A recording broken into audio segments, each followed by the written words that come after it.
Transported to the eve of the Second Ninja War, I have become the commoner Eiki Miyazaki.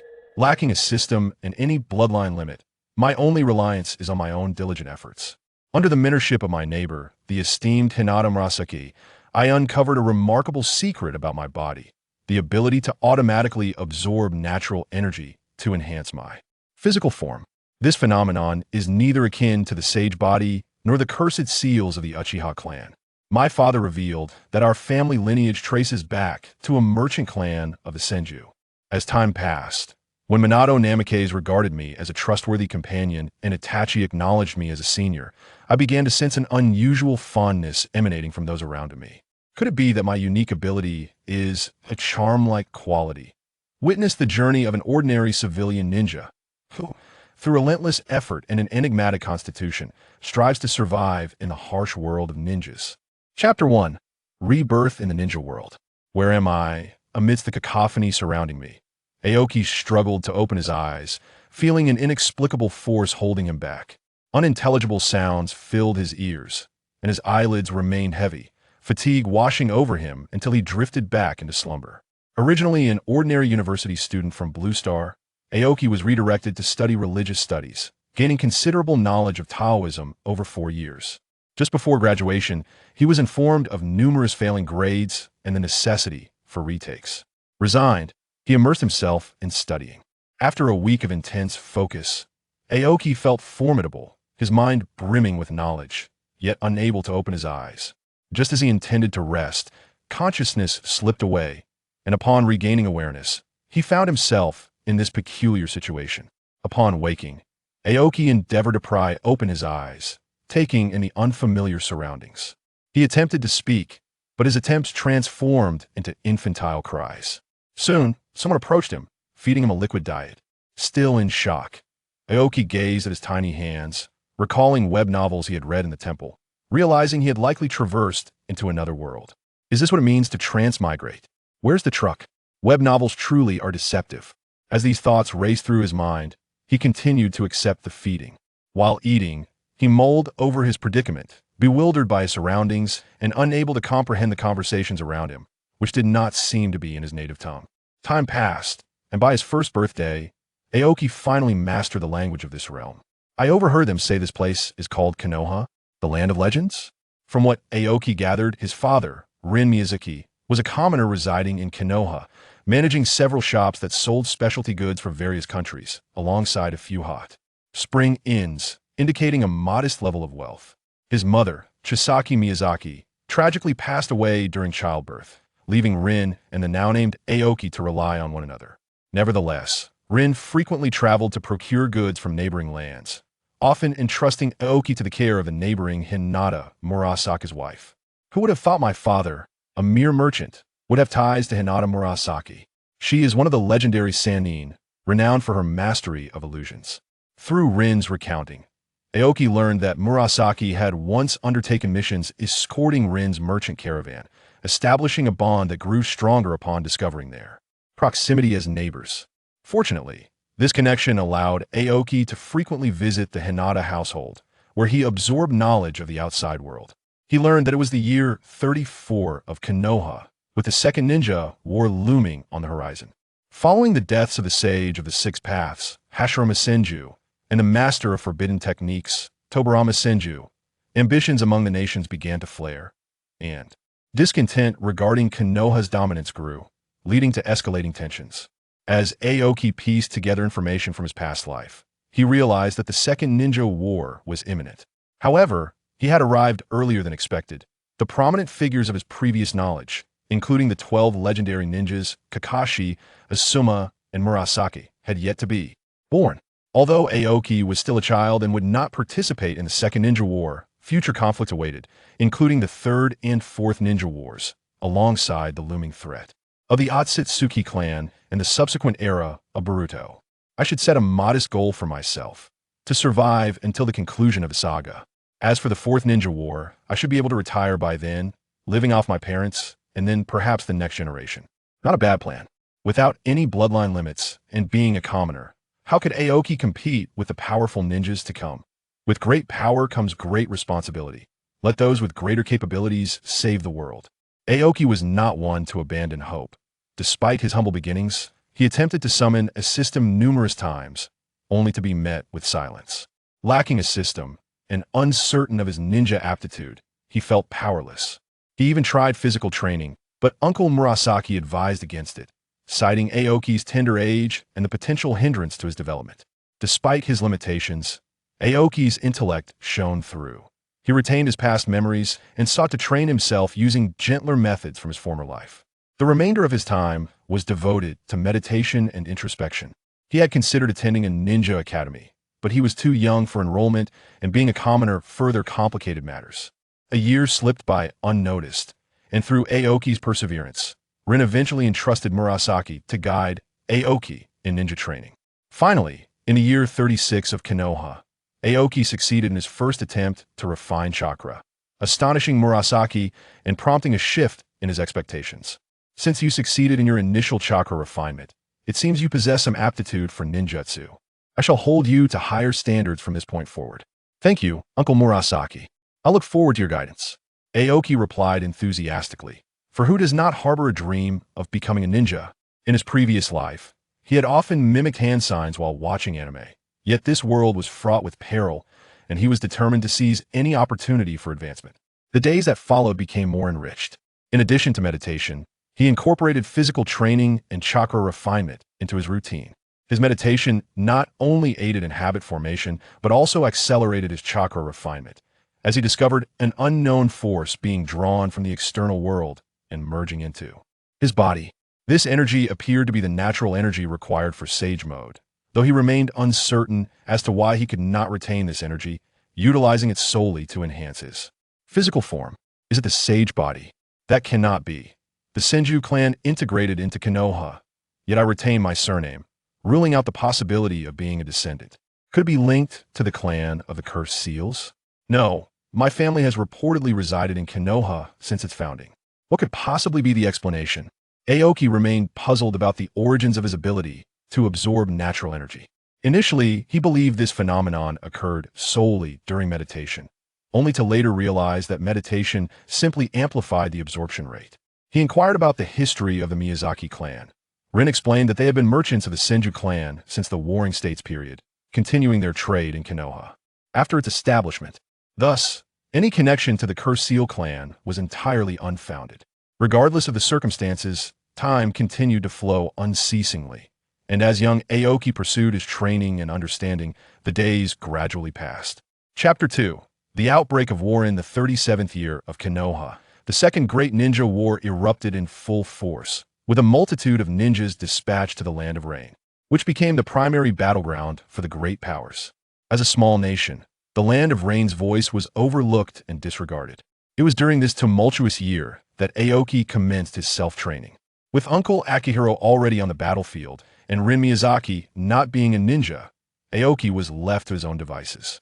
However, this solitude afforded him the opportunity to explore the depths of his own body. Through his exploration, Aoki discovered that the innate energy from the Taoist texts he had studied in his previous life could be harmonized with the chakra of this life. Drawing upon the novels and comics he had perused in his past existence, he began to devise his own unique applications. By merging chakra with the innate energy of Taoism, not only can the consumption of this energy be mitigated, but the natural energy absorbed during meditation can replenish it.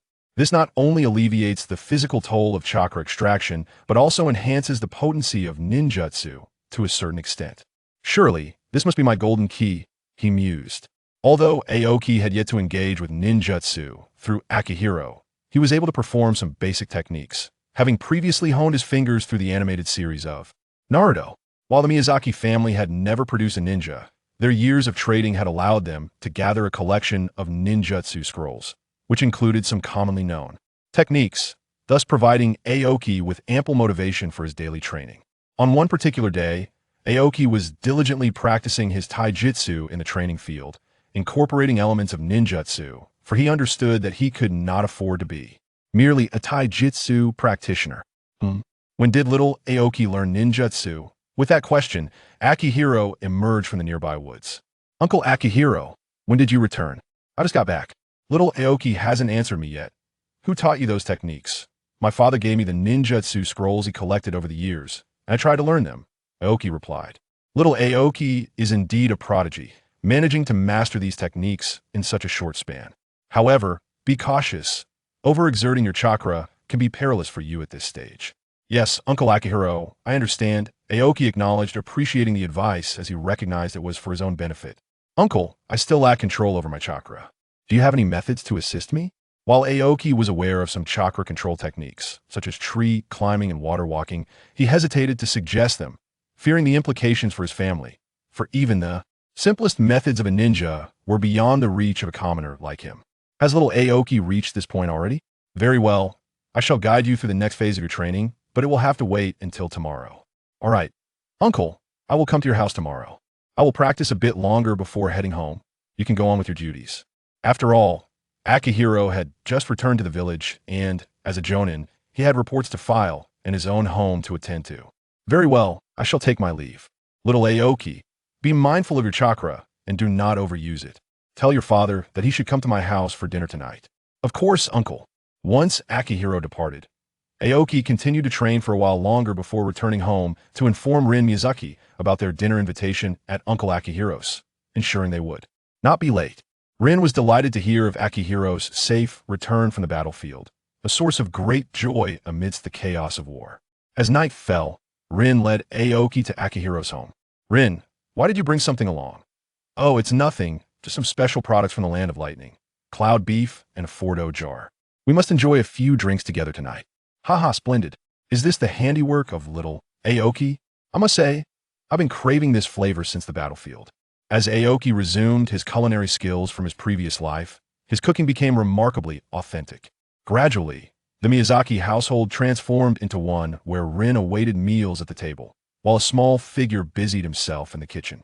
Eventually, gatherings between the Akihiro and Miyazaki families became characterized by Aoki's culinary efforts. Aoki brother, hug. Akihiro's daughter, Akane, was born in the 36th year of Konoha, shortly before her mother passed away during childbirth. With the impending war, Akihiro entrusted Rin, who was home due to the conflict, with Akane's care. Yet, Rin lacked the experience to care for a child. Initially, Aoki was looked after by Lady Akihiro, but as he grew, he exhibited a maturity beyond his years, requiring less attention. Consequently, it often fell to Aoki to care for Rin. As Akane grew older, Aoki needed to resume his training, passing the responsibility to Rin.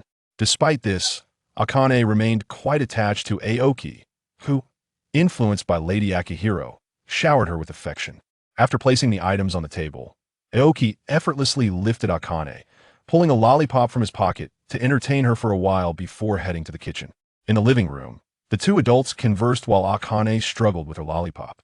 Rin, this boy Aoki is truly remarkable. His ninja talent is commendable, and he possesses a strong work ethic. I once wished for him to have no talent at all, to live a peaceful life, but seeing his dedication, I suppose I shall let him be. As Aoki busied himself in the kitchen, he couldn't help but smile at the warmth of family life, which he had always sought. His diligent training was ultimately to cultivate enough strength to protect his loved ones. Father, Uncle Akihiro, dinner is ready. As Aoki called to the two, he carried Akane to the dining room. Once everyone was seated, they began to eat.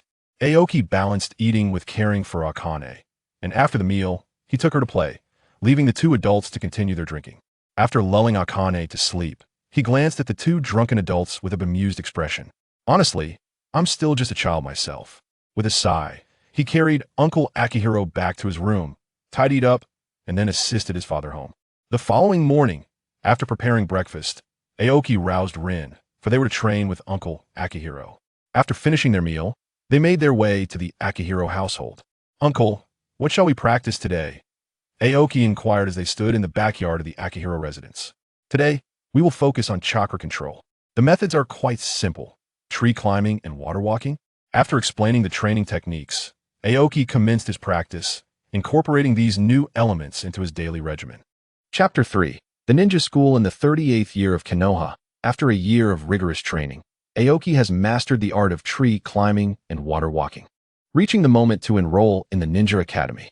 The next generation of Konoha's elite is gradually emerging, while the battlefield in the Land of Rain becomes increasingly intense. The legendary name of Hanzo the Salamander spreads throughout the ninja world. Hey Dad, today is my enrollment day? How long are you going to sleep? Aoki, your father will get up shortly. Please wake up Rin first. Ugh, Rin has already finished her breakfast. I'm up. Hearing the commotion from Rin's room, Aoki descends the stairs to tidy his room before calling Rin to rise. Since Yugao Uzumaki has gone to the battlefield, she has moved in with the Miyazaki family for the convenience of Rin and Aoki's care. Rin, it's time for breakfast. Coming, Aoki and I. After waiting for 5 minutes downstairs, Aoki finally sees Rin and Yugao rubbing their eyes as they make their way down. Wash up, eat, and I'll head to school first. Wait, it's your first day. Your father will accompany you. Aoki and I. Wait for me. I want to go too. After another 10 minutes, the four of them, freshly washed and having eaten breakfast, step out of the house. As they walk, Rin admonishes, don't get into fights at school, be kind to your classmates, and engage more with. All right, Dad, I understand. Other parents seem to be giving their children advice too. Upon arriving at the school gate, Aoki turns to Rin and says, Dad, I'm off to school. Please take care of Rin at home. I've prepared lunch. Just heat it up and don't let her have too many sweets. Okay, I understand. Rin stares at both of them with wide eyes, a sense of familiarity washing over her. Entering the school building and finding his classroom, Aoki observes the numerous unfamiliar faces within, quietly making his way to a seat by the window in the back row. After all, the back row by the window is the home of kings. When class begins, a chunin enters the room. Hello, students. I will be your teacher from now on. If you have any questions regarding your studies, feel free to approach me. Today, on our first day, let us introduce ourselves, stating our names and interests. For example, I am Maokato, and my dream is to train excellent students. Starting from the front row, introductions begin. I am Sosuke Kitahara. My dream is to become a great ninja. I am Shuichi Ito. My aspiration is to become Hokage. I am Hinata. I am Uchiha. As classmates introduce themselves, Aoki is somewhat surprised to discover that there are students from prominent clans. It seems this class is indeed an elite one. After everyone introduces themselves, it is finally Aoki's turn. I am Aoki Miyazaki. My dream is to possess enough strength to protect my family. Alright, now we will commence today's lesson. Following the introductions, the first lesson begins, starting with the history of Konoha. As Aoki gazes at his textbook, his thoughts drift, and he unconsciously enters a meditative state. The natural energy he has absorbed over the years through meditation has been substantial. Currently, Aoki stands at 1.3 meters, already taller than his peers, with physical abilities comparable to a Genin. Yet, his daily training has not ceased. Since Uncle Jinro taught him the techniques of tree climbing and water walking, he has been deployed to the battlefield and has yet to return. Through occasional letters and reports from injured ninjas, Aoki learns that Jinro is currently safe but has sustained injuries that are not life-threatening. This news brings both Aoki and Rin a sense of relief. A few days ago, Aoki received word that Jinro would be returning to the village for a brief respite as the fighting has eased. Upon receiving this news, Rin was elated. However, the thought of Jinro returning meant she would have to return home, and she would miss Aoki and I's bedtime stories. She was only comforted when Aoki promised to visit every night to tell her stories before heading home.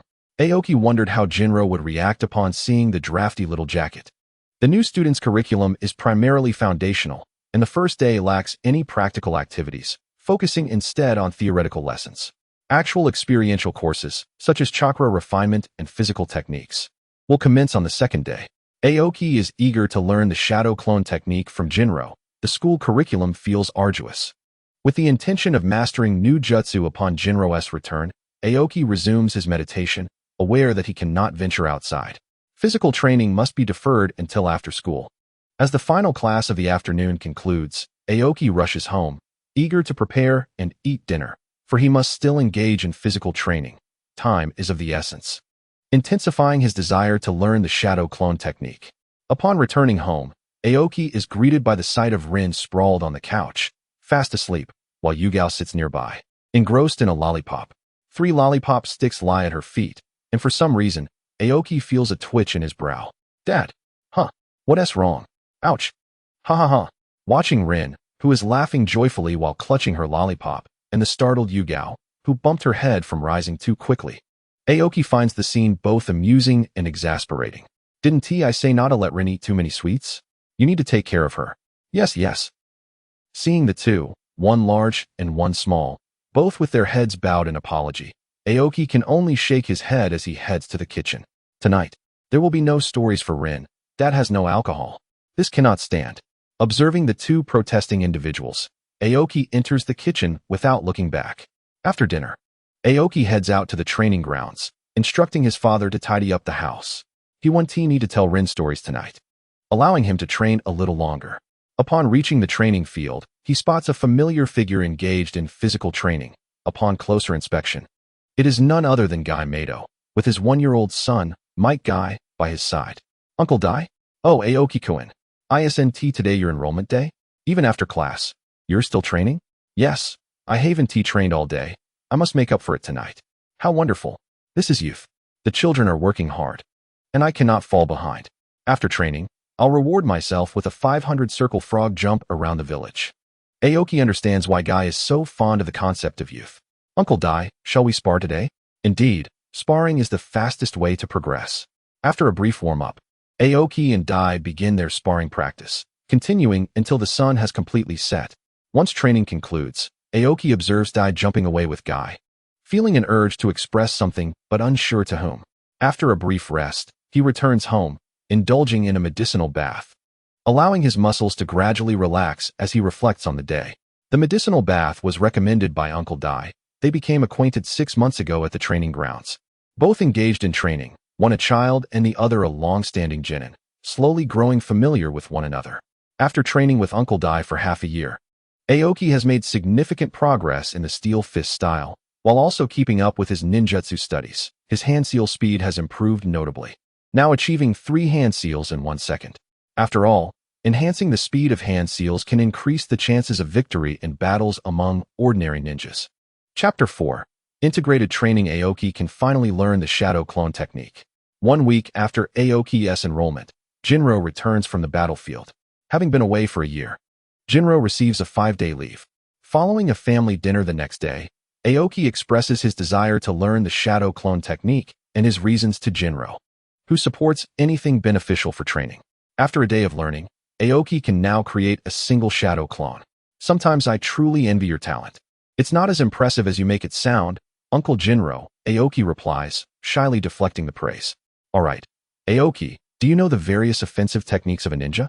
I do. They include taijutsu, ninjutsu, and jinjutsu. Indeed, your prowess in physical techniques has shown remarkable improvement. Although Mike Guy is a mere genin, his mastery of taijutsu is commendable. For now, I advise you to focus on the ninjutsu you have already mastered. What I wish to discuss next is my area of expertise, jinjutsu. Jinjutsu? Are you going to teach me jinjutsu, uncle? Indeed. Jinjutsu targets the 5 senses of the enemy, ensnaring them in illusions. Typically, it involves disrupting the opponent's senses using chakra to confuse them and induce hallucinations. To break free from a jinjutsu, one must disrupt their internal chakra flow, based on the 5 senses? Precisely. Shape, sound, smell, taste, and touch. These are the senses manipulated through chakra to launch an attack via jinjutsu. In our village, there are 2 prominent clans deeply engaged in the study of jinjutsu, the Uchiha clan and the Kurama clan. The Uchiha and Kurama, you say? Correct. The Uchiha clan possesses the Sharingan, granting them a natural affinity for jinjutsu, while the Kurama clan excels in the art of illusion. And what about you, uncle? I've heard you gained renown through jinjutsu. It's nothing grand. I merely dedicate most of my time to studying illusions, and my aptitude for jinjutsu is somewhat higher than average, which allows me to excel a bit more than others. By the way, here are my insights on jinjutsu training, along with 2 ninjutsu scrolls I've prepared for you. One is the shinjutsu. This places not, which can confuse others by leading them to misidentify a location. The other is the Nairokazushi, enabling an enemy to witness their innermost fears. If you have any questions in the coming days, do not hesitate to ask, as I will be returning to the battlefield shortly. Yes, Uncle Jinhong. 5 days later, Jinhong returned to the battlefield amidst rising tensions. As a jonin, he had to prepare for war, while Aoki had already grasped the fundamentals of jinjutsu, mastering both Nairokazushi and shinjutsu. The learning curve was steep, encompassing taijutsu, ninjutsu, jinjutsu, meditation, and shadow clone techniques, all of which required urgent refinement. Currently, daily meditation was focused on absorbing natural energy to enhance physical strength. Battles among genin primarily revolved around taijutsu. Yet ninjutsu practice could not be neglected. Presently, Aoki's chakra manipulation remained within the confines of traditional ninja techniques, pondering whether it could be integrated with the principles of Chimin Duinjia. The idea of summoning what one desires with a clap of the hand seemed daunting. Yet, simplifying the hand seals could reduce the time required for ninjutsu execution. Henceforth, the primary focus of ninjutsu training would revolve around this aspect. Aoki contemplated the potential synergy between the knowledge acquired in his previous life and the current ninja training system. Could ninjutsu correspond with Chimin Duinjia? Taijutsu was akin to martial arts, but what could be paired with jinjutsu? Techniques like body flicker and invisibility. Could they be intertwined with illusions? The village possessed soldier pills and various clan secret medicines. Could he concoct something to restore stamina? There were numerous avenues to explore, but time was of the essence. Currently, it was the 38th year of the Hidden Leaf, and if memory served correctly, the Second Great Ninja War would conclude around the 40th year, while the Third Great Ninja War would erupt around the 47th year. The emergence of the legendary generation of Konoha, along with darkened romantic entanglements, would soon unfold. At present, Aoki's abilities were akin to those of a genin. Without the strength of a jonin during the Third Great Ninja War, survival amidst the battlefield's chaos seemed uncertain, especially considering Konoha's dire circumstances of 1 against 4. As for sage techniques, Aoki lacked the necessary conditions to pursue them, thus focusing on the integration of ninjutsu and chimin for swift enhancement. While training in the field, he employed chakra to form a chimin configuration around him, casting various elemental ninjutsu from different directions. However, this approach consumed more chakra, as maintaining the chimin required substantial energy. What potential amalgamation could exist between Uncle Dai's 8 gates and Chimin Duinjia? The 8 gates unleash formidable power by unlocking various points within the body, though the repercussions are significant, with the death gate posing a high fatality risk. What if the chimin could be released internally? By establishing chimin within specific acupoints, a complete chimin formation could be created within the body, allowing the flowing chakra to occupy different positions, thus eliminating the need for Aoki to change locations to execute diverse elemental ninjutsu. Uncle Dai had not disclosed the training methods for the 8 gates, yet he had briefly introduced Aoki to the principles behind them. He could hardly expect a child of merely a few years to audaciously experiment with the principles in search of a training method. Following his thoughts, Aoki discovered that after setting the chimin formation within him, his physical strength was insufficient to support its execution. Key acupoints lacked the capability to sustain the chakra focal points, resulting in sharp pain as the chakra flowed to the relevant points. It was imperative to intensify both meditation and physical training. Given the current trajectory, 5 more years of natural energy absorption might enhance his physical strength to maintain the chimin formation. Hey, Aoki. Oh, it's Aoi and Reito. These two were Aoki's classmates, Aoi Yashiro and Reito Nara, with Reito eventually becoming the bodyguard of the 4th Hokage, while Aoi was presumably a distinguished jonin. What brings you here? Is school already out? Since mastering shadow clones, Aoki had not attended school, allowing his clones to attend classes while he dedicated himself daily to physical training and meditation. I told you Aoki would be here training, Aoi. You didn't believe me. It's not that I didn't believe you. It just feels off to skip class for training. Alright, let us train together then. I feel my strength has increased. I need practical combat. Wait, Aoki. Your punches are too heavy. Aoi and Reito shook their heads in unison. Can a ninja fear pain? Youth is boundless. Uncle Dai. The 3 youngsters greeted in chorus. Previously, Aoi Yashiro and Reito Nara had held some disdain for Might Dai, but witnessing Aoki and Dai after their sparring fostered newfound respect for the long-standing genin. Though they still found it hard to accept his running upside down around the village in a green jumpsuit, feeling it was somewhat shameful. Uncle Dai, you're back? Was the mission successful? Very successful, Aoki-kun. Shall we have a youthful showdown to celebrate my return? Of course, Uncle Dai. Watching the two inexplicably fired up, Aoi and Reito exchanged bemused glances but respected their enthusiasm. Chapter 5. Genin Aoki. The war drew to a close in the 40th year of Konoha. Tsunade, Orochimaru, and Jiraiya earned the title of the Legendary 3 after their encounter with Hanzo of the Salamander in 39. Faced with this somewhat humiliating title, they could not refuse the honor, as they had been unable to defeat him. After the battle with the Rain Shinobi, they encountered 3 orphans of the battlefield, with Jiraiya voluntarily staying behind to teach, while Orochimaru and Tsunade returned to report to the village. The trio's title swiftly diminished to that of two. In the 40th year, Tsunade's lover, Dan Kato, was gravely injured on the battlefield and succumbed to his wounds. The trauma of witnessing the deaths of both her brother and lover led Tsunade to develop a fear of blood, gradually withdrawing from the upper echelons of Konoha. Following the war, she departed the village, taking with her only Dan's 4-year-old niece, Shizune, to travel across the nations. Thus, two of the legendary three spent years away, leaving only Orochimaru in Konoha. In the 41st year, 7-year-old Miyazaki Aoki was preparing for his early graduation assessment on the school playground. Previously, setting up the Chiman formation within his body had caused a chakra imbalance, leading to the dissolution of his shadow clone under the teacher's scrutiny, revealing Aoki's reliance on shadow clones for his schooling over the past 3 years. This incident earned him a stern reprimand from his teacher, bringing Aoki into the eyes of the higher-ups for the first time, with full marks in theory, but only average in practical combat. Is it true that a 5-year-old can use shadow clones in class? In order to conceal the fact that his practical exam results in shadow clone techniques were merely average, Aoki Miyazaki has begun to exhibit the traits of a prodigy in certain respects. Sarutobi Hiruzen, in his 40s, sat in the Hokage's office, smoking a cigarette while reviewing Aoki's dossier. Approve Miyazaki Aoki's application for early graduation. Leave the assessment to Minato. Yes, Lord Hokage. The young son has already been promoted to Chunin, yet the title of the Yellow Flash has yet to resonate throughout the shinobi world. However, the technique of the Rasengan, an unhanded ninjutsu devised by Namake's Minato, has already garnered attention. Upon arriving at the training ground, Minato faced off against Aoki, while Hiruzen took a seat on the platform. So, you are Miyazaki Aoki? I am your examiner today, Namake's Minato. If you can endure for 15 minutes under my hand, you will pass. Yes, senpai. Aoki regarded the youthful figure of Minato, contemplating that the current arrangement of the 8 gates within him was already set. However, releasing ninjutsu without hand seals should have a significant impact on higher-ups. He resolved to rely solely on taijutsu and jinjutsu to withstand Minato for 15 minutes. Uncertain whether Minato would employ the Flying Thunder God technique.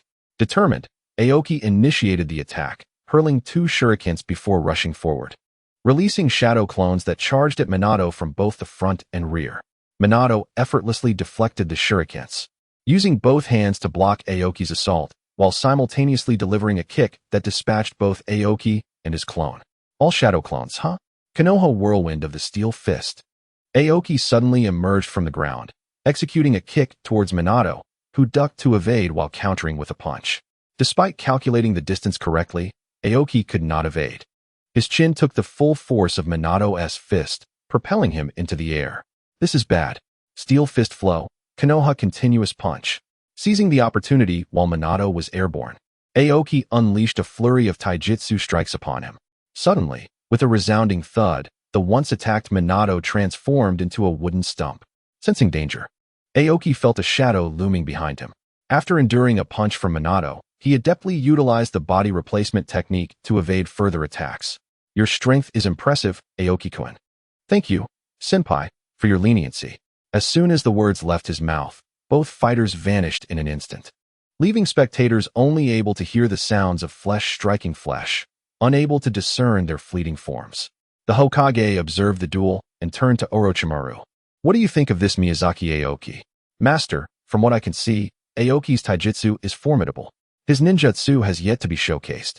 But Minato's evasion during Aoki's attack seemed off. Logically, he should have been able to evade that attack, yet he placed himself in a disadvantageous position. If it weren't for Minato's extensive combat experience, he might have already been defeated. However, Aoki, under the current circumstances, truly lives up to the title of genius. The two combatants were oblivious to the discussions below. It was Aoki's first encounter with the tenacity of a Chunin. Minato's wealth of combat experience and athletic reflexes rendered Aoki's attempts to strike only partially effective, as Minato would counter with 2 or 3 strikes in return. Time's up. With Orochimaru's voice, the two fighters separated.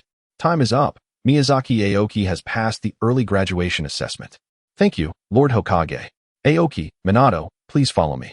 After the Hokage spoke, he departed with Orochimaru, and Aoki and Minato quickly followed suit. Miyazaki Aoki, Your application for early graduation has been approved. Here is your ninja headband. Thank you, Lord Hokage. In the Hokage's office, Aoki accepted the headband from the Hokage's hand. Aoki-kun, what was that technique you used during our battle? I felt my sense of distance diminished significantly. That was a jinjutsu I developed. Distance of 1,000 miles. Jinjutsu? Distance of 1,000 miles. When did you perform that? The three in the room were puzzled. The Hokage was curious about the jinjutsu, Orochimaru about its name, and Minato about the timing. The two shurikens I threw initially. Distance of 1,000 miles is a jinjutsu I devised that exploits the reflection of weapons to launch a jinjutsu attack, thereby obscuring the opponent's perception of distance. An impressive ninjutsu, praised Hiruzen. Has anyone instructed you in jinjutsu? Though he already knew the answer, the Hokage felt compelled to ask. Yes, Lord Hokage. Uncle Akahoshi, my neighbor, provided me with guidance on jinjutsu during his rest periods. Distance of 1,000 miles was also developed under Uncle Akahoshi's tutelage. Akahoshi, indeed a master of jinjutsu. I didn't expect him to have produced another genius in the art. You flatter me, Lord Hokage. Well then, since you are graduating early, there is currently no suitable team for you. However, due to your exceptional talent in jinjutsu, you will first be assigned to the Interrogation Division. Yes, Lord Hokage. All right. If there is nothing else, you may leave. Yes. As Minato and Aoki exited the Hokage's office, Minato took a liking to Aoki and suggested they go for ramen. After some contemplation, Aoki did not refuse. He was eager to try Ichiraku ramen, having never visited due to its distance from his home and his intense training schedule. He was determined to discover what the flavor was all about. Chapter 6. A shift in thought. Upon entering Ichiraku ramen with Minato, Aoki found the establishment bustling with patrons. After placing their orders, they moved to a quieter corner to await their meal. Aoki-kun, although this ramen shop has just opened, the flavor is quite delightful. Thank you, Minato-senpai. I saw the crowds when it first opened. You don't need to call me senpai all the time. Just call me Minato. Then I shall call you Minato and I. You can just call me Aoki. As the two conversed, the young ramen chef approached with their noodles. Minato, it's been a few days since you last visited. Young man, if you find anything lacking in flavor, do let me know. Thank you, thank you. As they enjoyed their ramen, Orochimaru and Hiruzen continued their discussion in the Hokage's office regarding Aoki Miyazaki. Orochimaru, what are your thoughts on Aoki? At this time, Orochimaru had not yet taken on the persona of the mad scientist he would later become. However, having experienced war, he had begun to grasp the essence of life. Reflecting on the passing of his disciple and the fleeting nature of existence, fostering an emerging desire for immortality. Master, from what I currently understand, Aoki possesses commendable skills in taijutsu and jinjutsu, yet his talent in ninjutsu remains uncertain. Furthermore, the Miyazaki family has long been associated with the Senju and the commerce of Konoha, leaving no doubt about their loyalty to the village. Indeed, the Miyazaki family has been part of Konoha since its founding. Aoki's loyalty is beyond question. Let us allow him to work in the Interrogation Division for a while. After finishing their meal, Aoki and Minato bid each other farewell. Upon returning home, Aoki discovered his father, Uncle Akahoshi, and Red were all present. Since returning from the battlefield, Uncle Akahoshi had largely refrained from undertaking missions outside the village. It was said that his squad had been disbanded due to the loss of one Chunin and the disability of another. Even now, Uncle Akahoshi had not formed a new team. Red had also entered the Ninja Academy to begin her studies and had reportedly made numerous friends. Aoki and I heard you passed your early graduation assessment. Excitedly, Hong rushed over and inquired. Aoki replied while showcasing the forehead protector tied around his arm. Now that it has been issued, I am officially a genin. Have the teams been divided yet? Not yet, Uncle, Jin Hong interjected. The Hokage has instructed me to report to the Interrogation Department tomorrow. The Interrogation Department, you say? Well, at least it means your jinjutsu talent won't go to waste. Dad. Uncle, Hong, I will tidy up a bit first. You may continue your conversation. Go ahead, they urged. After exchanging brief greetings with a few acquaintances, Aoki ascended the stairs to stow away his ninja pack, leaving the two adults to converse below while Hong stealthily followed him. Hong, is there something on your mind? Aoki, I heard that the Chunin exam will be overseen by Minato Namikaze. Asuma mentioned that he is quite a formidable ninja. Indeed, Minato is exceptionally skilled, Aoki affirmed. But what about you, Aoki? If you can hold your own against Minato-senpai, you must not be weak. It's just that Minato wasn't taking it seriously, and he doesn't know me well. Moreover, there was a time constraint. If I were to truly face off against him, I would undoubtedly lose. Naturally, Aoki refrained from mentioning that he had retained some abilities. Hong was filled with excitement, continuously asking questions, and Aoki patiently responded. To him, Aoki was like an older brother to a younger sister. However, their close bond after school sparked a sense of rivalry in Asuma towards Aoki. Yet, Aoki remained indifferent to such sentiments, as his focus was primarily on enhancing his own abilities.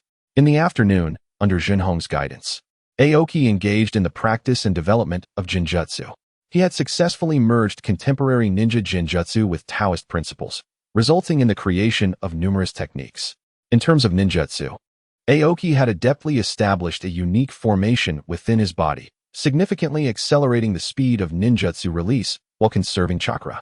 In the realm of taijutsu, he had mastered the Konoha steel fist style completely and honed the use of gentle fist through regular combat training with the Hyuga clan.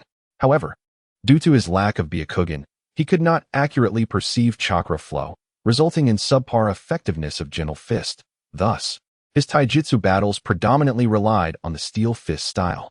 Throughout his years in school, Aoki had made a few friends, namely Yamashiro Aoi Fudo and Hyuga Kenta from the branch family, who all sent him their congratulations upon passing the exam. As it stood, there seemed to be little time to gather with them, and he could only look forward to reconnecting after reporting to his new post. Initially, Aoki found himself in a state of ambivalence regarding life in the ninja world, observing everything as a spectator while simultaneously deepening his ties with family. Gradually, these connections expanded, strengthening his bond with Konoha. The Taoist philosophy of tranquility and non-action had kept Aoki focused on his immediate surroundings for the past few years. However, as the war brought people back to the village, some healthy, some disabled, and others merely names on a memorial tablet, Aoki, influenced by his mother's career and Junhong's status as a jonin, attended several funerals. This exposure slowly transformed Aoki's mindset. Every time Uncle Fukuyama saw him, he would greet him warmly and slip a handful of candies into Aoki's pocket. Yet, after the loss of Fukuyama's son, his smiles became increasingly rare. Then there was Brother Sakai, who used to take Aoki out for fun during his free time, but returned from the battlefield with a leg missing. And then there was Sister Makoto, among many others. Aoki felt an internal turmoil, as if there was a weight pressing against his chest.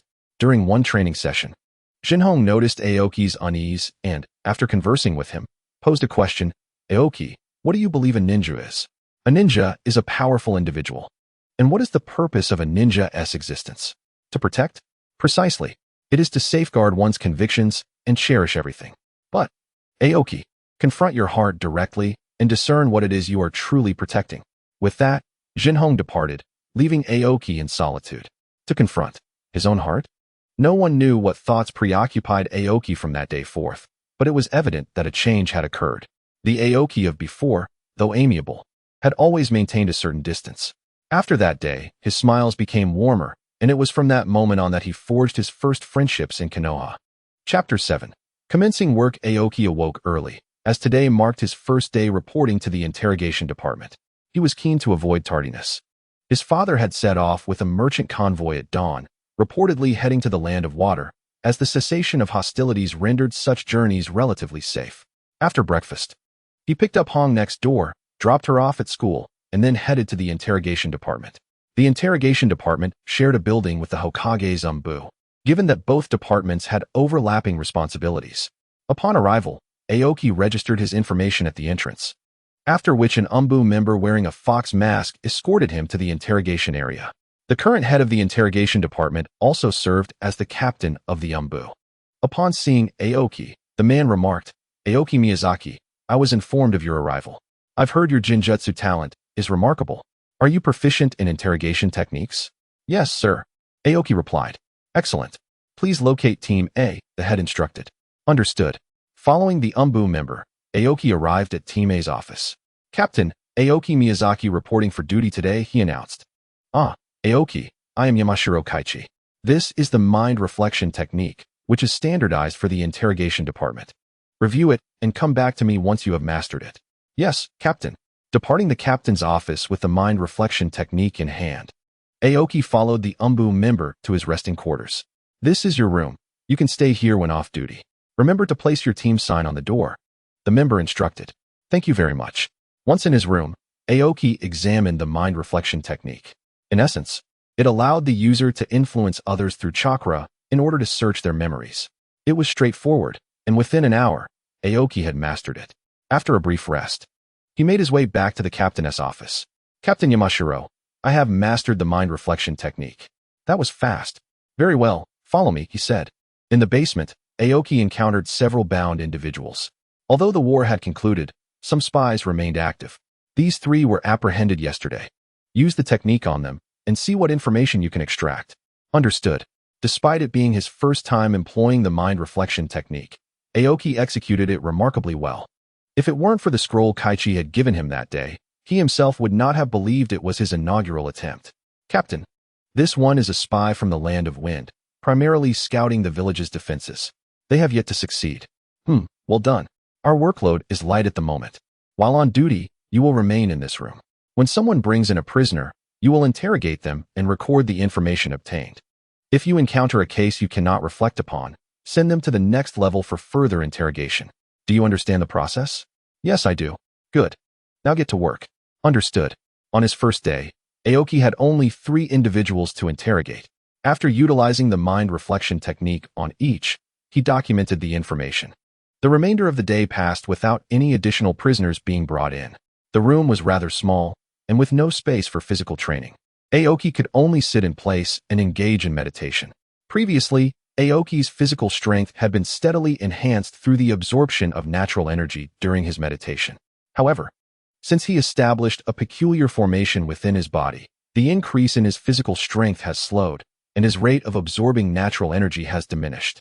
After much contemplation, he could not discern the cause, yet he did not cease his efforts. Over the years, due to the necessity of setting up the formation, Aoki gradually developed an understanding of Taoist observation techniques, allowing him to introspectively view his internal condition. Nevertheless, his observational skills remained somewhat rudimentary. Thus, he took this opportunity to refine them while continuing his meditation. Time passed quietly in this manner, and Aoki's days in the interrogation department were relatively leisurely. When someone came, he would employ the mind mirroring technique to record their information. When alone, he would sit in tranquil meditation, making the month feel quite fulfilling.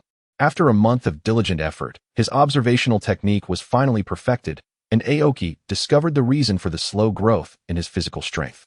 Now, a portion of the natural energy that entered his body nourished him, while the rest flowed through his chakra pathways, primarily nourishing the significant points where the formation had been set. This arrangement proved beneficial, as it allowed Aoki to focus more energy on refining and controlling his chakra, which was essential for the intricate use of illusion techniques. During his time in the interrogation department, Aoki became increasingly familiar with the workflow and established rapport with some colleagues.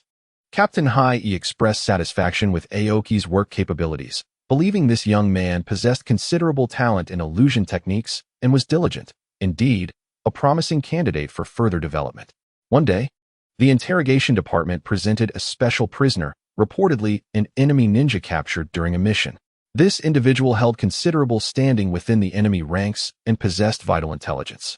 Captain Hai-e assigned Aoki the task of interrogating this individual, hoping it would serve as an opportunity for Aoki to hone his abilities. Confronting this unique prisoner, Aoki took a deep breath to steady himself and began employing the mind mirroring technique. As his chakra flowed, he gradually delved into the prisoner's memories, seeking valuable information. The interrogation did not proceed smoothly. The prisoner had heavily fortified his memories, and Aoki exerted tremendous effort to breach layer after layer of defenses. Yet, when Aoki finally glimpsed the crucial intelligence, he was astonished to find it related to a secret plan of Konoha. Alarmed, Aoki recognized the necessity of handling this matter with utmost care. After meticulously recording the intelligence, he handed the prisoner over to the torture department for further processing and proceeded to report to Captain Hai-e. Upon hearing Aoki's report, Captain Hai-e's expression grew grave. He understood the significance of this situation and deemed it imperative to inform the Hokage immediately. In the Hokage's office, Sarutobi Hiruzen, upon receiving Captain Hai-e's report, furrowed his brow. He had not anticipated that the enemy had already detected Konoha's secret plan and acquired such crucial intelligence. After careful consideration, Saratobi Hiruzen decided to adjust the plan and enhance surveillance and defense against the enemy. He commended Aoki for his performance during the interrogation and encouraged him to continue striving to contribute to Konoha's safety. Aoki, you have performed admirably this time. Consider this an A-rank mission, and your reward will follow, said the Hokage. Yes, understood, Lord Hokage, Aoki replied, exiting the office. Once outside, he reflected on his work. He realized that while the mind mirroring technique had its shortcomings, it was currently sufficient. He mused that Saratobi Hiruzen still embodied the essence of a formidable leader at this stage. Chapter 8. Outing Mission. The day after leaving the Hokage's office, Aoki received his reward for the recent mission, 150,000 Ryo, and 2 illusion scrolls, namely the tree-binding killing technique and the Nirvana abode technique, one a widespread hypnotic illusion and the other a supportive attack ninjutsu. A-rank illusions were indeed of a different caliber than the simpler ones he had previously encountered, taking Aoki an entire week to master these 2 techniques fully. After acquiring the 2 illusions, another week passed. During this period, Aoki spent his days alternating between work and meditative cultivation of his chakra pathways. Due to the lack of combat experience, he remained uncertain about his actual level of strength. Uncle Shinju had recently reassembled a team, and Minato was busy, while the likes of Reito, Aoyama, and Kinta continued their studies at the academy. One day, after finishing his interrogation summary, a member of the Umbu approached him, stating that the Hokage needed him. Upon arriving at the Hokage's office, Aoki found himself alone. Lord Hokage, is there a mission? He inquired. Aoki, how has your work been lately? I hear from High-E that although your tenure is brief, your efficiency is remarkable, responded the Hokage. It has been fairly manageable. Lord Hokage, I believe I am still competent, though I find it somewhat tedious, Aoki admitted, scratching his head in embarrassment. Why do you train, Aoki? The Hokage asked.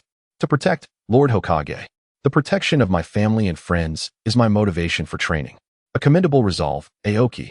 Do you recall that A-rank mission? Yes. Has there been any developments? Acknowledging the recent end of the war, Saratobi Hiruzen explained, while the various nations remain on high alert.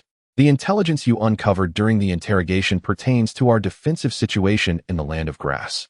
Due to the information leak, we must adjust our defenses there. However, we have recently received reports of unrest in the Land of Earth, and a small team is needed to gather intelligence. High-E recommended you to accompany them. How is your ninjutsu training coming along? Lord Hokage, I am uncertain of my exact strength due to the lack of actual combat, Aoki replied. Very well. Let us do this, the Hokage said, turning to a nearby Umbu. Bring Orochimaru here. I want him to spar with you, to assess your strength. Orochimaru is a formidable jonin. Give it your all. Yes. After a while, Orochimaru entered the office. Teacher, is there something you need? Please spar with Aoki to gauge his abilities, as you will be leading this upcoming mission. It's essential to understand your team member. Aoki-kun, very well. Please follow me. Orochimaru replied. Lord Hokage, I will head over now. With that, Aoki followed Orochimaru to the training ground. Aoki-kun, I didn't expect we would be working together so soon. It seems your progress is swift, Orochimaru remarked. Not particularly, Orochimaru-senpai. Captain High-E has been quite supportive. Here is fine, Aoki-kun. This mission may prove challenging. And if your strength is insufficient, even at the teacher's request, I cannot permit it. Understood, Orochimaru-senpai. As soon as the words left his mouth, Aoki vanished from his spot. Not bad speed, but still insufficient, Orochimaru commented, throwing a kunai into the nearby bushes. Aoki-kun, this level of technique does not satisfy me. Wind release, air slash.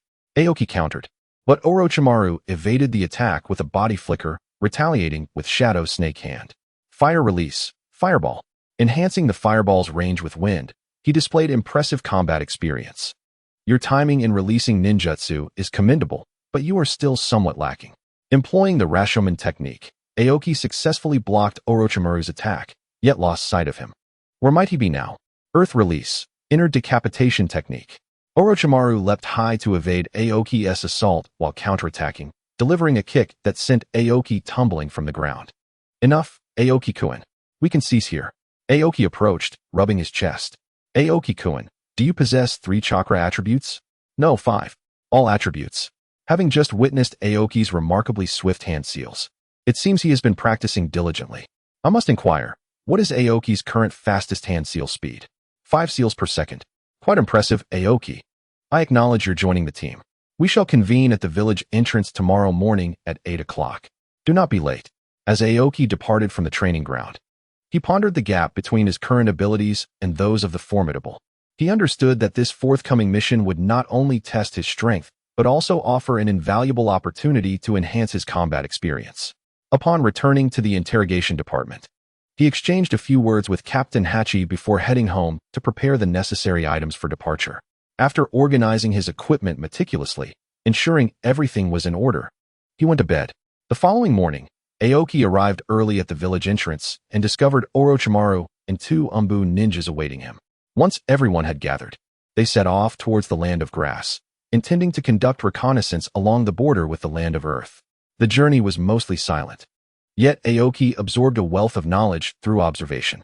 After several days of travel, they finally reached the border of the land of grass, where the complex terrain posed considerable challenges to their reconnaissance efforts.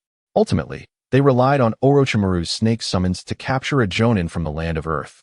Due to the urgency of the situation and their location on the border, Aoki was tasked with conducting a preliminary interrogation. However, the jonin's mental barriers were beyond Aoki's immediate capacity to breach. Consequently, he resorted to forcefully breaking through the jonin's memory seals, which resulted in fragmented recollections. Fortunately, Aoki's prior experience allowed him to extract the necessary intelligence from the disarrayed memories, thus fulfilling the mission. Yet, on their return journey to Konoha, Aoki and his companions encountered pursuit from the land of earth. The pursuers were led by Inoki's son, Kuratsuchi, whose traps and scent elimination tactics provided Aoki with further learning opportunities.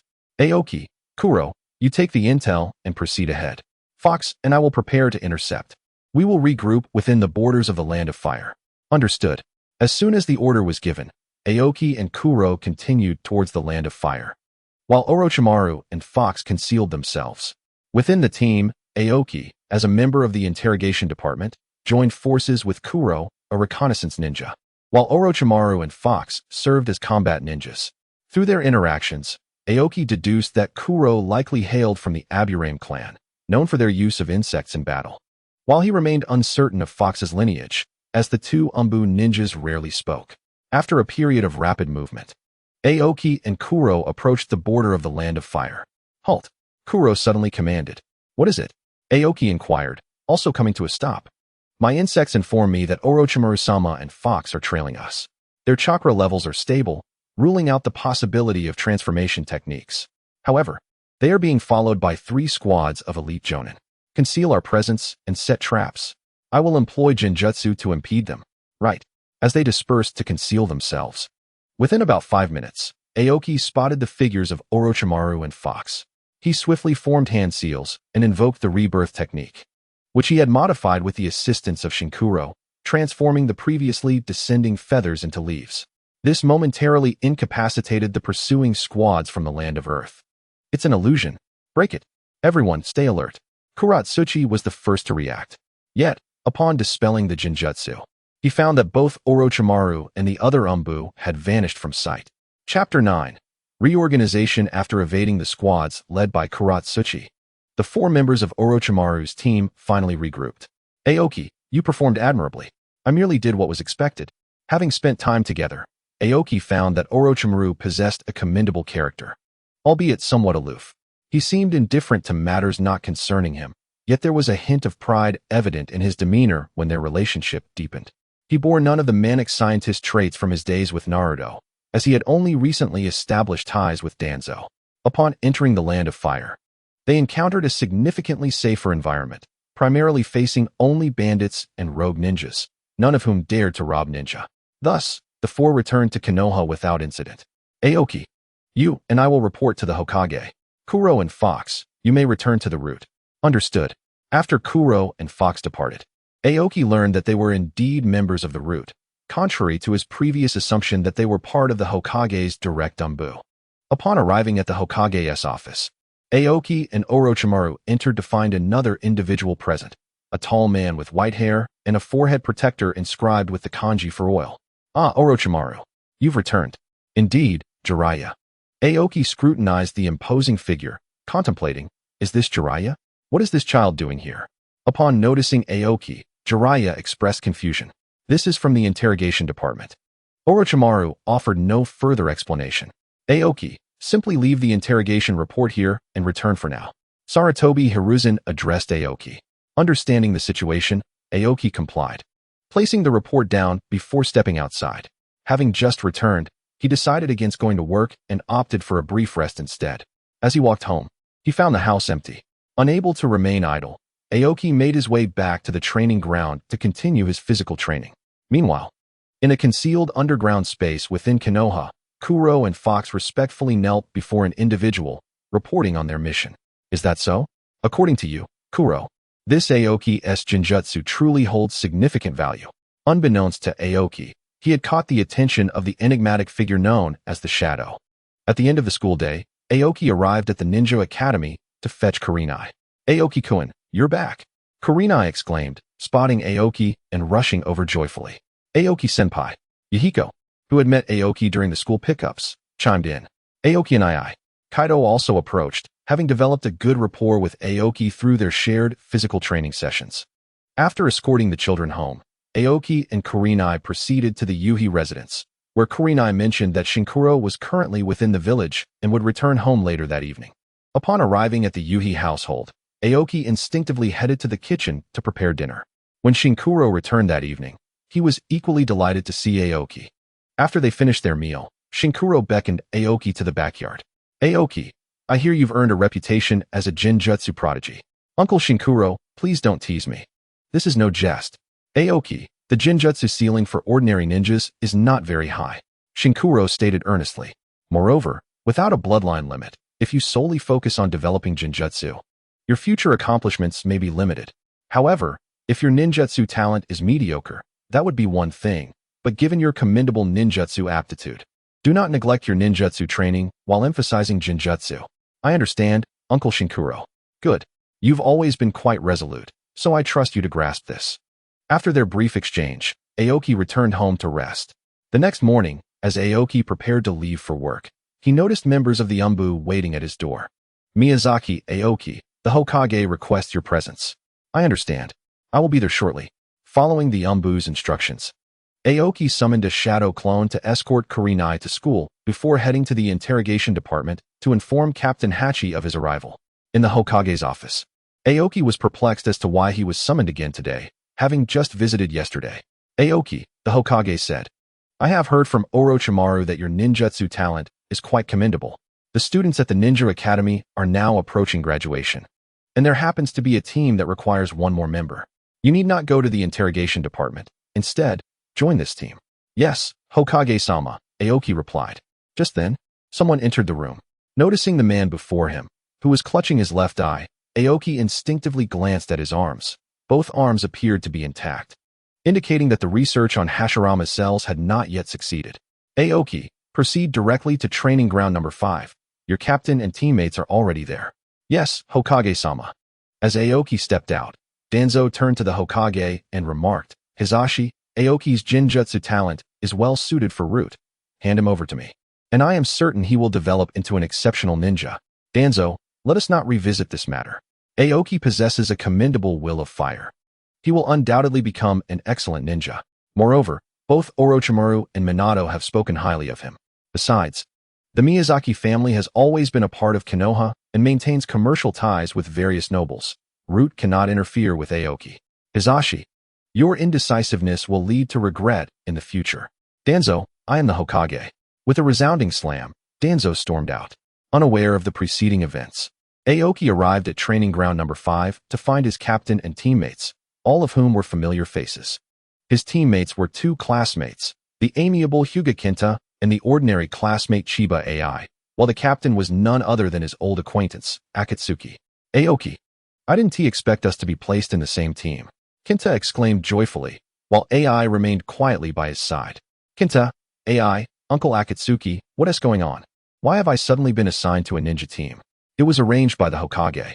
An exclusive focus on interrogation work is detrimental to the growth of Konoha's seedlings. Previously, there were simply no teams available for you to join, but now that this batch of students is graduating, you have been assigned to a team. But didn't they have about a year left until graduation? The school has undergone reform. Now, graduation occurs in 4 years. All right. Akatsuki's class is now assembled. Everyone is familiar with one another. Today we will continue training, and tomorrow we will take on a mission. Akatsuki noted that Aoki seemed ready and spoke up. Yes. The 3 members of Akatsuki's class responded in unison before commencing their respective training. Through training, Aoki gained insight into the strengths and specialties of his 2 teammates. Kenta, though not a genius, was diligent and had a solid grasp of the Hyuga's gentle fist technique, placing him in the middle tier among his classmates, suited for reconnaissance. Chiba AI, although not strong, had a keen understanding of chakra utilization, making him well suited for the path of a medical ninja, with Tsunade as his idol. Chapter 10. C-Rank Mission. In the 43rd year of Konoha, Aoki successfully passed the Chunin exams after a year of training. The current Chunin exams did not involve team participation. Instead, individuals could submit applications, and after passing a written test, select a mission to complete for promotion. Since the establishment of Akatsuki's class, they had been engaged in various D-rank missions. Due to the relative simplicity of these tasks, the 3rd class undertook missions in the morning and trained in the afternoon. This approach aimed to enhance the awareness of these newly minted genin while also allowing them to improve their abilities. Although Konoha was somewhat short-staffed, the success rate of missions remained crucial, as it was one of the key factors for a ninja village to secure missions. After one such D-rank mission, Kenta could no longer contain his frustration and complained to Akatsuki, "Sensei, we have been doing D-rank missions for a year now, barely leaving the village. When will we be able to undertake higher-level missions?" Akatsuki had anticipated Kenta's protests 6 months prior, yet it had taken a year for him to voice it. Given Kenta's somewhat reckless nature, it was understandable that he was dissatisfied with solely completing D-rank missions.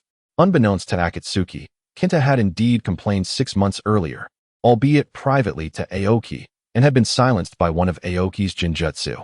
Aoki had remarked that if even a novice jinjutsu required outside assistance to break, how could one expect to handle higher-level missions? In simpler terms, Kenta had been disheartened, endured the pain, and had moved on.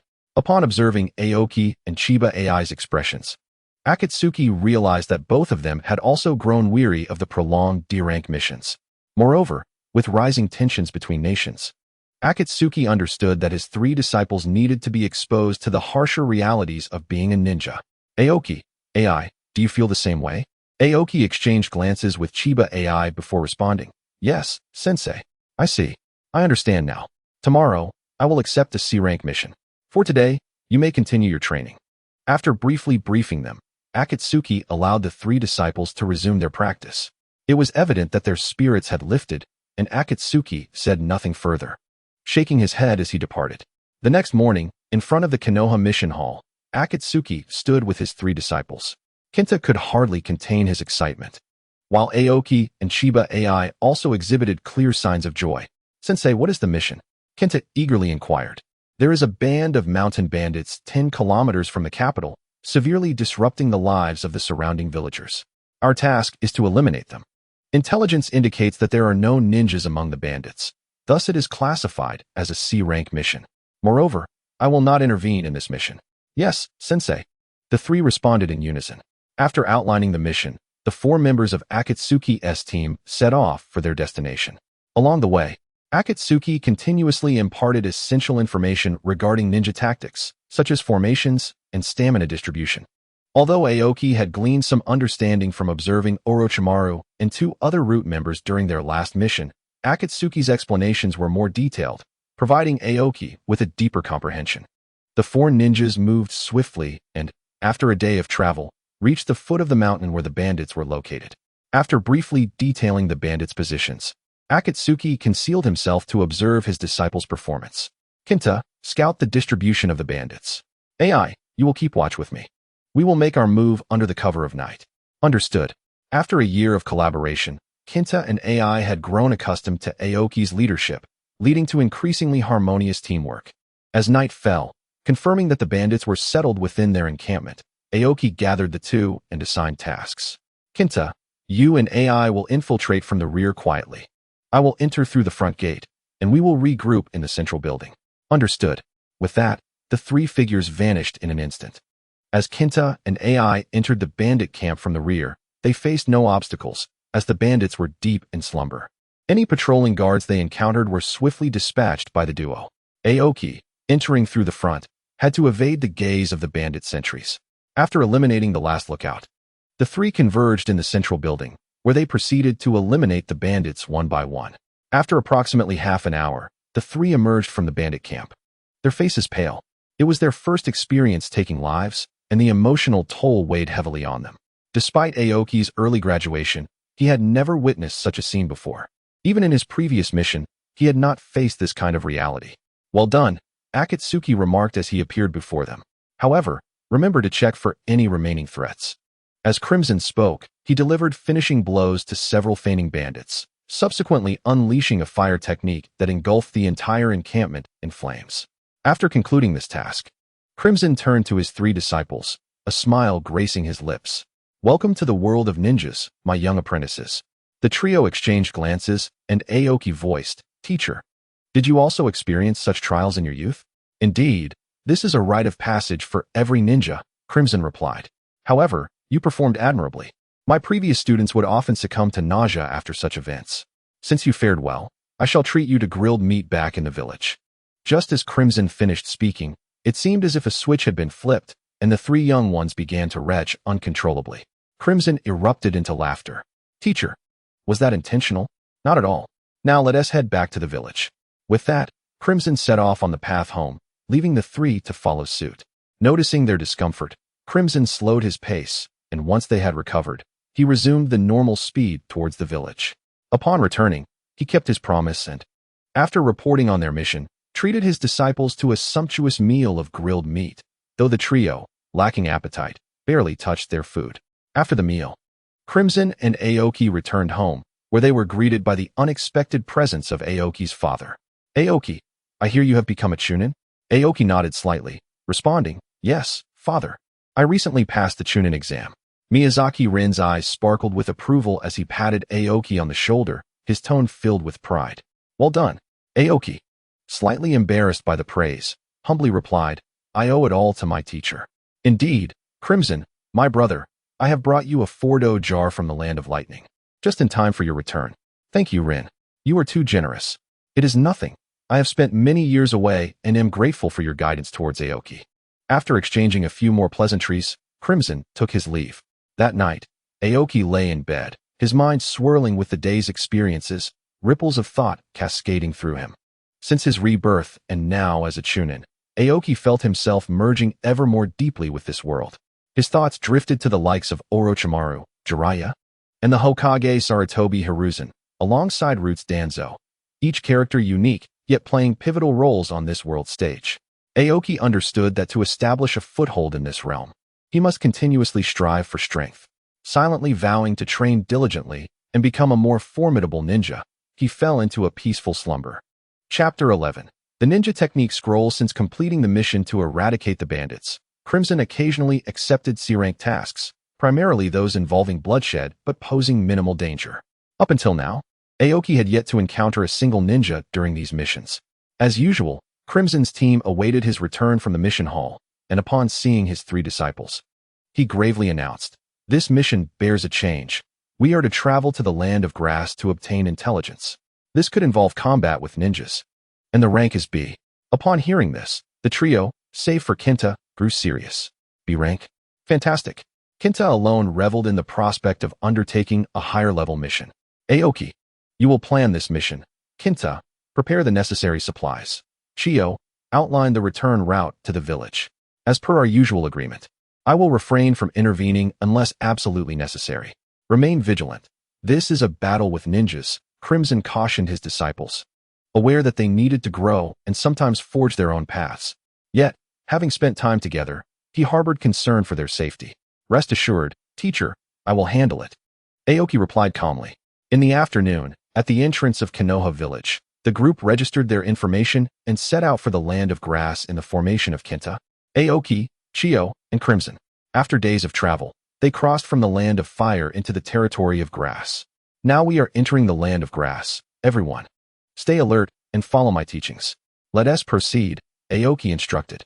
Entering the Land of Grass, the scene was much like Aoki remembered from his previous visit, all ninjas, including those of grass, held a healthy respect for the great nations.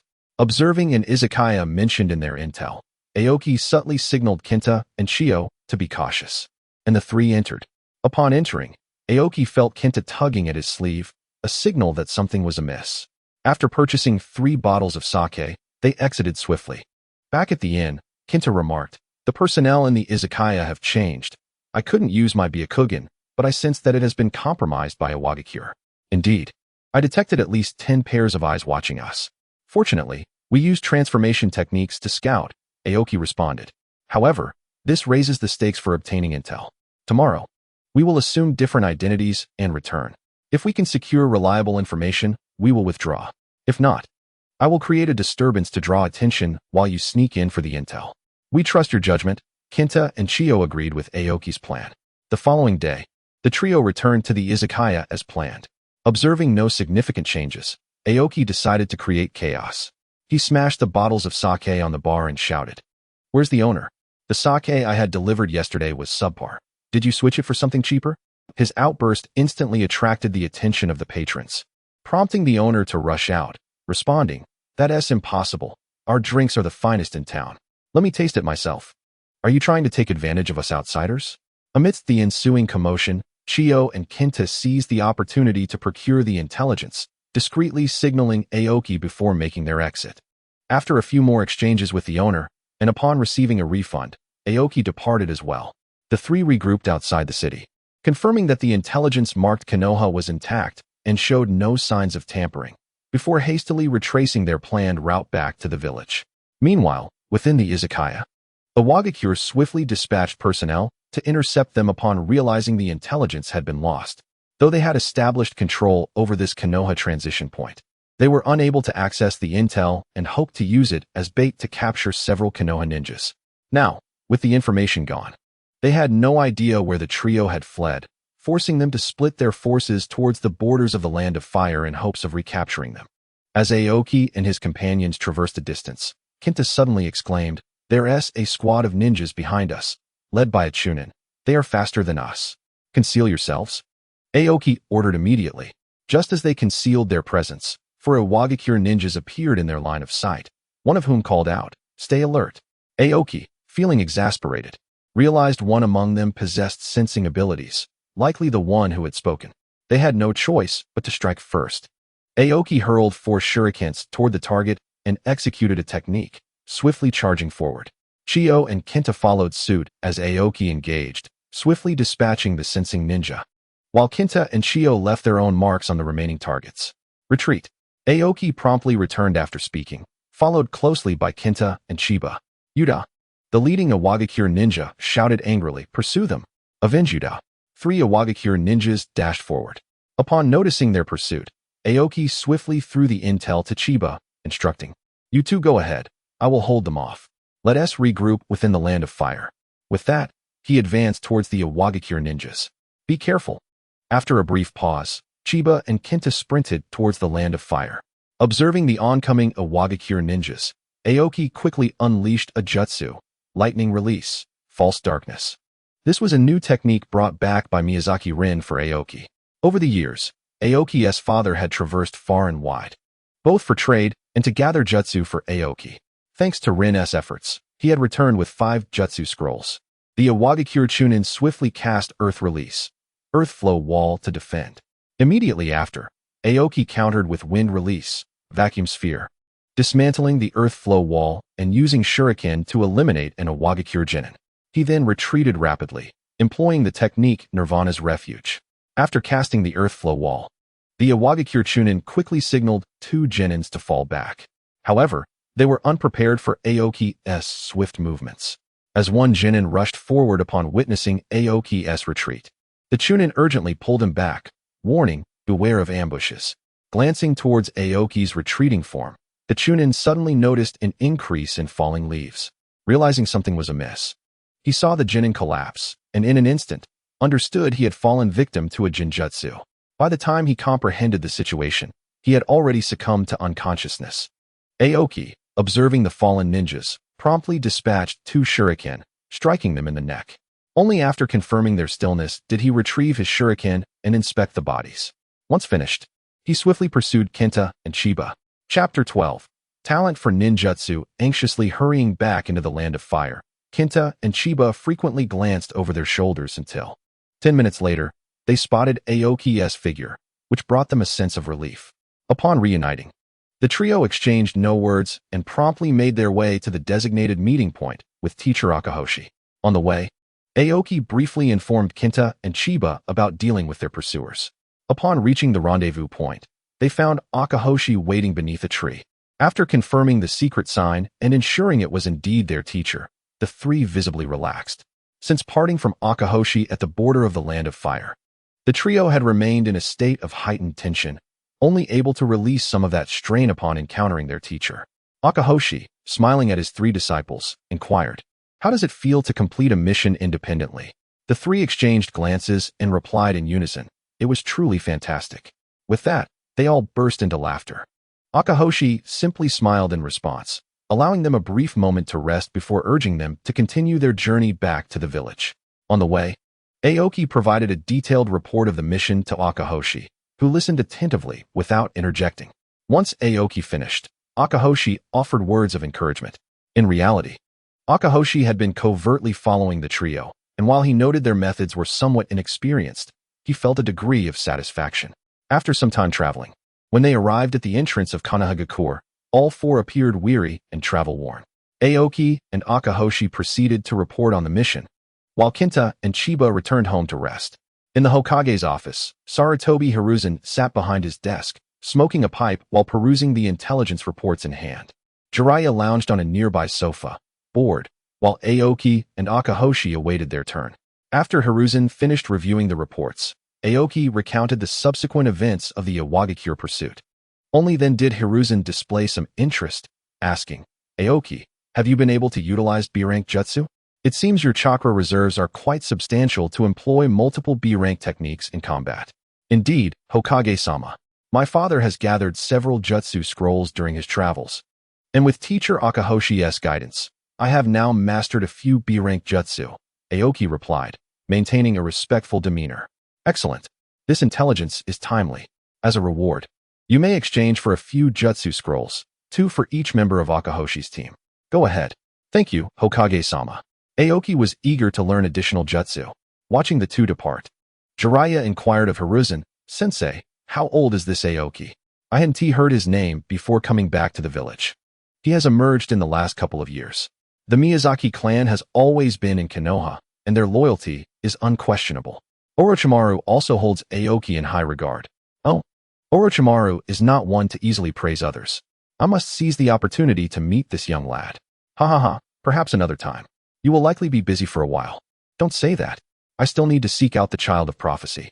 Despite his words, Jiraiya had already convinced himself that Nagato from the Rain Country was the child of prophecy mentioned by the great sage. However, considering Nagato's unique eyes, Jiraiya decided to keep that thought to himself, recognizing their significance as the Rinnegan. Enough of that. The ninja world is currently unstable, and with Tsunade absent, I must rely on you and Orochimaru. Seeing his teacher's serious expression, Jiraiya sighed. "All right, I suppose." Meanwhile, Aoki felt exhilarated at the prospect of learning new jutsu. Being from a civilian background, his chances of accessing ninjutsu were limited. His father had spent recent years gathering a few scrolls, and given the current circumstances, the best way to expand his jutsu repertoire was through Konoha. By elevating himself into the higher echelons of visibility, excluding Danzo, he hoped to acquire several techniques, which would bolster his confidence in the third Great Ninja War. Upon returning home, Aoki found the house empty, indicating that his father was once again away. After entering his room, he retrieved a notebook containing his future plans. Based on his current situation, he believed he had reached the level of a special jonin. His talent for genjutsu and ninjutsu had come to the attention of the higher-ups, and the secrets of the unique formations within his body must remain confidential. The next step was to enhance his strength. Tomorrow, he would focus on selecting jutsu that had a wide area of effect, as such techniques were invaluable on the battlefield. As he contemplated these matters, Aoki jotted notes in his notebook. After a while, he closed the notebook, revealing the cover titled Second 5-Year Plan. In the following days, Akahoshi's team continued with their routine, completing missions, training, and occasionally sharing meals together. Aoki encountered the fourth Hokage, Minato Namikaze, a few times, leading to an introduction to the spirited Kushina Uzumaki. Due to her inability to leave the village, Kushina was delighted to make new friends. Moreover, owing to the nine tails sealed within her, she could distinctly sense malice from others. Upon realizing Aoki harbored no ill intentions and was an exceptional cook, Kushina often expressed her desire to visit the Miyazaki household with Minato. However, Minato's recent busyness had repeatedly postponed their plans. At the training ground, Aoki diligently practiced his ninjutsu. Now proficient in the jutsu he had mastered, he recognized his limits after extensive training. As Aoki concluded his practice, a figure emerged from the shadows. Upon closer inspection, it was Orochimaru. Aoki felt a twinge of confusion. In his time in the village, he had occasionally glimpsed Jiraiya, but he had never encountered Orochimaru. Thus, he was somewhat perplexed by Orochimaru's visit. Though Orochimaru now exuded a somewhat cold demeanor, his reputation in Konoha remained relatively strong. Being a disciple of the third Hokage and one of the legendary Sannin, even if he appeared slightly aloof, the villagers regarded it merely as the nature of a powerful ninja. "Do you require something from me, sensei?" Aoki inquired. Aoki gazed at Orochimaru and inquired, "Nothing much. I merely stepped out for a stroll after concluding my experiment and happened to see you, open, engaged in your training." Orochimaru said little, yet his expression distinctly conveyed a profound interest. "Firstly, I apologize. It was not my intention to observe your training. Secondly, I noticed a remarkable improvement in your ninjutsu release speed. Your hand seals seem to have evolved, and the potency of your techniques has evidently increased. Have you refined your methods or altered the flow of chakra?" Aoki was taken aback, silently marveling at Orochimaru's keen insight. One could criticize him for his malevolence, but his skill was undeniable. To derive such conclusions merely by observing another's ninjutsu was impressive. "It's nothing. I have simply streamlined certain aspects of chakra flow to enhance my speed," Aoki replied. "Oh, it appears that Aoki-kun possesses exceptional talent. This is no trivial feat," Orochimaru mused, his interest in Aoki growing. Initially, he had merely sought a diversion from his experimental stagnation, yet he had stumbled upon a hidden genius. Although Aoki lacked any bloodline limit, his understanding of ninjutsu was remarkably profound. It was a pity he was already a disciple of the esteemed Akatsuki. Should Orochimaru consider recruiting a clever apprentice for himself? Chapter 13. The onset of war in the year 45 of the Leaf Village, a significant event unfolded. The illustrious White Fang, Tsukumo Hatake, had forsaken a mission to rescue his comrades, resulting in substantial losses for the village. Upon returning, he was subjected to harsh criticism from the villagers, plunging the bearer of the Hokage's mantle into a state of confusion. Tsukumo, who had always believed that the lives of his comrades superseded the mission, found himself questioning his own shinobi way for the first time. The final straw came when one of the ninjas he had saved publicly condemned him. Unable to bear the weight of it all, Tsukumo tragically ended his own life at home with his famed short blade. While Aoki was aware of the circumstances surrounding Tsukumo's death, witnessing the event firsthand felt unsettling. Firstly, how could a top-secret mission be known to the villagers? Secondly, the timing of the villagers' outrage and the ninja's subsequent accusation seemed orchestrated. Tsukumo had returned to the village merely a week prior. First came the public outcry. Then the Hokage's office stood idly by, and soon after, the ninja spoke out, only for the news of Tsukumo's suicide to emerge the very next day. It was all too swift. When Aoki relayed these thoughts to Akatsuki, she merely sighed and turned away, acknowledging the abnormality of the situation. At Tsukumo's funeral, Aoki encountered Kakashi for the first time. The young man, often hailed as a genius, had only just been promoted to Chunin the previous year. Kakashi, with his masked face bowed low, revealed nothing of his emotions. After the ceremony, Aoki felt compelled to approach the kneeling Kakashi before Tsukumo's gravestone. Regardless of the circumstances, Lord Tsukumo was a powerful shinobi. Indeed, Kakashi replied, harboring resentment towards his father yet unable to dispute his strength. "My condolences," Aoki offered, preparing to turn away. "What does it mean to be a shinobi?" Kakashi unexpectedly asked, perhaps driven by his inner turmoil or influenced by his father's praise of Aoki. After all, the higher-ups in Konoha were now aware of a Chunin named Aoki Miyazaki, a disciple of Akatsuki. whose genjutsu had once thwarted a large-scale effort by the Iwagakure squad led by Aoki, and whose original techniques were documented in the Konoha scrolls. Alongside astonishing talent for ninjutsu learning and a full spectrum of chakra, everyone has their interpretation. To me, a shinobi is one who protects. But my father. Thus, it is for you to observe and contemplate. Aoki seemed to convey something profound, yet vague in his words. Kakashi remained silent, kneeling before the gravestone, lost in thought. While Aoki shook his head and departed, Aoki had contemplated saving Tsukumo, particularly with the Third Great Ninja War on the horizon. An additional strong ally would greatly benefit Konoha. Yet, he could not ascertain the identity of those pulling the strings behind the scenes, although he suspected Shimura Danzo might be involved. Did the third Hokage have a hand in this? These uncertainties filled Aoki with trepidation. Upon returning from the funeral, Akatsuki noticed Aoki's disquiet and inquired, "Do you still not comprehend?" Aoki met her gaze and replied, "It is precisely because I understand. Do tell. The Hokage elections are imminent, are they not?" "Indeed, and Tsukumo was not aligned with the Hokage faction." "Go on. What role does the third play?" "The Hokage may have intended to send a warning, but the situation spiraled out of control. Then I comprehend, yet I disagree. Understanding suffices." "Yes, but, teacher, how do you possess such knowledge? Do you not know who I am?" With that, Akatsuki playfully tapped Aoki on the head, revealing a lighter mood. Rubbing his head, Aoki initially feared that the third Hokage might be akin to certain characters from his past life, more sinister than Danzo. After all, hypocrisy can be more terrifying than outright malevolence. Now, Aoki understood that the third was merely soft-hearted. Compared to evil, naivety better described the deceived Hiruzen. However, this only intensified Aoki's disdain for Danzo, who aspired to seize the Hokage title. What a deluded ambition. Time gradually dulled the memory of Tsukumo's demise. A year later, discussions surrounding the White Fang had ceased, as if he had never existed.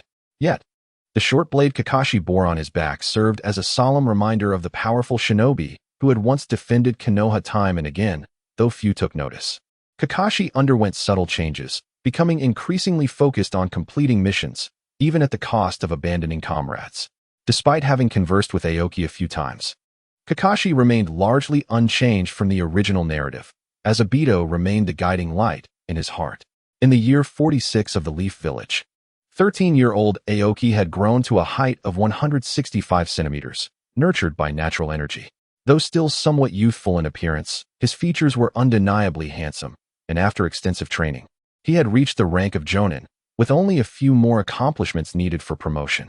With the loss of the White Fang and Tsunade's departure, Konoha's overall strength had significantly diminished, leading to more frequent probing by other nations.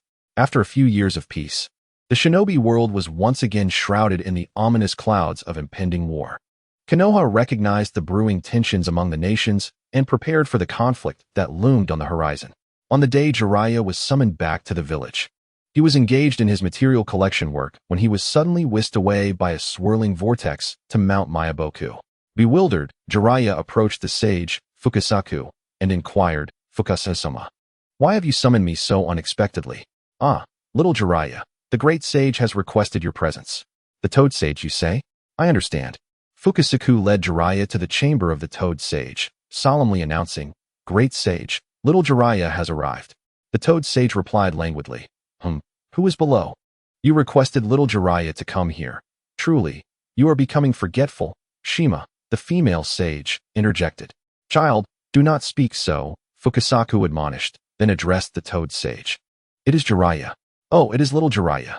By the way, I had a dream yesterday concerning the Child of Prophecy."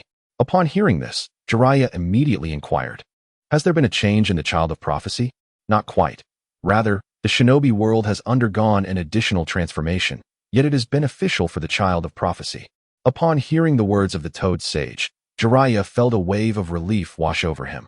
With war looming on the horizon, the potential peril facing the prophesied child left him feeling utterly powerless. Fortunately, it seemed to herald a positive shift. Yet, Jiraiya remained curious about the nature of this change and inquired further with the Toad Sage. "When the time is right, you shall know," the sage replied.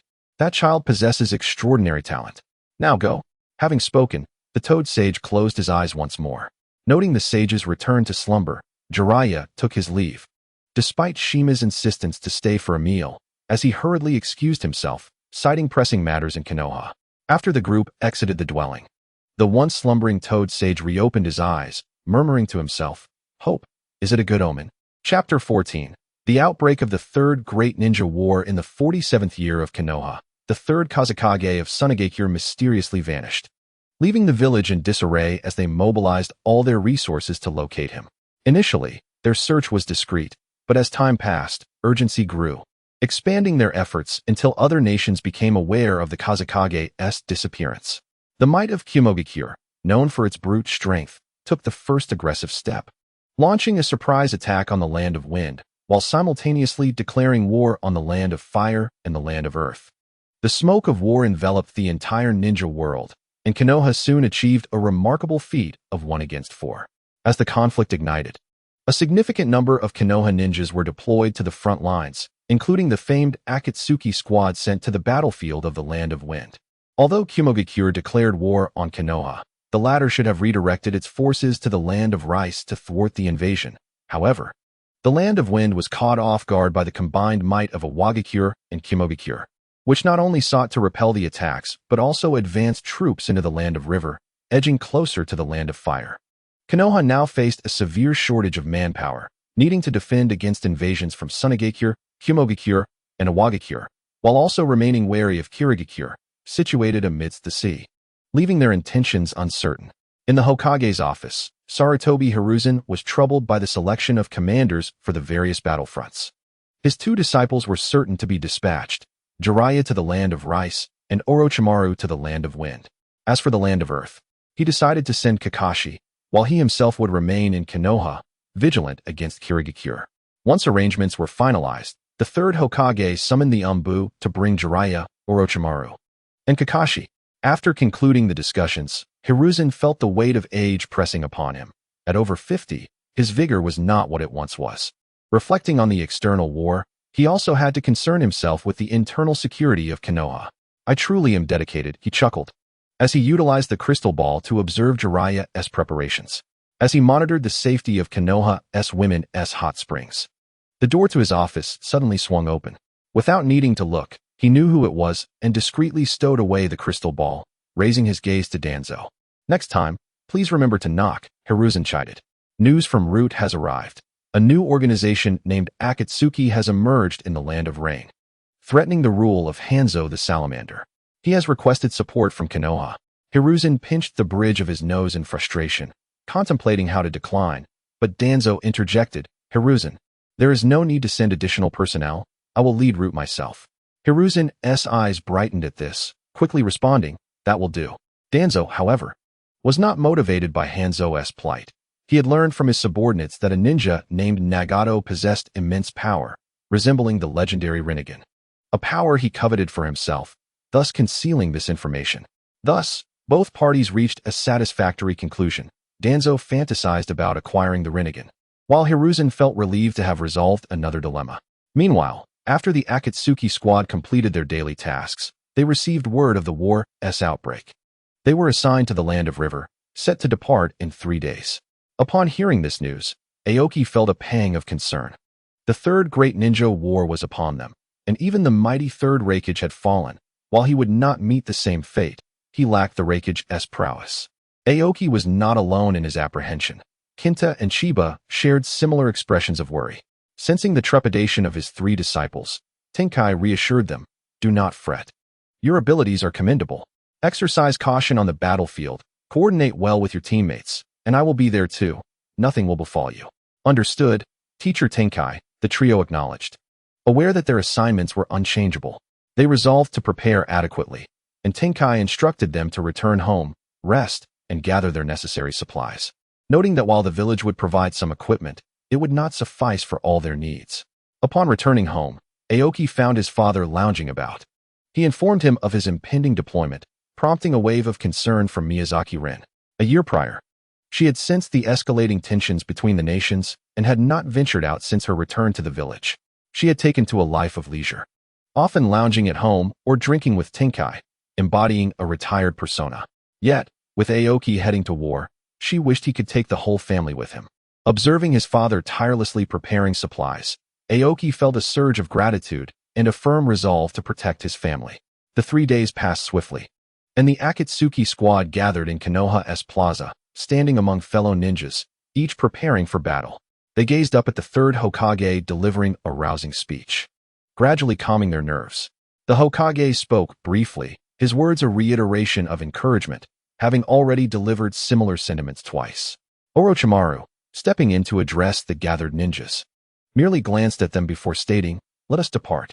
The mobilization of the large force was far more substantial than the usual missions of the Akatsuki squad. The contingent was divided into 3 segments: reconnaissance ninjas at the forefront, combat ninjas in the middle, and logistical support at the rear. The journey from Konoha to the Land of River would typically take 2 to 3 days. However, with the increased numbers, their progress slowed, taking 5 days to reach the encampment. After settling their belongings in the tent, the Akatsuki squad received their first mission, patrol duty. Following the designated route, they began their patrol. As usual, Kinta was on alert, while the other 3 ninjas documented their observations. As they traversed a dense forest, Kinta suddenly called out, "There's a squad of ninja ahead, 4 in total. Chiba, signal, and conceal our position," Tenkai commanded. Upon receiving Kinta's report, the teams swiftly concealed themselves, while the Sunagakure squad, noticing the signal, quickened their pace. As Aoki and the others awaited the enemy team, they heard a series of clattering sounds, and Aoki instantly recognized it as the signature of Sunagakure's puppet masters. This was his first encounter with such a practitioner. Moments later, 4 ninjas materialized before them, the leader being a striking kunoichi with green hair, accented with 2 yellow strands framing her face. Tenkai immediately recognized the figure, Yakura, the wielder of the bloodline limit, Shikuten, from Sunagakure. Chapter 15. Confrontation with Sunagakure. The moment Tenkai laid eyes on Yakura, he realized that the battle ahead would not be an easy one. As Yakura appeared, she launched a fireball directly at Tenkai's direction, including the crimson-hued Akane. 4 individuals lunged towards the 4 ninjas. Akane faced off against Yakura, while Aoki engaged a Suna ninja adorned with 2 streaks of face paint. Upon the initial clash, Aoki sensed an unusual disparity in strength. The opponent's power was far beyond that of an ordinary person. Suddenly, he observed the Suna ninja launch 2 sharp spikes from its hands, aimed directly at him. It dawned on Aoki that this was the puppet of a puppet master. Even though he had never directly confronted a puppet master, he understood that defeating one necessitated locating their true body. Thus, while evading the puppet's attacks, Aoki meticulously scrutinized his surroundings. After successfully fending off 3 assaults from the puppet, he deduced the approximate location of the puppet master. With precise chakra control, he severed the chakra threads connecting the puppet to its master. As the puppet master attempted to re-establish the connection, Aoki hurled 3 shuriken into the grove where the puppet master concealed himself, initiating a series of hand signs. Just as the puppet master evaded the shuriken, Aoki unleashed his ninjutsu, Wind Release, Wind Blade. As the puppet master maneuvered through the air, believing he had evaded Aoki's technique, the wind blade sliced through him, cleaving him in 2. Within moments, 1 member of the Suna team had fallen. When Yakura noticed the demise of his companion, he became wary of Aoki, albeit continuing his onslaught on Akane with a barrage of fireballs. Unlike the standard fire release, Yakura's fireballs were forged from scorch release, burning hotter and instantly vaporizing the moisture within any target they approached. To evade these relentless fireballs, Akane constantly shifted her position while employing genjutsu to hinder Yakura's focus. As Aoki resolved the puppet master, he surged towards Chiba's direction, recognizing that Chiba was the weakest link in their squad and currently at a disadvantage. Fearing for the safety of Akane's team, he rushed to provide assistance. Just as Chiba was kicked aside by an enemy, Aoki's shuriken struck the Suna ninja in the neck. Remarkably, the Suna ninja appeared unfazed, charging in the opposite direction towards a tree, unleashing a flurry of punches and kicks. This was a genjutsu they had developed together, inspired by the second Mizuki's techniques, Mirage, a visual distortion that disrupted the opponent's chakra, diminishing their physical awareness and altering their perception of the surrounding environment. As Aoki eliminated the Suna ninja and prepared to rush towards Kinta, Yakura, witnessing yet another fallen comrade, erupted with fury. He propelled Akane away before charging at Aoki with Scorch Release, Steam Execution.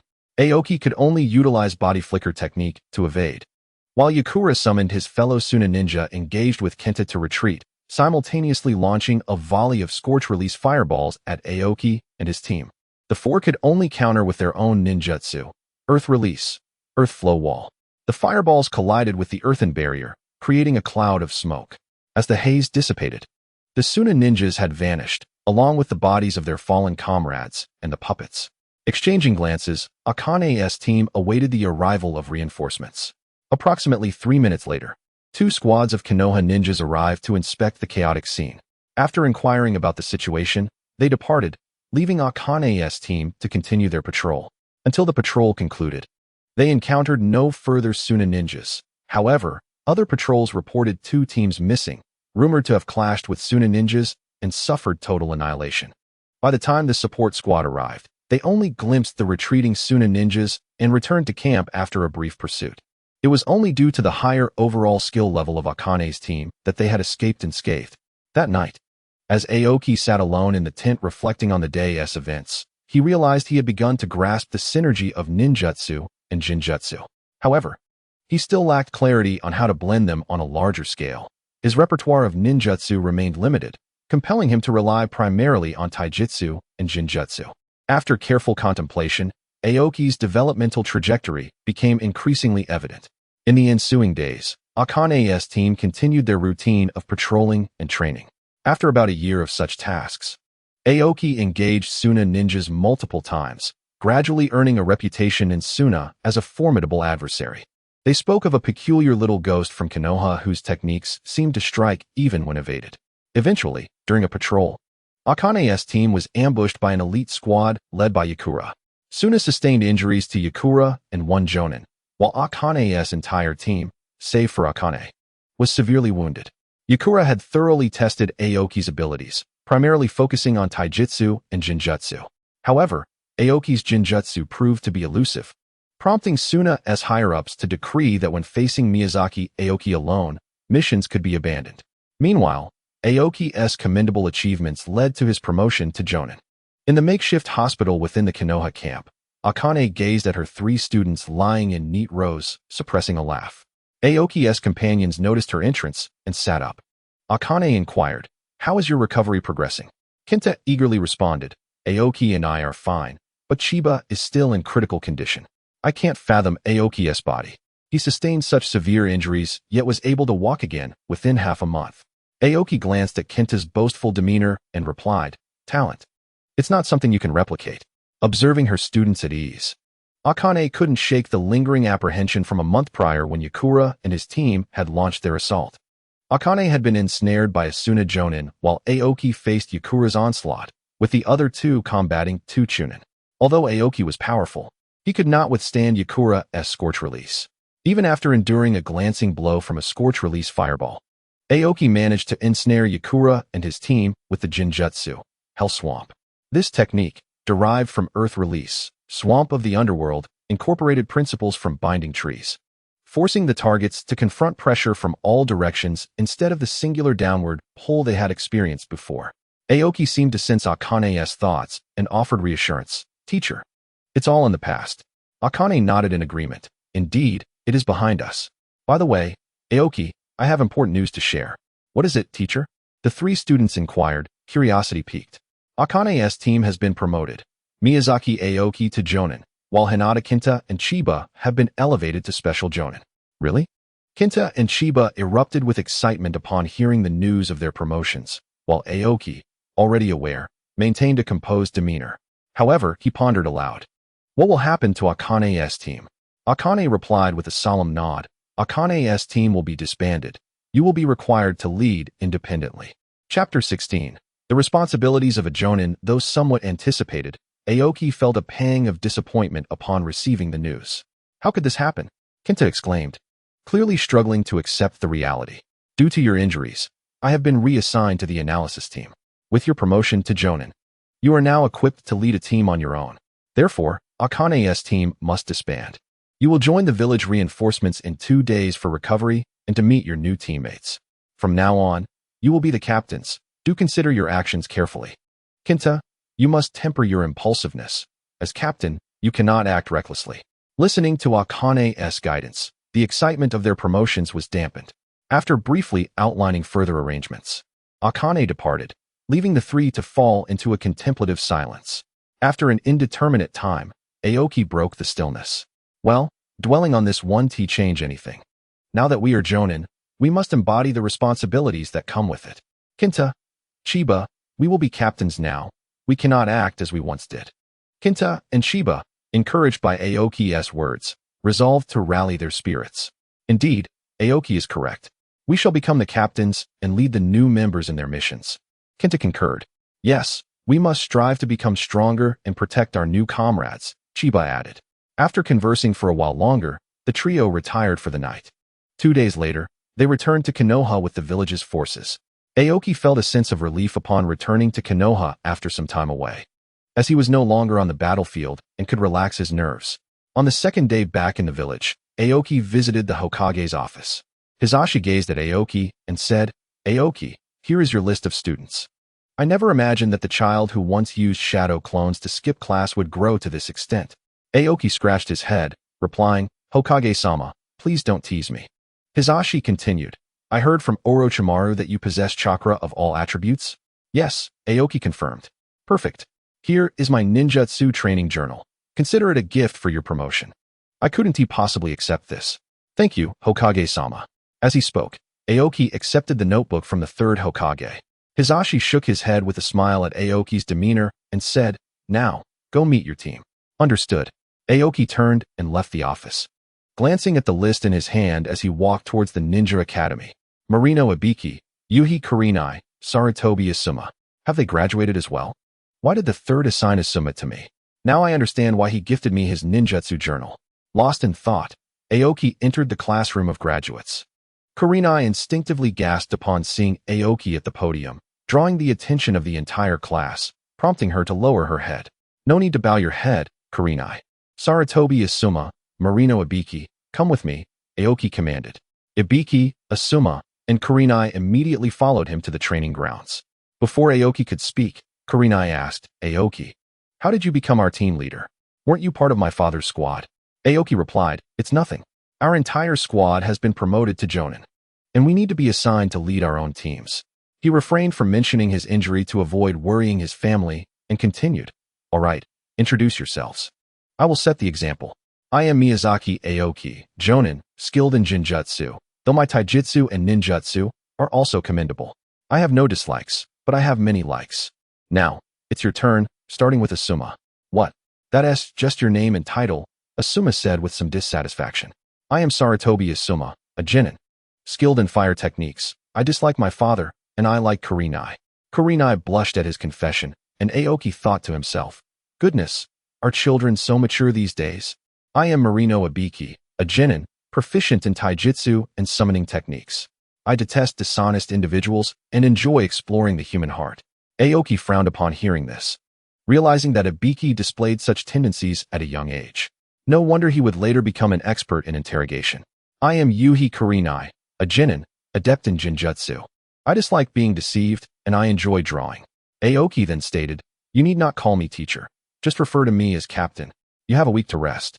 And after that, I will take you to the land of rivers. Indeed, after a week, you shall be on the battlefield. Starting tomorrow, I will train you for a week. If any of you cannot keep up, it would be better to withdraw now than to risk your lives on the battlefield." That is all. Dismissed. After speaking, Aoki walked back with Kurenai, subtly probing into her relationship with Asuma. Having watched his younger sister grow up, he felt a sense of protectiveness, akin to a cabbage being pecked at by a pig. The more he thought about it, the angrier he became. He resolved to train Asuma rigorously over the next week. At that moment, Asuma suddenly sneezed, murmuring, "Who is cursing me behind my back?" Upon returning home, Aoki's sister, Miyazaki Rin, expressed her displeasure at Aoki bringing Kurenai to the battlefield, threatening to break Aoki's legs if a single hair was harmed on Kurenai's head. Aoki could only feel exasperated while Kurenai stifled a laugh beside him. The next morning, at the training grounds, Aoki provided individual guidance to the trio. Kurenai focused on Jinjutsu and Taijutsu, Asuma practiced ninjutsu, and Ibiki honed his taijutsu skills. Since they were not his direct disciples, Aoki refrained from teaching them his signature Jinjutsu techniques, but shared his insights on the cultivation of Jinjutsu, ninjutsu, and taijutsu without reservation. Under Aoki's tutelage, the trio's abilities saw a remarkable improvement within a week. After a week, Aoki led the three of them to the battlefield in the Land of Rivers alongside the main forces. Reports from the front indicated that Sunagakure was amassing troops along the borders, suggesting that a decisive battle was imminent.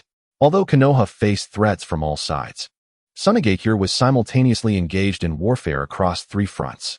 Konoha needed to defeat Sunagakure first to confidently confront Kumogakure and Iwagakure, not to mention the uncertain situation with Kirigakure.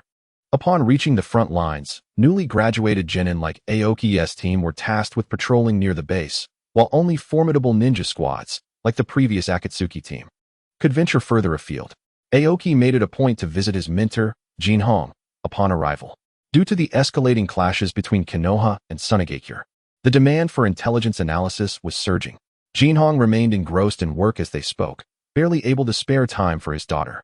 Observing Jinhong's overwhelming busyness, Aoki exchanged a few words before excusing himself and heading to his tent, where he could take advantage of the downtime to discuss battlefield precautions with his three subordinates. Chapter 17. The battle begins on the second day after Aoki's team arrived at the camp. Orochimaru summoned Aoki to the temporary command post. Looking at Aoki, Orochimaru calmly stated, "Aoki-kun, our skirmishes with Sunagakure are becoming increasingly frequent. I am aware of your capabilities. If you encounter a puppeteer during your patrol, it is imperative that you capture them. Intelligence from a few days ago revealed that our current antidotes are insufficient to counter Sunagakure's poison. We require a substantial amount of their toxins for antidote research." "Understood, Lord Orochimaru," Aoki affirmed. "All right, your team is assigned to patrol Area 15 today." "Yes." After responding, Aoki left the command post and gathered his three subordinates, informing them of their route before setting off. The area designated for their patrol was considered the outskirts of the Konoha camp, as capturing a puppeteer or their puppets required them to remain at a distance from the village. As they neared the end of their patrol and prepared to return to the camp, a squad from Sunagakure suddenly charged at them. Aoki swiftly activated his technique, placing Asuma and the others behind him. Upon seeing Aoki, the Sunagakure squad called out, "It's the Nightmare." Beware of his Jinjutsu. Each time Aoki heard that nickname, he couldn't help but feel exasperated by how unpleasant it sounded. Nevertheless, without hesitation, he began forming hand seals while instructing his team. "Leave the puppeteer to me. You three form a defensive formation and be cautious. Once I deal with them, I will assist you." With that, Aoki unleashed his Jinjutsu, Mirage of the Sea of Illusions. The four Sunagakure ninjas hastily attempted to dispel the illusion, swiftly retreating. Just as they had distanced themselves, for shurikens struck the exact spots they had occupied moments before. Wind release, great breakthrough. A powerful technique was unleashed, and two Sunagakure ninjas retaliated while evading, one of whom was indeed the puppeteer. The Earth-style technique, Earth Flow River, prevented the four sand ninjas from gathering together. Aoki could only employ large-scale ninjutsu to separate them and eliminate them one by one. Utilizing the lightning release, Aoki approached the four sand ninjas from different angles. To evade Aoki's jutsu, they were forced to disperse. In that moment, Aoki executed the phantom body flicker technique, charging towards one of the sand ninjas. This technique, a fusion of body flicker and illusion, conjured numerous phantoms to confuse the enemy, obscuring his true intentions. However, Aoki's mastery of the technique was not particularly refined. If he could create illusions that were indistinguishable from reality, Shursui would likely require a new title. The four sand ninjas, uncertain of Aoki's actual target, were each preoccupied with dispelling the phantoms before them. Meanwhile, Aoki stealthily maneuvered behind the puppet master and swiftly formed hand seals for wind release. Wind blade, decapitating the puppet master in one decisive strike. Yashiki. Witnessing the death of their comrade, the sand ninja erupted in rage. Wind release, vacuum wave. Wind release, crushing damage. Wind release, vacuum sphere. The three of them unleashed their jutsu desperately, attempting a wide-scale assault on Aoki's position. As they formed their seals, Aoki countered with earth release, earth flow wall. Once the three sand ninjas completed their techniques, they scattered. At that moment, Aoki's three subordinates arrived, executing their own jutsu, fire release, ash pile burning, illusionary tree binding kill, water release, iron cannonball. The three sand ninjas fell victim to the onslaught. Satisfied with the arrival of his comrades, Aoki nodded and instructed them to collect the items and withdraw. Understood. Though they had successfully neutralized the three ninjas, it was their first time taking lives. Observing their pale faces, Aoki smiled and said, "To borrow a phrase from my teacher, welcome to the world of ninjas, kids." With that, Aoki set off first, and the three, exchanging glances, followed suit. Silence enveloped them as they journeyed. Upon reaching the camp, Aoki instructed the trio to rest while he reported the patrol situation to Orochimaru and submitted the various poisons seized from the puppet master. He decided to keep the puppet for further study, even though he could not manipulate it due to the lack of chakra threads. Understanding its vulnerabilities would prove beneficial for future encounters with puppet masters. A week passed, and the conflict between Konoha and Tsunegakure escalated. During this time, Aoki's team patrolled 6 times and encountered 9 squads of sand ninjas. These battles quickly acclimatized Aoki's 3 subordinates to the rhythm of warfare. One fateful night, sand ninjas stealthily infiltrated the Konoha camp. However, upon entering, the leading ninja, Hiroso, sensed something amiss. The camp was eerily quiet. Realizing they had walked into an ambush, he shouted, "Retreat!" quickly. No sooner had he spoken than several earthen platforms rose from the ground, encasing the sand ninjas. Concurrently, ninjas proficient in water release, including Aoki, formed seals and executed water release, waterfall technique. Instantly, the sand ninjas found themselves submerged in a vast ocean. The more powerful among them either stood atop the water's surface or clung to rocky walls, yet many were overwhelmed and drowned in the lakes formed by the water release. Following this, Konoha's ninjas began forming seals for lightning release, earth walk. Aside from a few hundred sand ninjas, most were grievously injured. Hiroso, with fury in his eyes, glared at the leader from Konoha. The pain was unbearable. They had lost 2/3 of their forces. "Hiroso, surrender or die," came the cold voice of Orochimaru. To lure Hiroso into a trap, Orochimaru had sacrificed 5 patrol teams as bait, hoping to lower Hiroso's guard, but the results were staggering. Initially planning for a decisive battle, they had nearly completed the antidote for the sand ninjas. However, an unexpected message from Minato revealed that he had encountered several squads of unknown ninjas en route, likely an ambush unit from Tsunegakure. Hiroso, perplexed yet respectful of the situation, found himself with no options. The Wind Country was impoverished, having already suffered losses to the Cloud and Rock villages. With hopes of recovering against Konoha dashed, the daimyo had expressed impatience, threatening budget cuts if the war did not conclude soon. Consequently, Hiroso had no choice but to gamble everything, shifting from small unit ambush tactics to a full-scale assault. Little did they know, Konoha had been well prepared. It appeared that the Wind Country was prematurely exiting the Third Shinobi World War.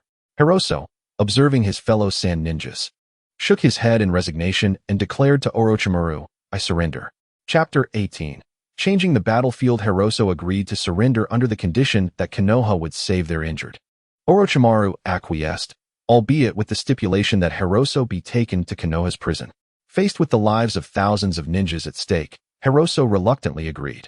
When Sarutobi Hiruzen received the news from Orochimaru, his excitement was palpable. The Wind Country had become the first battlefield resolved, allowing Orochimaru to be dispatched to other locations.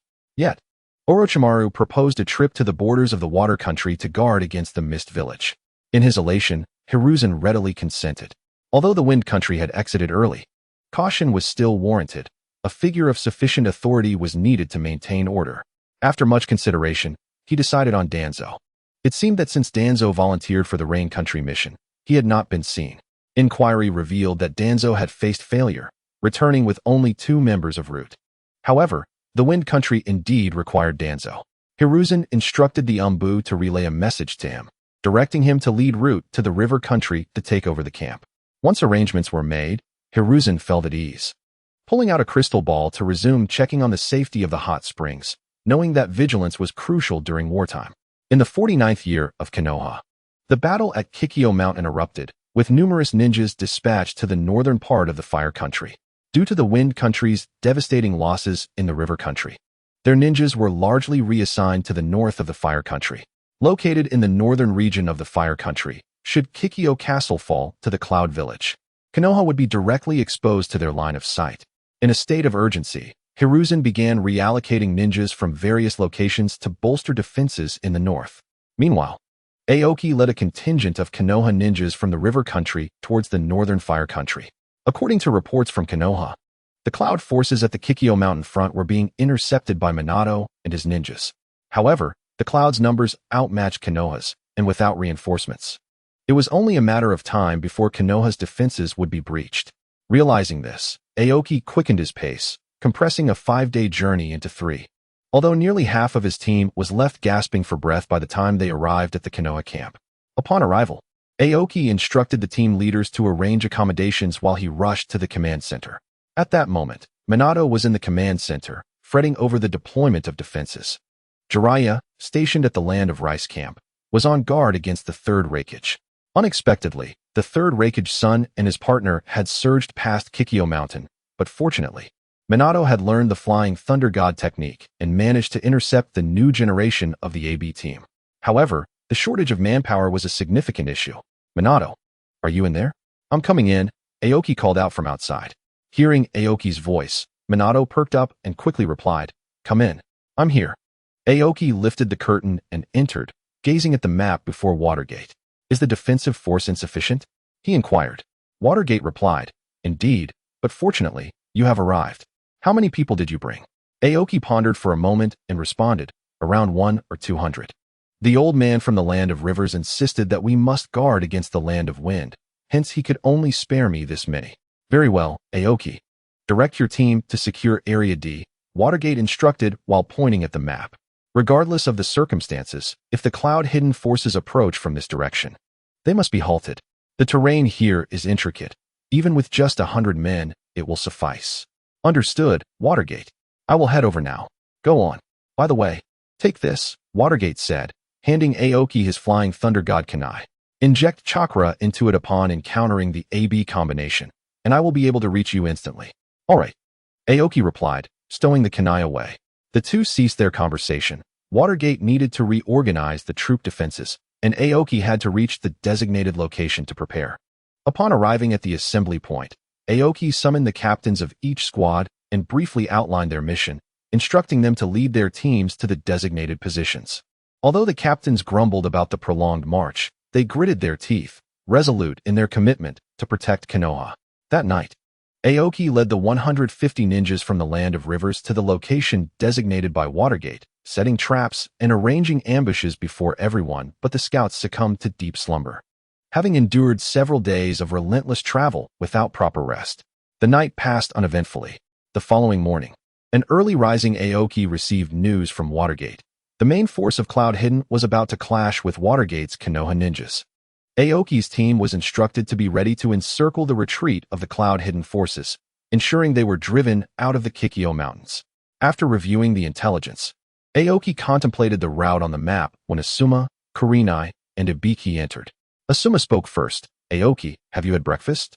Over the days of camaraderie, Asuma had developed great respect for Aoki, who was both powerful and kind to his subordinates, remarking that he preferred Aoki's leadership over his father's. Just set it down for now, Aoki replied, still deep in thought about the route. Understanding that Aoki was preoccupied with military matters, Asuma and the others silently placed the breakfast down and waited patiently. After a few minutes, Aoki finally identified a narrow path suitable for the passage of 150 people, allowing them to reach the designated position before the two forces encountered each other, effectively encircling the Cloud Hidden. With this realization, Aoki relaxed slightly, picked up his breakfast, and began to eat. Kurenai approached him and asked, Aoki, is there a mission? After swallowing a rice ball, Aoki replied, yes. Watergate has informed us that the Cloud Hidden is preparing to attack. We must reach the designated location before afternoon to complete the encirclement.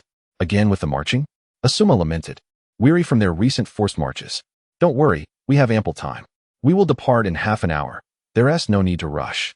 The trio understood there was no room for argument and acknowledged him before dispersing to coordinate the marching routes with their respective squad leaders. When Aoki and his Konoha ninjas arrived at the designated location, they witnessed a standoff between two groups of ninjas, one led by Watergate and the other by the AB combination of Cloud Hidden. Upon Aoki's arrival, both sides noticed him. Eliciting contrasting expressions, Watergate beamed with joy while the AB combination wore solemn faces.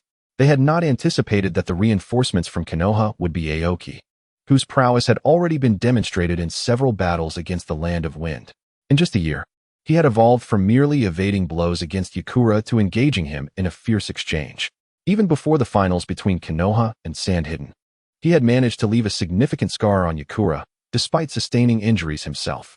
Chapter 19, Confronting the AB Combination. Upon seeing Aoki, the new generation of EI realized that their chances of victory were slim. Originally, they had agreed with Sandhidden to launch a joint assault, but Sandhidden had faltered and been eliminated early on. Now, if they suffered significant losses here, it would jeopardize their upcoming war against Stonehidden. The pressing question was how to safely return the 800 Cloud-Hidden ninjas to the Land of Lightning. Aoki stepped forward, standing beside Watergate, and addressed the AB combination. Aware that the prideful Cloud-Hidden forces would not retreat easily, Watergate proposed, "EI, let us engage in battle. Just the four of us. If you lose, you will remain. If you win, you may depart." EI, realizing that their surprise attack had already failed given the equal numbers, shot Aoki a defiant glare and agreed, "Fine. Just the four of us." Aoki found the glare perplexing, wondering why he was being stared at when it was Watergate's suggestion. However, he refrained from commenting, instead joining Watergate to strategize. In truth, there was little to arrange. In the original narrative, Watergate single-handedly held off the AB combination, and with Aoki joining him, victory seemed assured. Nonetheless, they needed to communicate to ensure that 1 + 1 would not amount to less than 1. After a brief tactical discussion, the four stood facing each other, the air thick with anticipation. As EI activated his lightning release armor, Watergate struck first, unleashing his flying thunder god kunai in a dazzling array. Meanwhile, Kurabi charged at Aoki with his ninja blade. Aoki formed a seal, activating the body flicker technique.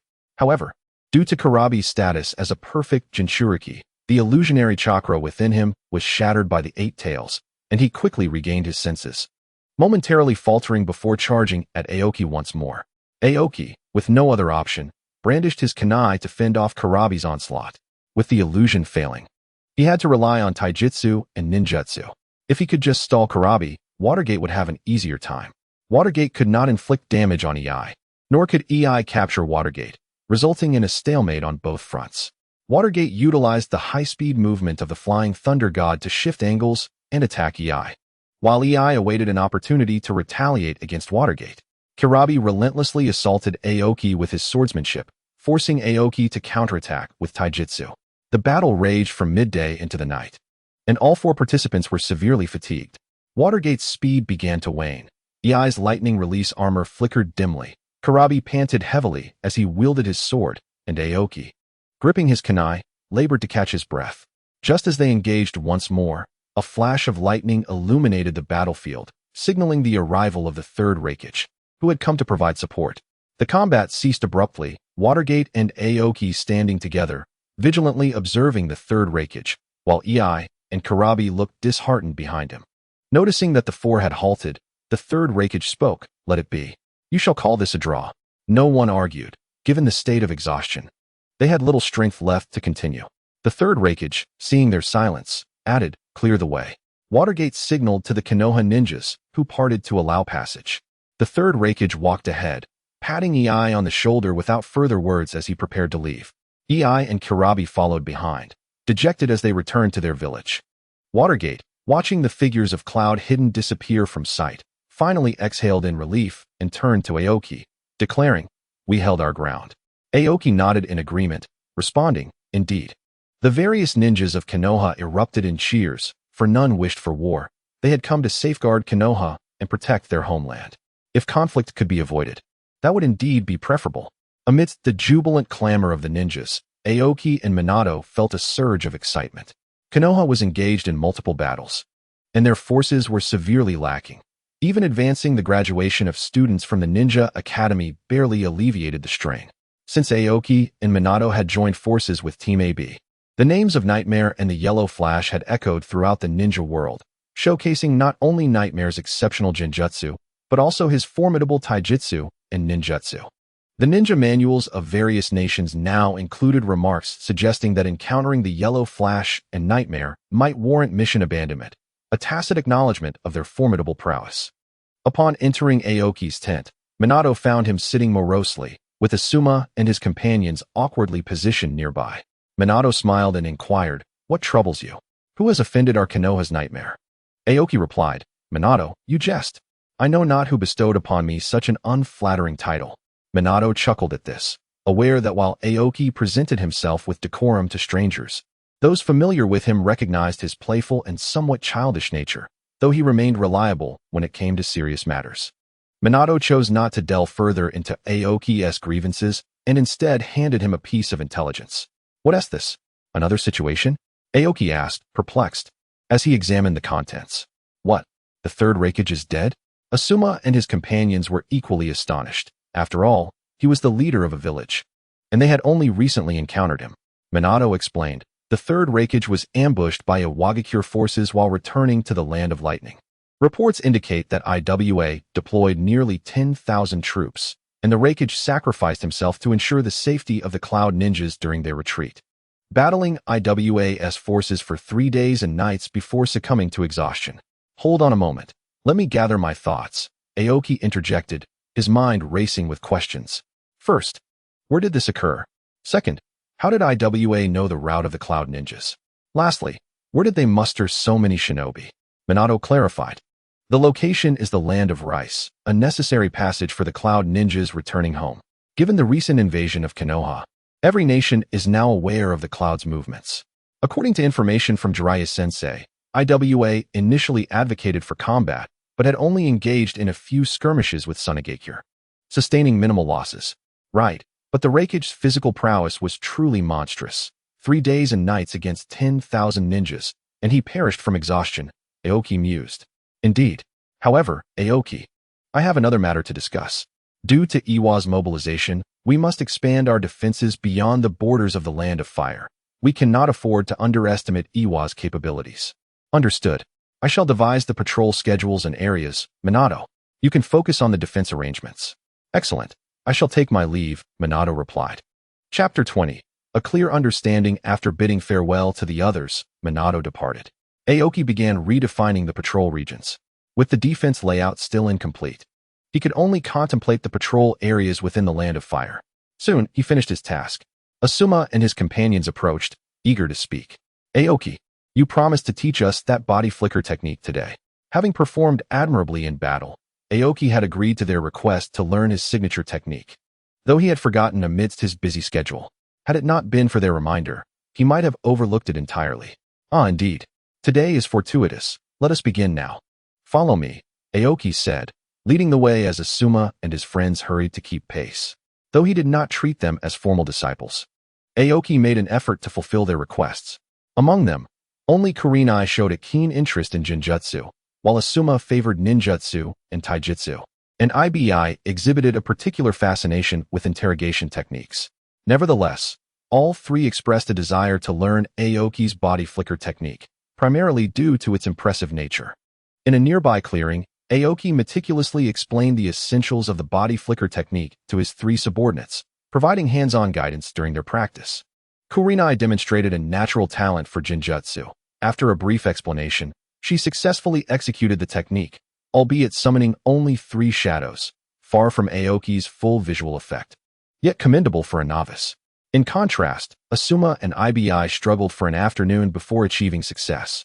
Afterward, Aoki simply advised them to continue practicing and to approach him with any questions, before being summoned by Minato to attend to other matters. Due to Minato's impressive performance during the defense against the Cloud invasion, the 3rd Hokage entrusted him with full responsibility for the northern camp of the Land of Fire. In a fit of frustration over Aoki's bravado, Minato requested to promote Aoki to vice commander, which the Hokage approved, much to Aoki's displeasure.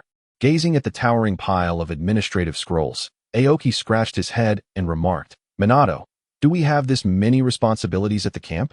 Why does this mountain of scrolls seem to grow daily? Indeed, we must formulate strategic deployments based on intelligence from across the ninja world," Minato replied without lifting his gaze. Suddenly, he paused, having spotted a particular piece of news. "Aoki, huh?" Aoki, still grappling with the scrolls, looked up in confusion. "Take a look at this intelligence. It concerns Dai." Minato was aware of Aoki's close relationship with Might Dai, having trained together in taijutsu. Today, They had received news of Dai's sacrifice. Did he open the 8th gate? It seems Uncle Dai has no regrets, Aoki murmured as he read the report. Aoki, are you alright? Minato asked, concern etching his features. I'm fine. Uncle Dai took down 4 of the 7 ninja swordsmen. The remaining 3 are mine to handle, Aoki replied, his expression impassive. He was aware of Dai's passing but lacked details on the timing. Recently, with his new role as vice commander, he could not allow himself to wander freely, leaving him to observe from a distance. Minato, I'm feeling a bit fatigued. I'll return now. I'll come in early tomorrow to address the remaining matters. Don't worry, I'll be here. You can go, Minato reassured him. Aoki acknowledged this and exited the command center, remaining silent even when Obito and Rin greeted him. Having known Minato for some time and having a good rapport with his 3 disciples, this silence was unprecedented. Is something troubling Aoki? Rin, ever observant, was the first to notice the change, while Obito, still disgruntled over Aoki's apparent indifference, remained silent, and Kakashi said nothing. The group continued on toward the command center without further discussion. Returning to his tent, Aoki lay on his bed, deep in thought. Having spent over a decade in this world, he had previously comforted himself regarding the deaths of figures like Kakashi and White Fang, rationalizing that he was still young and powerless and didn't know them well enough to be affected. However, Might Dai was different. He was the first of Aoki's closer acquaintances to pass away. As he had come to understand the ninja world and its developments, he had refrained from intervening out of fear of altering its course and losing his foresight, compounded by his lack of strength. Now that he possessed sufficient power, should he consider altering the course of events in the future? As Qingmin pondered deeply, he questioned whether he could accept the deaths of his father and uncle Jinhong amidst the chaos of the Nine Tails, or the loss of Asuma, who had called him Brother Qingmu, at the hands of Haiden and Kakazu. Could he bear the thought of his beloved brother Minato and sister Kushina perishing beside their child? Suddenly, he sat upright, clarity dawning within him. He could not accept this fate. The moment he stepped into the world of shinobi, the history of that realm had already begun to shift.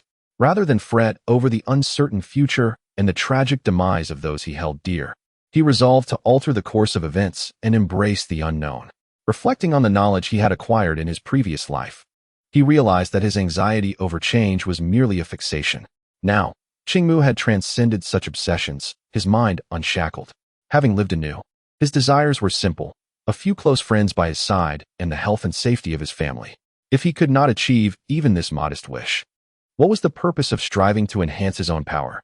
The following morning, when Minato arrived at the command post, he found Qingmu diligently attending to affairs. Seeing Qingmu's spirited demeanor put Minato at ease. Some matters could not be influenced by others, but had to be understood personally.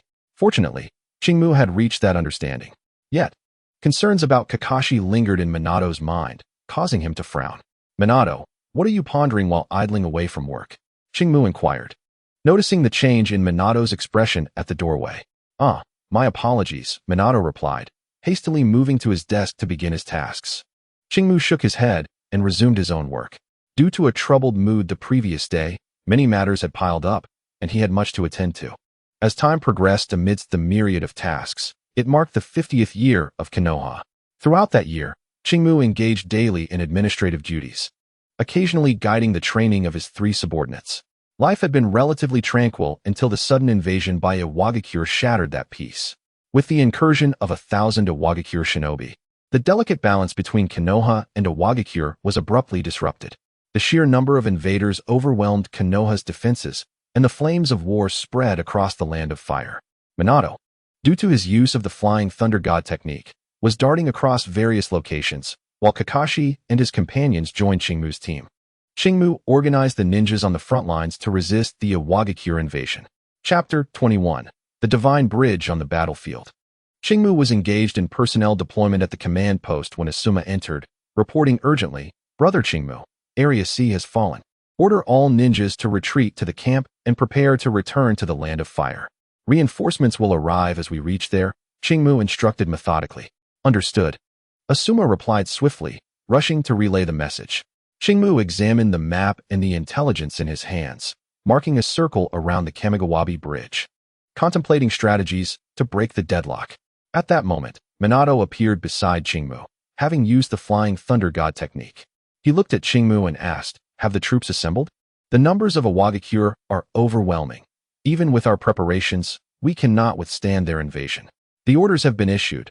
We can depart by afternoon, Qingmu replied without looking back. That's good. What are you contemplating? You seem fixated on the map, Minato remarked. Minato, look here, Qingmu said, pointing to the circled Kamigawabi Bridge. This is the essential route from the land of Earth to the front line. If we destroy this bridge, the subsequent Awagakure forces and supply lines will falter.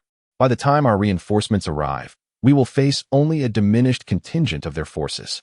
Minato listened intently, occasionally comparing the map with the intelligence, assessing the feasibility of Qingmu's plan.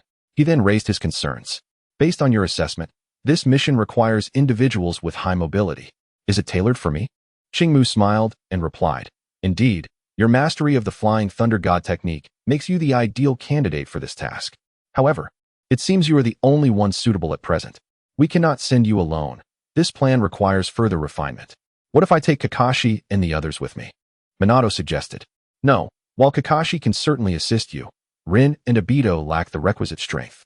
If they were to encounter danger while separated, Kakashi's current temperament might lead him to abandon them. We cannot place the children in such perilous situations. Rest assured, Obito is capable, and while Kakashi may be a bit aloof, he has changed significantly. I believe he would not forsake his comrades, Minato insisted. Very well. I have heard that the reinforcements will be led by Kakuzu. His strategic mind is better suited for comprehensive warfare. Once the support unit arrives, I will set off with your team to disrupt the Awagakure defenses, while you lead the others to destroy the Kamigawabi Bridge, Qingmu proposed, recognizing Minato's willingness to compromise. After some contemplation, Minato agreed to Qingmu's proposal. They continued to organize the ninjas, coordinating a retreat while engaging in battle, ultimately reuniting with the reinforcements within the Land of Fire. Upon encountering Nara Shikaku, Qingmu felt a tension lift slightly and addressed him, Shikaku-senpai. I entrust you with the frontline operations. Is there anything that requires further elaboration regarding my proposal? Shikaku reviewed the mission details pinned by Qingmu and pondered before responding, generally. There are no issues. However, are you certain about bringing along these three? I can understand Kakashi, but why Obito and Rin? Both of whom were promoted due to the war. If we are to be stringent, they are still some distance from being true Chunin. Are you certain you want them on such a dangerous mission? Qingmu remained silent at Shikaku's inquiry, turning to Minato, his expression pleading for an explanation. Minato, sensing the unspoken request, replied, Shikaku, it's not merely because Obito and Rin are my students that I praise them. Their abilities are indeed sufficient to handle the dangers of this mission. With me creating diversions in Awagakure's defenses, they will be safe with Kakashi and Qingmu. Seeing Minato's resolute stance, Shikaku conceded, very well, if you are insistent. Although he had reservations about Obito and Rin's capabilities, he recognized that with Qingmu and Kakashi present, the probability of success was still quite high. Once Qingmu relayed the details of the mission, the reactions of Obito and Asuma were starkly contrasting. Obito was elated at the prospect of undertaking such a crucial assignment, while Asuma was frustrated at being sidelined from such an important task. Brother Qingmu, why is it you leading them? I can understand Kakashi's strength, but why Obito? I am no less capable. Asuma exclaimed, unable to contain his feelings. In response, Obito interjected, what do you mean, why me? I am strong too, you know. Asuma merely scoffed at Obito's bravado, choosing not to engage further. A dismissive attitude that only served to irritate Obito further. Enough. Asuma, heed the orders. You must be vigilant of your surroundings during the frontline battle and ensure your safety. Qingmu interjected, separating the two. Reluctantly, they complied, though their eyes remained filled with defiance towards one another. Qingmu, observing their demeanor, refrained from further comments, instead instructing Kakashi and the others to prepare their supplies for the evening departure before taking Asuma and Obito with him. As night fell, Aoki led Kakashi and the others towards the Shinobi Bridge under the cover of darkness. Along the way, Aoki meticulously detailed the mission's circumstances to Kakashi and his companions. However, upon entering the territory of the Rock Village, the four fell into a profound silence, hurrying forward. Unbeknownst to them, a pair of eyes suddenly emerged from a rock they passed, belonging to Oishi, a Chunin from the Rock Village. Utilizing his sensory abilities and secret camouflage technique, he had successfully advanced to Special Jonin. This was his first patrol since his promotion, and he was taken aback to encounter 4 Leaf Village ninjas. Through his sensory perception and comparison, Oishi was convinced that the leader among them was the infamous Nightmare. Lacking confidence in achieving victory, Oishi opted to remain concealed, waiting for the four to pass before reporting back to his team. Indeed, the hurried group led by Aoki remained oblivious to Oishi's presence, continuing their advance toward the shinobi bridge. Once Oishi sensed that they were at a safe distance, he summoned a summoning beast to follow them while he returned to his base to report. As Oishi entered the base, a friendly voice from Tsukimura inquired, "Oishi, why were you gone so long? The captain is quite anxious." "I was just about to inform you, Captain. I discovered a team of leaf ninjas led by Nightmare, accompanied by 3 young ones. I have dispatched the summoning beast to tail them," Oishi promptly replied. "Oh, Nightmare and 4 youngsters?" The captain, Majiru, expressed interest upon hearing Oishi's report. "Yes, Captain, but one of the white-haired youngsters possesses a significant amount of chakra. He may be quite troublesome." "I understand. Let us follow them," Majiru ordered after a moment of contemplation. The Rock Village team followed the traces left by Oishi's summoning beast in pursuit of Aoki and his companions. Observing their trajectory, Majiru realized their destination was the shinobi bridge and exclaimed, "This is bad. Their target is the shinobi bridge. Tsukimura, hurry to the camp and report. Hikari, Oishi, quicken your pace. We must intercept them." As Majiru finished speaking, Tsukimura, the fastest among them, immediately altered his course towards the Rock Village camp, while Majiru and the others hastened their pursuit of Aoki and his team. Chapter 22. An unexpected turn while hurrying towards the shinobi bridge. Aoki's group suddenly heard a commotion behind them. Aoki immediately issued a command, "Conceal yourselves." As soon as he spoke, the 4 dispersed and concealed their figures. Just as they settled into hiding, Oishi, utilizing his sensory abilities, reported to Majiru, "Captain, they've stopped and scattered. It seems they've noticed us. Oishi, you go around and see if you can capture one of the youngsters. Hikari and I will advance from the front," Majiru instructed. Oishi promptly employed his camouflage technique and stealthily made his way towards the hiding spot of Noera Rin, while Majiru and Hikari moved toward the direction Oishi indicated. Once Aoki's group was hidden, they kept a watchful eye on the direction from which they had come. Before long, Majiru and Hikari appeared before them. Aoki signaled to the others to wait, recognizing that there should be a total of 4 ninjas, with only 2 in sight. There could be ambushers or a messenger among them. Observing the duo searching for something, Aoki ordered Kakashi and himself to charge at one of the rock ninjas. Majiru and Hikari, while conducting their search for Nightmare's team, suddenly noticed 2 figures rushing towards them. As Aoki approached rapidly, Majiru instinctively swung his kunai in defense. However, the figure before him distorted suddenly, revealing multiple illusions. Just as Majiru realized he had fallen victim to a genjutsu and prepared to dispel it, he felt a sharp pain in his back. Aoki had taken advantage of the moment, swiftly moving behind him to deliver a lethal blow. Hikari, who was fending off Kakashi's attack, noticed that their captain had failed to withstand even a single strike from Nightmare and began to prepare for a retreat. Just then, Rin's voice rang out as Oishi successfully approached and captured her. Without a moment's hesitation, Obito leaped into action, attacking Oishi in an attempt to rescue Rin. Hikari, seeing Oishi's success, abandoned Kakashi and charged towards him. After joining forces, they took Rin hostage and rushed towards the nearest base. Aoki, realizing too late that Rin had been captured, rushed to the spot where she had been taken, but by the time he arrived, Oishi and his partner had already fled with her. Obito anxiously exclaimed, "Aoki, we must hurry to save Rin." Kakashi interjected, "We must prioritize our mission. We have been discovered, and attempting to rescue her could jeopardize our objective." "How can you say that, Kakashi? Rin is our comrade," Obito retorted. "But we are ninjas. Failing our mission makes us worthless." "I refuse to be worthless," Kakashi replied, maintaining his calm demeanor. Seeing that Obito was about to argue further, Aoki intervened, turning to Kakashi and stating, "A ninja who abandons their comrades is even less than worthless." Gazing into Aoki's eyes, Kakashi fell silent upon hearing those words. "Our next task is to retrieve Rin and then destroy the shinobi bridge." "Understood," Obito replied eagerly, while Kakashi remained silent. As they moved towards the direction Oishi had taken, they finally spotted Oishi and his companion in a cave, with a knocked out and bound Rin lying nearby. Obito immediately attempted to rush in to save her, but Aoki restrained him. Confused, Obito looked at Aoki, who gestured for stealth. As they approached the cave, Aoki noticed Oishi's hand moving towards his ninja pack. Realizing that this rock ninja might possess sensory abilities and that they had already been exposed. Deciding to abandon stealth, Aoki unleashed his shadow clone technique, sending illusions towards the two ninjas while his true self dashed towards Rin. As Aoki picked Rin up, he suddenly noticed an explosive tag affixed to her back. Fortunately, he discovered it in time. The tag had not yet been ignited. He swiftly tore it off and hurled it deep into the cave. Oishi and his companion, taken aback by Aoki's speed in rescuing the hostage, fled the cave as Aoki escaped with Rin, sealing off the cave's entrance with ninjutsu. Outside, Kakashi and Obito rushed out as Oishi and his partner attempted to seal the cave. Kakashi struck Oishi with a blade, injuring him but not fatally, interrupting his ninjutsu. Meanwhile, Obito was kicked back into the cave by Hikari. As Aoki hurled the explosive tag, he realized that Oishi and his partner were already outside. Just as he was about to exit, he found the entrance blocked by ninjutsu.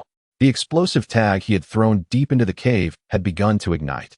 Without a second thought, Aoki utilized the Earth Release, Earth Flow technique, propelling himself and Rin underground towards safety. Although Oishi had been struck by Kakashi, he managed to fend off Kakashi's attacks, occasionally countering. Hikari, after kicking Obito into the cave, continued to unleash ninjutsu, completely sealing the entrance and then employing Earth Release, Rock Collapse, aiming to bury Obito and the others beneath the cave. During the casting of Hikari's technique, an explosion echoed from within the cave.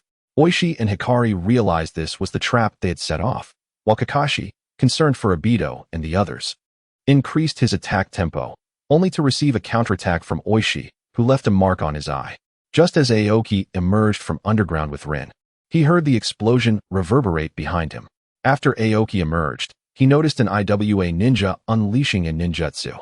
Kakashi was engaged in battle with another IWA ninja when Aoki swiftly teleported forward, launching a shuriken that incapacitated the IWA ninja performing the jutsu. He then coordinated with Kakashi to eliminate the wounded IWA ninja. After surveying the surroundings, he couldn't help but inquire, "Kakashi, where is Obito?" "The captain." "Obito was kicked into a cave by that IWA ninja," Kakashi replied. Aoki was taken aback upon hearing this. The cave had been completely buried due to explosions and ninjutsu. Lin, having awakened from the rubble, began to dig alongside the two, hoping fervently that Obito was unharmed. After excavating for a time, they discovered Obito trapped beneath a massive boulder. As Kakashi attempted to lift the stone, Obito spoke. "Kakashi, don't strain yourself. My body is crushed beyond repair. I cannot move." Kakashi's hand trembled, and he was at a loss for words. "Kakashi, I just awakened my Sharingan, but since I am on the brink of death, consider this a gift for you, a token of your promotion to Jonin." Fortunately, Lin was rescued. After speaking, Obito glanced at Lin and removed his Sharingan, handing it to Kakashi. With Lin's assistance, they successfully replaced Kakashi's injured eye with the Sharingan, but Obito's life had already slipped away. Aoki glanced at Obito and quietly marked the spot, then turned to Kakashi and Lin, instructing, "Continue the mission." Chapter 23. Return to Konoha. With that, Aoki set off towards the Kaminobi Bridge. Kakashi and Lin hurriedly followed after witnessing Aoki's departure. Observing the somber expressions on their faces, Aoki urged, "We must complete the mission swiftly. We cannot let Obito's sacrifice be in vain." Kakashi responded, "I understand, but have you noticed how many IWA ninjas we were up against?" The two, initially enveloped in sorrow, suddenly realized Aoki's statement. Their ninja squad should consist of 4 members, yet they had only encountered 3. "One is missing," Kakashi remarked. "There are 2 possibilities. Either they only sent 3 ninjas, or they deduced our objective based on our direct route. After all, we are progressing in a straight line to expedite the mission, which implies that the missing ninja has likely gone to relay information. If we linger in our grief for even a moment longer, the probability of completing our mission diminishes." Aoki elucidated. Understanding Aoki's meaning, the two regained their composure and continued forward. Meanwhile, deep within the earth, a carnivorous plant rose, revealing a half-black, half-white creature. The white half spoke, "Is this the Obito that Madara instructed us to retrieve?" The black half replied, "Indeed, let us take him and make haste." The plant enveloped Obito and descended back underground, while Aoki's team, unaware of these events, arrived at the Kaminobi Bridge. The trio scanned the area for traces of IWA ninjas, but found none. They hastily affixed explosive tags to the bridge and, once at a safe distance, Aoki unleashed a fire dragon flame bullet, detonating the tags and severely damaging the bridge. After the explosion, Aoki approached to confirm the mission's completion, and the three returned to the Konoha camp. On their way back, they paused at the site of Obito's sacrifice, which now lay strewn with debris. "Where is Obito?" Kakashi questioned, puzzled. "This place is correct. I have marked it." He was either rescued or taken by the IWA ninjas, but the bodies of the two IWA ninjas remain, which suggests the likelihood of him being saved, Aoki contemplated. Upon hearing Aoki's analysis, a glimmer of hope ignited within the two. Perhaps Obito was still alive. With this hopeful sentiment, they followed Aoki back to the camp. Upon their arrival, they were greeted by Minato. Lin eagerly approached him, asking, "Minato-sensei, did you rescue Obito?" "Obito? No, I haven't seen him," Minato replied, perplexed. He then inquired, "What happened to Obito?" Lin, observing Minato's bewildered expression, felt a wave of despair wash over her as she trembled while explaining the situation. Minato, upon hearing this, expressed his confusion over Obito's disappearance but reassured them. Obito was likely rescued. Once his injuries are healed, he should return. I certainly didn't encounter him, but I did come across a lone ninja heading towards the IWA base and dealt with him. His trajectory aligns with that of the messenger ninja you mentioned. The group, still burdened by Obito's absence, held on to a shred of hope. What if Obito truly was safe? Meanwhile, Black Zetsu had already returned to their hideout with Obito. Madara, relying on the power of the outer path, maintained his life as he listened to Black Zetsu's report. "All right, revive him first," Madara instructed, gesturing to Black Zetsu. Black Zetsu injected Obito with Hashirama's cells, restoring his crushed form with a white substance, and his heartbeat gradually returned to normal. After some time, Obito slowly opened his eyes, gazing around the cave in bewilderment. "Is this the Pure Land? Why can I still feel pain if I'm dead?" "Because you are not dead yet, kid," a long-haired elder seated on a stone step replied. Obito looked up, recognizing the voice. "I'm not dead. Did you save me?" At that moment, the white creature that had accompanied Black Zetsu emerged from the ground, saying, "I saved you. My name is Akatsuki. Do you know what it feels like to relieve yourself?" "Enough, Akatsuki," Madara interrupted, then turned to Obito. "I had him bring you back. I am Uchiha Madara." Obito was taken aback upon hearing the name, unable to believe that the elder before him was indeed the legendary Uchiha Madara.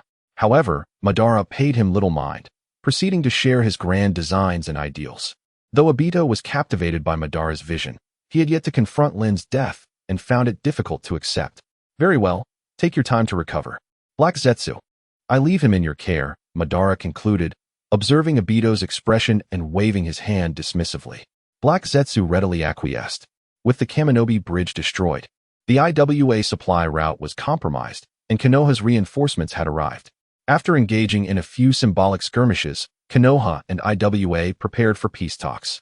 IWA retreated to the land of Earth, while Konoha successfully withstood Iwa's invasion. The only remaining threat was from the Mist Village. As hostilities came to an end, Aoki and Minato prepared to return to Konoha. After several days of travel, Aoki beheld the gates of Konoha. Upon their return, Aoki and Minato made their way to the Hokage's office to report to the third Hokage, Hiruzen Sarutobi, about the mission's progress and outcome. During the report, Aoki meticulously recounted the mission's execution, detailing their encounter with the IWA squad, the destruction of the Kaminobi Bridge, and Obito's disappearance. When mentioning Obito's absence, Aoki's demeanor turned solemn. He understood the significance of Obito to Kakashi and Lin and recognized the potential psychological impact this loss could have on the trio. After a moment of silence, Hiruzen addressed Aoki. "I will dispatch someone to investigate Obito's situation. You executed your mission exceptionally well, particularly you, Aoki. Your performance has been commendable. However, do remember to rest, as this mission has undoubtedly been a considerable trial for both your bodies and minds." Aoki nodded in acknowledgement, understanding the importance of his leader's words. He understood that although the mission had been accomplished, the matter concerning Obito remained unresolved, and they could not afford to be complacent. Furthermore, he grasped the deeper meaning behind the third Hokage's words, which implied that they needed to adjust their mindset and prepare for the upcoming challenges. After exiting the Hokage's office, Aoki and Minato returned to their respective abodes. Lying on his bed, Aoki reflected on the mission's myriad details, particularly the poignant issue of Obito's disappearance, which weighed heavily upon him. He recognized Obito as a kind-hearted and resilient child, and his absence was undoubtedly a profound blow to Kakashi and Rin. Chapter 24. The Battlefield of the Mist. Upon returning to Konoha, Aoki first visited several friends, and then proceeded to pay his respects at Uncle Dai's grave. Silently, he sat by the tombstone, lost in thought throughout the afternoon. As the sun began to set, Aoki rose and softly addressed the gravestone. Uncle Dai, I must take my leave now. I shall visit again when time permits. Moreover, I have discovered my own path as a shinobi. With that, Aoki departed. Back in the village, his daily routine consisted of training and engaging in discussions about Jinjutsu with his mentor, Akane. Having returned to the village, Akane had excelled in the analysis class, transitioning from temporary assignment to a permanent position. However, the situation on the battlefield of the mist remained uncertain, though everyone sensed that the war was nearing its conclusion. After several days of recuperation, Aoki received orders to head to the battlefield of the mist. Despite the war nearing its end, the threat from the mist persisted, and Aoki understood that they needed to resolve this situation swiftly to ensure Konoha's safety. On his way to the battlefield, Aoki encountered Kakashi and Rin. The atmosphere was heavy for all three, especially for Kakashi, whose Sharingan was a keepsake from Obito. Each time he gazed upon it, memories of Obito flooded back. Rin remained silent, still grieving for Obito's absence. Aoki, observing their somber expressions, recognized their need for time to adjust, yet he was acutely aware that the war would not grant them such luxury. Thus, he broke the silence. Kakashi, Rin, we cannot remain enveloped in sorrow. We all share the pain regarding Obito, but it is imperative that we rally ourselves and fulfill our mission. Kakashi and Rin looked up at Aoki, acknowledging the truth in his words, though they still required time to heal. Aoki silently encouraged them as they continued on their path. Upon reaching the battlefield of the mist, Aoki first sought an audience with Orochimaru, the current commander in the area. Orochimaru's eyes flickered with surprise upon seeing Aoki, though he quickly regained his composure. You have arrived, Aoki, he remarked nonchalantly. Aoki nodded respectfully. Yes, Lord Orochimaru. I have been assigned to the battlefield of the mist and have come to report. Orochimaru smiled slightly, a mysterious glint in his eyes. Excellent. I have been observing your performance closely. For this mission, I expect you to showcase your true potential. Aoki felt a chill run down his spine at Orochimaru's words. Fully aware of the formidable power the man possessed and the arduous nature of the task at hand. Nevertheless, he responded resolutely, I understand, Lord Orochimaru. I shall give my all for Konoha. Orochimaru nodded in satisfaction and handed Aoki a mission briefing. This document outlines the current situation in the mist and your mission objectives. Review it thoroughly and prepare adequately. Aoki accepted the briefing and studied it with diligence, recognizing the gravity of the undertaking and the weight of responsibility upon his shoulders. After perusing the document, he looked up at Orochimaru and stated firmly, I will prepare earnestly and not disappoint your expectations. Orochimaru regarded him with a hint of admiration. Confident in Aoki's potential as a young shinobi capable of making an impact during the mission. With a wave of his hand, he signaled Aoki that he could leave. Aoki bowed and then turned to depart. Upon returning, Aoki summoned his subordinates, Asuma, Kurenai, and Ebisu. While outlining the mission, Aoki meticulously explained the situation in the mist and the objectives. He stressed that although the war was nearing its conclusion, the threat from the mist should not be underestimated. Vigilance and commitment were paramount. Asuma, Kurenai, and Ebisu listened attentively, fully aware of the mission's significance and their responsibilities. After surveying Asuma and the others, Aoki spoke. Our primary objective is to create chaos within the mist, disrupting their tranquility. Given the high level of danger, we will be adding an extra member to our team. As he finished speaking, a figure stepped forward, adorned with the Leaf Village headband, with black hair and a katana slung across his back. The newcomer addressed Asuma and the others. Hello, I am Uchiha Shursui, skilled in Jinjutsu and swordsmanship. I look forward to working with you. Shursui lacked the typical arrogance associated with the Uchiha clan and instead emanated a down-to-earth demeanor, leaving a positive first impression on Asuma and the others. Shursui, we entrust this mission to you, Aoki said. Shursui smiled slightly and humbly replied, You flatter me, Aoki-senpai. I will do my utmost. Once the mission was deployed, The four began their operation under the cover of night, stealthily infiltrating the Mist Village encampment. They navigated cautiously, avoiding enemy patrols. In the midst of ruins, Aoki and his team discovered a concealed hideout. Consulting the map in his hands, Aoki instructed Shursui, you and Kurenai will create a diversion to draw the enemy's attention. Asuma, Ebisu, and I will proceed to sabotage the Mist Village's supply depot. Shursui nodded in understanding, and he and Kurenai initiated their actions, employing Jinjutsu and sword techniques to orchestrate a series of explosions and chaos within the Mist Village. The enemy patrols were ensnared in confusion, unable to attend to other matters. Observing the disorder created by Shursui and Kurenai, Aoki felt a sense of relief. He, along with Asuma and Ebisu, stealthily approached a critical facility within the Mist Village, a vast warehouse housing a significant stockpile of supplies and weapons. Gazing at the warehouse entrance, Aoki instructed, we will split up. Asuma, you will disable the power supply. Ebisu, you will take out the communication equipment. I will breach the main door. Asuma and Ebisu immediately set to work, utilizing their respective jutsu to swiftly accomplish their tasks. Once they completed their objectives, Aoki hurried to dismantle the warehouse door, affixing explosive tags inside. He then retreated to a safe distance and detonated the charges. With a resounding explosion, the warehouse was reduced to rubble, a stark reminder of the destruction that had just transpired. Aoki realized that their mission's objective had been achieved. They only needed to wait for Shursui and Kurenai to regroup before retreating. However, at that moment, a flurry of hurried footsteps echoed nearby. Aoki's heart raced as he turned to see a group of Mist Village ninjas pursuing two figures. Upon closer inspection, he recognized the fleeing duo as Shursui and Kurenai, both visibly injured. Aoki directed Asuma and Ebisu, prepare for battle. Once we regroup with Kurenai and Shursui, we must shake off our pursuers and retreat. Chapter 25. A Dream of 1,000 Years. Aoki was the first to dash towards Hong and Shursui. After allowing them to pass, he immediately unleashed the Earth Release, Yellow Spring Swamp Ninjutsu. Just as the mist-shrouded pursuers were ensnared, Asuma and Ibiki managed to assist Hong and Shursui in their escape. Aoki swiftly followed suit, leaving behind the struggling mist ninjas. Upon reaching a cave, Aoki swiftly administered rudimentary treatment to Hong and Shursui before inquiring about the situation. According to their plan, neither Hong nor Shursui was supposed to reveal their presence. Their role was merely to employ Jinjutsu from the shadows to disrupt the enemy, while Shursui, with his remarkable body flicker technique, executed the frontal assault. Yet, both of them were now injured. Shursui, having taken a brief respite, spoke up, Byakugan? What is going on? Asuma interjected, not long ago, there were reports of a branch member of the Hyuga clan going missing here. It seems they have fallen into the hands of the mist.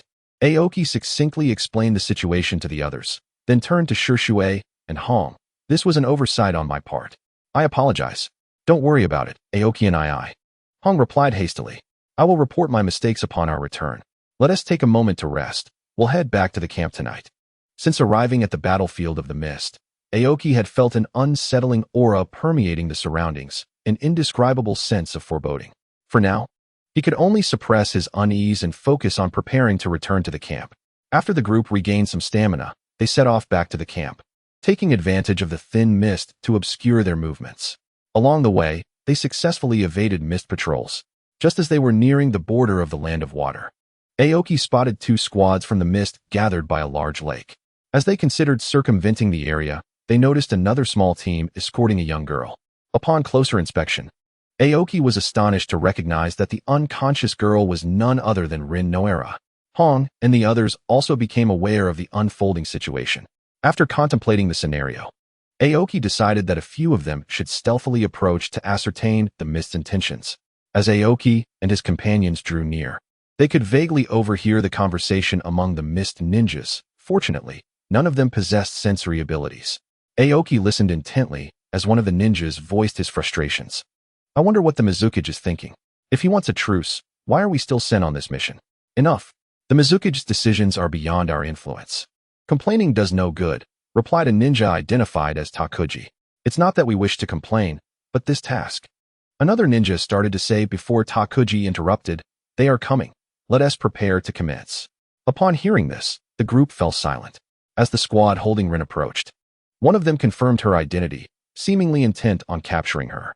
After verifying their target, they began to prepare their tools. Aoki suddenly realized what the mist intended to do and turned to Shishui, asking, "What are the chances of you rescuing that girl right now?" Shishui pondered briefly before responding. "If you can hold off one squad of mist ninjas, I have a 50% chance of saving her. Do not worry about the mist, just focus on the rescue. Ensure the mission is accomplished. Wait for my signal," Aoki instructed, then began to channel chakra within him. After years of study, Aoki understood that Jinjutsu relied on chakra to disrupt the enemy's senses through mental projection. His body had absorbed natural energy over the years. Though his chakra did not rival that of tailed beasts, it far exceeded that of an average elite jonin. Additionally, having lived 2 lives, Aoki's mental prowess surpassed that of even the most skilled Jinjutsu user. The Jinjutsu he devised was inspired by the infinite Tsukuyomi he had learned about in his previous life, combined with his own experimental findings. Within a certain range, it could induce a state of hypnosis on individuals, creating an illusion that closely mirrored reality. However, the victim would merely lose consciousness in the real world, although death within the illusion would result in their actual demise. Compared to the infinite Tsukuyomi, it did not require a medium, but its effectiveness was significantly diminished, demanding a considerable amount of chakra. With his current chakra reserves, Aoki could maintain it for only half an hour within a 10-meter radius, though he was uncertain how long it could be sustained on multiple targets. As the mist ninjas began to fall one by one, Shishui, aided by Aoki's chakra, swiftly dashed toward the still unconscious Rin. Upon entering Aoki's Jinjutsu space, Shishui felt a surge of mental pressure trying to overwhelm him. However, thanks to his awakened Sharingan and Aoki's chakra, he quickly dispelled the illusion. Surprised yet undeterred, Shishui continued at full speed, rescuing Rin from the clutches of the mist ninjas. At that moment, within the realm of the dream, a figure clad in black robes appeared. As this figure entered the area of Aoki's Jinjutsu, they momentarily hesitated. Aoki ceased his technique upon witnessing Shishui's successful rescue of Rin. Within mere minutes, he had expended half of his chakra, primarily due to the significant increase in consumption triggered by the appearance of the black-robed figure. This figure was none other than Obito, who had been saved by Uchiha Madara. Within Aoki's constructed illusion, Rin had been implanted with the 3 tails and returned to Konoha. Obito, who had been recuperating under Madara's care, was compelled to act when Black Zetsu warned him of Rin's peril. Despite still being injured, he wrapped himself in a cloak and followed Black Zetsu, intent on rescuing Rin without alerting Madara. As Obito and Black Zetsu set off, Madara, who had been resting with the outer path's golem, suddenly opened his eyes, a sinister smile creeping across his face. "Go ahead. You, who have plunged into darkness, shall be my finest tool." With that, he closed his eyes once more. After a swift journey, Obito and Black Zetsu inadvertently entered the range of Aoki's Jinjutsu. The 2 victims, along with the cloaked Obito, witnessed the mist implanting the 3 tails into Rin, who was then sent back to Konoha. Realizing the grim fate that awaited Rin, Obito's eyes widened. Yet, before witnessing her outcome, he clung to a flicker of hope. As the illusion began to dissolve, Obito set out to search for Rin, while Black Zetsu sensed something amiss. According to their plans, Rin was meant to be saved by Kakashi, and the truth was that Rin would die at his hands. This devastating sequence was to be witnessed by Obito, forming a complete narrative. However, Rin had indeed been rescued by Kakashi and had not perished at his hands, and the unmistakable presence of Konoha ninjas lingered nearby. Black Zetsu carefully assessed the surroundings and identified the leader among the Konoha ninjas as the infamous Oki Miyazaki. Madara had once remarked that had Aoki possessed the Sharingan, he would have surpassed him in the art of Jinjutsu. Now, Aoki appeared utterly drained, attempting to recuperate, while Rin lay unconscious among the Konoha ninjas. A chilling thought crept into Black Zetsu's mind. Jinjutsu indeed? Chapter 26. The wood-released ninja Obito, hearing Black Zetsu muttering something, quickly inquired, "What did you say, Black Zetsu?" "Nothing, Obito. Rin has returned to Konoha. Shouldn't we be heading back?" Black Zetsu replied, subtly positioning himself between Obito and the Konoha ninjas. "No way. Rin has the 3 tails implanted within her. Until we ascertain her safety, I will not return," Obito declared resolutely. At that moment, Black Zetsu discreetly relayed the gathered information to Madara via a shadow clone while outwardly continuing to persuade Obito to retreat. After all, Konoha was currently on high alert, making it increasingly challenging to infiltrate. However, Obito remained resolute in his determination to seek Rin in Konoha, ensuring her safety. Just as Obito and Kaguya were at a stalemate, Kakashi finally arrived. At that moment, Kakashi did not rush towards the hidden mist. Rather, he examined Rin's condition with Aoki. After a brief assessment confirmed her stability, he began exchanging intelligence with Aoki. Kakashi and Rin had been part of a team led by Minato, patrolling the area near the border with the hidden mist. During their patrol, they were suddenly ambushed by two squads of mist ninjas, who, after eliminating a member of their team from the Hyuga branch, abducted Rin. Kakashi and Minato, entangled with another squad of mist ninjas, were unable to rescue her in time. After dispatching that squad, they set off in pursuit of the mist ninjas. At a fork in the path, Kakashi separated from Minato, tracking the enemy alone, while Minato's whereabouts became uncertain. Upon confirming Rin's condition was stable, Aoki and Kakashi decided to return to camp. Meanwhile, Obito and Kaguya reached a consensus to search the Konoha border for traces of Rin, planning their next steps based on any leads they might find. As Aoki's team and Kakashi departed, Obito swiftly moved to the side of several unconscious mist ninjas. These ninjas had been slain by Kakashi, who came to their aid in an illusion, and thus, they had already lost their lives in reality.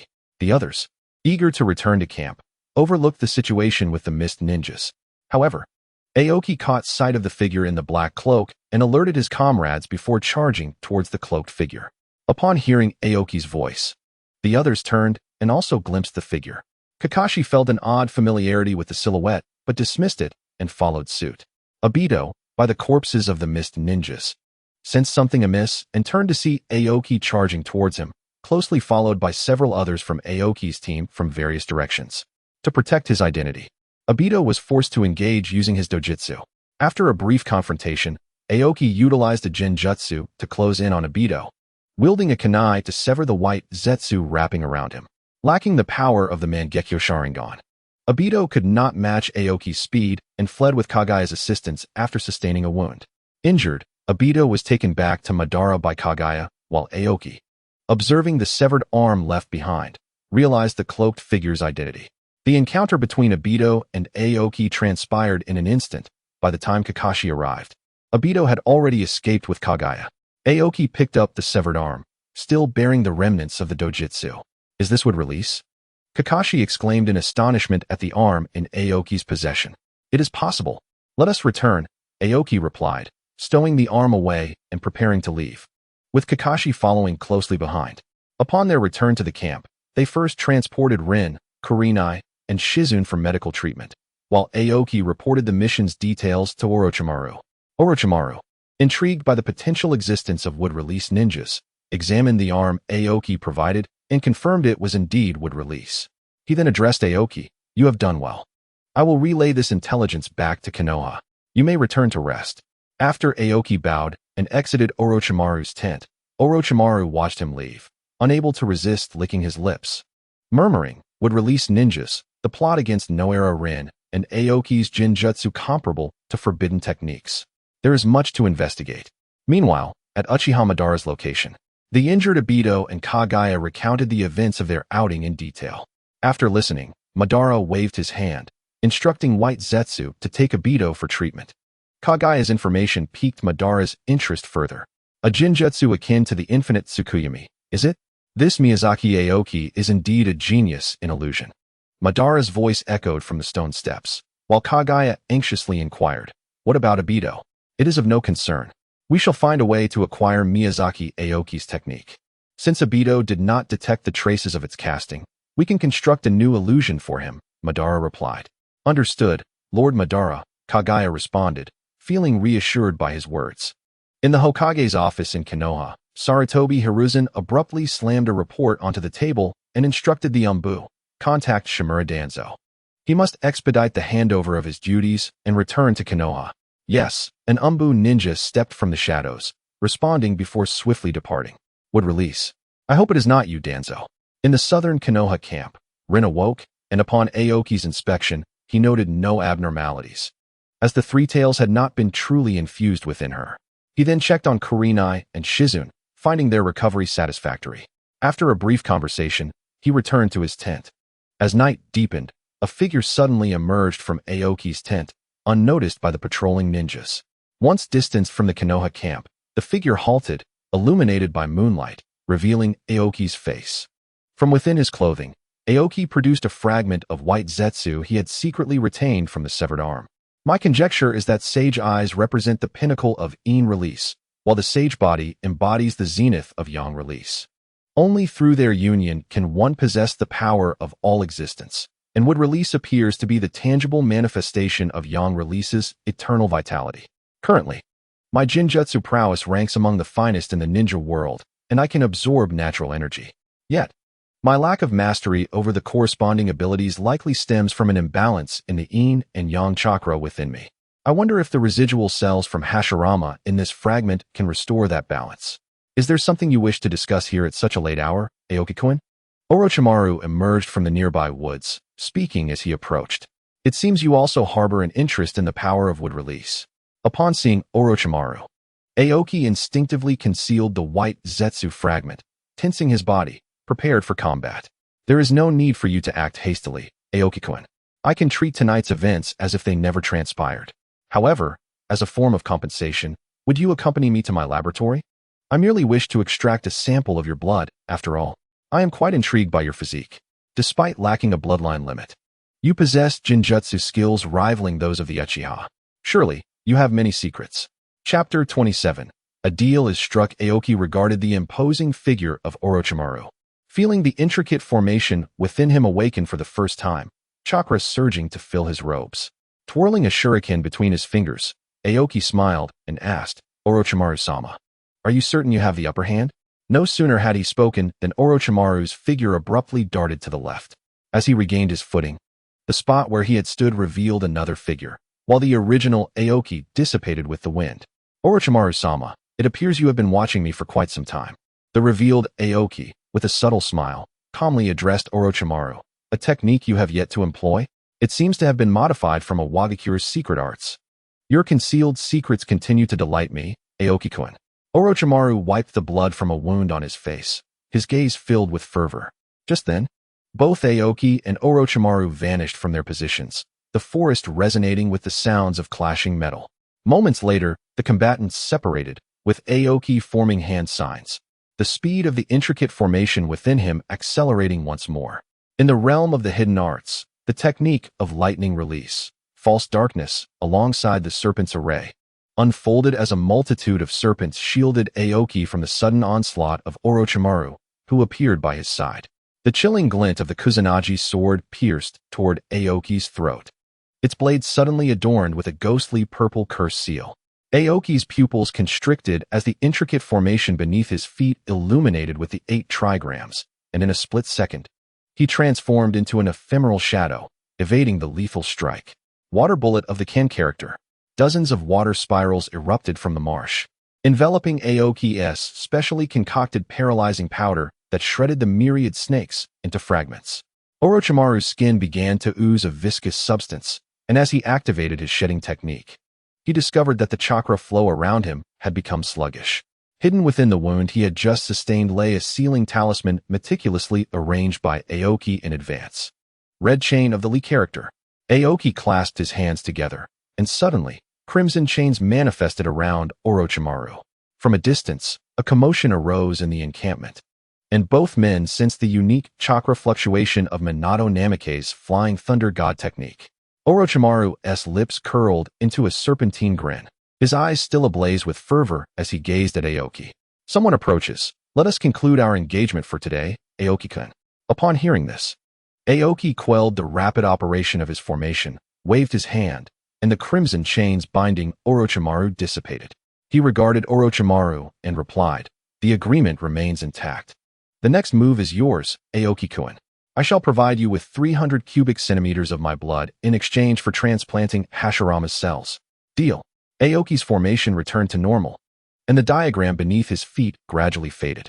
Minato appeared atop a tree above them, scratching his head as he observed the two ceasing their spar. Aoki and Orochimaru. What are you up to? Nothing much, Minato-kun, merely exchanging insights with Aoki-kun, Orochimaru replied before departing. At that moment, Minato materialized beside Aoki, his expression serious. What transaction are you conducting with Orochimaru? Surprised by Minato's vigilance, Aoki calmly countered, what transaction? Don't try to deceive me. Whatever it is, remain cautious of Orochimaru. He collaborates with Danzo. Rest assured, I am well aware. But how did you arrive so swiftly? I sensed a disturbance here and came immediately. You even employed the formation? Minato was familiar with Aoki's techniques, recalling how Kushina had once taught Aoki some simple Uzumaki sealing arts, which he had refined into a version of the secret technique. Combining it with his own formation, Aoki could proudly proclaim, I could engage you all day. Unfortunately, Orochimaru remains exceedingly powerful. I noticed you preserved a piece of that white body. As Minato finished speaking, Aoki stared at him in astonishment, asking, what about you? Enough, Minato interjected. I don't understand why you are so eager to enhance your strength, given that you already stand among the elite in this ninja world. Apart from that, I cannot divulge much, but rest assured, I will never betray Konoha. My family and friends are still within the village. I understand. Well then, let us return and rest. We have patrols tomorrow. The two exchanged light-hearted banter as they made their way back to the encampment. After everyone had departed, a dark humanoid figure suddenly emerged from the spot where Aoki and Orochimaru had clashed. It was Kagaya's Black Zetsu, searching for Aoki's illusion scroll. While Aoki and Orochimaru were engaged, he had already scoured Aoki's tent but found no scroll, only a manuscript detailing Aoki's illusion training insights. Miyazaki Aoki. He is not yet a barrier to my mother's resurrection. With that, Black Zetsu slowly melded into the ground. In the mountainous graveyard, Madara observed Obito practicing with White Zetsu when Black Zetsu emerged from below, clutching a bundle of scrolls. Upon seeing Black Zetsu, Madara instructed White Zetsu to take Obito to a nearby cave while he turned to face Black Zetsu. Lord Madara, Aoki did not document his illusions, but I acquired his notes. Very well, I should be able to replicate them using my Sharingan, Madara replied, waving his hand dismissively, requesting Black Zetsu to hand over the scrolls. After reviewing Aoki's notes, he grasped the principles behind the technique, though he would need further practice to apply it to Obito. As he contemplated, a sudden smile broke across Madara's face. It had been years since he had studied ninjutsu, and now it was from a junior. Shaking his head, he set to work on understanding the technique's application. Back in his tent, Aoki, lying on his bed, instinctively reached for the illusion scroll hidden beneath his pillow. When he discovered it was missing, he sat up abruptly, confused by its absence. Forming the hand seals for the dog, rabbit, and pig, he invoked Earth Style, manifestation of the Kuin character. A humanoid earth puppet began to rise from the ground, clutching a piece of black substance. Upon seeing this, Aoki realized who had arrived, and promptly dispelled the formation, deciding not to dwell on it further before retiring to bed. After a while, in Orochimaru's laboratory, Aoki lay on the operating table, his upper body bare. Following the injection of an unknown serum, Aoki distinctly felt an acceleration in his absorption of natural energy.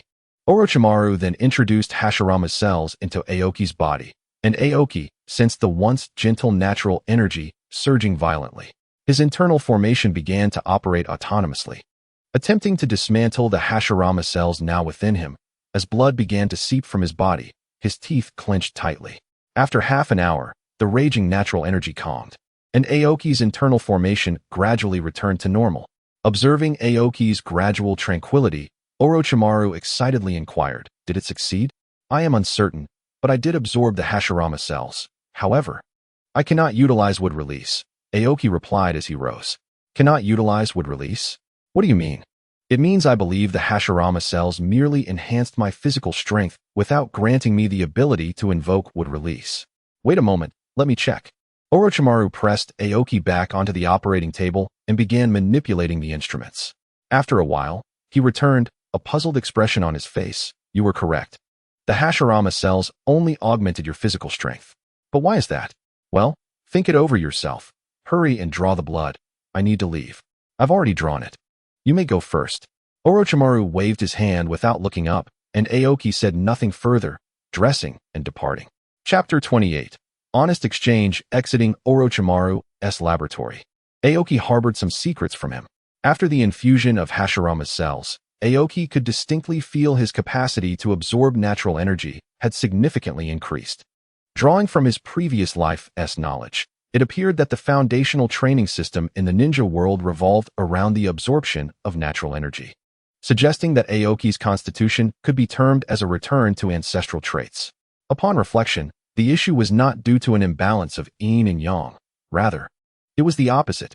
Over the years, Aoki had gradually absorbed natural energy, while his usage of illusions had consumed chakra without specifically training in yin-based chakra, resulting in an ongoing imbalance. The introduction of Hashirama cells had exacerbated the disparity between the yin and yang attributes within him. What now? I can't just extract the Hashirama cells. I can't simply seek out a Sharingan to replace them. There's no explaining that. As Aoki pondered, a wave of irritation washed over him. He had initially aimed to resolve his bodily issues, yet his assumptions had only deepened the complications. Lost in thought as he walked, he suddenly noticed a shadow before him, and upon looking up, he found Minato standing directly in front of him, greeting him. "Watergate, are you looking for me?" Aoki remarked. "You still went to find Orochimaru, didn't you?" "Yes, Watergate. Come with me. I have something to discuss with you." With that, Aoki strode towards his tent, and Watergate promptly followed. Upon entering, Aoki fixed his gaze on Watergate and declared, "Watergate, I can absorb natural energy." "What?" Watergate was taken aback by Aoki's revelation. "How do you know about natural energy? You can absorb it? Since when?" A barrage of questions left Aoki momentarily stunned. Could you ask them one at a time? "Are you certain you can absorb natural energy?" "Well, I believe so. Since childhood, I felt that I could draw energy from nature. Initially, this energy nourished my body, and later it nurtured my meridians. I still absorb it daily, which is why my physical strength has consistently increased. At first, I didn't understand what it was. I consulted many people and researched extensively." "Is that so?" Watergate responded thoughtfully, then lowered his head in contemplation. Aoki remained silent across from him. After a while, Watergate looked up and asked Aoki, "What is your ninja way?" "Strength," Aoki replied without hesitation. "I once thought that a ninja was meant to protect those around him. However, after Uncle Dai's incident, I realized that a ninja is merely a tool, a profession. Yet, before this profession, we are first and foremost human beings, flesh and blood, capable of emotions. When Uncle Dai sacrificed himself, I was on the front lines and unable to save him. The strength I once took pride in failed to protect my friend. So I must become stronger, continuously. And how do you believe peace in the ninja world should be achieved? That is not for me to ponder." Aoki reclined comfortably, resting his hands behind his head. "I am merely a ninja, not a leader, and as you know, I am quite lazy." Watergate chuckled upon hearing this. Recognizing that Aoki had not changed, he was still the same person he once knew. "One last question. What did you seek Orochimaru for? Was it for power?" Upon Watergate's inquiry, Aoki candidly revealed everything about his situation, except for the matter of being a time traveler. After all, having known Watergate for so long, he understood that the son of the ninja world was not to be trifled with. Watergate, upon hearing Aoki's account and witnessing his troubled expression, couldn't help but smile and reassured him, "It's all right. There will be a way." With their honest conversation easing the atmosphere, Watergate contemplated and asked, "Aoki, are you aware of the 3 great sage lands?" "Of course, they are Mount Myaboku, the land of the dragon, and the Wetbone Forest, corresponding to the 3 legendary ninjas." "Exactly. Due to Master Jiraiya, I possess the contract scroll for Mount Myaboku. Why not contract with it? Perhaps the Great Toad Sage has a solution to your predicament." "That is indeed an idea." Aoki perked up at Watergate's suggestion and inquired, "Shall we sign it now?" He was eager to resolve his issues. Seeing Aoki's anxious expression, Watergate chuckled and summoned the contract scroll from Mount Myaboku. After opening it, he instructed Aoki, "Just bite your finger, write your name in blood, and press your handprint below." After Watergate's explanation, Aoki promptly signed his name and stamped his handprint on the scroll, then looked at Watergate and asked, "What comes next? Do you know summoning techniques?" "Where would I learn? I have never trained without a summoning beast." Watergate formed the necessary hand seals and demonstrated, "Concentrate your chakra at the contract seal, envisioning the summoning of a creature across space." He then flashed his signature sunny smile. "However, Aoki, you should prepare yourself mentally. When I first summoned, I ended up pinning Master Jiraiya beneath a toad." Following his guidance, Aoki formed the seals and released the summoning technique. After a puff of smoke, he found himself staring at 2 old toads dressed in clothing, Shima Sage and Fukasaku Sage. Aoki looked at his hands in confusion, while Watergate stared in astonishment. How is this possible? Watergate instinctively took a step back, remembering his first summoning had only produced a toad the size of a bathtub. Fukasaku Sage tapped the ground with his cane, his green eyebrows twitching. Child, you carry the aura of the wet-bone forest. Shima Sage leapt onto Aoki's shoulder and exclaimed, is natural energy automatically entering your body?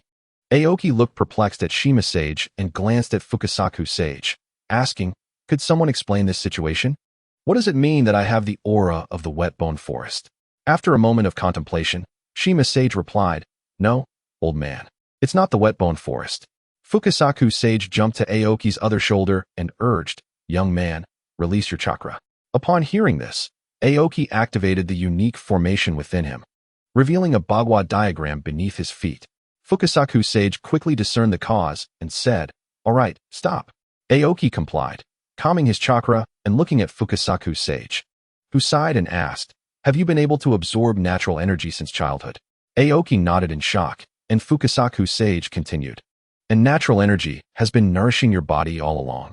Exactly, that's right. Fukasaku Sage sighed and addressed Watergate, little Watergate. It seems young Aoki will be joining us on a trip to Mount Myaboku.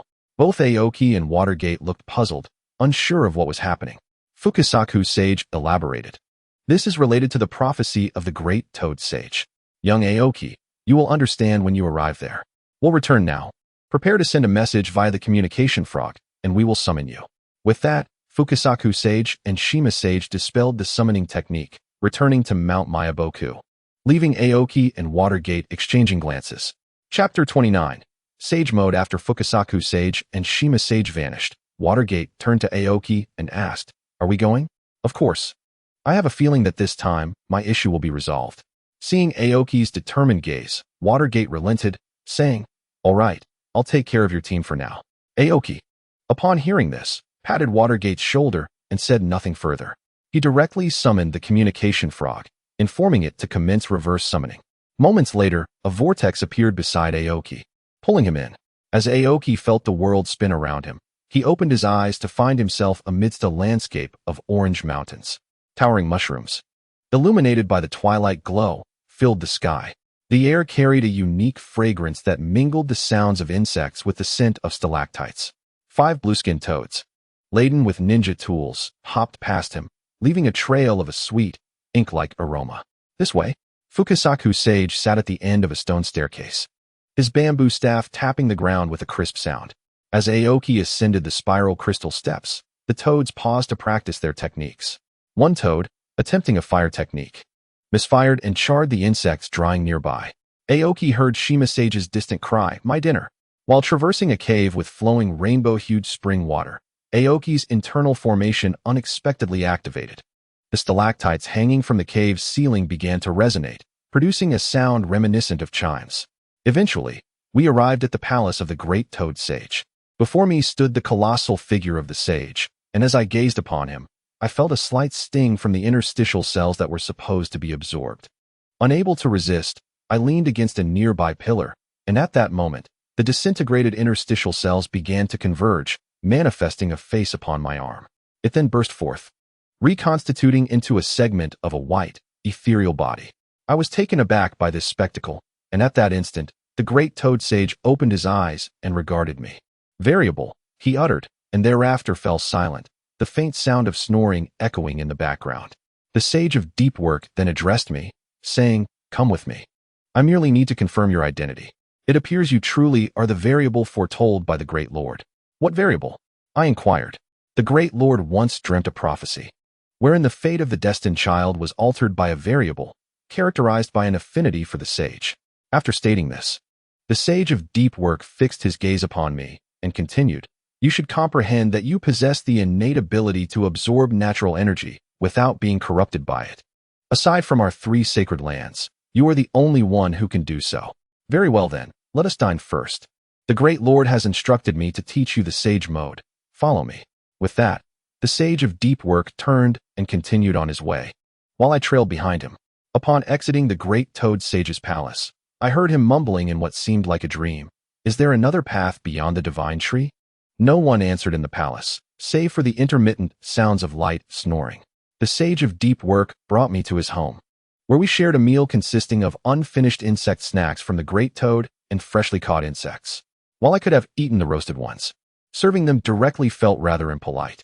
After much insistence, I eventually persuaded the sage to prepare 2 plates of roasted insects, which he relished, as if it had opened the door to a new world. After our meal, the sage of deep work remarked, "Considering your aptitude, mastering sage mode will not take long. After all, you excel at drawing in natural energy and can sustain its absorption during movement and combat. I need only teach you how to maintain the balance between natural energy and chakra." After sending a message to Minato, I settled into learning sage mode with the sage of deep work in Myobokuzen. During this time, Jiraiya also visited, but upon witnessing me snap my hands together and transform without any frog-like features, he left grumbling. In a mere week, I had learned to maintain sage mode. Yet it was not until a month of studying sage techniques that I returned to the Leaf Camp, urged by Minato, for the war had concluded. Despite the devastation in the Mist Village's warehouses, they had continued to struggle against the Leaf for nearly a month before a truce was reached, reportedly due to internal issues within the Mist, although the specifics remained unclear as the village had sealed itself off. In the Water Shadow's office of the Mist Village, the newly appointed 4th Mizukage, Koki Tachibana, was diligently managing village affairs from behind his desk.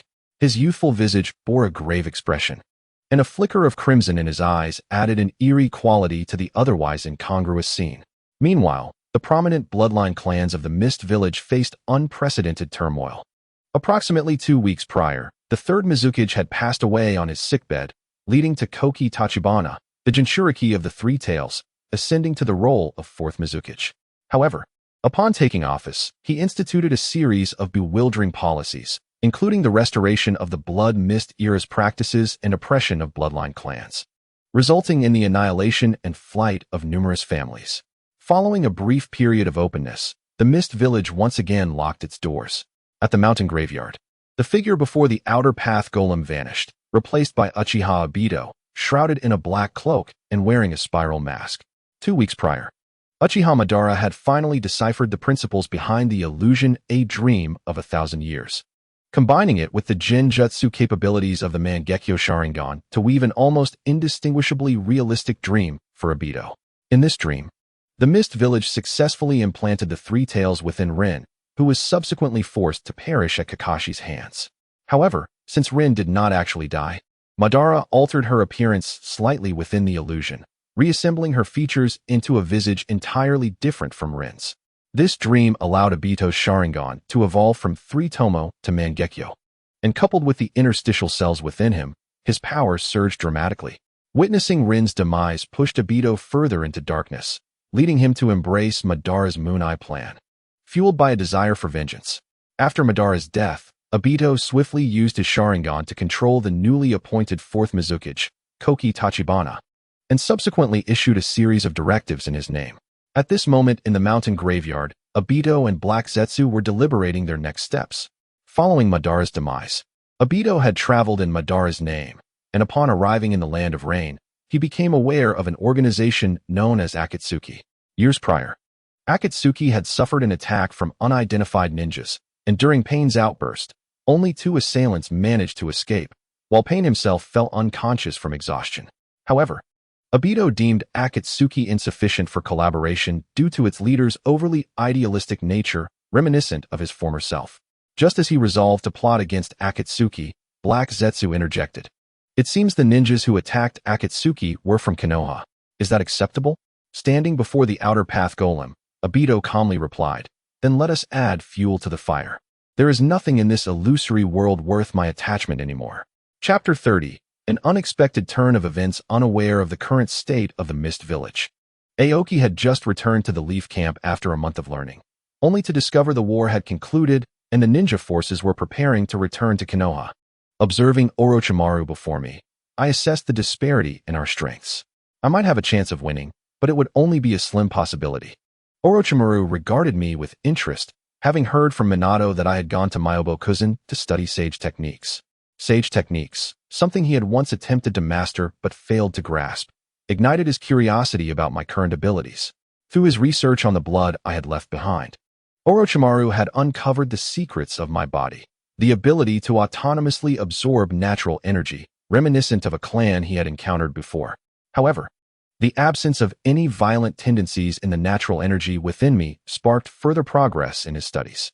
Noticing Orochimaru's growing fervor, I could not help but speak up. "Lord Orochimaru, we should return to the village." Interrupted by my voice, Orochimaru, though not angered, maintained his polite demeanor as he replied, "You are welcome to visit my laboratory upon our return to Konoha." I said nothing further, merely bowing before departing from Orochimaru's tent. I had no intention of visiting his laboratory. I was eager to distance myself from him, let alone draw closer. Inside his tent, Orochimaru felt some dissatisfaction about returning to Konoha. Although he was unaware of the events transpiring in the Mist Village, he did know that many bloodline ninjas had fled. He gleaned some insights from capturing several bloodline ninjas, but now it seemed he would have to abandon so many potential subjects as we prepared to return to Konoha. In the wilderness outside the camp, Asuma was diligently practicing the transformation of wind-style chakra, while Hong was immersed in the illusion techniques based on the notes provided by Aoki. Ibiki was perusing the insights from the previous interrogation session that Aoki had shared with him. Each of the three subordinates had found their own path, and Aoki felt a sense of tranquility as he observed them. Just as Aoki was preparing to take a break, Hong was the first to spot him and called out eagerly. Asuma and Ibiki, upon hearing Hong's voice, also turned their attention to Aoki and gathered around him. Aoki greeted them with a gentle smile, affectionately ruffling Hong's hair, and then addressed the trio, saying, "It's time to return to the village. You all should be nearing your promotions. You are now capable ninjas in your own right." Suddenly, Asuma's voice broke the moment. "Isn't Aoki's team about to disband?" Hong and Ibiki were taken aback by this remark, glancing at Aoki, who replied, "Indeed, it will likely be after we return." Although they were aware that this day would eventually come, the reality of the situation left them breathless. Hong clutched Aoki's sleeve tightly, trembling, her knuckles turning white. Ibiki silently tucked his interrogation notes back into his ninja tool pouch, the metallic clasp emitting a soft click. "Disbanding does not equate to a permanent farewell," Aoki remarked, flicking his fingers against Asuma's forehead, the sharp sound startling a crow from the treetops. "At least before we return to the village." His words were abruptly interrupted by a distant explosion, 3 signal flares trailing their fiery tails into the night sky. Lin, who was packing medical supplies, burst from the tent, shouting, "The B area patrol team has come under attack." Aoki's pupils instantly narrowed to pinpricks, the sage's visage manifesting at the corners of his eyes. He sensed the surging natural energy from 30 miles away, a ferocity surpassing tailed beast chakra tearing through the night. "This is our final mission." Asuma unsheathed his chakra blade, the wind-style chakra humming along the edge. The 4 of them became mere shadows darting through the forest. And when they arrived at the location of the signal flares, they were met with a wind shuriken embedded in the sandy ground. A member of the Hozuki clan was lifting a Konoha ninja's chin with a kunai, the water transformation technique causing his body to shimmer under the moonlight. The reinforcements from Konoha are swifter than anticipated. The youth turned, displaying a shark-like grin, when Aoki abruptly pushed his 3 subordinates aside. A chakra cannon shot narrowly grazed his neck, carving a 100-meter-long trench in the sand. Water release, water iron cannon. The Hozuki's left fingertip condensed a droplet of water that suddenly expanded into a cannonball, but just as it was about to strike Aoki's forehead, it was shredded into mist by the trigram symbol. The golden patterns of the sage's visage spread from Aoki's neck to his collarbone, and natural energy coalesced into a spiraling glow in his palm. Sage art, wind release, sand dust shot. The grains of sand, infused with sage chakra, shot forth like pellets, riddling the Hozuki's water-formed body with countless holes. Suddenly, the wind shuriken erupted from the ground, its blade glinting ominously. "Beware of the blade." Hong's illusion barrier unfolded just in time, the wind shuriken slicing through the afterimage, which transformed into fluttering petals of the bianoash. Ibiki's chain seized the opportunity, ensnaring the wind shuriken, while Asuma's wind blade spiraled along the chain's surface, creating dazzling sparks from the metallic friction. Aoki's pupils suddenly contracted into slits as he sensed abnormal chakra flows beneath the ground. He slammed his palms onto the earth and shouted, "Sage art, earth style, Kunsi River Car." The ground erupted, forming a rocky barrier that effectively obstructed the bone spikes protruding from below. A member of the Kagaya clan, masked and clad in the attire of the mist's umbu, emerged from the earth, the veins on his forehead bulging grotesquely in the moonlight. Dance of the corpse bone poppy. The skeletal blades and the wind shuriken converged upon Aoki, whose trigram symbol suddenly began to rotate counterclockwise. The sage technique he had learned from Shinsaku surfaced vividly in his mind as he formed the snake hand seal, natural energy materializing into a tangible vortex surrounding him. Sage art. Qian character. Chaos gold clapper. Time and space distorted in an instant, causing the trajectory of the descending bone blades to deviate by 3 inches. Seizing the opportunity, Aoki grasped the wrist of the Kagaya clan member, the sage chakra surging upward through the bone spikes, causing the natural energy within the opponent to spiral out of control.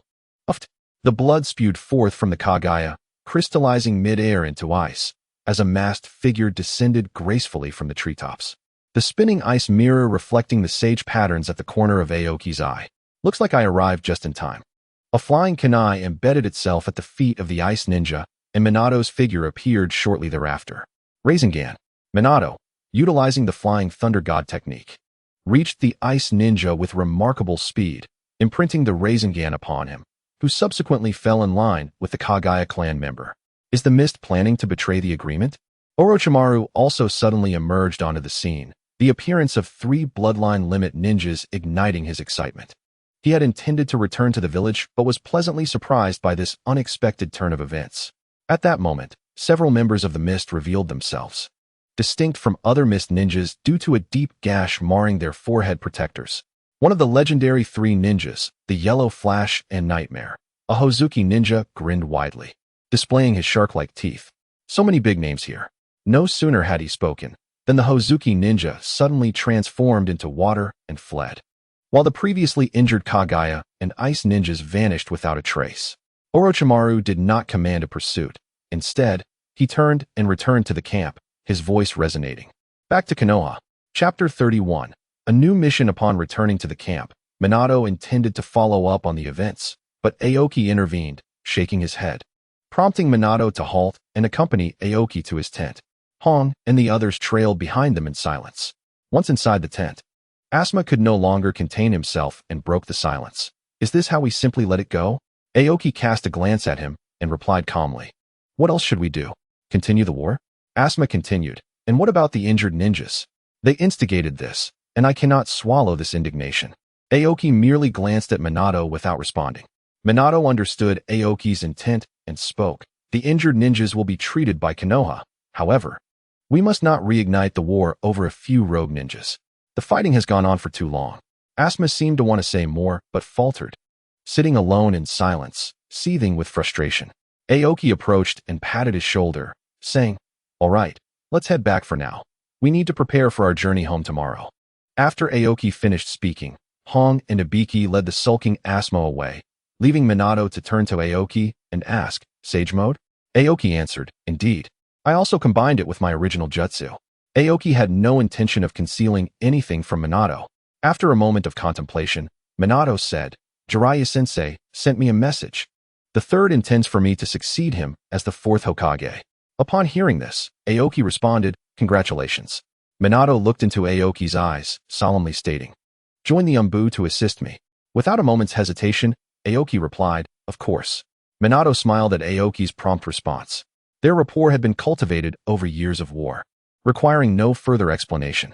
Early the next morning, the incident of the mist's attack was not mentioned again, as everyone's excitement over the cessation of hostilities was evident on their faces. After years of continuous warfare, Konoha had been engaged in battles with the other 4 great nations, suffering severe ninja losses and a significant economic downer. A truce was urgently needed to recuperate and gather strength. After several days of marching, the last group of ninjas finally arrived at Konoha. Many stood at the village entrance, eagerly searching for their loved ones among the returning warriors. Those who found their families embraced them, recounting the trials of war, while those who did not were left with tearful eyes, a sight that repeated itself every time the troops returned. Aoki spotted Miyazaki Rin in the crowd. After exchanging pleasantries with Minato and others, he made his way toward his father, while Minato approached Kushina. Minato, come over for dinner tonight with Kushina, Aoki called out, as if suddenly recalling something important. Rest assured, I will prepare it. Kushina responded even before Minato, having missed Aoki's cooking after such a long time. Minato simply smiled and nodded at Aoki, acknowledging his invitation. With Minato's response, Aoki and his father walked home, during which his father inquired about the current state of the ninja world. Upon learning that the war had ended and trade routes were reopening, he sighed in relief. Aoki refrained from urging his father to rest, knowing he was restless. Instead, he repeatedly advised caution in his commercial endeavors, as the war had only just concluded, and the ninja world remained unsettled. As their conversation unfolded, they gradually returned home. Upon reaching their doorstep, Rin suggested calling Mako and Akane, asking Aoki to go ahead and prepare dinner while she headed next door to Mako's house. Aoki watched his father's slightly stooped figure turn the corner, his fingers unconsciously caressing the shuriken pouch. The setting sun elongated shadows across the eaves, and the tricolor violets in the foyer swayed gently in the evening breeze. As he pushed open the garden gate, the cheerful sound of ceramic pots clinking from the kitchen reached his ears. His mother's favorite blue and white porcelain bowl still rested on the windowsill, its glaze reflecting the last rays of twilight. The freshly harvested autumn rice in the jar exuded the fragrance of rice husks, and Aoki poured the rinsing water over the honeysuckle vines in the corner. When the steamer began to emit white steam, the sound of wooden sandals pattering over the cobblestones filled the foyer. The cheerful voice of Akane mingled with Mako's low reprimand. "How many times must I say it? Girls should not skip while walking." Aoki-kun. Akane burst into the kitchen, her woven basket brimming with wild berries, a few maple leaves still clinging to her hair. "We gathered these on the way. We can make jam." Mako gently tapped her head with his paintbrush-hardened fingers, skillfully plucking 2 poisonous berries. "Has no one taught you to distinguish between toxic plants?" Rin chuckled as she placed a jar of sake on the porch, the moonlight weaving through the insect-repellent curtain behind her. The 3 men silently began to set up the low table, while Akane tiptoed to hang dried wisteria blossoms from the beams. Just as Kushina's vibrant red hair appeared beyond the fence, Aoki was meticulously deboning a sori with a chakra blade, the fish scales glimmering like fragments of silver on the cutting board. "It smells wonderful." Kushina quickened her pace upon catching a whiff of the aroma, while Minato chuckled, steadying the bamboo tube she nearly knocked over. Seeing everyone gathered, Aoki hastened his movements. By the time he brought the last sori to the table, everyone was seated and chatting merrily. A wave of tranquility washed over Aoki. Striving to enhance his strength was ultimately for moments like this. After relishing their first meal back home, they conversed until deep into the night, parting only when fatigue set in. Aoki looked at his inebriated father and couldn't help but smile ruefully, grateful that Akane and Kushina helped tidy up, or he would have had no chance for rest that evening. The next morning, Aoki suddenly sat up, realizing he had returned to Konoha. After washing up, a shadowy Umbu ninja appeared outside his window. "Miyazaki Aoki, the Hokage requests your presence." With that, the Umbu vanished. Aoki donned his jonin vest, tied his forehead protector around his arm, and grabbed his ninja pouch before heading out. Upon arriving at the Hokage's office, he found he was not the only one summoned. Noticing Minato's somewhat awkward demeanor at the door and the muffled sounds of an argument within the office, Aoki felt a twinge of curiosity. "Minato, why aren't you going in?" As Aoki's voice echoed, the arguing within abruptly ceased, followed by the door swinging open. A figure, his left eye and arm bound in bandages, emerged, stating, "Hisashi, you will regret this." With that, he slammed the door behind him, pausing as he passed Aoki. "You are Miyazaki Aoki, correct?" Though uncertain of the situation, Aoki replied, "Yes. Orochimaru spoke highly of you. We need someone of your caliber in the route." Aoki shrugged in response, choosing not to elaborate. Danzo merely sneered at Aoki's demeanor before leaving without further comment. At that moment, Hisashi's voice called from inside, "Aoki, Minato, come in." Entering the office, Aoki observed the 2 men before him. Hisashi appeared somewhat pleased. Minato was Jiraiya's disciple, part of the Hokage lineage, while Aoki and Minato shared a profound bond. Also considered part of the Hokage's lineage, the seedlings of Konoha had begun to flourish. Hisashi briefly mused before continuing, "We've received intelligence from the Rain Country. An organization named Akatsuki is severely undermining Hanzo's rule. This is the 2nd time we've sought assistance after previous pleas for help. Danzo has just requested to lead route there, and I wish to gauge your willingness." Aoki surmised the matter at hand and, glancing at Minato, spoke first. Hokage-sama. I believe Danzo must possess a firm conviction in his strategy to volunteer for this mission. I support his decision. Minato looked at Aoki, surprised by his statement. Unbeknownst to him, Aoki understood the implications of Akatsuki, and while he might not be directly involved, he certainly didn't wish to bear the blame. Hisashi did not expect Aoki to side with Danzo, pausing his actions with his pipe, shifting his gaze to Minato. Although Minato was puzzled by Aoki's reasoning, he recognized the logic and added, Hokage-sama, I share this sentiment. Hisashi found himself perplexed, recalling Danzo's dismal return from the last mission. However, in deference to his old friend, Hisashi could not express this openly, as it would undermine Danzo's reputation in front of the younger generation. The atmosphere thickened as it became apparent that neither Aoki nor Minato was inclined to participate. Unsure of how to proceed, Hisashi cleared his throat and inquired, when is Minato's succession ceremony? Hisashi quickly realized that Aoki and Minato had distinguished themselves during the recent war, their presence felt on every battlefield. Even resolving the conflict with Kumogakure. Although Aoki showed no desire for the Hokage position, many ninjas acknowledged Minato's warm demeanor. However, during the previous meeting, Danzo had openly opposed Minato's succession. Hisashi coughed lightly and stated, please share your thoughts. Aoki replied earnestly, Hokage-sama, aside from Danzo, all clans and jonin recognized Minato's succession, and even the daimyo has expressed support for it. Since Danzo has voluntarily requested to leave the village on a mission, we should proceed with Minato's succession ceremony in his absence to avoid further complications. Hisashi pondered Aoki's suggestion, tapping the ashtray thoughtfully. Very well, let us proceed as you suggest. The succession ceremony for the 4th Hokage will take place in 7 days, during which I will arrange for Umbu security throughout. The 3rd Hokage's breath grew heavy, and after swirling his pipe 3 times in his palm, he finally spoke. As for the rain country, let Root handle it. After departing from the Hokage building, Minato gazed at Aoki with a conflicted expression, as if he had something to convey but struggled to find the words.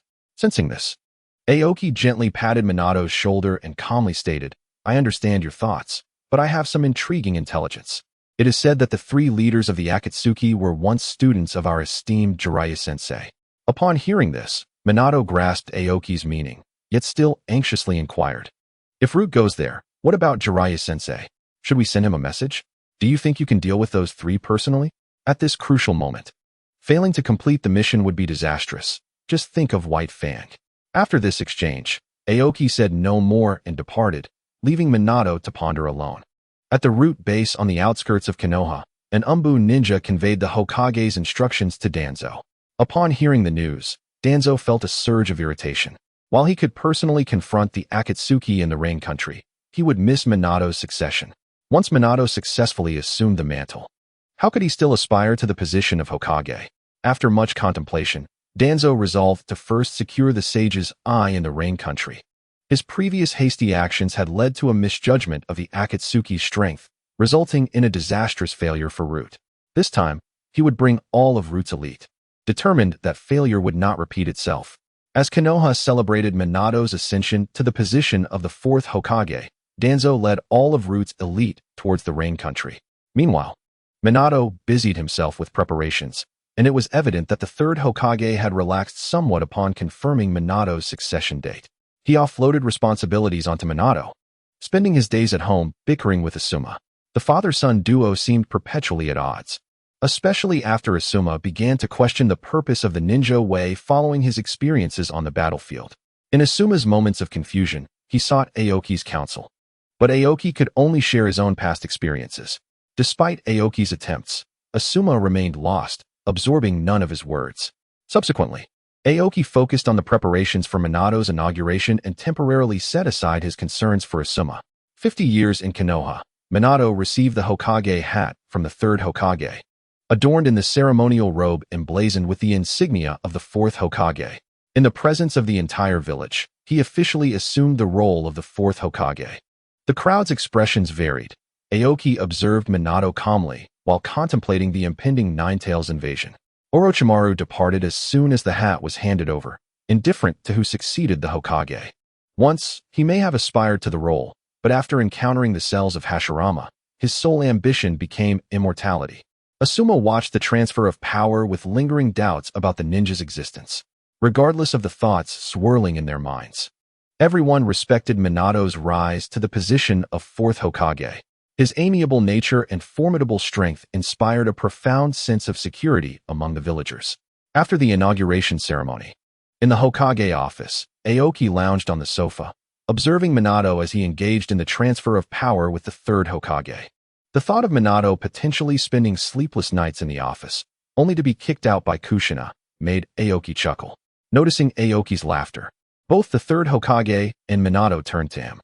Unfazed by their scrutiny, Aoki calmly sipped his drink and remarked, "No need to mind me. I was merely recalling something amusing." Minato, with a furrowed brow, regarded Aoki, feeling an inexplicable sense of offense despite not knowing the source of Aoki's amusement.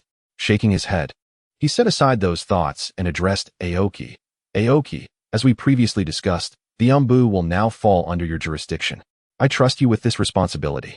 Aoki waved his hand dismissively. "Rest assured, I know what to do. If there's nothing else, I'll take my leave." Minato nodded, and Aoki bowed to both Hokages before exiting the office. Once outside, he contemplated the upcoming arrangements while meandering through the streets of Konoha. The lively marketplace bore no trace of war, a testament to the fact that despite the Fire Country's ongoing conflicts with neighboring nations, the flames of battle had never reached Konoha. Before long, Aoki arrived at the training grounds, where he had often practiced during his leisure time. Now, Ibiki had joined the torture and interrogation division. Sakura was honing her jinjutsu under the guidance of Chiyo, and Asuma remained preoccupied with his existential inquiries regarding the ninja way. Chapter 33. Taking over the Umbu seated at the training grounds, Aoki gradually found his inner calm, a habit cultivated during his month-long stay in Maiboka Mountain. In his earlier days, Aoki frequently engaged in meditation, but after joining a ninja team, he had gradually abandoned this practice. Since becoming part of a team, he had rushed through everything, striving to adapt to the brutality of ninja combat during his first mission against bandits, hastily enhancing his abilities amidst the turmoil of war, and eagerly mastering all forms of sage techniques. It was only when he hurried to defeat Sage Fumizaku, only to be struck down by him, that Aoki began to confront his own limitations. That day, he rekindled his commitment to meditation and reflection, seeking to comprehend the wisdom of haste makes waste. It was also on that day that the dilemmas he faced while grasping the intricacies of the Kenjutsu seemed to dissipate. After spending a short while at the training grounds, Aoki rose to return home, for there were those awaiting his return. Upon arriving home, he shared a simple dinner and brief conversation with Miyazaki Rin before they both retreated to their respective rooms for rest. The following morning, Rin departed early to gather the merchant caravan, while Aoki tidied himself before heading to the Umbu headquarters to commence his duties as the Umbu captain. Initially, Aoki assumed the Umbu's workload would be manageable. However, as captain, he found himself involved in nearly every matter. With the fourth Hokage's appointment, Root was understaffed. Half of the previous Umbu were Root ninjas, and following Danzo's departure to the Rain Country, a portion now served as the third Hokage's guards. The Umbu had dwindled from 20 squads to merely 6. Aside from those on duty at the Hokage building, only 2 squads remained on standby each day, ready to undertake missions. A month later, outside the Hokage office, Kakashi intercepted Aoki as he attempted to enter. Clutching a report scroll, Aoki struggled to push past Kakashi, who firmly grasped Aoki's clothing to halt his progress. "Kakashi-senpai, let me go. This is outrageous. I can't find enough manpower for these missions. And sometimes I have to pull from the on-duty personnel." Kakashi, unsure how to persuade him, continued to hold Aoki back. Just then, the office door swung open, and Minato, exasperated, regarded his trusted aide and gestured for them to enter. Aoki and Kakashi separated upon Minato's invitation, entering the office with light-hearted expressions. Once inside, Aoki instinctively sank into the sofa, appearing almost boneless as he relaxed. Kakashi took a cup of tea and sat quietly beside Aoki. Minato rubbed his temples, his frustration mounting at having such subordinates. Unable to contain himself any longer, Minato finally spoke. "All right, what is it?" Aoki and Riku shared a glance, after which Aoki gestured invitingly. Clearing his throat, Riku began, but Aoki interjected, stating, "The Umbu is understaffed. I need reinforcements." Leaning back nonchalantly, he disregarded Riku's reproachful gaze. Upon hearing Aoki's request, Minato promptly replied, "Certainly. I shall provide you with a list of ninjas tomorrow. You may select as you wish. Riku, do you have something to discuss? Riku first glanced at Aoki, who mimed pulling a zipper across his mouth, prompting Riku to speak. Regarding the Land of Rain, the Akatsuki has nearly been eradicated. However, the root organization remains, with only Danzo and 2 of his guards left. Aoki couldn't help but chuckle at this, to which Minato, glancing at Aoki, added, according to the 3rd Hokage, that was how Danzo returned last time. Suddenly sitting upright, Riku stated earnestly, there's another piece of news. The Akatsuki is suspected to have acquired Sage Eyes. This revelation invigorated both Minato and Aoki, who understood why Danzo felt compelled to personally venture into the Land of Rain. Aoki's fingers gently brushed the umbu mask at his waist. He had developed a habit of fidgeting with objects while contemplating. Minato broke the silence. Riku, what are your thoughts? We cannot abandon reconnaissance in the Land of Rain, but what to do about Danzo? The 3rd 1T imposed severe punishment upon him. Aoki suddenly suggested, what if we disband the root? Minato and Riku looked at Aoki in surprise. Aoki simply smiled and continued, in my opinion, the functions of root and umbu overlap significantly.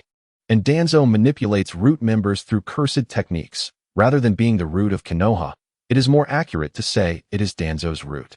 After considering Aoki's proposal, Minato and Riku began to ponder its feasibility. Noticing their contemplation, Aoki stood and addressed them. Take your time. I must return now. Oh, Minato, don't forget the list. Minato merely waved his hand, not lifting his gaze, allowing Aoki to depart. Unconcerned about how long they would deliberate, Aoki left the office. Upon exiting the Hokage building, Aoki strolled leisurely towards the Umbu headquarters. On the way, he spotted Kushina shopping alongside Mikoto, the latter accompanied by an adorable boy, whose tear-streaked face was unmistakably that of the future Uchiha prodigy, Itachi. Kushina was the first to notice Aoki, waving and exclaiming, "What's this? Minato works late every day? Yet here you are, the Umbu captain, so relaxed." Aoki approached and replied, "He is the Hokage, I am not." After greeting Mikoto, he bent down to look at the innocent Itachi, whose youthful face bore a seriousness beyond his years, prompting Aoki to pinch his cheek and say, "Why such a solemn expression at such a young age? Smile more." Aoki then lifted the corners of Itachi's mouth, but the boy quickly hid behind Mikoto. Mikoto chuckled and remarked, "It seems Lord Aoki really likes Itachi." Each time Aoki encountered Itachi, they engaged in playful antics, leading the boy to perceive Aoki as a rather eccentric uncle, often wanting to flee upon seeing him. Following Itachi's retreat, Kushina playfully punched Aoki on the head, admonishing, "Stop acting like a strange uncle." Aoki, cradling his head in mock apology, purchased 2 skewers of dango from a nearby vendor and offered them to Itachi, saying, "Here, consider this an apology." Timidly accepting the dango, Itachi murmured his thanks. After exchanging a few more words with the two, Aoki swayed his way back towards the Umbu, while Kushina and Mikoto bid him farewell. As they departed, Itachi suddenly asked, "Is that Uncle Aoki very powerful?" Mikoto replied as they walked, "Indeed. He is a formidable ninja who fought alongside the 4th Hokage." Itachi fell silent, his head lowered, leaving his thoughts a mystery to all. Chapter 34. The Ninetales Incident. The day after discussing Umbu reinforcements with Minato, Aoki arrived at the Hokage's office. Upon seeing Aoki, Minato handed him a scroll, stating, "The names of those you may choose are listed here. I only ask that you maintain a team of 15. Aoki accepted the scroll without comment, settling into a chair to peruse it, occasionally circling names with a pen.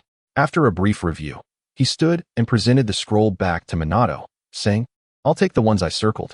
Minato glanced at the selections and responded, "All right, go arrange for them and notify them. I'll draft the transfer orders." After receiving confirmation, Aoki bowed and exited, heading directly to the Umbu base. Upon arrival, he gathered all members for a meeting, briefly explaining the arrival of new recruits and restructuring the teams. Following this, he dismissed them and returned to his office to commence the day's work. The following day at the Umbu base, Aoki observed the gathered ninjas and organized them into squads, allowing the respective team leaders to familiarize themselves with their new members. As he watched the interactions, he recognized 2 figures, Kakashi with his white hair and Shursui with his raven locks. Once the team and leaders had acquainted themselves, Aoki organized their assignments and allowed them to proceed with their tasks while he returned to his office to review documents. Time passed amidst the stacks of paperwork awaiting approval. During this period, Danzo returned from the Land of Rain, but his proposal to disband Root was met with unanimous opposition from the elders. Minato, considering his authority, ultimately chose to compromise. Gradually, the timeline advanced to the 51st year of Konoha, during which everything unfolded smoothly.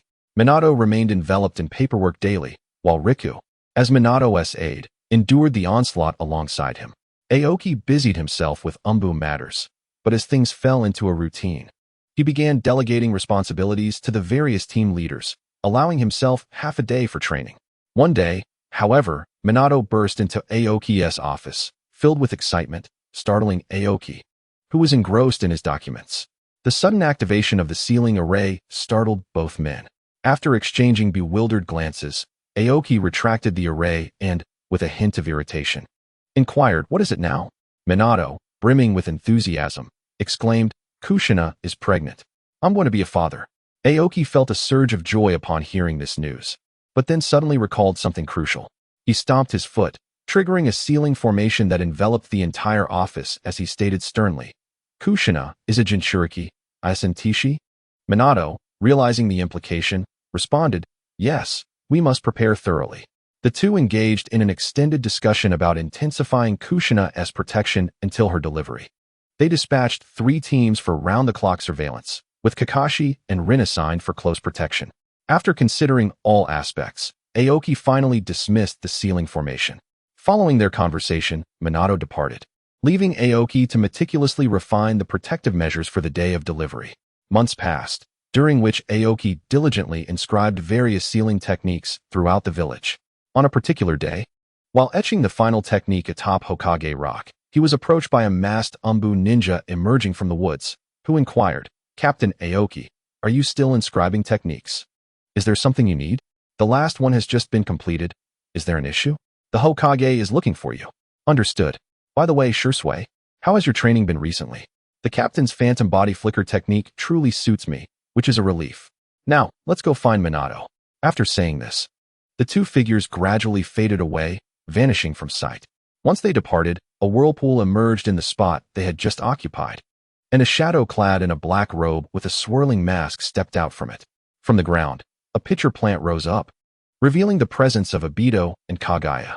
Watching the two disappear, Kagaya remarked, as expected of the genius praised by Lord Madara, "This Aoki has managed to elevate the sealing technique to such an extent that it encompasses all of Konoha." Obito gazed ahead and calmly replied, "It matters not. In the face of absolute power, they are but insignificant creatures." Kagaya chuckled. It seems Obito is quite confident. Obito shot a glare at Kagaya before re-entering the whirlpool, his voice echoing back, "Call me Madara." Kagaya smiled briefly, merging back into the earth, yet responded, "Very well, Lord Madara." As the date of Kushina's delivery approached, Konoha appeared unchanged, with only a few guardians aware of the precise time and location. On this day, Kakashi, as usual, visited the memorial stone, gazing at Obito's name and the bouquet of flowers laid at its base. Kakashi recognized that Rin had recently been there. Unlike Kakashi, Rin had returned from the battlefield and entered Konoha Hospital, where medical ninjutsu had advanced significantly. After such a long time without a sign of Obito, Kakashi and Rin's hope for his survival dwindled, and they found themselves visiting the memorial stone every few days to speak a few words. Today, Kakashi not only shared his recent experiences, but also conveyed the news of Kushina's imminent childbirth. After exchanging a few words, Kakashi departed. Just after he left, a whirlpool appeared, and Obito discarded the flowers Kakashi had brought, looking at the memorial stone with a cold smirk before disappearing into the whirlpool. In October of the 51st year of Konoha, within a hidden fortress outside the village, Sarutobi Bawako and a team of medical ninjas were preparing to assist in the delivery of Uzumaki Kushina. The fortress was inscribed with numerous techniques, and outside, 2 teams of Umbu were stationed, with 3 more hidden within, including Aoki, while Minato remained in the Hokage's office. Gradually, Kushina's pained cries echoed from within the fortress, and not long after, the wailing of a newborn baby signified Naruto's birth, accompanied by the astonished exclamations of the medical ninjas and Biwako's authoritative voice. Upon hearing the commotion, Aoki instantly used body flicker to rush into the fortress, channeling chakra into his flying thunder god kunai. As Aoki led his Umbu team inside, Minato also arrived via the Flying Thunder God, only to find Bawako and the medical ninjas sprawled on the ground, their breaths faint, while Kushina lay on the platform, her gaze fixed on a figure clad in a black robe and swirling mask, cradling a baby. Minato teleported behind the robed figure and unleashed a Rasengan that pierced through it.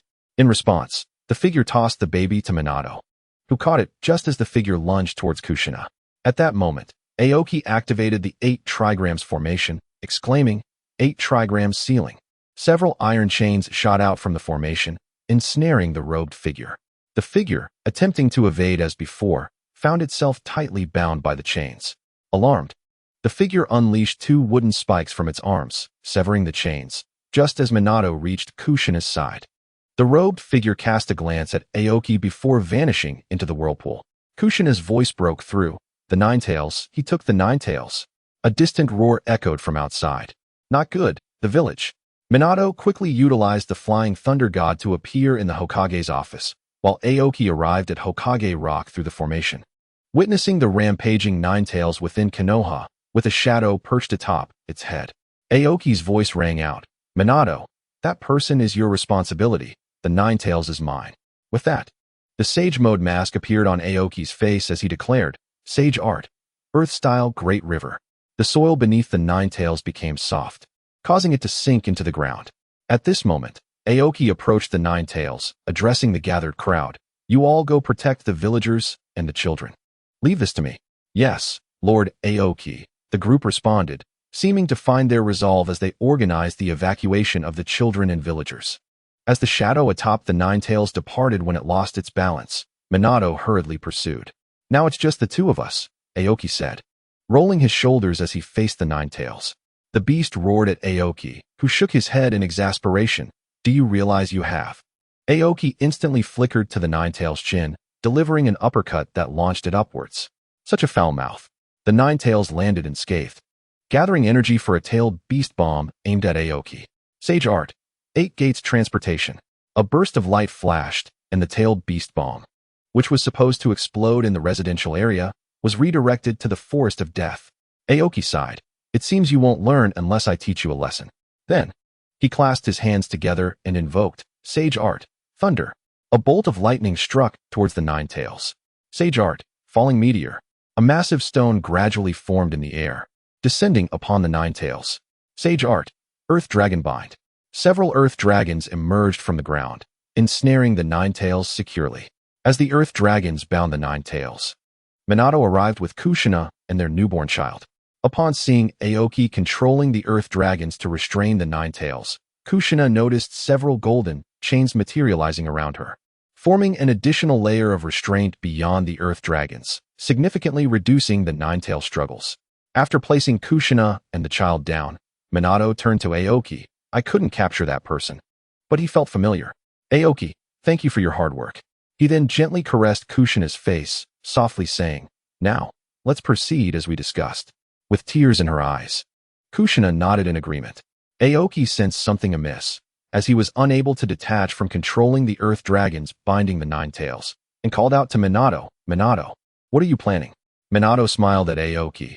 Aoki, our child will be named Uzumaki Naruto. I entrust his future to you. Reaper Death Seal. A spectral figure of the Shinigami suddenly appeared, taking Minato's soul along with half of the Nine Tails chakra for sealing. Minato, now devoid of his soul, departed from the ninja world with a smile, while Kushina, using her remaining strength, sealed the remaining Nine Tails within Naruto, speaking to him softly. Naruto, don't be picky with your food. Eat well and grow quickly. Remember to bathe regularly and maintain a good sleep schedule. Make friends. It's not about quantity, but the quality of a few trustworthy ones. Also, although I'm not very good at it, you must study hard in your classes and ninjutsu. Everyone has their strengths and weaknesses. Don't be too disheartened if you face difficulties in learning. Respect your teachers and seniors at school, and if you have questions, seek out Uncle Aoki. And one more crucial thing. Be cautious about the 3 prohibitions of ninjas, especially regarding borrowing money. Ensure you save your earnings for missions. Wait until you're 20 to drink alcohol. Excessive drinking is harmful to your health, so remember to maintain moderation. A pivotal issue among the 3 prohibitions revolves around women. A mother is indeed a woman, Yet there seems to be a lack of understanding regarding this. Ultimately, in this world, there exist only men and women. While you may find yourself drawn to women, bear in mind the importance of not being beguiled by peculiar ones. Seek out women akin to your mother. Furthermore, concerning the 3 prohibitions, one must remain vigilant of Master Jiraiya. Naruto, in the times ahead, you shall encounter immense suffering and sorrow. Yet it is essential to steadfastly maintain your identity. You must possess dreams, accompanied by the confidence to realize them. There are indeed countless lessons I yearn to impart to you, and I wish to remain by your side perpetually. I love you. Aoki gently approached Kushina, listening to her final words as she lay on the brink of death. Struggling to hold back tears, he reassured her, "Sister, I am here." Kushina smiled at Aoki, saying, "I leave the rest to you." As her hands suddenly fell limp, Aoki bent down and lifted Naruto into his arms. At that moment, Naruto seemed to sense something, bursting into tears. Just then, the fully armed Sarutobi Hiruzen arrived, leading a team of Umbu, and inquired sternly, "Aoki, what transpired here?" Aoki calmly replied, "During Sister Kushina's childbirth, she was ambushed. The assailants were likely the wood-release ninjas I encountered on the battlefield in the Land of Mist. After releasing the Nine Tails, they fled. They must possess 2 techniques. One is a space-time ninjutsu, and the other is wood release. Minato used the Shiki Fujin to seal away half of the Nine Tails. Sister Kushina exhausted herself sealing the remaining Nine Tails within our child, Uzumaki Naruto, and succumbed thereafter." After detailing the situation, Aoki prepared to leave with Naruto when Danzo, accompanied by root ninjas, intervened. "Halt, Miyazaki Aoki, surrender that child to me." Aoki paused, his sage-like countenance unwavering as he fixed his emotionless gaze on Danzo, stomping his foot to summon a Bagua diagram beneath him. A chilling voice emerged from Aoki, "Shimura Danzo, utter another word, and I, Umbu Captain Miyazaki Aoki, shall execute you for the theft of a tailed beast." Sarutobi Hiruzen observed Aoki, poised for battle, before glancing at the retreating Danzo, and advised, "Enough, Aoki. Do not stoop to his level. Naruto, take him and go." Aoki bowed slightly, cradling Naruto, and departed. After Aoki left, Danzo bellowed, "Hiruzen, look at how he disregards me. An elder." Hiruzen merely cast a glance at Danzo, refraining from further comment, instead directing the ninjas to actively participate in the rescue and reconstruction efforts. Despite Aoki and Minato's swift arrival, some villagers had perished at the hands of the Nine Tails, and numerous homes had collapsed, necessitating reconstruction. Aoki's home was precisely where the Nine Tails had appeared. As he cradled Naruto, he rummaged through the ruins to find his mother's cherished blue and white porcelain bowl. He had preserved it intentionally before leaving, so it remained relatively intact. He then carried Naruto to the onsen in his family operated, deciding to wait for his father's return to purchase a new home. After lulling Naruto to sleep, Aoki succumbed to slumber himself. The following day, Aoki was stirred by faint voices, sitting up to gather his thoughts. He turned to glance at Naruto, who was soundly asleep. At that moment, a knock echoed at the door. Upon opening it, he discovered Hanabi, Uncle Jinhong, Asuma, and Ibiki. Nodding toward them, he stepped aside to let them in. Once seated, Jinhong spoke first. "Aoki, I understand yesterday's events weighed heavily on you, but you must consider Naruto. For his sake, you need to regain your strength." Aoki replied in a calm tone, "Jinhong-sensei, I understand." The trio, unsure how to console Aoki, sat silently, watching over the slumbering Naruto. Perceiving their gaze, the little one suddenly opened his eyes, startling the 3 adults. Upon noticing unfamiliar faces, he began to wail anew, prompting the trio to freeze as if they had committed a grave error. At that moment, Aoki approached and lifted little Naruto, gently patting his back until the cry subsided. And Naruto, with wide eyes, curiously observed those around him. After exchanging a few more words, Jinhong took his leave, with the others offering Aoki words of encouragement before departing. Standing under the eaves, Aoki gazed at the cherry blossom petals drifting in the courtyard, the infant in his arms emitting soft snores. In the distance, the newly carved visage of the 4th Hokage shimmered with a bluish hue on Hokage Rock, while the morning mist enveloped the juxtaposed old and new faces, as if time itself had converged in that moment. Chapter 36. Jonin meeting Captain Aoki. An Umbu ninja knelt on one knee at the courtyard wall, the edges of his mask frosted from the night patrol. Reconstruction progress in the Northeast District is lagging. The third Hokage requests your presence at the Jonin meeting before noon. I understand. Aoki replied without lifting his gaze, still cradling Naruto. The Umbu ninja, having received acknowledgement, vanished in an instant. Aoki stepped outside, heading towards the Hokage building. Along the way, many greeted him, and as customary, he nodded in return, prompting conversations among villagers once he had passed. Thanks to Lord Aoki. The fox demon was subdued yesterday. Indeed, it's a pity about the fourth. The villagers' voices gradually faded as Aoki soon reached the Hokage building. Entering the meeting room, he found that most of the Jonin and higher-ups had already assembled. Aoki took his seat, still holding Naruto. Upon noticing Aoki's arrival, Sarutobi Hiruzen addressed the assembly. As you are all aware, the events of yesterday have unfolded. Kakashi, the casualty count from the Nine Tails incident has been finalized, Nara Shikaku announced. Unfurling a scroll on the round table. 47 civilian deaths, 13 ninjas, and over 100 injured. The fourth Hokage and his wife perished. Danzo's staff struck the ground forcefully. I propose that the Jinchuriki be placed under Root-S supervision. Aoki's fingers gently caressed the edge of Naruto's swaddling. The ceiling symbols faintly visible at the infant's neck. Suddenly, the chandelier in the meeting room shook violently, causing the hanging ninja tool diagrams to rattle. As 37 Jonin simultaneously steadied their weapons. The security of the Jinchuriki is my sole responsibility. Aoki's voice sliced through the tension like a sharpened kunai. Impudent. Danzo's bandaged gaze glimmered with malice. He is merely a child. Where were you yesterday, Danzo? Aoki inquired, his head still bowed. My actions require no explanation to a mere child, Danzo retorted defiantly. If you fear death, just admit it. This isn't your first time. Didn't you lose to the third last time? Aoki raised his head, a mocking glint in his eyes as he focused on Danzo. Miyazaki Aoki. Danzo roared in fury. Enough. Hiruzen slammed his pipe onto the table, continuing, Uzumaki Naruto shall be raised by Jonin Miyazaki Aoki. Now, let us move on to the next matter. Pausing momentarily, Hiruzen turned to Uchiha Fugaku. During the confrontation with the Nine Tails yesterday, some reported seeing the Sharingan symbol in its eyes. Fugaku stood up, incredulous. That's impossible. All Uchiha clan members were within the compound. No one left. Hiruzen lightly tapped the table. Fugaku, can you guarantee that no Uchiha clan member activated their eyes and left the clan grounds last night? As Fujiwa hesitated, Aoki spoke up. I can attest that yesterday. A significant number of Umbu-clad ninjas were stationed outside the Uchiha clan's territory. Perhaps Elder Danzo could elucidate the matter. Danzo snorted dismissively.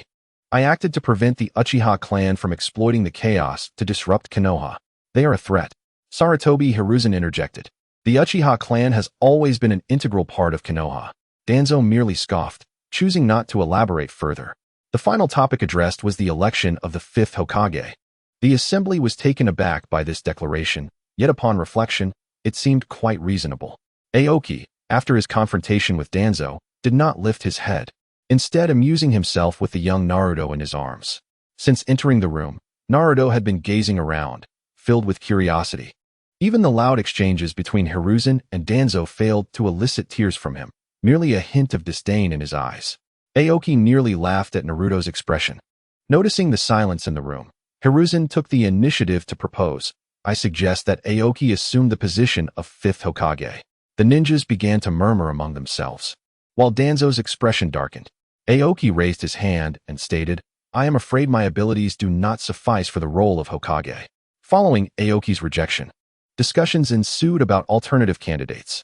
Orochimaru was considered, though his capabilities were not in question. His research direction raised eyebrows. Amidst the commotion, Aoki raised his hand once more. Prompting a response from the third Hokage, Aoki, do you have a suggestion? Why not have you return to the position third? The moment the words left his lips, many ninjas echoed in agreement. Indeed, Lord Third, why not take the role again? Lord Third, Aoki is correct.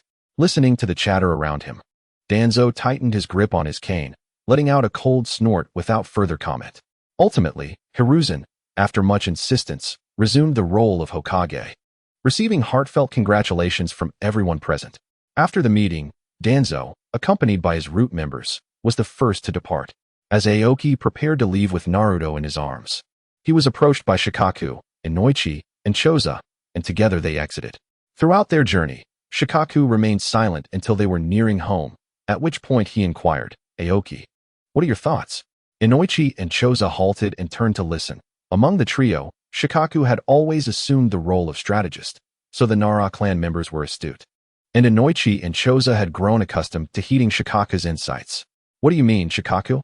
Aoki responded with an innocuous smile, yet to Shikaku, that smile sent a chill down his spine.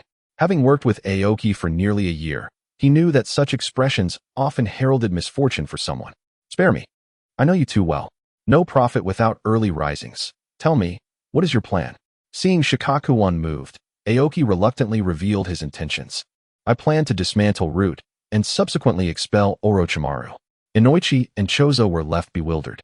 What does that even mean? Are you encrypting your conversation? How confident are you? About 60%. Feasible. Chozo, unable to contain himself, interrupted. Stop. What are you two discussing? Shikaku shot Aoki a glance and remarked.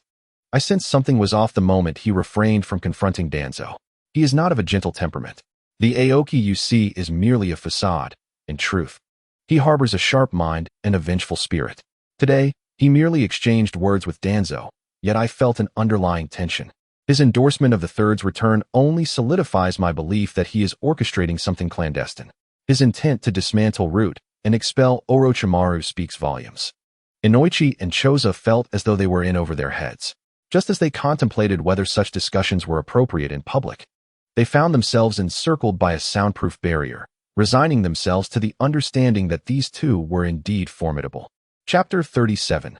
Confrontation with the Cloud Village. After confiding his plans to Shikaku, Aoki commenced his arrangements. According to his strategy, he would periodically inform Hiruzen of the dealings between Orochimaru and Danzo. When Hiruzen began to harbor suspicions regarding the two, Aoki would then proceed with Orochimaru's human experimentation. Danzo's eagerness to venture to the Land of Rain was to relay information regarding the Sage's Eye and the Akatsuki leader being Jiraiya's apprentice. However, plans are often thwarted by unforeseen changes. A month after Minato's sacrifice, the Cloud Village unexpectedly dispatched ninjas to invade the Land of Rice, posing a threat to the Land of Fire. Meanwhile, the Stone Village appeared to be mobilizing their forces, signaling an imminent conflict. This was decidedly not good news for Konoha, which was already grappling with significant losses in high-level combat capabilities. Upon receiving a summons from the Hokage, Aoki entered the Hokage's office, saluted, and turned to face Hiruzen, who sat behind the desk.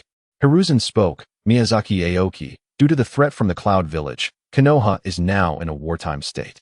You are hereby appointed as the overall commander, responsible for the operations against the Cloud. Yes, Hokage-sama, Aoki replied, kneeling to accept the orders before rising and making his way to the Umbu base.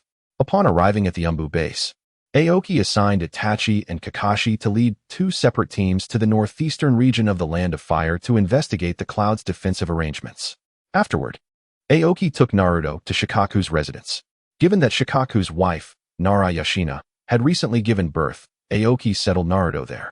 Having arranged everything, Aoki proceeded, as was customary, to dine at the home of Akamichi Choji. Both Choji-s and Aoki-s homes had been destroyed during the Ninetales rampage. However, due to the bond between Rin and Choji, the two families had purchased adjacent properties upon Rin's return to Konoha. Owing to Aoki-s work commitments, they now shared dinner together every evening.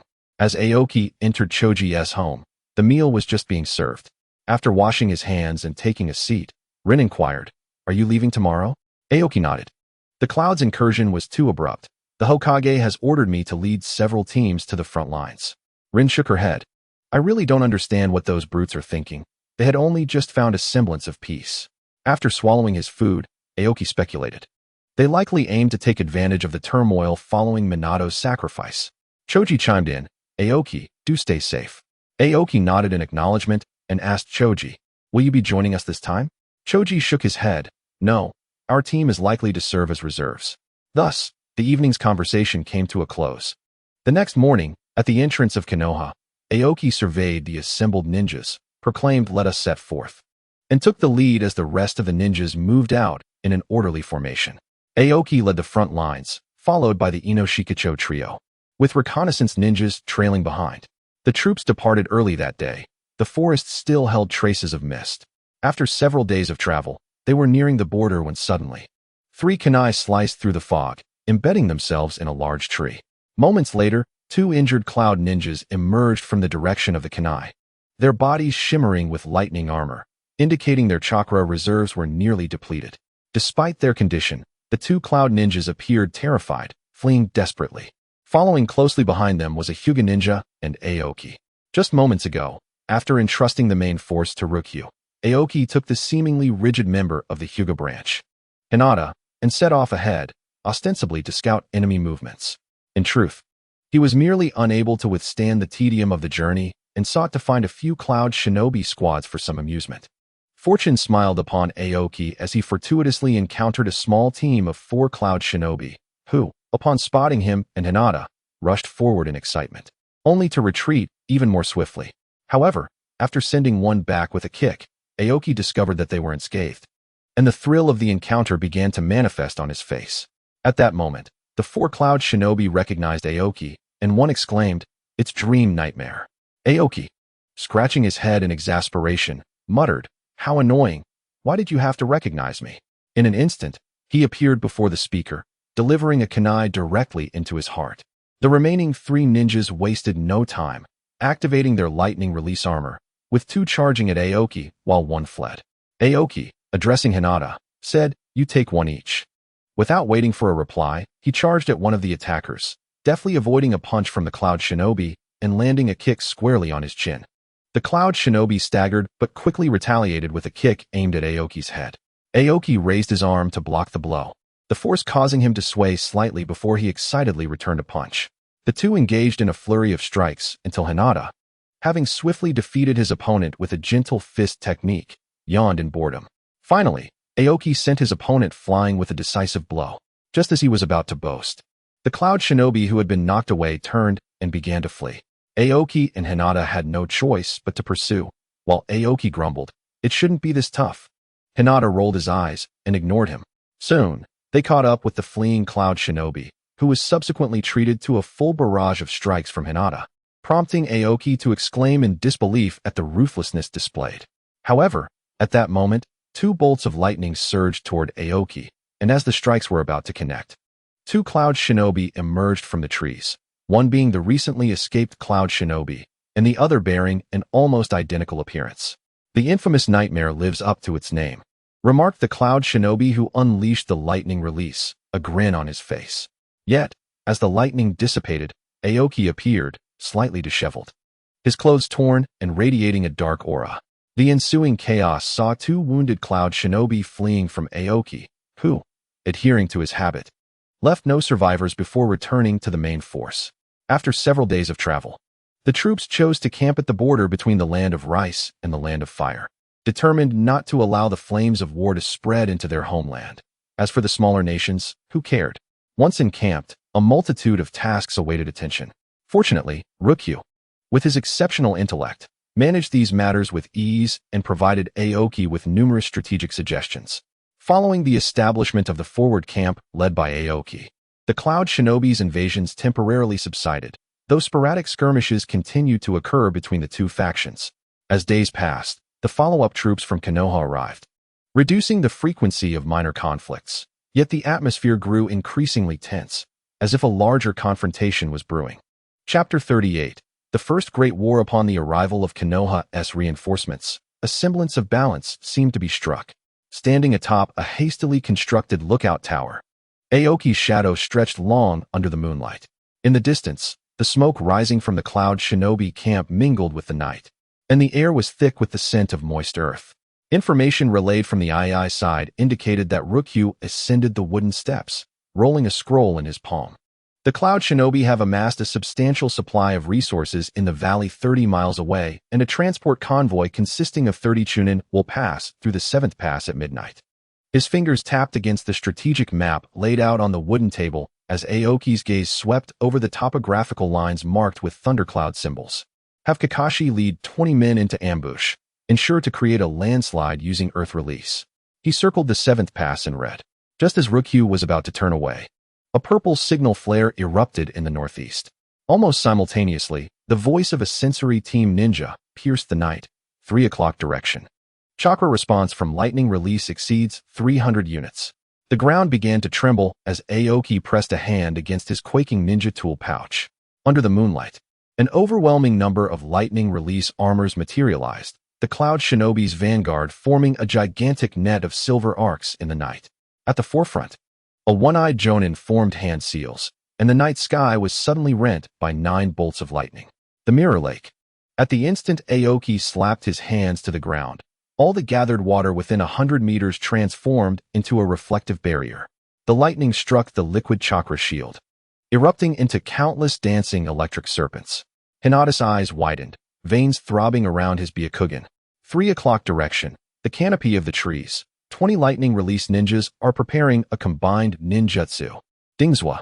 Aoki's voice thundered above the roar of thunder. Members of the Akimichi clan swelled into 5-meter-tall giants, their body-ramming assault crushing 3 ancient trees.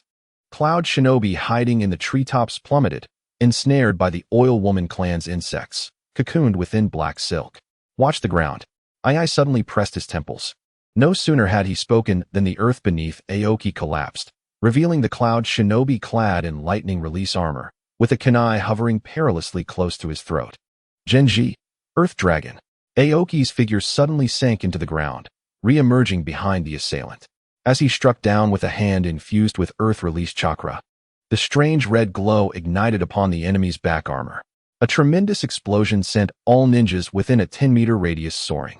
As Aoki spun midair, he glimpsed at least 20 Cloud Shinobi adorned with the same patterns on their backs. Human bombs.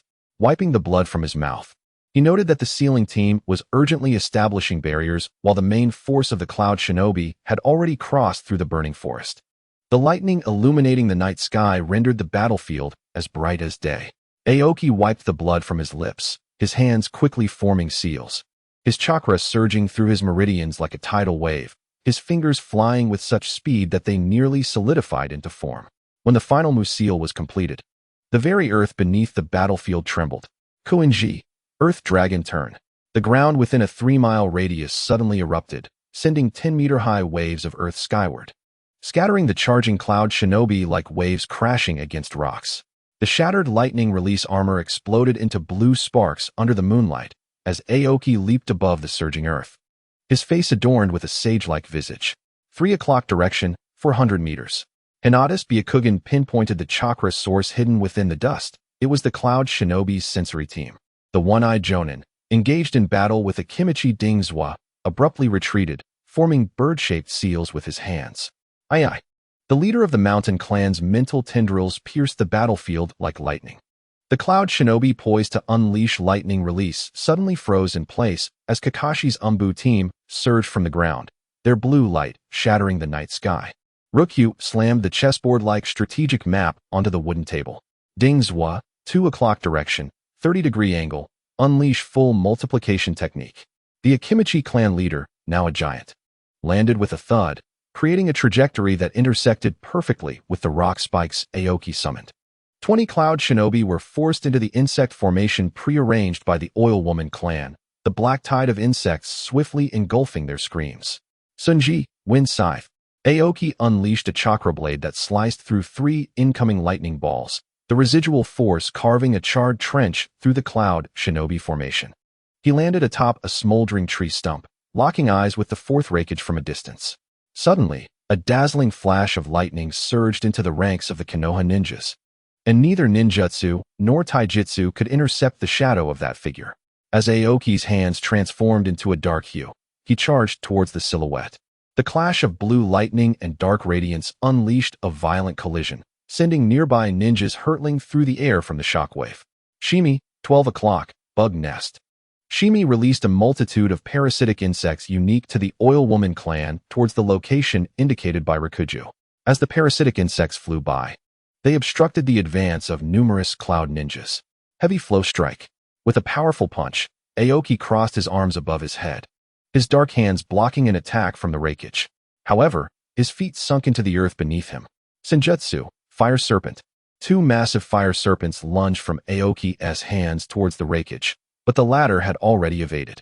Undeterred, Aoki pressed forward. Illusory restraint technique.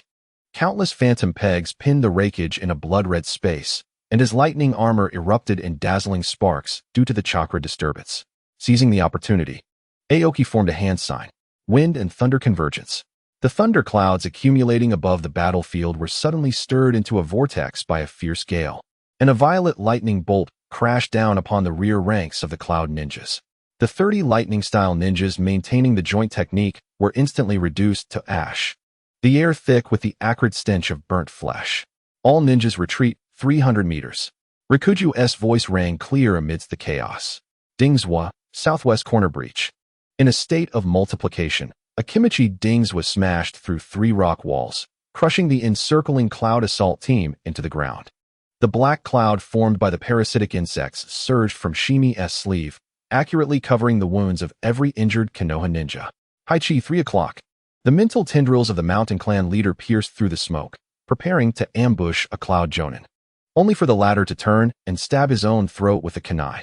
Hinata Hayashi's Byakugan scanned the battlefield, and he suddenly shouted, Aoki below.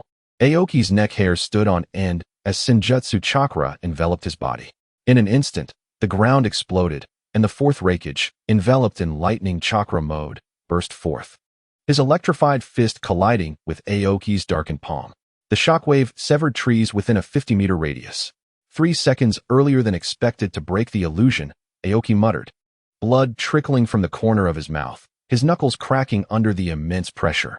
The Reikage's furious roar reverberated painfully in the ears of all present. Konoha's little brat. Chapter 39. Secret Mission. Aoki rubbed his ear, remarking, what a loud voice. The Reikage charged at Aoki without losing momentum. Thunder fury level. The Reikage's right hand erupted with brilliant lightning as he swung it towards Aoki. Illusory mirror, world turn. The Reikage's attack instead struck behind him. Senjutsu, firefly radiance. Countless sparks of light surged towards the Reikage, and when a green light point made contact, all the light points seemed to be drawn towards the Reikage. Once engulfed, an even more intense burst of lightning erupted from him. Damned little brat. Aoki formed the tiger seal with both hands. Senjutsu, wind tornado. A myriad of wind blades surged towards the Reikage, sending a cloud of smoke billowing into the air. As the smoke cleared, numerous wounds appeared on the Reikage's body. Aoki, leaning on his arm, gasped for breath, and the Reikage coldly met Aoki's gaze for a moment before turning and shouting, Cloud, retreat. Having never felt such fatigue before, Aoki plopped down onto the ground, a smile spreading across his face. Gradually, laughter began to ripple across the battlefield as all Konoha ninjas joined in. Exhausted, Aoki nodded to Rikuju, who understood his intent and shouted to the troops, return to the camp. At the Konoha camp, medical ninjas hurriedly treated the wounded. Aoki, with his injuries attended to, sat in the command center while Rikuju reviewed intelligence reports. Kakashi and Shirzue sat idly below when Aoki suddenly spoke. Rikuju, considering the previous war, if the cloud were to launch another attack, what would our chances of victory be? Rikuju pondered before replying, less than 50%. Aoki pressed, and if the cloud attacks again today? Rikuju hesitated, we would surely lose. Then why did the Reikage retreat? Rikuju began to contemplate the reason. Because the cloud supply line was destroyed 30 miles away in the valley. Suddenly, the tent flap was lifted and Shimi, covered in grass clippings, entered, his black sunglasses reflecting the flickering candlelight. Behind him, a swarm of insects supported a charred scroll, which, when unfurled, revealed hastily scrawled code written in explosive tag ash. Rikuju's fingertip, stained with tea, left a mark on the tactical map. The transport team destroyed by Kakashi 3 days ago had more than 30 members. Shimi's parasitic insects formed the terrain of the land of lightning above the sand table. The secret transmission intercepted by Haichi indicates that the supply convoy was actually a decoy force. Kakashi suddenly straightened, the 3 tomo of his Sharingan slowly spinning. The real main supply convoy took a detour around the borders of the Land of Frost, only to be ambushed by the explosive squad of the Land of Earth. Hinata Hayashi's Byakugan flared with veins, his finger pointing at the northwestern canyon on the sand table. The Wagakure has intercepted the 7th pass with 300 men. The Cloud's frontline rations are now reduced to only 30%. Aoki's fingers gripped the edge of the table, causing spiderweb-like cracks to spread across its surface. The Wagakure has also entered the fray. They harbor a deep grudge against the Cloud. Rikuju lowered his head in thought before speaking. Shall we take this opportunity to recuperate? Aoki grinned. How about we play a big game? Expressions brightened in the command center as the impatient Ding Zhuo exclaimed, "Elaborate." Aoki pointed to the intersection of the land of frost and the land of rice, addressing everyone. If the cloud intends to engage a Wagakure, they will certainly want to test us first. But what if we were to retreat? Would the cloud withdraw? Or would they continue their invasion and leave the land of lightning to a Wagakure? Rikuju required no time to think. They would definitely retreat. But wait. Are you suggesting? Aoki interjected before Rikuju could finish. Exactly. We are not retreating into the land of fire. We are withdrawing to here. Aoki indicated a specific location on the map and continued. However, not everyone will go. I will cast an illusion near the camp to conceal its true state. And I will lead a small team to strike here, leaving a grand surprise for the cloud. Rikuju pondered over the plan, while others voiced their opinions. The group engaged in discussions about the plan from afternoon until nightfall. Finally, Aoki tossed the plan document onto the table and asked, "Any additions?" Everyone shook their heads excitedly. Aoki scanned the room before declaring, "Then I will confirm the personnel. Hayashi, Shirzue, Shimi, you three will accompany me." Rikuju understood Aoki needed him to remain in command, so he said nothing. The others were not inclined to dispute, and once the selections were finalized, Aoki promptly set up the illusion. After inscribing the final sealing technique, Aoki's team departed under the cover of night towards their destination, but unbeknownst to them, the seal they had inscribed had been altered by a dark arm that emerged from the earth after their departure. Aoki's straw sandals crushed a half-dried leaf, while the night breeze, laden with the unique iron scent of the frost country, invaded his nostrils. Hyuga Hinata's Byakugan swept the area ahead, establishing a fan-shaped alert zone, while Shibi Aburame's swarm of insects maintained a constant radius of 5 kilometers for reconnaissance. As the moon ascended to its zenith, Shizune suddenly gripped the violently trembling hilt of his sword. At 2 o'clock, a chakra response was detected.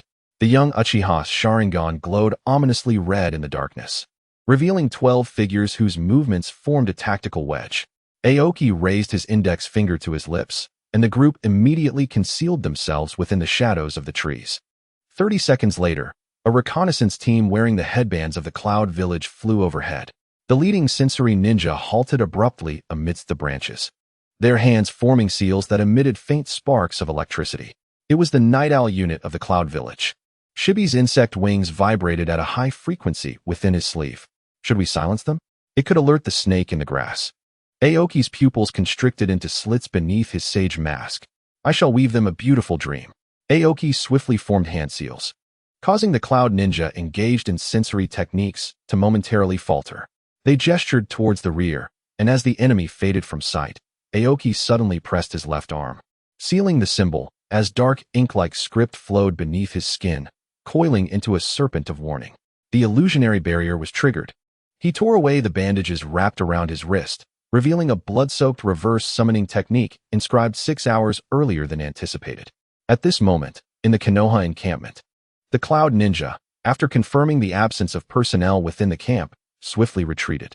Shikaku emerged from his tent after their departure, scrutinizing the markers left behind by the Cloud Ninja, feeling an unsettling sense of something amiss. His gaze fell upon the last technique inscribed by Aoki, and his pupils dilated in sudden realization, urgently summoning Hachi for inquiry. Do you recall the technique Aoki inscribed there? Hachi pondered for a moment before replying, yes. I was present then. Shikaku urged, go check if the technique remains intact and verify if there are any chakra fluctuations. Hachi promptly called upon an Aburame clansman to investigate the northeastern corner of the camp. After a brief interval, they returned. The technique has been altered, and there are indeed chakra fluctuations. Shikaku's expression shifted dramatically as he hastily sought the communication scroll left by Aoki, inscribing a message before performing reverse summoning. Meanwhile, having crossed the cloud's defensive line, Aoki's team abruptly halted. Aoki grasped the scroll transmitted by Shikaku and, upon unfolding it, discovered a singular message. The plan is compromised. Return swiftly. Chapter 40. A change of plans. As Aoki read the contents of the scroll, the voices of Hinata and Shibi echoed simultaneously. There are numerous Cloud Ninja nearby. The voice of the Reikage also resonated from the front. Quite an impressive plan, kid. Aoki's sage mask materialized in an instant, and he bellowed, retreat. The group swiftly retreated, but the Reikage charged forward, declaring, trying to escape? Too late. Lightning release, thunderclap. Aoki thrust his palm towards his companions, propelling them out of the encirclement of the cloud, while he himself braced against the Reikage strike with a darkened, hardened form. The Reikage's elbow collided with Aoki's blackened gauntlet, sparking a dazzling burst of light. Utilizing the force of the impact, Aoki propelled himself backward, rapidly forming the rat, boar, and dog-hand seals. The three individuals expelled from the encirclement glanced back momentarily before hastily fleeing, their expressions grim, acutely aware of Aoki's fate. A single tear trickled down Shizun's cheek as the three tomo of his Sharingan rotated rapidly, forming a new pattern. Earth release, lava collapse. The entire cliffside emitted a bone-chilling crack as the fourth Reikage's footing crumbled, and crimson magma erupted from the earth's fissures, casting the night sky into an ominous dark red hue. The Reikage, gazing at Aoki before him, shouted, "Charge, no matter the cost." After confirming that no cloud ninja pursued Hinata and Shizun, he smiled at the Reikage and proclaimed, "My journey shall not end here." Following this declaration, Aoki formed the rooster seal, casting the sage art, illusionary dream of the earth. Instantly, the terrain before him transformed, yet to the cloud ninja ensnared in the technique, it appeared entirely reversed. After casting the jutsu, Aoki expended his chakra completely, and his sage mask began to dissipate. Casting a final glance at the struggling Reikage, he staggered eastward, just as the Reikage dispelled the illusion, surveying the scattered cloud ninja and the now invisible Aoki, beginning to free each cloud ninja from the illusion. After their escape, Hinata, Shizun, and Shibi raced toward the encampment, when suddenly Shibi spoke, "Aoki, Hinata and Shizun interrupted in unison, "He will be fine."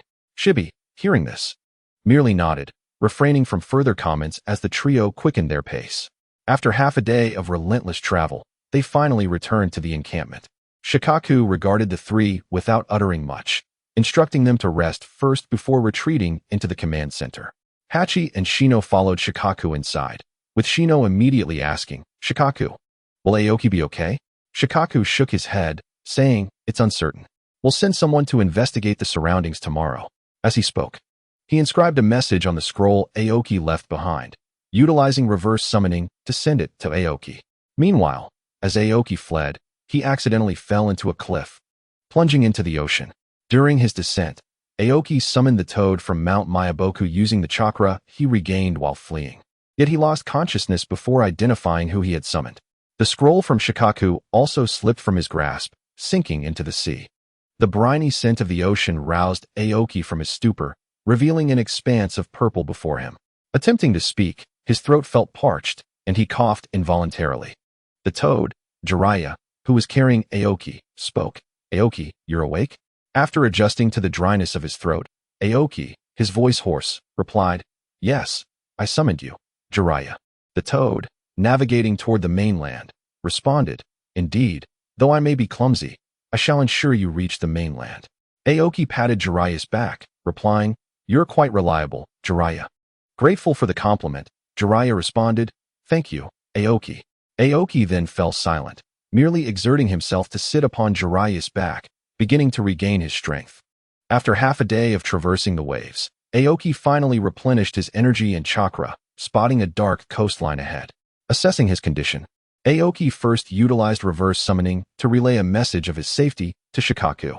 Meanwhile, on Shikaku's end, after fruitless searches and receiving no response to his messages, news of a conflict between the Rock and Cloud villages reached him.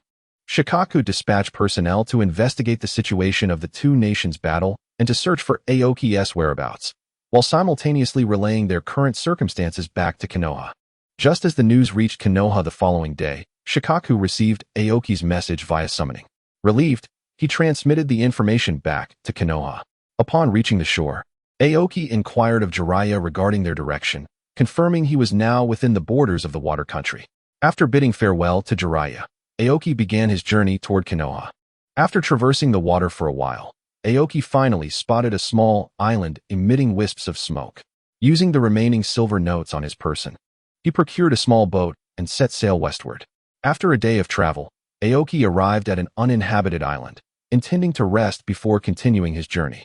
During the day's travel, he had received word from Shikaku that due to the ongoing conflict between the Rock and Cloud villages, the Cloud and Rock forces stationed at the border to threaten Konoha had been recalled, and Shikaku and the others would also be returning to Konoha. Thus, Aoki no longer felt the urgency to rush as he had initially, deciding to rest on the deserted isle before continuing on his path. On that night, Aoki, initially intending to rest, felt the alarm technique he had set trigger, causing him to become alert once more. After concealing his presence, he stealthily moved toward the source of the disturbance.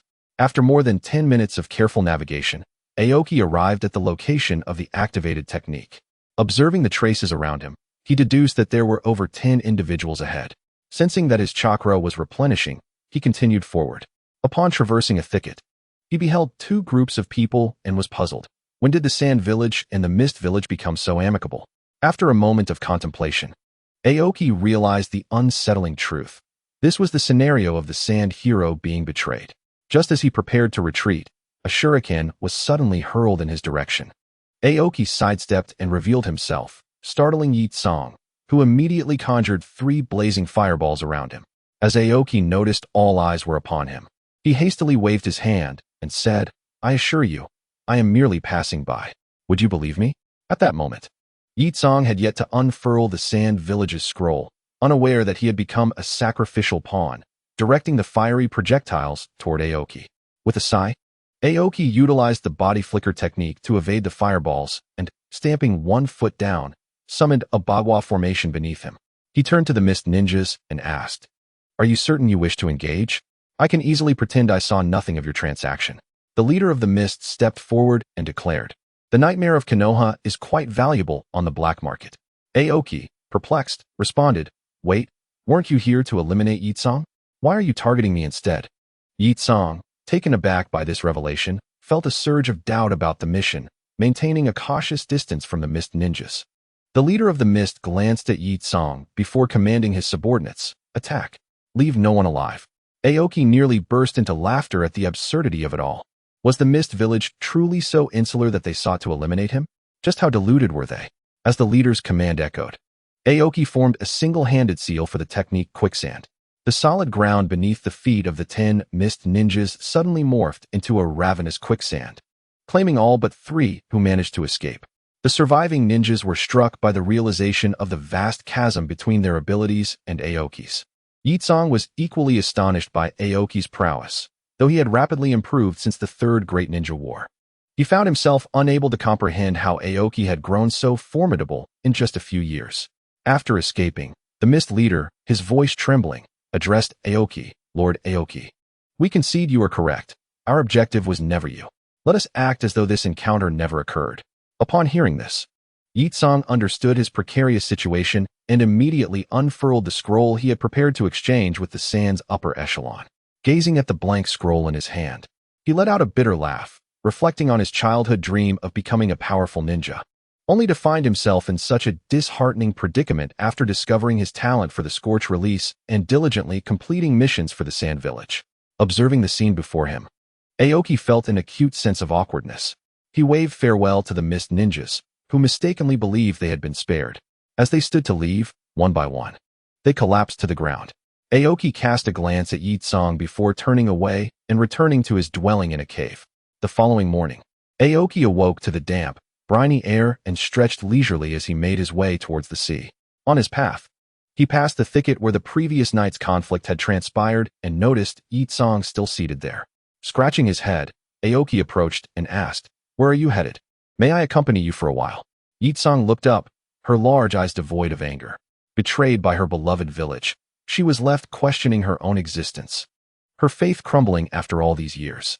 Aoki, recognizing the vacant expression in Yi Tsong's gaze, sat beside her. She continued to stare ahead, lost in thought. Suddenly, Aoki broke the silence. "What do you think it means to be a ninja? Many have posed that question to me in the past, and now I am curious to hear another's perspective." Still silent, Yi Tsong remained fixated on the horizon, and without receiving an answer from her, Aoki continued, "My view has never wavered. I believe being a ninja is merely a profession." Upon hearing this, Yi Tsong visibly shuddered, but Aoki, undeterred, pressed on, in practical terms. What distinguishes a ninja from a merchant? Both rely on a skill to earn a living. Yi Tsong clenched her fists involuntarily, her trembling becoming more pronounced as she murmured, "Just a profession." Aoki, oblivious to her turmoil, continued, Indeed, it is just a profession. However, we are human first, and then ninja. Professions may lack emotion, but humanity requires it. At last, Yitsong could no longer contain herself. She buried her face in her knees and wept silently. Aoki remained quiet, simply sitting beside her. After a while, Yitsong composed herself, lifting her head to gaze at Aoki, her eyes regaining a glimmer of light. With a voice choked with emotion, she asked, "Why did you help me?" Aoki scratched his head. "I'm not quite sure. I just felt compelled to do so."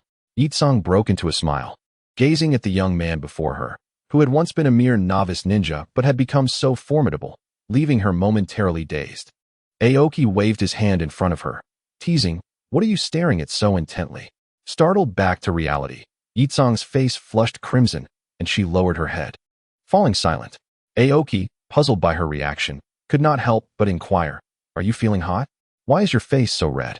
Instantly, Yitsong's rosy cheeks paled, and after giving Aoki a playful kick, she turned and left. Aoki, momentarily stunned, gazed at her retreating figure in confusion. Suddenly, Yitsong turned back and said, "Didn't you say you would accompany me?" Aoki quickly responded, "Oh, right. Wait for me. Where are you going?" Yitsong pondered for a moment before replying, "I should return to the Sand Village first. There are matters that need resolution."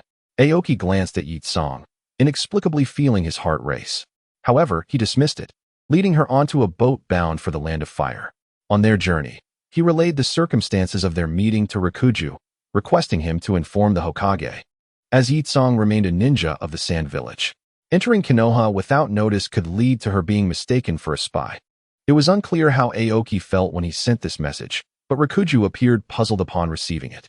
Even with his exceptional intellect, he struggled to comprehend the Sand Village's actions and Aoki's reasoning, baffled that the Sand would send their hero to barter for resources.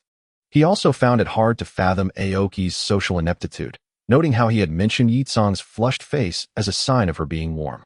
When Rikuju shared this message with Hayashi and Dingzu, they erupted in laughter. After several days at sea, Aoki finally spotted the coastline of the Land of Fire. Though he was not prone to seasickness, the sense of drifting was far less comforting than standing on solid ground. Upon disembarking, Aoki invited Yitsong to visit Konoha, having received confirmation from Sarutobi Hiruzen, albeit with certain restrictions. After a moment of hesitation, Yitsong ultimately nodded in agreement. As they made their way toward Konoha village, Yitsong gazed at the unfamiliar yet intriguing sights around her, her eyes sparkling with newfound wonder. After several days of travel, Aoki finally returned to Konoha. The third Hokage received news of Aoki's arrival and had a member of the Umbu waiting at the village entrance.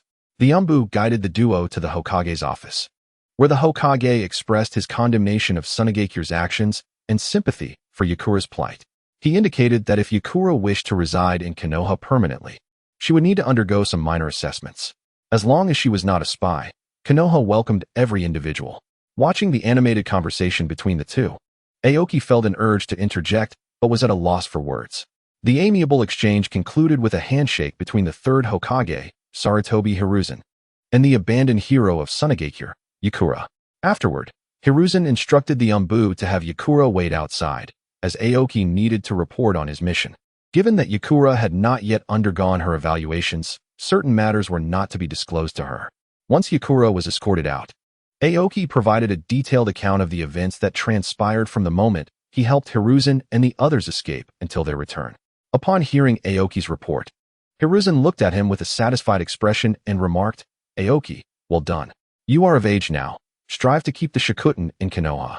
With that, he dismissed Aoki, noting that Hiruzen and the others were quite concerned for him. Although Aoki found this somewhat perplexing, he bowed and exited. However, once outside, he furrowed his brow, contemplating the meaning behind the Hokage's initial remarks. Noticing Aoki's troubled expression since leaving the Hokage's office, Yakura assumed she had inadvertently affected him and remained silent until they were nearly home. Suddenly, Aoki exclaimed, "Oh, so that's what the third meant." Chapter 42. Aoki's romantic awakening. Upon returning home, Aoki was met with his father's teasing, which persisted until dinner, where three individuals joined in the mockery. Indeed, tonight's dinner was once again at the Maki household, with Aoki as the cook. For Yakura, it was her first experience dining with such a large group. Having lost her parents at a young age, she had always been alone, and even after taking on a disciple, her interactions were limited to just the two of them. Sitting amidst this lively family gathering was a novel experience for her. During dinner, Miyazaki Rin continuously attended to Yakura, and unlike her experiences in Sunagakure, the others did not ostracize her for being an outsider, making Yakura feel that staying here might not be so bad after all. However, a glance at Aoki, who was engrossed in his meal, soured her mood, prompting her to kick him lightly on the shin before resuming her meal. Aoki, oblivious to her change in demeanor, looked up in confusion, only to see a focused Yakura and the amused expressions of Rin and Maki. After dinner, Maki took Yakura to tidy her new room, as she had no place to stay and would temporarily be residing with Maki. Meanwhile, Aoki entertained Naruto in the living room, who had been brought back from the Nara household by Rin. Upon seeing Yakura enter the room, Rin patted Aoki on the shoulder and said, "Well done, Aoki. You're of age now." Aoki, bewildered, asked, "What do you mean by of age?" Rin playfully nudged him, "Stop pretending. She's already inside."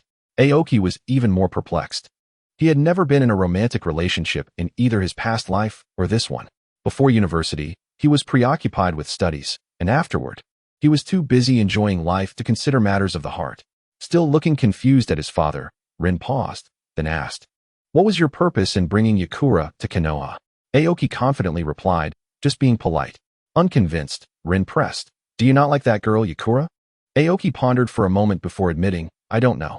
I just know that my heart races around her, and I want to be near her, even if we do nothing." Rin and Maki exchanged amused glances, patting Aoki on the shoulder. "Be proactive, young man. She is a good girl." Listening from the other room, Yakura turned crimson, while Maki teased her, calling her sister-in-law, causing her to chase after Maki in embarrassment. Outside, encouraged by his father and teacher, Aoki resolved to take the initiative, planning to do so the following day. After a brief conversation, Aoki and Rin departed. But both he and Yakura found it difficult to meet each other's gaze. Neither had ever considered romance. Aoki had focused solely on training, while Yakura had been preoccupied with missions and her disciple. The next morning, Aoki arrived early at Maki's house, bearing breakfast he had prepared himself. Upon seeing Aoki, Yakura recalled his words from the previous evening, while Maki urged her to hurry, as they had planned to show Yakura around Konoha. The trio strolled through the commercial district, with Maki and Yakura in front and Aoki trailing behind, deep in thought about how to express his feelings. As they wandered, they encountered Isuma, who joined them, leading to a delightful scene. Two girls walking ahead, two boys following, with the boys stealing glances at the girls and the girls occasionally looking back. When they reached a flower shop, Aoki heard someone calling his name and looked up to see Ino. The group approached the shop, where the two girls chose flowers to take home. Aoki and Isuma approached Ino, who was cradling her daughter, Sarada. Ino glanced at Yakura and queried, "What is the situation?" Aoki scratched his head and replied, "Just as you see it." "Ino, give me some advice. What should I say?" Seeking counsel from a married individual, Aoki was interrupted by Isuma, who suddenly realized, "Aoki, are you?" And Aoki swiftly covered his mouth, hushing him. Ino, noticing Aoki's reaction, leaned closer and pointed at a bouquet of roses, saying, "You can't confess without roses." She then elaborated on how girls cherish roses and their significance in confessions. Under her persuasion, Aoki bought a large bouquet. While checking out, Maki and Yakura finished selecting their flowers. Maki approached Aoki, asking, "Hey, who are those for?" Aoki instinctively took a step back, fumbling for words. Isuma and Ino exchanged knowing smiles, and even little Sarada giggled at the scene. Just as Aoki was grappling with his response, Yakura joined them. Maki eagerly exclaimed, "Yakura, look at those beautiful flowers." Yakura glanced at Aoki, who was holding the roses, and her face flushed a deeper shade than the flowers. Suddenly, she mustered the courage to lift her gaze and said to Aoki, "Okay." Upon hearing Yakura's response, Aoki stood frozen in place. The bouquet of roses gripped tightly in his hand, rustling softly. Hong excitedly shook Asuma's arm, while Shogain waved her chubby palm to grasp the clan emblem on Kai's collar. And the sweet scent of honeysuckle permeated the flower shop. "What are you dawdling for?" Yakura suddenly stood on her toes, her hair brushing against Aoki's warm earlobe. "Help me with the shopping bag," she requested. As she turned, the sunlight reflecting off her Sand Village forehead protector blinded Aoki, and that vivid shade of red imprinted itself onto his retina. As dusk deepened, Aoki found himself standing alongside Yukura by the banks of the Nagakawa River. The flowing water carried rose petals away, while the sounds of umbu patrols echoed from the forest across the river. Yukura suddenly tightened her grip on his hand. The heat enveloped in her chakra felt coarse like gravel, akin to the tears still lingering at the corners of her eyes. "Come with me to the ninja school tomorrow," she urged, kicking a pebble that sent ripples of orange-red across the water's surface. "The Sand Village textbooks say Konoha has 72 training grounds, and I want to explore them all." As Aoki gazed into her rekindled eyes, memories of practicing shuriken by this very river 3 years prior flooded back to him. Back then, he would often talk to his reflection, and now, amidst the cicada summer song, two shadows stood side by side, elongated by the setting sun. Chapter 43. The change in the Sand Village that day. Aoki was unsure how he made it back home. All day long, he felt an unreal sensation as if walking on cotton. Even after returning, he would occasionally break into a silly grin. Miyazaki Rin looked at her son with disdain, shaking her head at his foolishness before retreating to her room. The next morning, after feeding little Naruto, Aoki went to Jinhong's house. Jinhong had already left for the interrogation department, leaving only Hong and Yukura at home. After handing Naruto over to Hong, Aoki set out with Yukura. They arrived at the first training ground, which was mostly deserted as the ninjas were out on missions. Strolling through the training ground, Aoki recounted amusing stories from their past training sessions, while Yukura listened intently. For several consecutive days, they wandered through Konoha's various training grounds, always when the places were unoccupied. As Yukura had yet to undergo Konoha's psychological evaluation, and the current training conditions were not something she should witness. The third Hokage, observing their interactions through a crystal ball, noted that there was no exposure of Konoha's information and chose not to comment further. During these days, Kamu had been with Yukura, and since returning to Konoha, he had not visited the Umbu, as Kakashi and Shursui could manage most matters within the Umbu.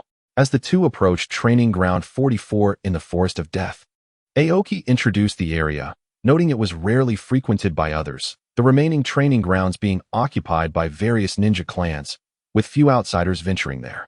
Listening to Aoki's description, Yukura suddenly looked up at him and said, "Aoki, about the Sand Village." Aoki interrupted her. "I know. I believe you will return." Saying this, he retrieved a scroll from his pocket and handed it to Yukura. "This scroll can be used for reverse summoning to reach me. If anything arises, be sure to contact me. I will always be here." Seeing Aoki's smiling face, Yukura embraced him gently, whispering, "I understand." The following day, Yukura departed for the Sand Village to seek answers for herself. Aoki gazed at the wind-blown cornflowers on the windowsill, memories of his time spent with Yukura still vivid. Shaking his head, he cast those thoughts aside and set off toward the Hokage Tower. In the Hokage's office, listening to Aoki's report, Hiruzen knew Yukura had left. However, he was quite pleased with the relationship between Aoki and Yukura, understanding that Konoha would soon gain another wielder of the Scorching Release. After the report, Hiruzen said little more, waving Aoki away. Upon leaving the Hokage Tower, Aoki headed straight to the Umbu base. It had been some time since his last visit, and if he delayed further, the backlog of documents would far exceed his own height. Upon seeing the mountain of paperwork, Aoki's first instinct was to flee. But Kakashi and Shursui were stationed at the entrance, guarding it. One could only imagine the chaos that ensued in his absence. Training, document reviews, intelligence assessments, and missions, all while barely managing to sleep in the office. Since joining the Umbu, Aoki had been buried in paperwork. Had it not been for the Umbu sending someone to the Miyazaki household to inform Rin, she might have thought her son had run away with Yukura. After 3 days, Aoki finally completed all the accumulated documents, and Kakashi and Shursui watched with a sense of satisfaction as he signed off on them. On the day that marked 1 month since Yukura had left Konoha, a confidential letter from the Sand Village arrived and lay on the Hokage's desk. The wax seal had been broken, and it had been deciphered by the code team. Aoki, Kakashi, Shursui, and Sarutobi Shino stood by, awaiting the Hokage's directives. Setting down his pipe, the Hokage cleared his throat and addressed the four. "We have received word from the Sand Village. Yukura killed 2 elders during a high-level meeting and was apprehended by the 4th Kazekage." Though Yukura said little, the Kazekage is aware of her relationship with Aoki and wishes to pin this incident on Konoha. "The purpose of calling you here is to discuss how we should handle this matter." Just as Kakashi and Shursui were about to speak, Aoki interrupted, Lord Hokage. This incident was not initiated by Konoha.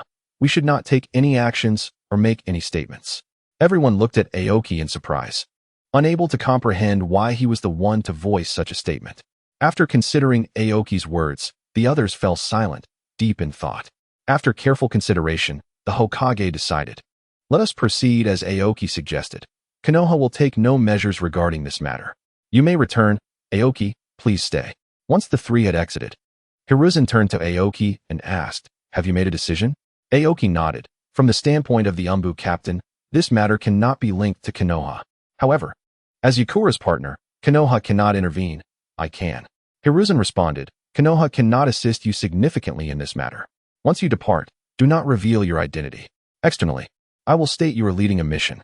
Have Shinosuke's team wait for you at the border. You will have 1 week. That is your time frame. Understood. Aoki replied and exited, needing to ensure that the upcoming mission was flawlessly arranged. Just as Aoki was preparing his ninja tools at home, an Umbu knocked on his door. Captain, here is the intelligence from the Hokage regarding the Sand Village. I understand. You may leave. After the Umbu dropped off the intelligence and departed, Aoki examined the detailed information concerning Yakura, refining his plans for the forthcoming operation. After one last check of his belongings, Aoki left the Umbu base and headed towards the Raku family home. Upon arriving home late, Raku looked at Aoki at the door, puzzled. Aoki, what brings you here at this hour? Come in. I won't be coming in. I have a mission to undertake and will be leaving tonight. Tomorrow, could you send a message to my home and to teacher Jinhong? Raku nodded, aware of the recent intelligence from the Sand Village, and simply patted Aoki on the shoulder without saying much. Aoki smiled at Raku, turned, and departed. Raku watched Aoki's retreating figure in silence for a long while. At the entrance of Konoha, Aoki glanced back at the Konoha symbol before turning away and setting off on the path to the Sand Village. In the root base, Danzo received news from his subordinates regarding Aoki and immediately ordered Yamanaka Shurhei to meet him. Subsequently, a root ninja wearing sunglasses knelt before Danzo. Upon seeing Yamanaka Shurhei, Danzo commanded him to lead a team of root ninjas to Sunagakure, seizing the opportunity to eliminate Miyazaki Aoki. After receiving the order, Yamanaka Shurhei departed, while Danzo remained. His gaze fixed ahead, his eyes brimming with a palpable resentment. The recent surveillance and oppression by Aoki had severely hindered the development of the root organization, even stalling his dealings with Orochimaru. Thus, Danzo was determined not to let this golden opportunity to eliminate Aoki slip away. Chapter 44. The Rescue of Yakura according to intelligence. Yakura had been imprisoned for 2 days. Aoki, unwilling to delay, hastened his journey and reached the outskirts of Sunagakure in just 2 days. Next was infiltration, and this time he could not reveal his identity, meaning all his ninjutsu and unique illusions were off-limits. He transformed himself and entered through the main gate of Sunagakure, where he was greeted by a landscape starkly different from that of Konohagakure. The buildings in Sunagakure, situated within the desert, were constructed from locally sourced materials, primarily sand and earth. After locating an inn, Aoki registered under the false identity of Sato Shota. Upon reaching his room, he set his belongings down and ventured out to scout the area. After a day of reconnaissance, Aoki pinpointed the location of the Sunagakure prison and identified several escape routes. That night, the watchtower of Sunagakure prison cast jagged shadows under the moonlight. Utilizing the secret techniques of a Wagakure, Aoki successfully infiltrated the prison. Following a patrolling ninja, he discovered Yakura's cell, where she was locked away and her chakra sealed by Sunagakure's sealing techniques. Witnessing Yakura's pallid visage ignited Aoki's fury towards Sunagakure. Revealing himself, Aoki was recognized by Yakura, but due to his transformation, she did not identify him. Employing Doton, Aoki entered the cell and used a key he had acquired to unlock Yakura's restraints. Observing the sealing technique on her, he forcibly dismantled it based on the principles of the seal. At the moment the seal on Yakura was broken, Chiyo, who had imposed the seal on her, sensed the disturbance and promptly notified the 4th Kazekage, Raza. Chiyo had opposed the decision to trade Yakura for resources from Kirigakure, but the majority had supported it, leading to its approval. In a fit of anger, she turned her back on Sunagakure's affairs until Yakura, during a high-level meeting, incinerated the elder who proposed her exchange and his staunch supporter, leading to her capture by Raza. It was only then that Chiyo agreed to Raza's proposal to seal Yakura's chakra. as Raza and his men rushed to Sunagakure prison upon receiving the news. Aoki had already utilized his camouflage techniques to lead Yakura to freedom. Throughout their escape, they encountered numerous ninja dispatched to support the prison, none of whom suspected that someone had infiltrated and then exited the facility invisibly. When Aoki and Yakura reached the main gate of Sunagakure, they found it sealed due to heightened security measures. With no time to lose, they resorted to force. Yakura felt conflicted about her village, despite its betrayal. It was the village she had once devoted herself to, and the villagers' welcome upon her return had been sincere. However, after this day, she realized she might never return. After breaching the gate's defenses, the pair fled towards the land of Earth. Following Aoki's plan to rescue Yakura as an Iwagakure ninja, and then lead her from the land of wind to the land of Earth. Upon reaching the land of birds, they would redirect towards Konoha, where Shinsuke had already arrived at the border between the land of fire and the land of rain under the pretext of a troop exchange. As long as Aoki and Yakura could shake off their pursuers and reunite with Shinsuke, they could return to Konoha directly. The desert winds at night lost the scorching intensity of the day. The slightly biting breeze stirred the sands, swirling amidst the endless dunes. At that moment, two figures appeared on the horizon, chased by Raza's team against the backdrop of the Golden Sand Sea. Based on available intelligence and their escape route, it was presumed that the rescuers were Iwagakure ninjas, yet no information indicated a connection between Yakura and Iwagakure. Since breaking through the defenses at the gate of Sunagakure, Aoki and Yakura faced 5 waves of pursuing ninjas from Sunagakure. After repelling these attackers, they encountered Raza and his elite ninjas. Aoki and Yakura, worn and weary, pressed on, with Yakura's chakra depleted from the relentless escape. Suddenly, a torrent of sand surged towards them, propelled by Raza's magnet release. Aoki utilized Doton to create a wall of earth to shield them from the onslaught. Seizing the moment, he and Yakura executed a body flicker technique to evade the attack. Raza, observing from above, concluded that the rescuers were indeed Iwagakure ninjas, as Aoki had only employed Doton techniques throughout their escape. Although many ninjas in the shinobi world could utilize Doton, such proficiency was typically exclusive to Iwagakure. The pursuing ninjas from Sunagakure surrounded them in a fan formation. Yakura swallowed a soldier pill and, having regained some chakra, conjured 3 blazing fireballs. Blazing release, overheating, she exclaimed. Earth release, rock collapse. The trio of fireballs, accompanied by exploding rock fragments, surged toward the pursuing ninjas, obscuring their vision and obstructing their advance. By the time the Sunagakure pursuers emerged from the fiery chaos, Aoki and Yakura had vanished, and Raza lost the optimal opportunity to pursue them. Return to the village, he commanded, simultaneously issuing a bounty for Yakura, labeling her as an S-rank rogue ninja. Meanwhile, having successfully evaded their pursuers, Aoki and Yakura traversed the desert and reached the borders of the land of birds as dusk fell. The wind, laden with sand, swept past the dilapidated border markers. Aoki, carrying the faintly conscious Yakura, cautiously navigated the rocky mountain path into a small border town. The tavern sign flapped in the night breeze as he lowered his straw hat to avoid the patrolling samurai, slipping into an inn adorned with faded lanterns. As the innkeeper handed him a copper key while yawning, Yakura's feverish forehead pressed against his neck, seeping blood.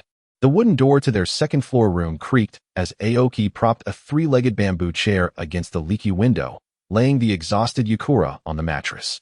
After hastily tending to her wounds, Aoki leaned against the bed's edge with a kunai in hand, his mind swirling with memories of their harrowing escape, the scorching heat from explosive tags detonating against the rocky walls, Yakura's pallor as she unleashed her blazing release.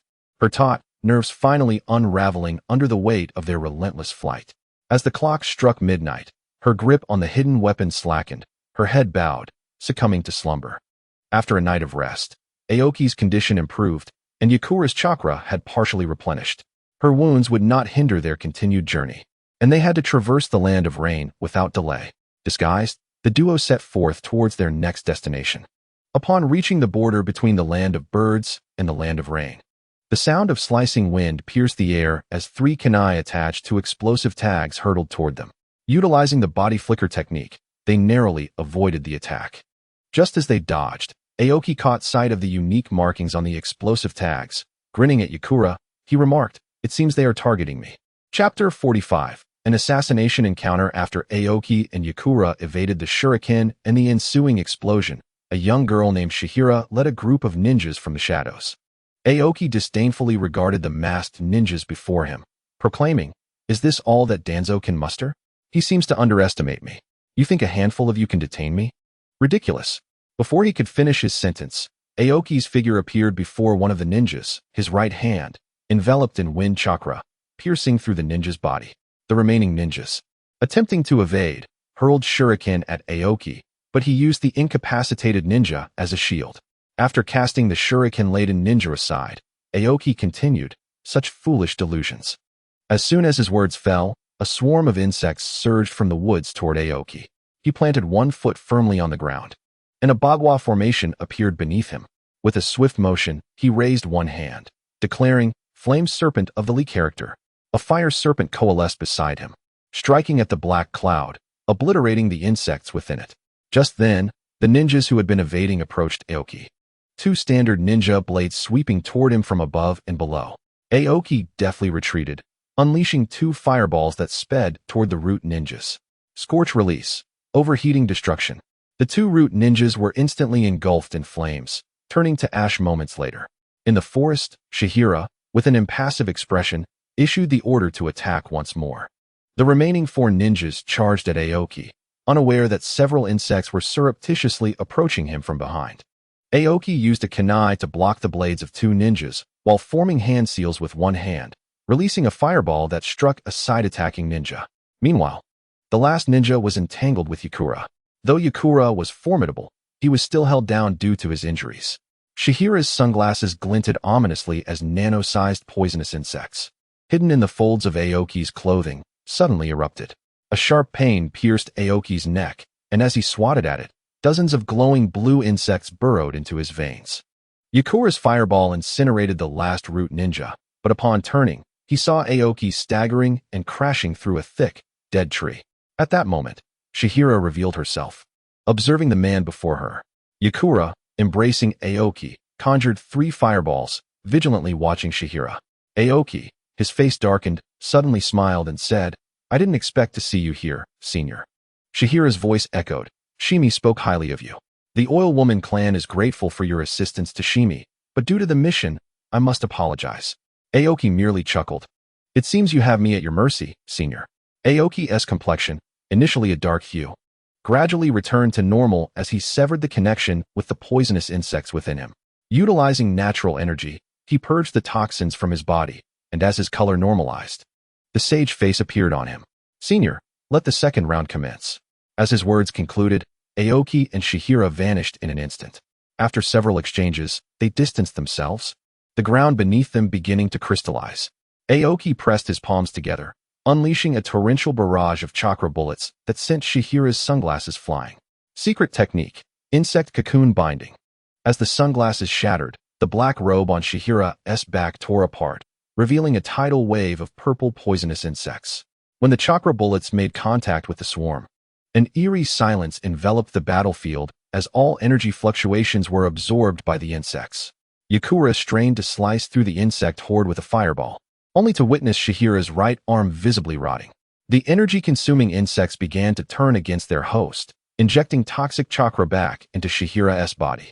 Using the insect devour technique to forcibly enhance, Aoki thought, his pupils constricting as his sage mode heightened his senses, detecting movement beneath the ground.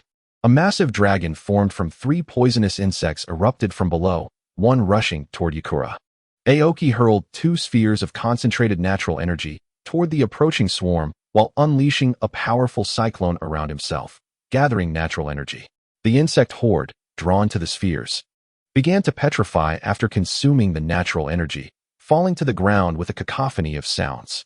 As Chihira, now paralyzed from the backlash of her technique, lay on the ground, her eyes revealed a look of resentment. The insects within her, sensing the host's demise, went into a frenzy. Sage art, Lee character explosive flame. Aoki grasped Yakura's arm and swiftly retreated. The insect swarm crackled in the flames, sending plumes of acrid smoke billowing skyward. As Chihira's mangled body convulsed violently, thousands of poisonous insects burst forth from her orifices, consuming their host. When the last flicker of flame danced upon the scorched earth, a 30-meter radius lay in ashes, devoid of any remnants. Yukura gazed at the still smoking crater, suddenly realizing that Aoki's palm was drenched in cold sweat. "It's over," Aoki reassured, gripping Yukura's small hand. She reciprocated the gesture, nodding vigorously. The after-effects of utilizing extensive natural energy began to manifest, causing Aoki to weaken and lean toward Yukura, who caught him with concern. "I'm fine, just a bit fatigued," Aoki comforted her. Yukura felt slightly reassured, but given the battle's aftermath and their location at the border between the land of birds and the land of rain, she hurriedly assisted Aoki away, fearing the attention of other ninjas. As they departed, for rain ninjas, donned in wide-brimmed hats, appeared, concluding that a powerful fire-release ninja had fought in the area. With no other traces, they could only report this. After leaving, Yukura and Aoki rested in a nearby grove. Half an hour later, as Aoki gradually regained his strength, they resumed their journey, altering their route to circumvent the land of rain and head toward the designated meeting point with Shino. On the final day of their appointment, as Shino prepared to return to Konoha, he encountered Aoki and Yukura, disheveled and weary. The veins hidden beneath his forehead protector suddenly bulged. "Medical team." At Shino's command, 2 masked umbu leaped from the tops of dead trees, their palms glowing with healing chakra. Aoki addressed Shino. "Thank you for your efforts." Shino waved his hand and inquired, "What happened? Was Sunagakure that formidable?" After receiving treatment, Aoki appeared significantly revitalized.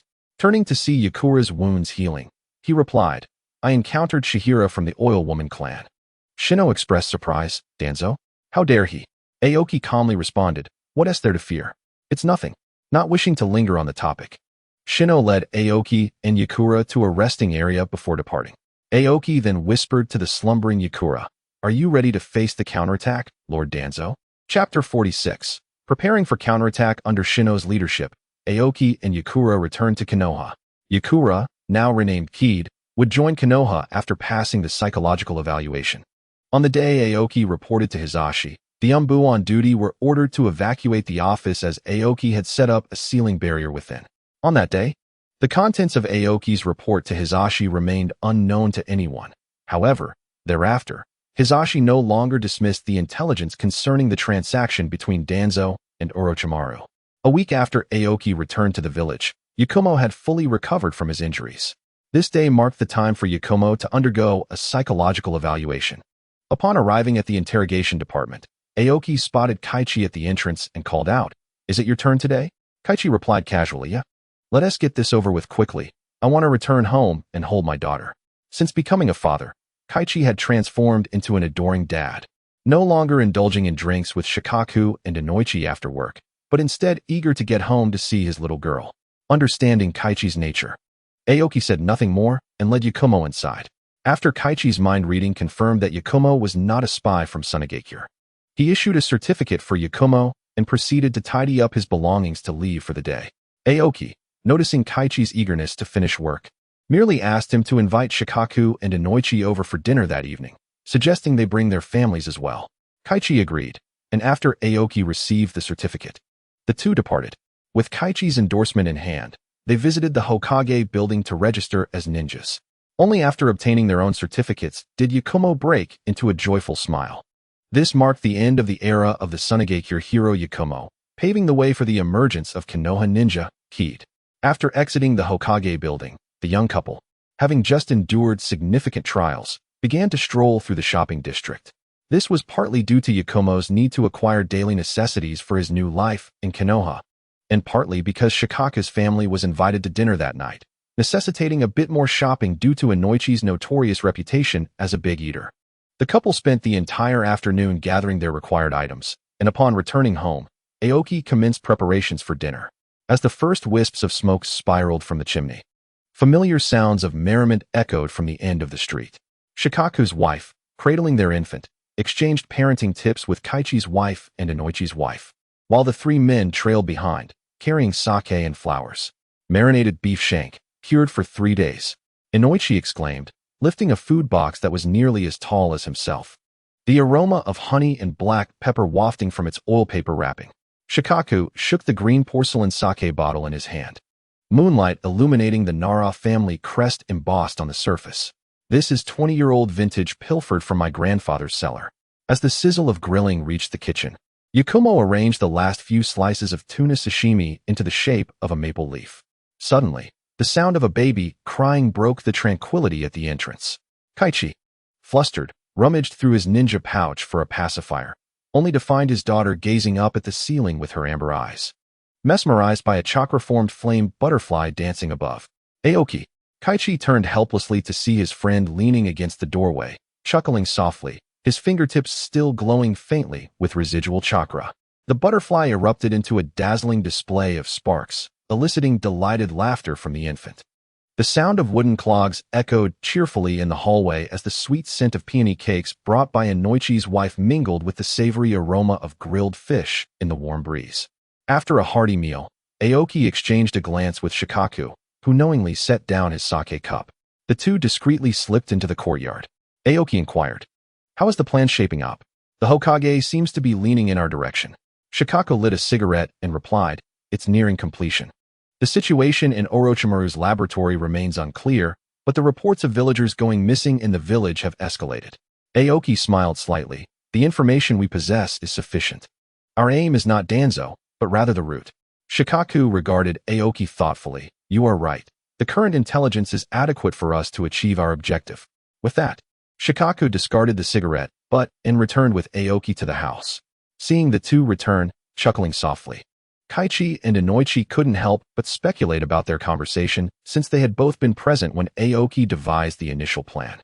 That evening, the gathering was filled with laughter and camaraderie, and Naruto, having previously met Shikamaru, appeared to enjoy the company of Shikamu, Ino, and Choji, while Ino quietly observed from Kaichi's embrace. After dinner, the group engaged in light conversation, while Yakumo took the opportunity to inquire about Konoha's customs, eager to assimilate into the community. The following day, in the Hokage's office, Danzo confronted Hisashi, seething with anger. Hisashi, allowing Yakumo into the root would better safeguard Konoha. Hisashi, puffing on his pipe, replied, "Danzo, she is now known as Keed. Do you think merely changing her name will deceive others? She is Aoki's girlfriend. Then bring Aoki in as well. I am confident I can manage him." "Enough, Danzo. Let us speak no more of this. You will come to regret this, Hisashi." "I am the Hokage," Danzo retorted, slamming the door behind him. Kakashi, on duty in the Hokage office that day, could only shake his head at Danzo's antics. While Hisashi turned to Kakashi and instructed, "Do not mention today's events to Aoki." Kakashi immediately knelt. "Yes, Lord Hokage." At that moment, Aoki remained oblivious to Danzo's machinations. He was engrossed in reviewing intelligence from the root and Orochimaru within the Umbu. When one particular piece of information caught his attention, Danzo met with Orochimaru and took a child. Aoki rested his chin on one hand, deep in contemplation, his other hand absent-mindedly rubbing the report, continuously refining his forthcoming plan. This time, he must dismantle the root once and for all, ensuring it could not rise again. What was the situation with Orochimaru?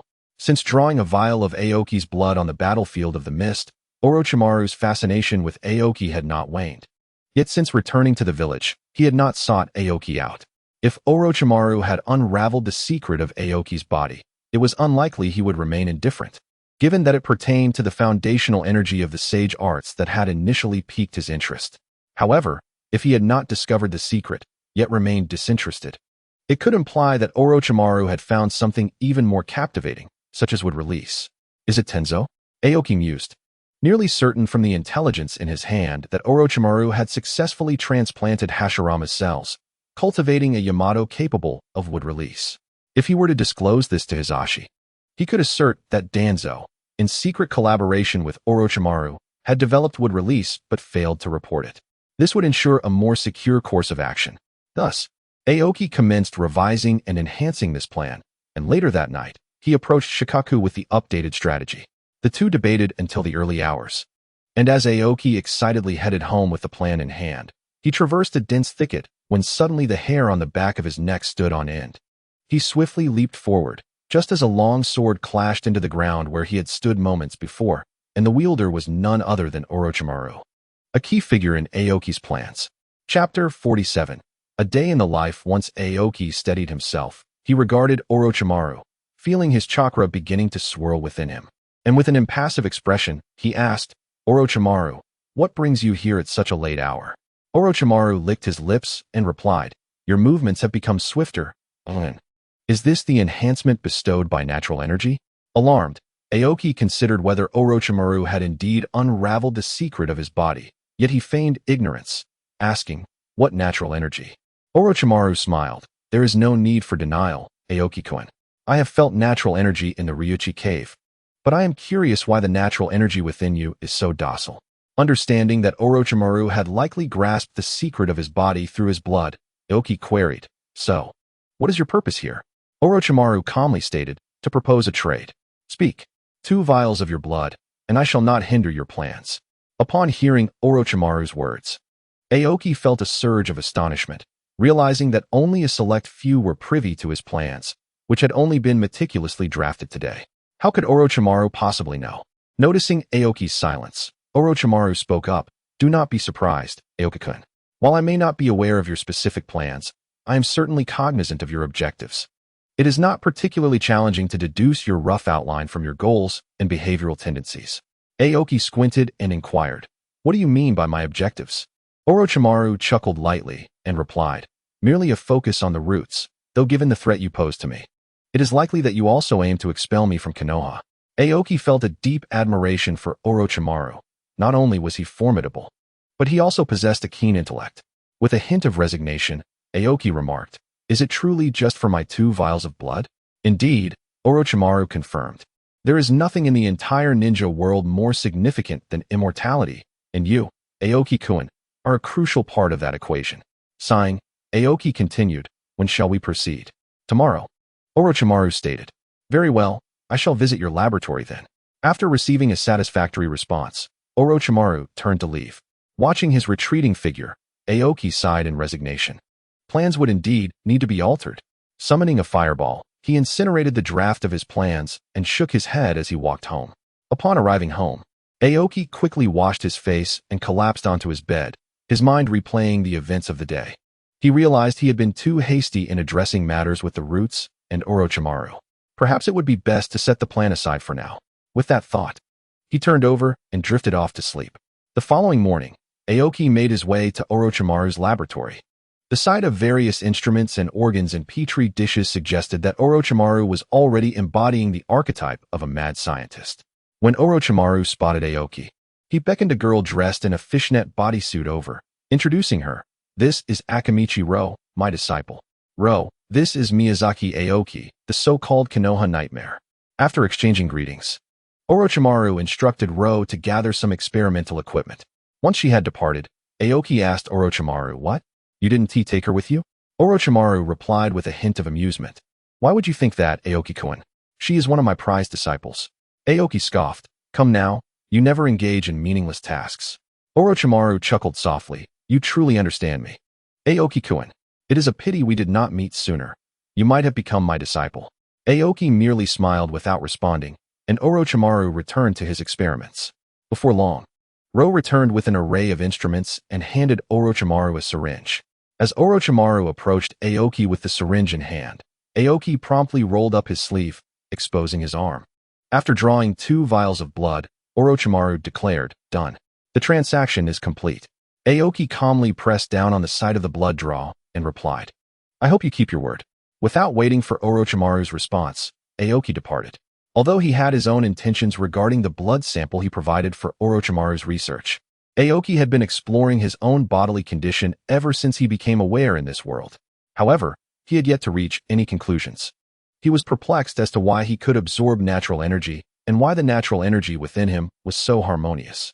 It seemed that the great sage Toad had some knowledge of this, yet during his time studying at Mayaboka Mountain, the great sage had remained tight-lipped on the subject. Aoki's inquiries over the years had yielded no results, so he figured it would be better to leave it to Orochimaru. Presently, Orochimaru was obsessed with sage techniques. But sooner or later, after encountering the power of the Sharingan, his fixation would shift to that. It should not pose a significant problem. Shaking his head, Aoki cast those thoughts aside and made his way directly to the Hokage building, where he found Kakashi in the office. Upon greeting Kakashi, Aoki mentioned that he would be looking for him after work.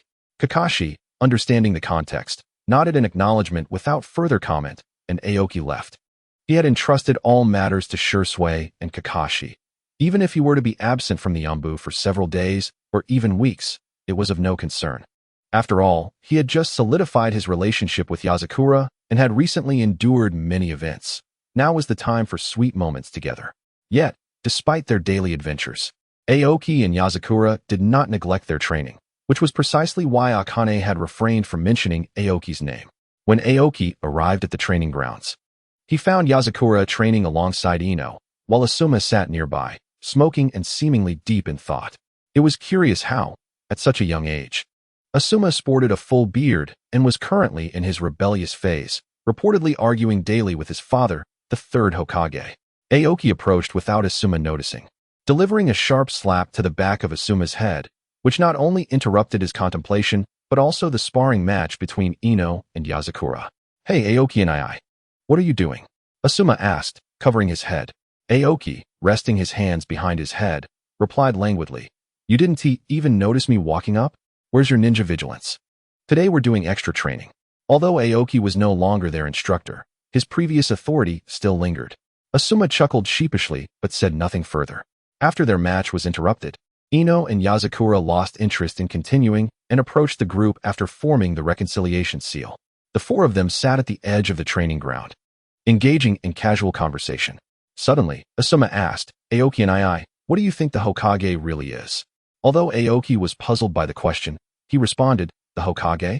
If Konoha is a big family, then the Hokage is the head of the household." Yasakura interjected, "The head of the household? That's a novel perspective." Aoki reclined and continued, "Isn't that how it is? The Hokage must consider countless matters daily. The development of Konoha, the growth of ninjas, the relationships between clans. It's akin to the responsibilities of a family head." Upon hearing Aoki's response, Asuma said nothing further, merely lowering his head, while Yasakura and Ino engaged in animated discussion. Listening to their voices, Aoki felt a wave of relaxation wash over him. Indeed, lying back and watching the clouds was a marvelous way to unwind. And before he knew it, he had drifted off to sleep. Chapter 48. War breaks out when Aoki awoke. He found that Ino and Asuma had already left, while Yasakura sat nearby, smiling at him. Stretching, Aoki took hold of Yasakura's hand and asked, "Did I sleep long?" Yasakura shook her head, "Not really. Just over an hour." Hearing this, Aoki stood up. "Are you hungry? Let me treat you to Konoha's specialties." Yasakura simply smiled and nodded. The two then made their way to Ichiraku Ramen. As they entered, Aoki called out, "Hey, Tuchi, 2 large bowls of tonkatsu ramen, please." Tuchi responded, "Sure thing." "Aoki, please find a seat. The ramen will be ready shortly."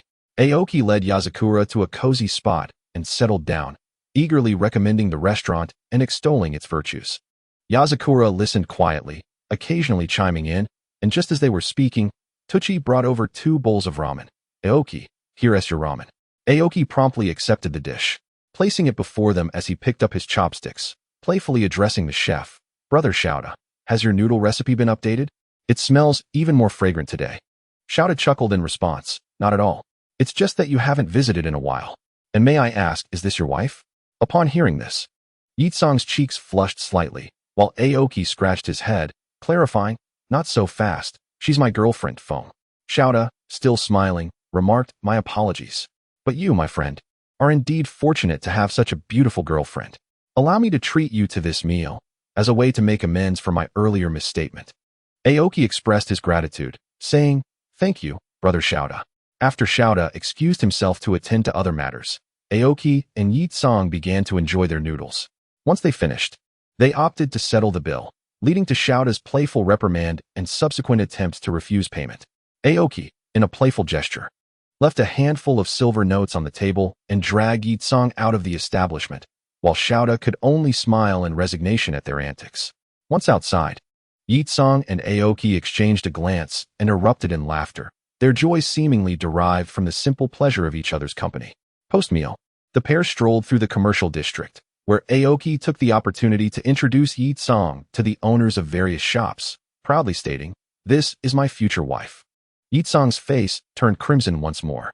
In truth, Yitsong had previously embodied a more assertive demeanor, shaped by past experiences that taught her strength was essential to avoid being bullied.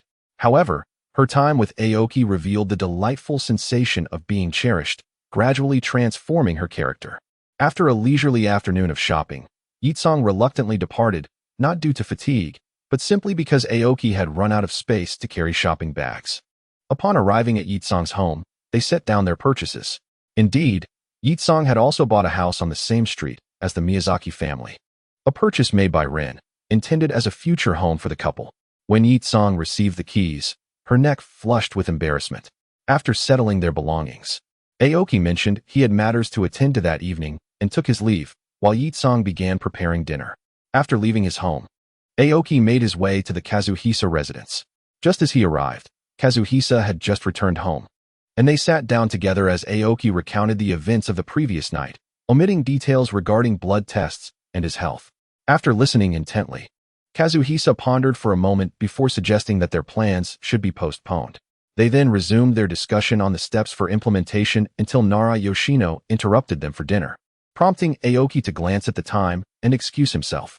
Upon returning home, Rin was in the living room while Yitsong busied herself in the kitchen. After a quick wash, Aoki joined in to help. Following dinner, Rin and Aoki returned home, leaving Yitsong alone. After a brief father-son exchange, they each retreated to their rooms for the night. As the sun streamed into the room the following morning, Aoki had already finished breakfast downstairs. Just as he was about to call out for Rin, a member of the Umbu arrived, informing him that the Hokage sought his presence, compelling Aoki to leave a note behind as he departed. In the conference room, not only Aoki but also the leaders of various ninja clans gathered. Once seated, Aoki inquired of Kazuhisa about the situation, who leaned in to quietly explain. It turned out that earlier that morning, the Wagakure had been repelled by Kumogakure. After a prolonged stalemate, both sides temporarily ceased hostilities, with the Wagakure compensating in gold before retreating. However, Kumogakure, dissatisfied with the reparations, set their sights on Konohagakure.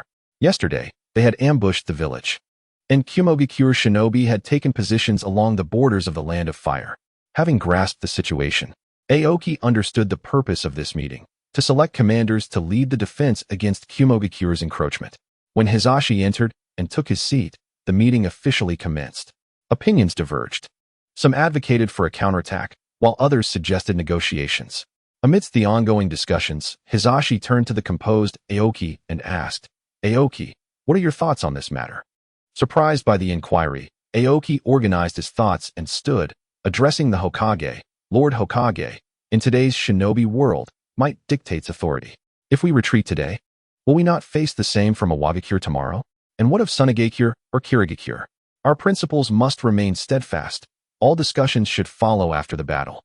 Hisashi pondered Aoki's words for a moment before nodding in agreement. Indeed, even negotiations must come after the fight. He then shifted the focus to appointing a commander. After Aoki sat down, he realized he had little interest in the role of commander. His last experience had felt like being thrust into the position without preparation, with Kazuhisa orchestrating the strategies. However, Aoki found it curious that the third Hokage appeared so resolute when he typically exhibited more caution. With no answers forthcoming, he opted to observe the intricate dance of negotiations amongst Konoha's elite. Everyone seemed eager to take on the role of commander, and the discussions grew increasingly animated. Hisashi, visibly stressed, took a drag from his cigarette. As he set the pipe down, his gaze fell upon Aoki. Noticing the third Hokage's attention, Aoki quickly waved his hands, pointing towards Kazuhisa. After scrutinizing Kazuhisa, Hisashi's resolve solidified. The Nara clan had always been close to the Hokage, and Kazuhisa's exceptional abilities and intellect made him a fitting choice. With a firm tap of his pipe on the table, Hisashi commanded the attention of the room and declared, "Nara Kazuhisa will serve as the commander, with full authority over all related matters." After announcing his decision, Hisashi rose and exited the room, prompting the assembled leaders to depart in silence. As Aoki prepared to leave, Kazuhisa playfully grabbed him by the neck, exclaiming, "You little rascal, trying to throw me under the bus?" Aoki quickly pleaded, "Brother Kazuhisa, how could I? It is the Hokage's wise decision." Kazuhisa tightened his grip, insisting, "Don't play coy. I didn't see you point at me." Realizing his ruse had been uncovered, Aoki surrendered and agreed to accompany Kazuhisa, who finally released him. Rubbing his neck, Aoki followed Kazuhisa outside, where Hachi and Tizo were waiting, both wearing mischievous smiles. Aoki, noticing their expressions, remarked, "What are you two laughing at? As if you won't be joining us. When has the Nara clan ever been separated?" Both Hachi and Tizo, upon reflection, recognized the truth in his statement, though their irritation grew. They each wrapped an arm around Aoki's neck, prompting him to plead for mercy. "Easy there. I can hardly breathe." As soon as they loosened their hold, Aoki executed a body flicker technique and dashed away. Realizing they had been outsmarted, Hachi and Tizo quickly pursued him, with Kazuhisa trailing behind. From above, Hisashi observed the playful chaos with a satisfied smile. Chapter 49. The Advance Party in the early months of the 52nd year of Konoha. Before the Hokage's building, Aoki witnessed Kazuhisa delivering his third deployment declaration. After the Hokage concluded, Kazuhisa announced their departure, once again leading a contingent into the land of rice to confront the warriors of Kumogakure. This time, another person awaited Aoki's return, for Yitsong, much like Hong, was now part of the reserve forces. Aoki, leading Kakashi, Shursui, and Shino as the Umbu squad's captain, advanced to the battlefield ahead of the main forces to delay their arrival and assess Kumogakure's defenses. The tranquil forest was punctuated only by the occasional flutter of startled birds, accompanied by the sounds of the Umbu's stealthy progress. Suddenly, Shursui, positioned at the forefront, raised a single fist, signaling everyone to halt. After a thorough examination, he signaled discreetly for them to vanish from sight. Approximately 5 minutes later, a wary contingent from Kumogakure approached their encirclement. Just before they crossed into the trap, one of the Kumogakure shinobi uttered a few words, prompting the entire group to turn and flee. Aoki understood they had been compromised and, uttering a warning, led the charge forward. Upon detecting the approach of Aoki and his companions, the members of Yunin immediately quickened their pace. Aoki sensed something amiss in their hurried footsteps and signaled the remaining Umbu members to halt. The fleeing Yunin, noticing Aoki's group had ceased their pursuit, came to a stop. One among them launched a flare, while the others employed shurikens and explosive tags to buy time, hoping to delay Aoki's team until reinforcements arrived. Aoki, declaring the need for swift resolution, charged forward wielding a kunai. He executed the phantom body flicker technique, swiftly dispatching one adversary, while Shursui followed suit with his own body flicker technique.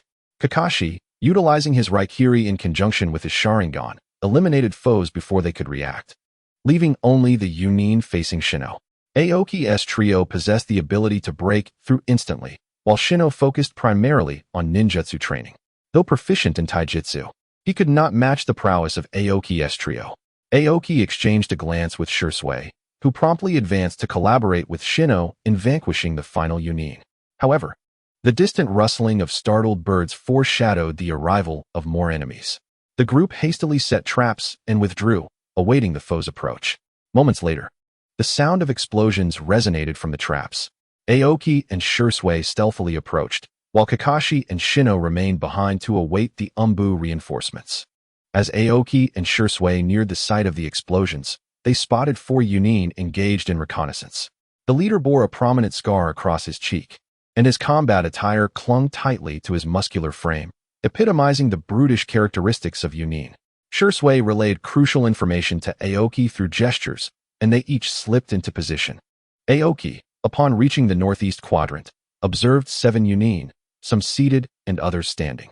Employing the secret technique of camouflage, he stealthily approached the last individual, covering his mouth before swiftly ending his life.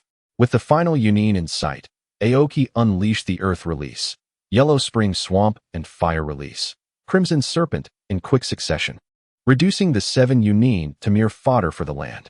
After neutralizing them, Aoki stealthily returned to the location where he had parted with Shursui. As he approached, he heard the clattering of metal from not far off.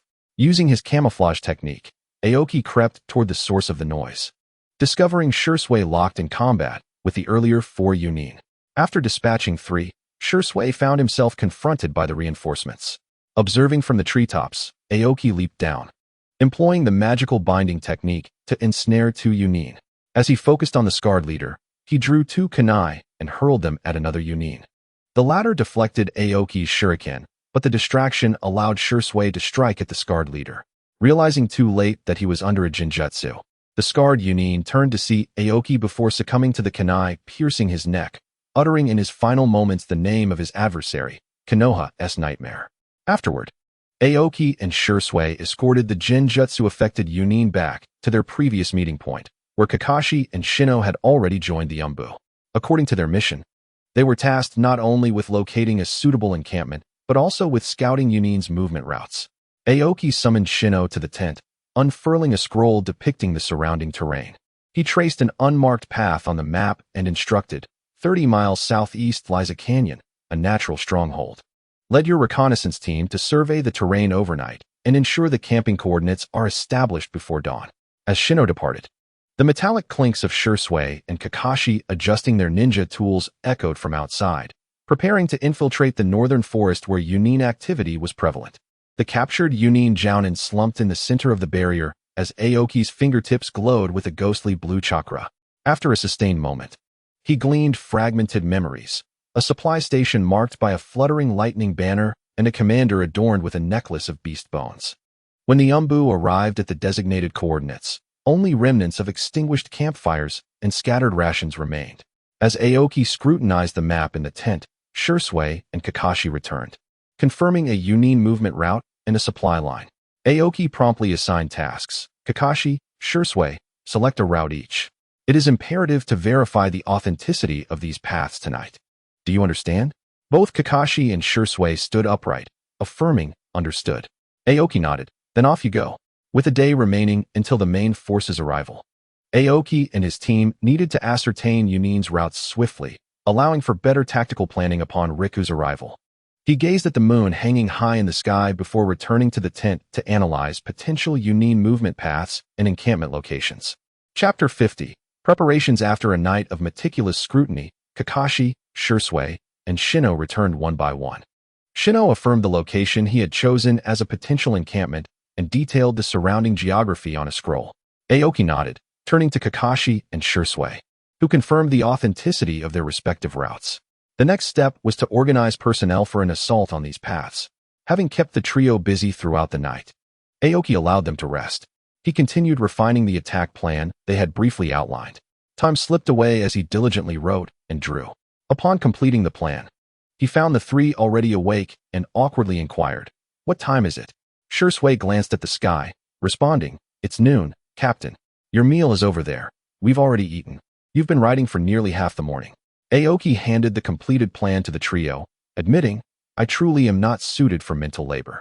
He took his meal, which consisted merely of cold rice balls, as they were a vanguard team unable to light a fire for fear of exposure. Shursui and the others discussed Aoki's plan, refining it further until a polished version emerged. Once Aoki confirmed there were no objections, he instructed them, "All right, proceed with your tasks. Remember, prioritize your safety while accomplishing the mission. I do not wish to see your names on the memorial stone." Acknowledging his words, Kakashi and the others departed to execute their missions, each responsible for a designated route, with Shino tasked with providing support. After their departure, Aoki dispatched an Umbu to revisit the supply station from yesterday, instructing them to verify any changes within if unoccupied, and to report immediately if there were any signs of life. Once all matters were settled, Aoki sincerely hoped for Riku's swift arrival, feeling somewhat inept in his command role. Just as Aoki awaited Riku's arrival, the Umbu ninja previously sent to scout the Yunin supply point returned, reporting, "Captain, the situation at the Yunin supply point is unusual. New traps have been set nearby, and a squad of ninjas without headbands has been spotted inside. Their identities remain unclear." Aoki pondered for a moment before suggesting, "Let us go take a look." Upon their arrival, Aoki and the Umbu members discovered that the supply point, which had been deserted the previous day, was now occupied by a group of individuals. These newcomers bore no forehead protectors, rendering it impossible to discern their identities. Aoki instructed the Umbu members to wait while he stealthily approached them using a camouflage technique. As he drew near, their conversations became audible. One among them inquired, "Is the high priest here?" The leader surveyed the surroundings and replied, "This will do. The Lord of the Evil God will be pleased with the offerings here." The initial speaker continued, "I've heard that the land of lightning and the land of fire are fighting nearby." The high priest then remarked, "Ninjas as sacrifices will surely please the Lord of the Evil God even more." Observing the fervent expressions of the group and their references to the evil god, Aoki surmised that they were likely a cult fleeing from the land of water. contemplating the impending battle with the Cloud Hidden. Aoki realized that having such a deranged group nearby would surely disrupt anyone's rest. He quietly exited the cave, dispelled his camouflage, and performed a hand seal, summoning the earth to collapse the cave entrance with a mighty crash. Armed with a kunai, he positioned himself at the side of the entrance, awaiting the chaos within. Moments later, the cacophony of commotion erupted as cloaked figures rushed out, only to find the entrance blocked by fallen rocks, allowing passage for but one at a time. Gradually, the sounds of conflict emerged from within. Aoki smirked, recognizing the cult's reliance on deception to ensnare outsiders. As the sounds of battle dwindled, a staggering figure emerged from the cave. Aoki, unperturbed, swiftly drove a kunai into the neck of none other than the high priest. The high priest, still reeling from the euphoria of escape, was abruptly jolted back to reality by the searing pain in his throat. Struggling to turn and glimpse the assailant, he collapsed heavily to the ground, raising a cloud of dust. Aoki ignited the lifeless body of the high priest with a fireball, watching as the remnants of the once feared figure were carried away by the wind. Satisfied that no one had survived, Aoki returned to his Umbu companion and encountered Shirzue, who had just returned. After listening to Shirzue's report, Aoki remained silent, tossing a small booklet to him. Shirzue, momentarily taken aback by the booklet in his hands, heard Aoki mutter without lifting his gaze. "It contains my insights on the phantom body technique. You based your previous technique on this, didn't you?" Shirzue, feeling somewhat bashful, scratched his head and replied, "Yes, I always felt something was amiss." Aoki lifted his gaze to meet Shirzue's eyes and said, "You have already forged your own style. This ninjutsu is merely for reference. Do not let it confine you." With a wave of his hand, he gestured for Shirzue to leave, who hurriedly exited, presumably to study the new technique. Subsequently, Kakashi and Shinzo returned one after another. After hearing their reports, Aoki said nothing further, lowering his head to compile the situation from the past few days, feeling at ease as he awaited the arrival of Rikuji the next day. Comfortably lying in bed, Aoki's mind wandered. He recalled a time when he had considered learning swordsmanship but had never found a suitable teacher.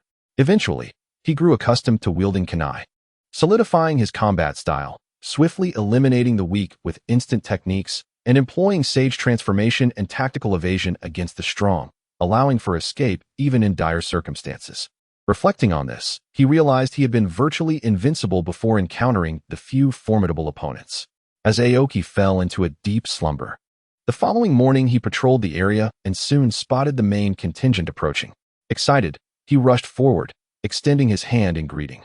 Rikuji, puzzled, reciprocated the gesture, and Aoki swiftly thrust the report scroll into Rikuji's hand before vanishing with the technique. Rikuji was left in a state of disbelief, muttering 4 words through clenched teeth. "Miyazaki Aoki." Observing this from a distance, Haichi and Tizo stifled their laughter, while Rikuji shot them a glance, prompting them to feign innocence and return to a state of confusion. Ultimately, Aoki was apprehended by Rikuji, receiving a reprimand and agreeing to an unequal treaty before being released. Once their casual exchange concluded, both returned to seriousness as Rikuji examined the intelligence report. "According to the information you provided, the Cloud Hidden's main camp should be located here." He pointed to a valley on the map. "Aoki, you need to verify this information by tomorrow morning." Aoki nodded, replying, "Leave it to me." With that, he departed the tent, heading towards the unknown valley in search of traces of the Cloud Hidden. Chapter 51. Best of 3. After traveling for some time, Aoki arrived at the obscure valley. From the outside, it seemed unremarkable, but utilizing the earth release technique, he burrowed into the mountainside. As he ventured deeper, he stumbled upon a broad clearing adorned with numerous tents. At the center stood a prominent tent emblazoned with the character for lightning, and before it loomed a muscular man, bare-chested, none other than the 4th Reikage. A was currently fixated on Aoki's location, leading Aoki to wonder, has he detected me? Is he a sensory ninja? Just as Aoki pondered this, it called out, "Come out, Aoki." Emerging from the mountains, Aoki feigned nonchalance, asking, "How did you find me?" A voice from behind chimed in, "Don't underestimate me." It was the exuberant Killer Bee. Aoki chuckled, "Killer Bee? Did your brother allow you to come out?" Before Killer Bee could respond, interrupted, "Enough chit-chat, Aoki. Today is not for idle conversation." With that, radiated with lightning armor, while Killer Bee adopted an unusual stance, brandishing 7 swords. Sighing, Aoki transformed his expression into that of a sage. In an instant, the three figures vanished, and the air was filled with the sounds of their clash. After a brief skirmish, they separated. Aoki, grounded and poised, raised his hand in a sword-like gesture, declaring, "Sage Art, 8 Gates Transportation." With those words, Aoki vanished from his spot, leaving A and Killer Bee back-to-back, questioning each other about Aoki's whereabouts. Meanwhile, Aoki had already sprinted to the valley's entrance, dispelling his sage mode and racing back to camp. At the Reikage location, one of his guards exclaimed, "Reikage, Aoki just escaped."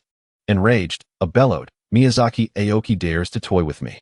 Upon returning to camp, Aoki appeared utterly exhausted, telling Rikuji that his suspicions had been correct before collapsing onto his bed. Rikuji gazed at Aoki, his frustration palpable as if an anger meter were skyrocketing. With a resounding smack, Rikuji struck Aoki on the head, admonishing, "Aoki, next time, take your disguises seriously." Aoki, sitting up with a huff, replied, "The Cloud Hidden has no intention of engaging in a decisive battle. Given their brash nature, they must be seeking a tournament." Rikuji inquired, "How can you be so sure?" Aoki explained, "Their setup and demeanor are far too relaxed. They are not in a combat-ready state. The infiltration by their squad of ninjas is likely a test."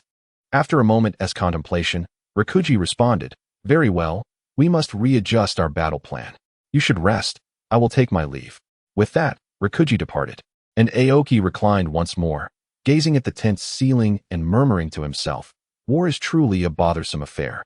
With that thought, he turned over and sank into a deep sleep. At this moment, Narashikaku was contemplating his battle strategy within his tent. While he found Aoki's suggestions worthy of consideration, he remained cautious, recognizing the necessity of being prepared for war. Rubbing his pineapple-like hair, Shikaku increasingly felt that Aoki had led him astray. Just as he finalized his plans, Haichi lifted the tent flap and announced, "Kumogakure has arrived, Captain AI." After rubbing his face in preparation, Shikaku instructed, "Get ready and summon Aoki." Aoki's voice came through, "I am already here." Upon receiving the alert from the patrolling shinobi, the ninjas of Konoha sprang into action. The assembled leaf ninjas soon spotted 3 figures standing before the Kumogakure contingent: Miyazaki Aoki, Yamanaka Haichi, and Nara Shikaku. The trio confronted the entire Kumogakure team, led by the 4th Reikage. Aoki, observing the Kumogakure shinobi, remarked, "Why are you all awake at this hour? Where's the Jinchuriki?" In an instant, Killer Bee transformed into his tailed beast form and charged at Aoki, while Shikamaru, covering his face with one hand, noted that Aoki had changed since Minato's sacrifice. He had gone from being leisurely to sharp-tongued, and now, with a mere comment, he had incited the perfect Jinchuriki into a frenzy. Aoki instantly activated Sage Mode. Sage Art, Black Glass. Using a single hand, he restrained the furious and partially transformed Eight Tails, tossing it toward the western forest with a swift motion before dashing in that direction himself. AI and Shikaku, upon witnessing this, led their trusted companions toward the commotion. AI was accompanied by his guards, while Shikaku had Haichi and Inuzuka Tsum with him. By the time they arrived, the Eight Tails had fully transformed, and Aoki appeared diminutive before the colossal creature. Upon noticing AI's arrival while dodging the Eight Tails' attacks, Aoki called out, "Reikage, does this count as the first round?" The Reikage, arms crossed, replied nonchalantly, "It does. If you win 2 out of 3, we will withdraw." Aoki responded, "All right, I trust you." With a glint of eagerness in his eyes, Aoki faced the massive Eight Tails. Sage Art, 8 Gates of Chains. Several chains ensnared the Eight Tails, which struggled futilely as the chains tightened.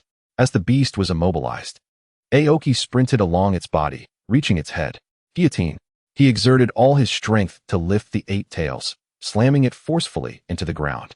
The impact kicked up a substantial cloud of dust, and when it settled, the Eight Tails appeared dazed. Sage Art, Frog Hand Sign. Aoki was using the Eight Tails as a training dummy. Such a large target was hard to come by. After practicing his techniques, he transitioned to the Konoha Fluid Technique, followed by Tai Chi Shikaku. Watching the beleaguered Eight Tails, felt a pang of sympathy. After all, this was a tailed beast, not accustomed to such treatment. Enraged, the Eight Tails retreated into Killer Bee's body, sulking and unresponsive.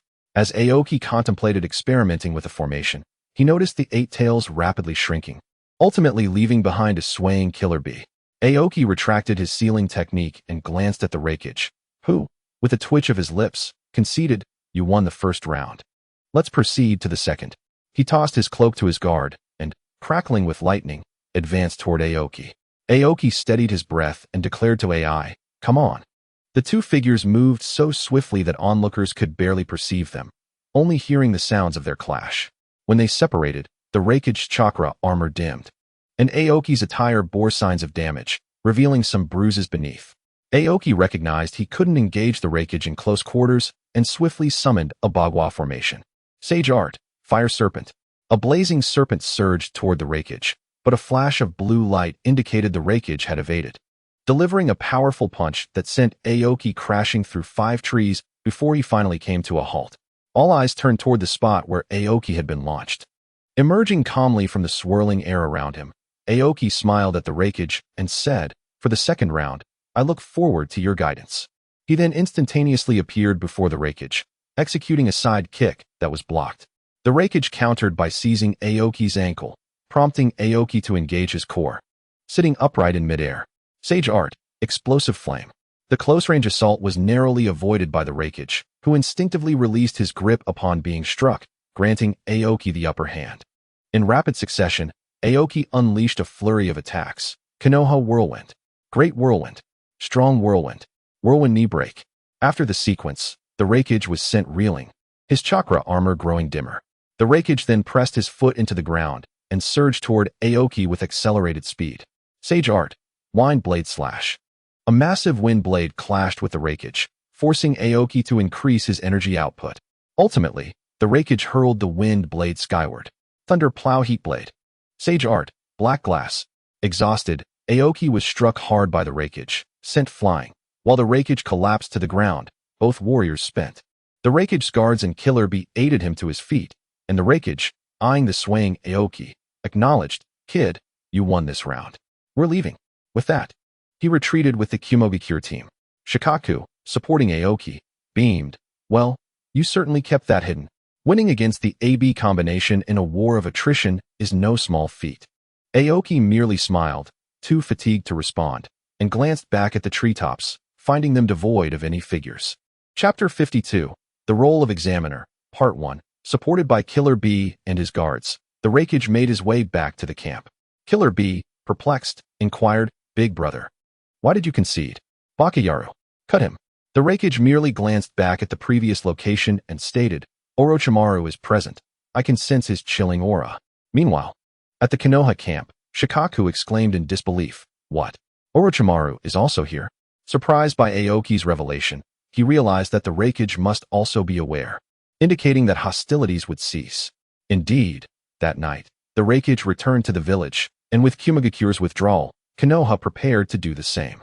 As the Konoha forces packed up, Aoki, injured from the battle, entrusted the reconnaissance to Shursui and his team. During the march back, Aoki approached Shikaku in the middle of the ranks and remarked, "So, we are starting missions right after returning to the village?" Shikaku maintained a calm demeanor in response. The pace of the returning troops was steady, likely a reflection of everyone's desire to return home. After several days of travel, the forces arrived back at Konoha. Given the hasty conclusion of this skirmish, only a few patrolling and assault umbu ascended the memorial stone, overall marking it as a victory. Thus, the elder council members, including the likes of Nara, Shikaku, and Mito Gate, welcomed them at the village entrance as the team jubilantly entered Konoha. Upon returning to Konoha, Aoki was taken to the hospital. Despite his insistence that he was fine, Shikaku and Haichi insisted on a thorough examination, leaving Aoki with no choice but to comply.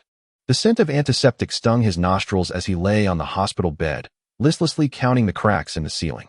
Suddenly, hurried footsteps echoed from outside. And when Nara Rin entered, holding a medical record, she caught sight of the chakra scalpel she had been using to peel an apple. "Miyazaki-san." The masked female medic Nin's voice pitched higher in alarm. "You have 3 fractured ribs." The emerald green chakra dissipated in response, sending the apple soaring through the air. Aoki caught the fruit mid-flight, mumbling, "The medical team has some impressive skills. Should I consider?" "Absolutely not. Patients are strictly prohibited from handling medical instruments." Lin snatched the syringe from the metallic tray and took a step back, her ponytail swaying vigorously with the movement. The evening sun cast dappled shadows on her white lab coat through the Venetian blinds. Aoki grimaced and remarked, "Lin, since you entered the hospital, you've become increasingly unlovable." The corridor suddenly echoed with the languorous drawl of Riku, who noted, "This fellow's cellular activity is 7 times that of an ordinary person, rather than worry about him. You should be concerned about the hemostatic clamp that might go missing." A pineapple-haired man poked his head through the door, waving a brown paper bag filled with freshly made 3-colored dumplings. "In exchange, I'll give you some tea from the land of lightning that you've been hoarding." As Aoki propped himself up, the bandages rustled, yet the tea can hidden beneath his pillow remained unscathed. When Riku unfolded the tabletop, the tea leaves unfurled in the porcelain cup, transforming into dark green pine needles, while the beeping of the medical monitor blended with the cicadas, creating a summer symphony. After Lin checked Aoki's recovery, she once again reminded him of the precautions he should take. Aoki raised both hands in a gesture of surrender, indicating his understanding. And upon seeing his expression, Lin huffed and departed. Riku lowered his voice, observing Lin's exit. His fingers traced serpentine patterns on the tabletop, while Aoki paused, his fingers lingering on the rim of his cup. The glass window reflected the fading bruise on his neck, a remnant of the Raikage's last strike. "The third Hokage deliberately kept him here. We must accompany Lord Hokage in this charade." The steam rising from the tea blurred the sage-like smile. For it was far more effective to incite misunderstandings within the Cloud Village about Konoha's internal strife than any 10s rank jutsu. Suddenly, the corridor echoed with the unmistakable booming voice of Ding, as the Akimichi clan leader barged in with a takoyaki in hand, steering the conversation towards next week's Chunin exams. Aoki grumbled incoherently about the Umbu missions while juggling and four-stand with chakra wires, the crystalline liquid tracing spirals in midair, only to be halted by Riku using a shadow technique just before it touched the ground. Sighing, the pineapple-haired man slid 2 shuriken from his ninja tool pouch, pinning the swaying curtains. Riku glanced at Aoki, exasperated. "The Chunin exams begin next week. What is the plan?" Aoki, twirling a shuriken nonchalantly, replied, "Isn't this perfect? No one would suspect turmoil in Konoha at this time." Ding sighed, "You guys are truly heartless." Aoki pointed at Riku. "You should blame him. I'm Umbu, responsible for action, while he concocts the plans." Riku turned his head and shouted outside, "Dr. Lin, Aoki needs a change of dressings." After a week of recuperation in the hospital, Aoki finally received Lin's permission to be discharged. During this week, Yezakura had faithfully brought meals every day, and Aoki felt he had grown quite lazy. Just as he stepped out of the hospital, he spotted Riku approaching and turned to Yezakura, saying, "Maple, I think I need a little more rest." Riku swiftly wrapped his arms around Aoki's neck and turned to Yezakura. "Maple, I'll borrow him for a bit. I'll return him in a few days." Aoki protested, "Hey, listen to the absurdity of your words." Riku shrugged, "Come on, you can't escape the examiners." As he was forcibly taken away, Aoki called back to Yezakura, "Maple, I'll be home for dinner tonight." Yezakura merely waved his hand and continued on his way.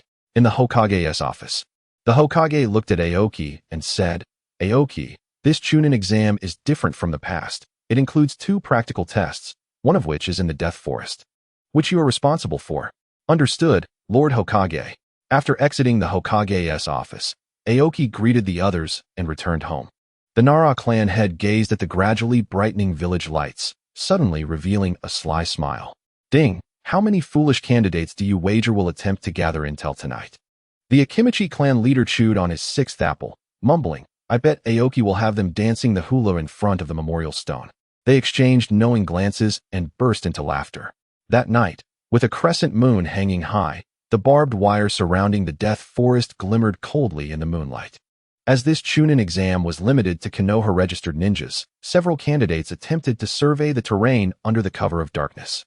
When the first arriving Hyuga branch family youth pushed through the underbrush, he was startled to find a member of the Oil Girl clan leaning against a tree, adjusting her ninja tool pouch, while a member of the Inuzuka clan lingered near the border with his ninja dog. Even the usually solitary Uchiha descendants stood with arms crossed in the treetops. Suddenly, the vines on the inner side of the wire rustled, and 12 Umbu wearing animal masks emerged from the forest, their kunai reflecting cold light, silencing the agitated crowd. Some noticed fresh bloodstains on the padlock of the iron gate. clearly a lesson left by previous trespassers. Just as the Akimichi clan's chubby boy enlarged his hands, and the Yamanaka female ninja posed her mind transfer technique, a 3-story spotlight blazed to life. A masked ninja clad in standard umbu attire stood atop the barbed wire and declared, "The Death Forest is closed tonight." Chapter 53, Serving as an Examiner, Part 2, Before the Death Forest, a barbed wire fence separated the candidates from the umbu. After the umbu spoke, he cast one last glance at the remaining candidates before departing, and the 12 umbu returned to the forest. The candidates who remained began to collapse one after another after the umbu left. In the distance within the forest, Riku, Ding, and Hachi stood watching. Finding the simplicity of this farce rather dull, Hachi remarked, "Is this it?" Riku, "I sacrificed time with Ino for this. Just to see this?" Ding and Riku also wore puzzled expressions. Suddenly, the umbu who had spoken earlier appeared behind them. Feeling the presence, the three quickly distanced themselves. And the umbu removed his mask, revealing Aoki's face, which bore an expression of indifference. Upon recognizing him, the three returned. And Aoki looked at their awkward expressions and said, "Really? You three are so idle?" Riku cleared his throat and replied, "Well, we were just concerned for our clan members. Right?" Ding and Hachi nodded vigorously, adamantly refusing to admit they were here to see Aoki prank the candidates. Aoki merely glanced at them and said nothing further, waving his hand as he departed. Realizing there was no more entertainment to be had, the three also left. The next morning, the Chunin exam commenced, and all candidates entered the Ninja Academy to prepare for the written test. After completing the exam, they gathered in the playground awaiting their results. Although the Chunin exam had undergone some changes, the written test still primarily assessed the knowledge base of the lower ninjas, lacking the stringent evaluations of Naruto's Chunin exam. By noon, the exam results were posted, and all candidates rushed to see. As the crowd focused on the score sheet, Aoki leisurely approached from behind, silent, simply sitting there and observing the candidates.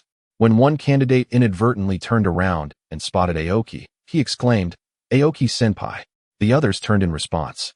For Aoki's name had become quite renowned in recent years, with many ninjas idolizing him. Aoki waved and smiled as he attracted their attention, then announced, "Candidates who passed the written test, follow me to the Death Forest." After leading the way, the candidates followed, some of whom had been to the Death Forest the previous night, puzzled. Although it was their first encounter with Aoki-senpai, they felt his voice was oddly familiar. Yet they did not dwell on it as they headed toward the Death Forest. In the midst of the Chunin exam at the Ninja Academy, a rumor began to circulate through the streets of Konoha, suggesting that the esteemed elder of the village, the very leader of the Root organization, was conducting human experiments in collaboration with Orochimaru, one of the legendary Sannin. The members of Root were allegedly responsible for the abduction of villagers who had gone missing, presumed to be victims of these experiments. At the Root base, Danzo angrily hurled a piece of intelligence to the ground, demanding an investigation into the source of the rumor. Following his command, a kneeling Root ninja swiftly took action.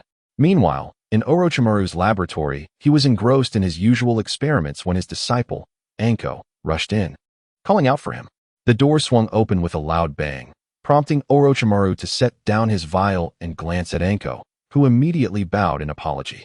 Orochimaru, observing her practiced contrition, merely shook his head without reprimanding her, and inquired about the importance of her intrusion. Anko, as if just remembering, exclaimed, "Orochimaru-sensei. There are rumors outside claiming that the missing villagers are victims of human experiments conducted in collusion with Danzo."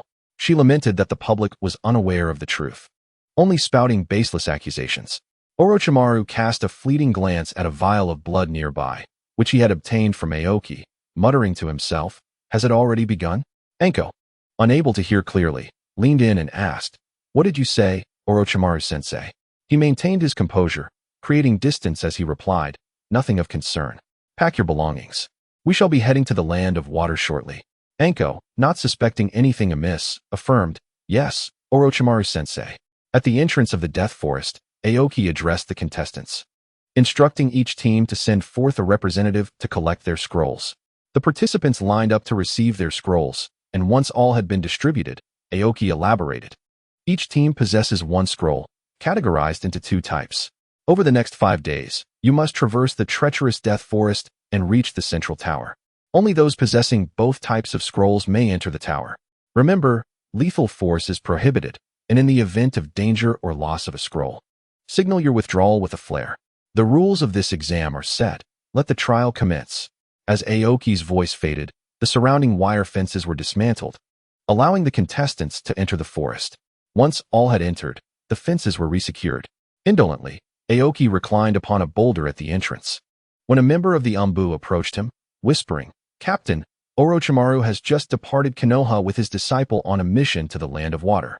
Aoki casually tossed aside a skewer from his octopus balls and replied, "Do not worry about them. If Orochimaru inquires, tell him it was my order, and thereafter heed his instructions." The Umbu nodded and departed, while Aoki reclined further, the earth around the boulder rising to create a comfortable resting place. The other Umbu, seemingly oblivious, continued with their duties. Shortly thereafter, the first flare shot up into the sky, prompting an Umbu to rush toward the sound. Aoki, still reclined, merely turned over and resumed his slumber. As time passed and the sun dipped below the horizon, the contestants within the Death Forest faced numerous trials. Strange noises echoed through the trees, wild beasts lurked, and hidden traps posed constant threats, keeping the participants on high alert. Yet Aoki remained undisturbed on his boulder, appearing indifferent to the turmoil within. Suddenly, another flare erupted from deep within the forest, followed by a third and fourth. Aoki cracked open an eye to glance at the ascending flares, a subtle smile gracing his lips. As night fell, the dangers of the Death Forest intensified. Aoki settled back into his position, closed his eyes, and savored the rare tranquility, aware that in the coming days, more contestants would emerge from the forest, while he silently vowed to guard them until the conclusion of the exam. Chapter 54. The plan commences throughout the 5 days. Aoki remained stationed outside the Death Forest. None of the students resorted to lethal force, but the forest itself, rarely traversed, was rife with peril, miasma, venomous creatures, and wild beasts were the dangers they faced. As the 5 days concluded, Aoki confirmed with the nearby Umbu that all participants had exited and entered the central tower before vanishing from the location.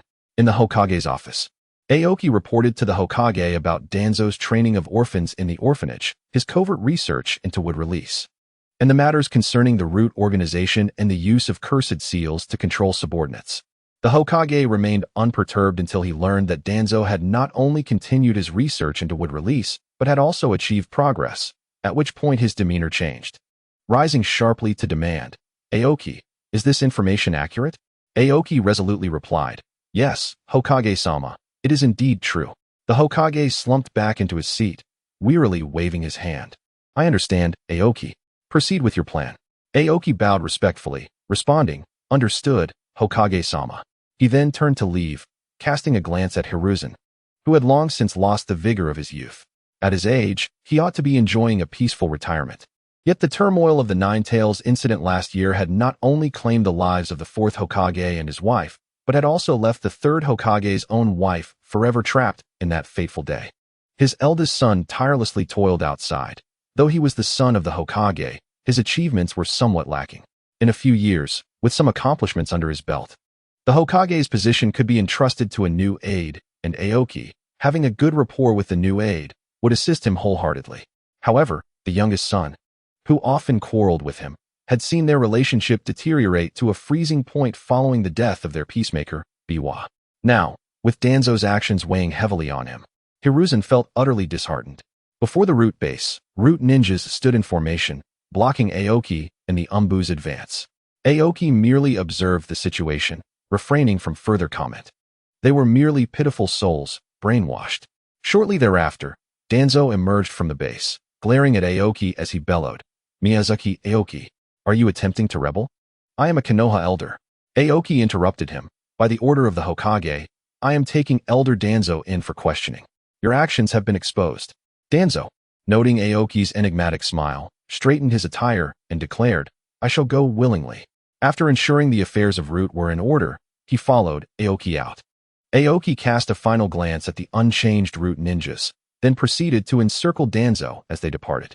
Meanwhile, within the laboratory in the Land of Water, Anko writhed on the ground, 3 Tomo-like patterns appearing on her neck, her body convulsing as she screamed hoarsely. Orochimaru, observing his disciple's plight with indifference, employed Genjutsu to locate and erase her memories. When Anko rejected his invitation upon realizing the laboratory's condition, Orochimaru had already devised a plan.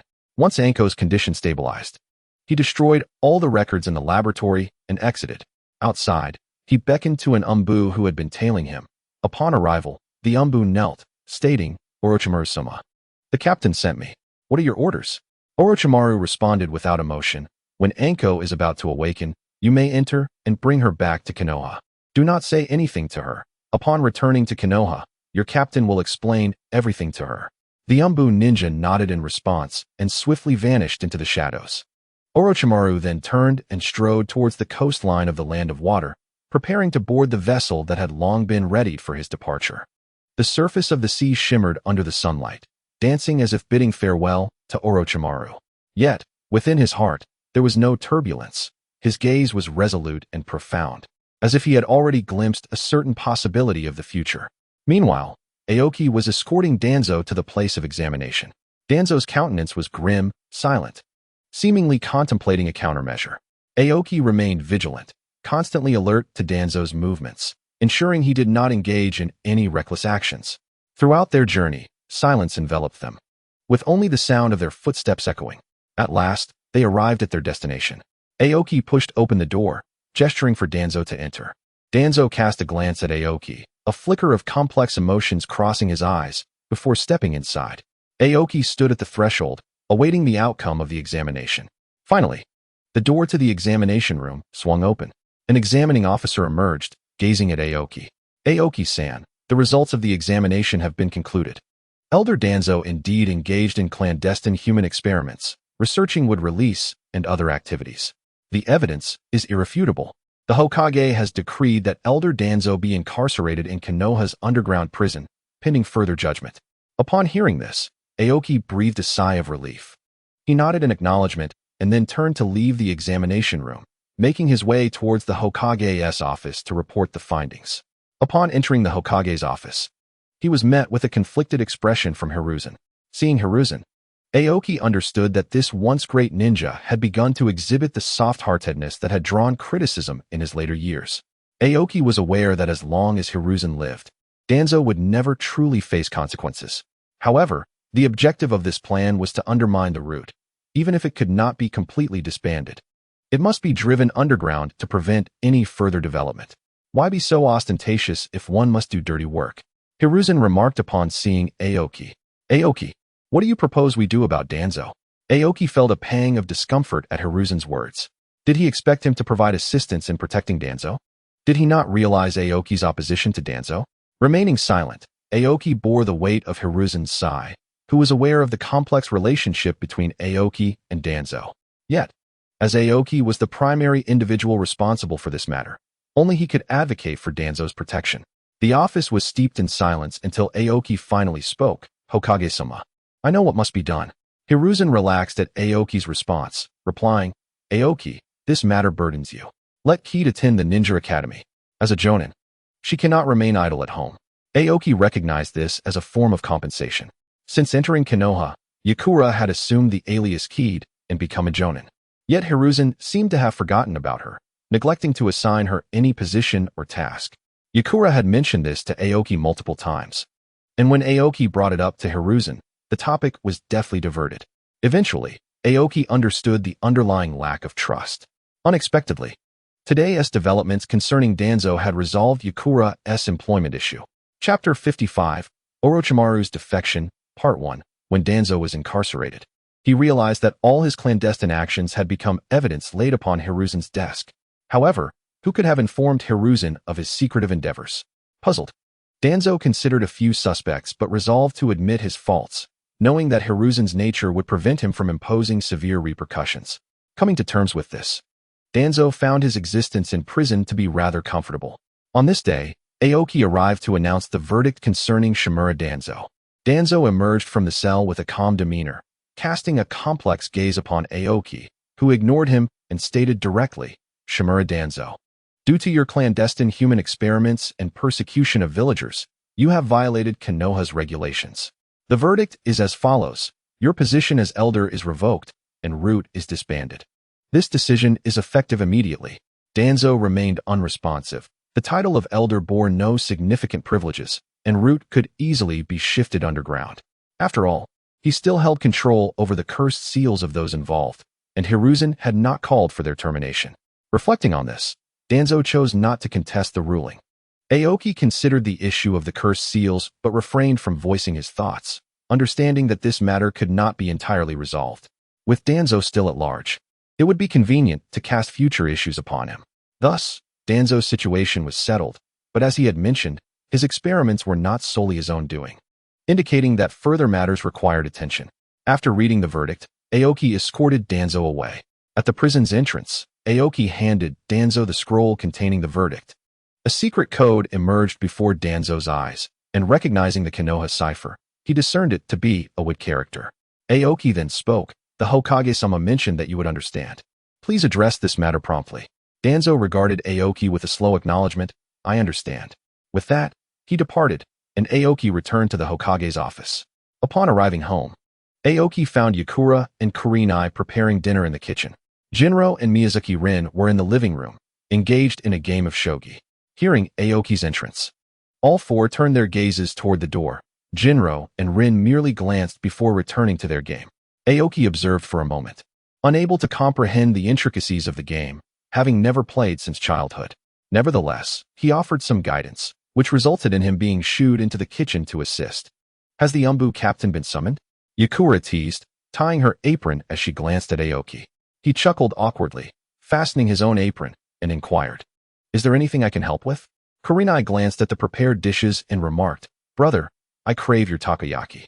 After agreeing, Aoki ruffled Kurenai's hair and turned to Yakura, asking, Was Naruto well-behaved today? Yakura, wearing a fatigued expression, replied, Don't even mention it. He was a handful all day. Aoki grasped Yakura's hand, saying, I appreciate your efforts. Kurenai, covering her eyes, darted out, leaving Yakura blushing profusely, which also left Aoki feeling a bit embarrassed. Aoki resumed cooking while Yakura went outside to play with Kurenai. Before long, Aoki completed the remaining dishes and called out, Father, teacher, Kurenai, Yakura, dinner is ready. After receiving their responses, they headed to the dining room, where Kurenai and Yakura eagerly assisted in serving the food. During the meal, Aoki suddenly turned to Yakura and said, By the way, the third Hokage asked me to inform you that next week you should report to the Ninja Academy. Yakura's eyes sparkled with excitement. Really? I can start working? Aoki nodded, and the family rejoiced. Rin and Jinro suggested raising a toast to celebrate, and Aoki did not object. Rin opened a bottle of sake that had been stored for quite some time, and aside from Kurenai, the four of them shared a merry time. After finishing the meal, Kurenai watched the four inebriated individuals with a tight fist, her expression one of indignation as she began to clean up. Once she entered the kitchen, the remaining three exchanged silent smiles, sharing a moment of camaraderie. The next morning, Aoki had arranged to go shopping with Yakura, also needing to buy some milk for Naruto. The two walked hand in hand down the bustling commercial street, with Aoki cradling little Naruto in his arms. It had been a while since Naruto had been out. His blue eyes scanned the surroundings, and his small face bore a few whisker-like markings reminiscent of a cat due to the seal of the Nine Tails.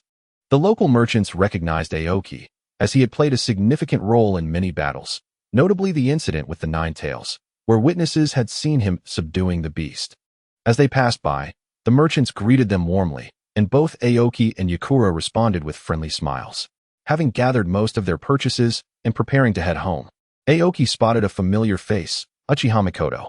She was shopping with her eldest son, holding her younger son in her arms. Upon seeing Aoki and Yakura, Mikoto greeted them with a smile. Aoki approached, introducing Yakura. Mikoto, this is my girlfriend, Keed. She'll be teaching at the Ninja Academy next week. Mikoto responded with a smile. Then we must rely on Keed for Sasuke and Itachi. Yakura exchanged a few pleasantries as well. Itachi, upon noticing Aoki, instinctively hid behind his mother but peeked out to glance at him. Aoki playfully grabbed Itachi and pinched his cheeks, and before Itachi could protest, Aoki stuffed a skewer of dango into his mouth, leaving him momentarily dazed. After letting go, Itachi retreated behind his mother once more, but managed to utter a thank you to Aoki. Yakura held Naruto with one arm, while playfully tapping Aoki on the head with her other hand. Aoki clutched his head, retaliating by offering another skewer of dango to Itachi. Mikoto chuckled, remarking on Aoki's fondness for children. Suddenly, Sasuke, nestled in Mikoto's arms, reached for Naruto's hair, prompting Naruto to slap Sasuke's face in response. Mikoto and Yakura quickly intervened to separate the two, and after apologizing to one another, they parted ways. Just as Aoki arrived home, a member of the Umbu knocked on his window. Upon opening it, the Umbu said, "Captain, the Hokage requests your presence." Aoki nodded in acknowledgement, and the Umbu departed. He then descended the stairs and informed Yakura, who was cooking in the kitchen, that he had a mission and would not be home for dinner, leaving her with no choice but to reduce the meal quantity. Upon reaching the Hokage's office, Aoki found Kakashi, Shinsuke, and Shursui already present. The Hokage addressed Aoki upon his arrival, stating, "The individual conducting human experiments and would release studies in secret with Danzo is Orochimaru. He returned 2 days ago, and tonight's mission is to apprehend him." The four responded in unison, "Yes, Hokage-sama." The Hokage then led them to the Umbu, where they selected several teams before heading towards Orochimaru's laboratory. Chapter 56, Orochimaru's Defection, Part 2. The journey was marked by silence until they reached Orochimaru's laboratory, where the Hokage suddenly spoke, "Aoki, you and Shinsuke will guard the perimeter while I lead a team of Umbu inside." Aoki acknowledged and began positioning Kakashi and the others. As Hisashi took the lead into the facility, Aoki settled quietly on the western side, a crucial route for exiting the village. Since the Hokage entered, no sounds emerged. After approximately half an hour, faint sounds of a struggle began to echo from the laboratory, growing closer to the entrance. Suddenly, Orochimaru burst forth from the laboratory, and the Umbu stationed at the door quickly surrounded him. However, after injuring a few members, Orochimaru managed to break through the encirclement. Instead of fleeing westward, he headed north, towards Kakashi. The others quickly pursued him. Kakashi remained still until Orochimaru approached within his attack range, then launched an assault. Chidori. Shadow Snake Hands. Orochimaru deflected the Chidori with a technique, kicking Kakashi away before continuing his escape.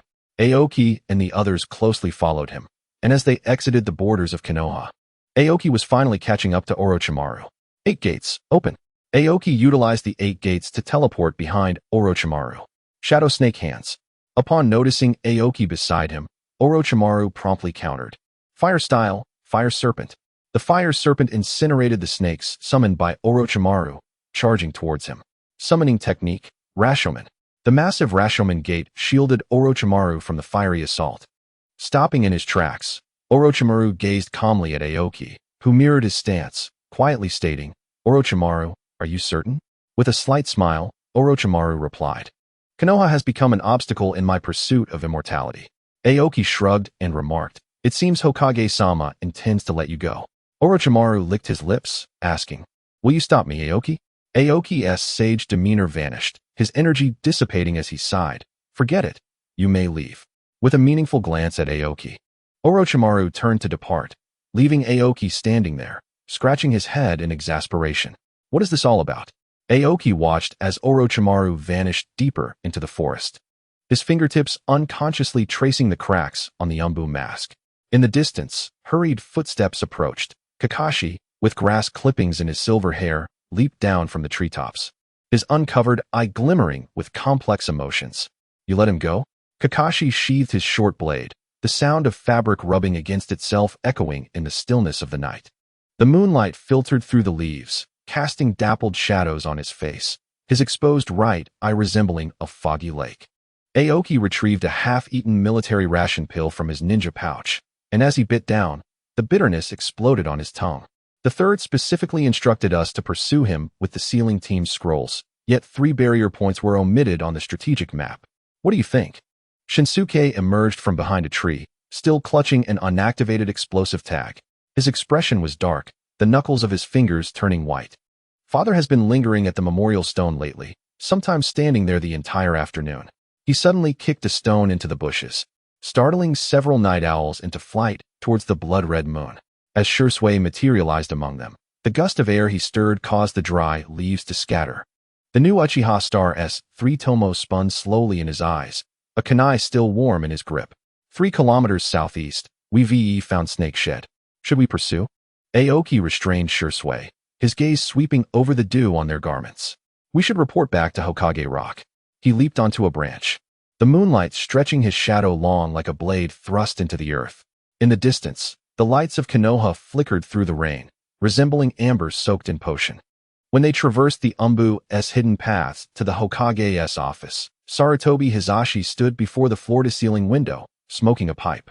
The curling smoke wove intricate patterns before him, while scattered files of root members lay on his desk, the topmost document bearing a photo of Orochimaru, the edges singed by ash. Hearing a knock, Hisashi returned to the present and called, "Enter." After Aoki and the others detailed their pursuit to the Hokage, they sensed an indescribable feeling when Hisashi learned they had not captured Orochimaru. He waved them off, allowing them to leave, but Aoki remained behind. Noticing his hesitation, Hisashi inquired, "Is there something else, Aoki?" Aoki gazed intently at the Hokage and inquired, "Is this truly worthwhile, Hokage-sama?" Hisashi's body trembled slightly. He had not anticipated that Aoki would discern his intention to let Orochimaru go. With a wry smile, he replied, "Aoki, why do you think the other nations waged war against Konoha during the Third Great Ninja War?" Aoki pondered for a moment and responded, "Is it because of Konoha's advantageous location?" Hisashi took a puff from his pipe and said, "That's one aspect, but also because Konoha is powerful, yet not powerful enough." Upon hearing this, Aoki fell into contemplation. Observing Aoki deep in thought, Hisashi refrained from continuing. After a brief silence, Aoki remarked, "So, by allowing Orochimaru to defect, he intends to form or join another faction for his experiments. However, given Orochimaru's nature, the former is more likely. Other nations would hesitate to initiate war, uncertain if Orochimaru's faction would assist them in their invasion of Konoha." Hisashi nodded approvingly, affirming that is approximately the essence of it. Aoki then queried, "But, Hokage-sama, can you truly ascertain that Orochimaru will aid Konoha at that time?" Sarutobi Hisashi gazed out at the Hokage rock, where the statue of the first Hokage, Senju Hashirama, glimmered in the twilight. The ember from his pipe fell into the bronze inkstone, producing a faint hissing sound. "He will," Hisashi asserted. He retrieved a yellowed scroll from his drawer. It's not still stained with the distinctive red sand of the Land of Wind. 20 years ago, during a mission in the Land of Rain with Danzo, Orochimaru asked us what the strongest weapon of a ninja is. Aoki noticed Hisashi's age-spotted fingers caressing a charred area on the scroll. Suddenly, a fierce wind gusted outside, rustling the documents on the desk and revealing half of a photograph of a young Orochimaru. At that time, Danzo claimed it was power, while I argued it was will. Hisashi suddenly broke into a violent cough. Yet, Orochimaru pointed to the blood-soaked moat outside the Hidden Rain village and declared it to be fear. Aoki's pupils constricted slightly. Kakashi's father. Hisashi abruptly changed the subject, his bloodshot eyes fixating on the damaged ninja code on the wall. When Sunagakure proposed peace talks, they specifically requested the White Fang of Konoha as a negotiation guard. They were not afraid of Konoha's overwhelming forces, but rather of that dagger capable of frosting the moonlight. As dusk deepened, the faces carved into Hokage rock began to blur. Aoki suddenly realized that the cracked ninja blade on the weapon rack in the corner of the office had remained untouched for 7 years.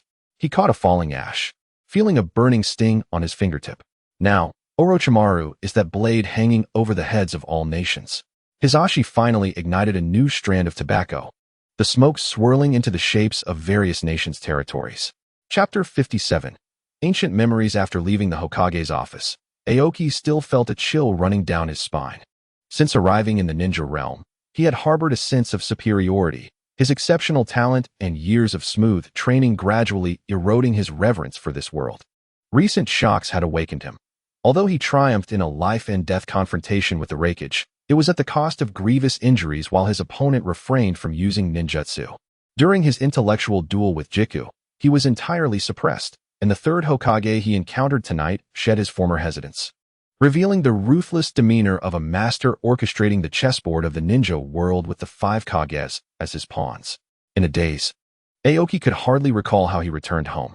When he regained consciousness, he found himself surrounded by family at his bedside. Akane was beside him, preparing to bring in some medicinal soup, while Rin held Naruto, watching him intently. Shinku sat silently by the window, smoking, and Yakura, with red-rimmed eyes, grasped Aoki's hand. Gazing at his family, Aoki's heart softened once more. He patted Yakura's hand and sat up, asking, "What has happened to me?" Yakura, slightly annoyed, replied. How can you ask that? We have no idea what happened to you. You collapsed onto the bed as soon as you returned last night. Akane called Rin over to check, and Rin said there was nothing wrong. If you hadn't woken up soon, we would have taken you to the hospital. Aoki smiled and reassured them. Don't worry. I must have overexerted myself these past few days. I'm fine, just a bit tired. Seeing Aoki was well, the others left to give the young couple some privacy. Aoki and Yakura became engrossed in their own world, oblivious to the departure of the others. After lying in bed for an entire day, Aoki finally rose. It wasn't that he was lazy. Rather, Yakura had been frightened by his appearance yesterday. However, Aoki had spent the day pondering what had befallen him, recalling that after his conversation with the Hokage, he had felt unwell. Upon exiting the Hokage's office, he had begun to drift in and out of consciousness, completely unaware of how he had returned home until he collapsed in front of his bed. After getting up, Aoki headed towards Jika's house. As soon as he stepped outside, he felt an inexplicable force drawing him in. Realizing it was the toads of Mt. Mayaboku summoning him, he surrendered to the pull and ceased his resistance. When he opened his eyes again, he found himself in the presence of Sage Daisaku. He had arrived at Mt. Mayaboku. After surveying his surroundings, Aoki asked, Sage Daisaku, did you summon me for something? Sage Daisaku glanced at Aoki and responded, the Great Lord wishes to see you. Follow me. Aoki followed Sage Daisaku at a leisurely pace through Mt. Mayaboku, and after traversing a cave, he arrived at the palace where the great toad sage resided. The moss-covered stone steps stretched beneath his feet, and with every step, fireflies were startled into flight from the crevices. The vines hanging from the palace's dome glistened with dew, reflecting countless shimmering images of Aoki. As the bronze doors thunderously closed behind him, the orange figure seated upon the throne caused Aoki's pupils to constrict. The great toad sage, who should have been asleep, now opened his eyes wide, and the amber vertical pupils shimmered with the radiance of extinguished stars. Redemption spanning millennia. The great toad sage's words left Aoki bewildered, yet the sage showed no intention of elaborating. His wide eyes slowly closed again, and a soft snore filled the air. Confused, Aoki was led out by Sage Daisaku. While no one could fathom the meaning behind the great toad sage's assertion of redemption spanning millennia, an entity that had witnessed the evolution of the ninja world, a living history. Even after inquiring with Sage Daisaku and Shima upon his departure, Aoki received no definitive answers. Ultimately, he could only leave Mt. Mayaboku with a sense of regret. Just after Aoki departed, Sage Daisaku and Sage Shima returned to the great toad sage's palace. The great toad sage had now awakened and, looking at Sage Daisaku and Sage Shima, asked, Has little Aoki already left? Sage Daisaku replied, He just departed. Does the great lord have any further instructions? The great toad sage sighed. You are equally curious about the secrets hidden within Aoki's body, are you not? Sage Daisaku lowered his head, feeling somewhat awkward, while Sage Shima stared directly at the great toad sage and asked, Is it not astonishing that he can naturally harness natural energy from birth? The great toad sage stroked the necklace of 34 characters hanging on his chest, and silence permeated the air. Just as the two sages were about to speak, a hoarse voice suddenly broke the stillness. The chakra system is but a millennium old. Do you know what power ninjas relied upon to survive in the ancient era before that? Sage Daisaku, his antennae trembling slightly, replied. Could it be that the Great Lord refers to natural energy as the foundation of ancient methods? The great toad sage nodded. Before the goddess Tsukuyomi created chakra, natural energy was indeed the rightful path of cultivation. However, the threshold is exceedingly high, with only a handful of secretive families possessing the knowledge. After the rise of chakra, most factions altered their methods, while the traditionalists clung steadfastly to ancient practices. A millennium has passed, and the innovators have garnered renown throughout the ninja world, while the traditionalists have faded into the annals of time. Sage Shima's pupils contracted sharply. Could it be that Aoki, that child? The great toad sage's gaze transcended time and space. Bloodline returnees have existed since antiquity, yet the chaos of the world does not permit leisurely cultivation. The forces of nature require the passage of time for accumulation, and in the early stages, they cannot compete with the might of chakra. Fortunately, Aoki has uniquely pioneered a path that integrates chakra as the main vein, with natural energy as the undercurrent, thereby establishing a solid foundation in the present world. Sage Shima spoke urgently. Should we disclose this information to young Aoki?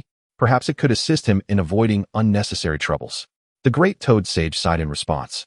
As an anomaly in the river of fate, with the prophesied child already in existence, young Aoki is not yet capable of altering the predetermined course.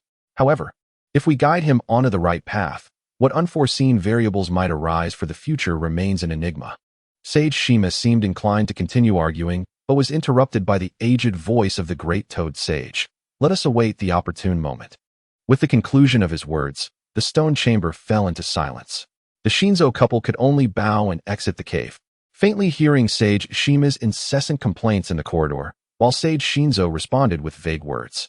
Once the chakra fluctuations of the two sages completely dissipated, the ancient entity perched upon the stone seat slowly opened its eyes. The deviation of the celestial star tracks. Will it lead to the dawn of a new era or the ashes of doom? As the wrinkled eyelids closed once more, a sigh echoed in the air, laden with the weight of millennia. Thus, the emerald-hued dreamlike mist once again rose, drawing the great toad sage's consciousness into the river of time, where unfulfilled fragments flickered in the shimmering light. Meanwhile, Aoki had returned to Konoha village, inexplicably summoned to Miyaboku Mountain, having heard a perplexing statement, while his own body had undergone changes that made Aoki feel as if this ninja world was becoming increasingly unfamiliar. The sense of superiority stemming from his reincarnation shattered by reality. Chapter 58. The mundane and the unexpected. Aoki kept the incident of being summoned to Miyaboku Mountain and his bodily anomalies to himself.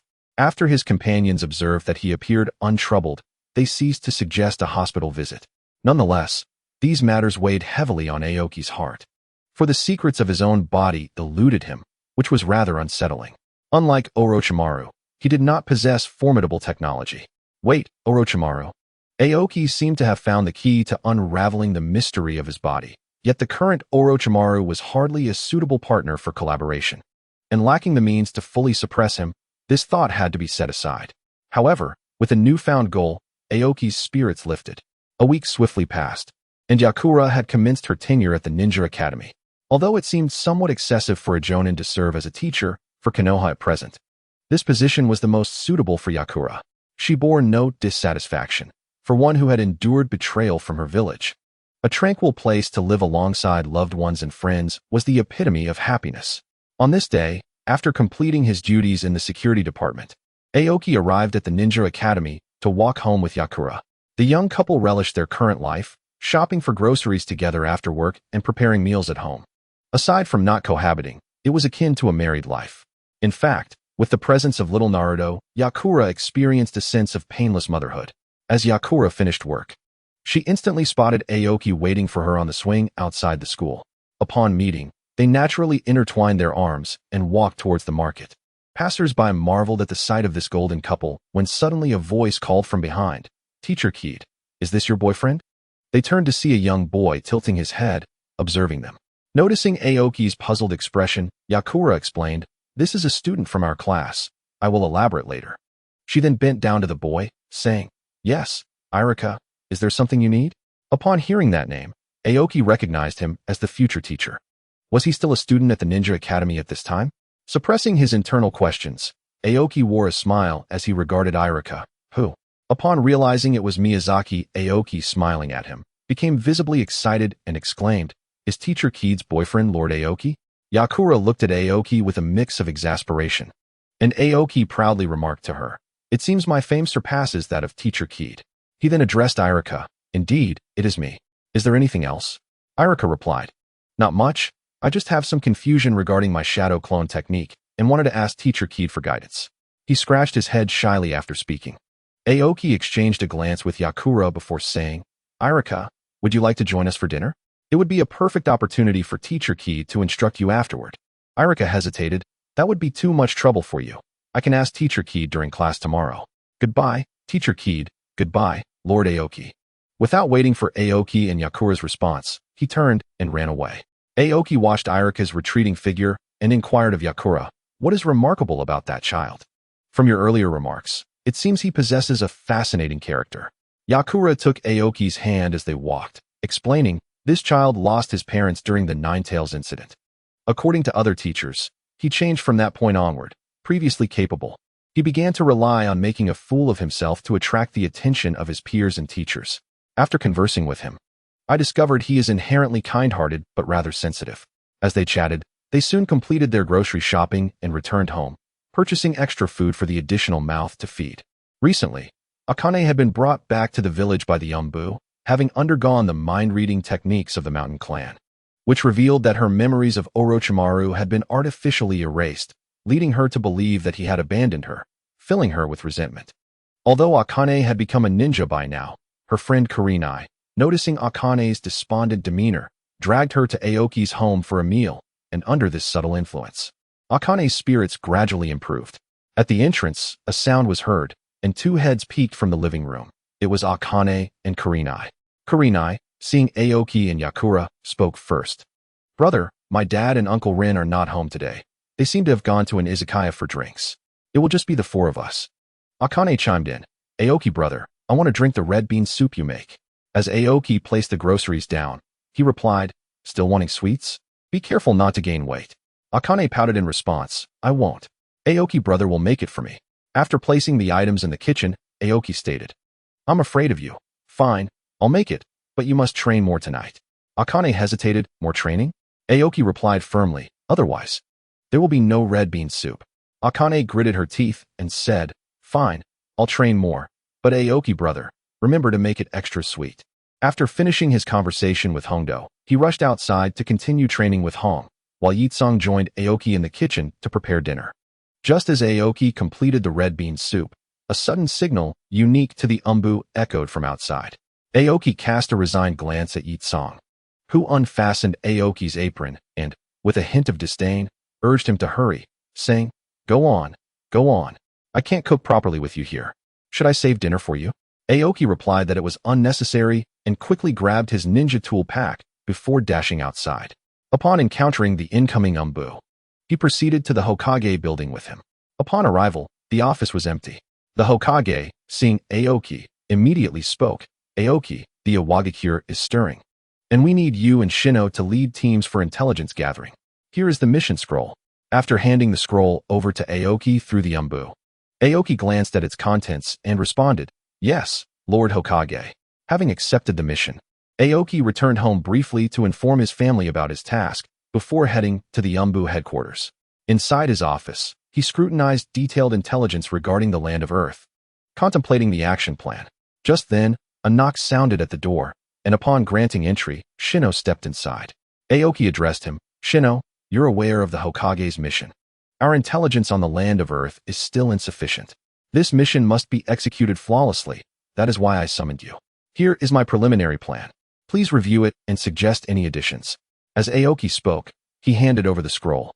After examining it carefully, Shino replied, "Captain, the dual approach of overt and covert reconnaissance is indeed effective, but the overt team is too exposed.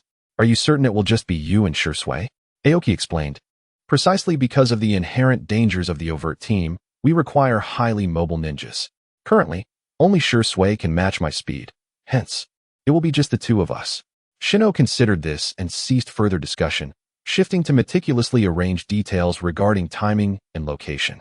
By the time they finalized their action plan, it was already late at night. After some deliberation, they decided to stay overnight at the Umbu headquarters, planning to set out early the next morning before retiring to the lounge for rest. Chapter 59, Gathering Intelligence Before Dawn. Aoki and Shino had assembled the Umbu ninjas and set off. As the mission was divided into two teams, one overt and one covert, Aoki and Shursui departed ahead of Shino. Along the way, they maintained their speed, arriving at the border between the land of grass and the land of fire, where Shino's team would not arrive for another day. Given the need for stealth in the upcoming journey, Aoki and Shursui rested at a small town on the border of the land of grass. Due to its proximity to the land of fire, they found no overt signs of a Wagakure's presence, though upon entering, their chakra signatures indicated the town was not as ordinary as it appeared. While organizing their ninja tools in an inn, Aoki listened intently as Shursui relayed the intelligence gathered that day, mentally compiling the information. While discussing the next day's operations, Shursui's Sharingan suddenly activated, the three tomo vividly appearing in his eyes. "Captain, be cautious," he exclaimed. Just as he finished speaking, four shurikens flew in from outside, stopping unnaturally before Aoki. Four chakra threads emerged from Aoki's left hand, connecting to the incoming shurikens. It seems someone is growing impatient, Aoki remarked with a smile. He waved his hand, sending the shurikens back along their original path, and both he and Shursui dashed outside. Upon stepping onto the street, two teams of rogue ninjas, marked by a scratch on their forehead protectors, emerged from the shadows. Shursui unsheathed his sword, ready for combat, while Aoki appeared relaxed, observing the rogue ninjas. Truly the nightmare of Konoha. A bounty of 50 million ryo is indeed worth our efforts, Aoki mused, his chakra threads guiding 3 shurikens toward the leading rogue ninja. Is that so? Then allow me to congratulate you. You are the first audience to my newly learned technique. With that, he directed the shurikens at the rogue leader, who quickly retreated to create distance. Aoki promptly retracted the chakra threads from the shurikens and swiftly thrust them into a black-clad rogue ninja, attempting to ambush him. The chakra thread Aoki employed was composed of wind nature chakra, imbued with sharpness and piercing properties, easily penetrating the rogue's throat. Witnessing one of their own fall, the rogue leader shouted, "All together." Aoki assessed the situation before saying to Shursui, "You take 3, I'll handle 4. Without further discussion, Shursui teleported behind one rogue and swiftly dispatched him, while Aoki continued to utilize his chakra threads against the remaining foes. In mere moments, only Aoki and Shursui remained standing. Observing his subordinates easily defeated, the rogue leader turned to flee, but Aoki stopped Shursui as he attempted to pursue. Noting Shursui's puzzled expression, Aoki explained, "Let him run a bit further. Let us see who his employer is." Shursui nodded, refraining from further comment. After a minute or two, they pursued the direction the rogue leader had escaped. After a long day of tracking, they halted at a small town at the border of the land of grass and the land of earth. Aoki lightly traced the rough earthen wall with his fingertips, inscribing intricate seals with wind chakra on the stone surface. The rogue leader stumbled into a tavern on the western side of the town, and through a broken window on the second floor, they glimpsed several ninja with Awagakure forehead protectors drinking in the dim light. After observing for a while, Shursui remarked, "There's a ceiling barrier."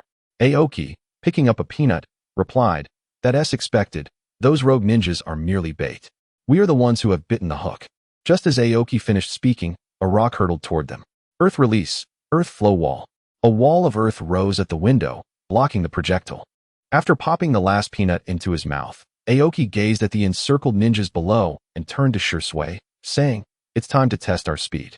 With a grin, he vanished from sight, and Shursui followed suit. After swiftly dispatching a dozen Awagakure ninjas, Aoki and Shursui stood back to back, guarding against the surrounding threats. Suddenly, a figure emerged from the ranks of Awagakure ninjas. It was Kuratsuchi, the son of Inoki. With a broad smile on his face, Kuratsuchi addressed Aoki, "Oken. This is our second meeting, isn't it?" Aoki returned the smile, replying, "Indeed, it seems we have quite the connection." Kuratsuchi continued, "However, it appears you won't be escaping this time." Aoki raised an eyebrow, retorting, "Not necessarily." As his words hung in the air, Aoki and Shursui transformed into 2 clouds of smoke. Kuratsuchi quickly realized they were mere shadow clones and clenched his fist, turning to issue new orders to the surrounding Iwagakure ninjas. Meanwhile, outside the town, Aoki and Shursui received reports from their shadow clones, marveling at the unexpected presence of Kuratsuchi. It seemed that Iwagakure was indeed contemplating war once more. After relaying the intelligence from the past 2 days back to Konoha, Aoki and Shursui prepared to infiltrate the land of Earth to continue their reconnaissance. Currently, Lus is aware of Aoki's incursion, and the intensity of their investigations will increase, posing challenges for the Shino team's intelligence gathering. Consequently, after several days of relentless travel, Aoki and Shursui arrived at the western side of the land of Earth, inadvertently exposing their whereabouts once more, thereby diverting Lus's attention to this area. Thanks to Aoki's redirection of focus, the Shino team was able to enter the land of Earth without hindrance. After playing a few days of hide and seek with Awagakure, Shino reported the successful completion of their mission. Aoki and Shursui swiftly evaded their pursuers and set off toward their agreed destination. After several more days of travel, Aoki and Shursui successfully reached a small town within the borders of the Land of Fire, as per their arrangement with Shino. Upon entering the town, Aoki spotted Shino's team. After regrouping, Aoki shared his discoveries made while circling around a Wagakure, with Shursui occasionally interjecting. After listening attentively, Shino recounted the intelligence his team had gathered. A comparative analysis of both sets of information revealed unusual troop movements from a Wagakure, along with connections to Sunagakure. After summarizing all the intelligence, Aoki urged Shino to relay the information back to Konoha as swiftly as possible. Leaning back and resting his hands behind his head, he mused. How long has it been since we've had peace? And now we're caught up in trouble again. Just as Shino transmitted the intelligence back to Konoha, both teams took a moment to rest. 2 days later, news arrived from the village. Aoki was leading a team of Umbu back to Konoha, while Shursui assisted Shino in continuing their intelligence collection. Aoki, puzzled by the information before him, could not fathom why they were reducing personnel if they still needed to gather intelligence. Upon noticing Shino's somewhat embarrassed expression, he understood. It was to build merit for the prince. Chapter 60. Aoki's Rescue. Aoki chuckled at Shino, who was frantically waving his hands. Captain, I truly had no idea. Aoki waved his hand dismissively. It's fine. I'm not concerned. Lord Hokage knows I have no interest in that position. If it weren't for all the troubles these past 2 years, I wouldn't even want to be the captain of Umbu. He then laughed heartily and departed, leaving Shino standing there, staring blankly at the intelligence in his hand. In the early days, Shino was a favored candidate to succeed the Hokage, only to be overshadowed first by Orochimaru, and then by Minato after Orochimaru left for experiments.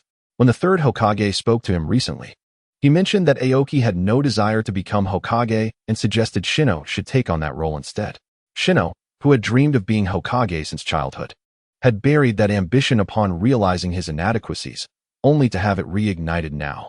That afternoon, Aoki returned to Konoha with a team of Umbu, while Shino stood behind Kakashi and Shursui, followed by another team of Umbu. The three observed Aoki and the Umbu depart, and Shursui patted Shino on the shoulder, saying, "All right, the captain has gone far away. Let us complete our mission and return home soon."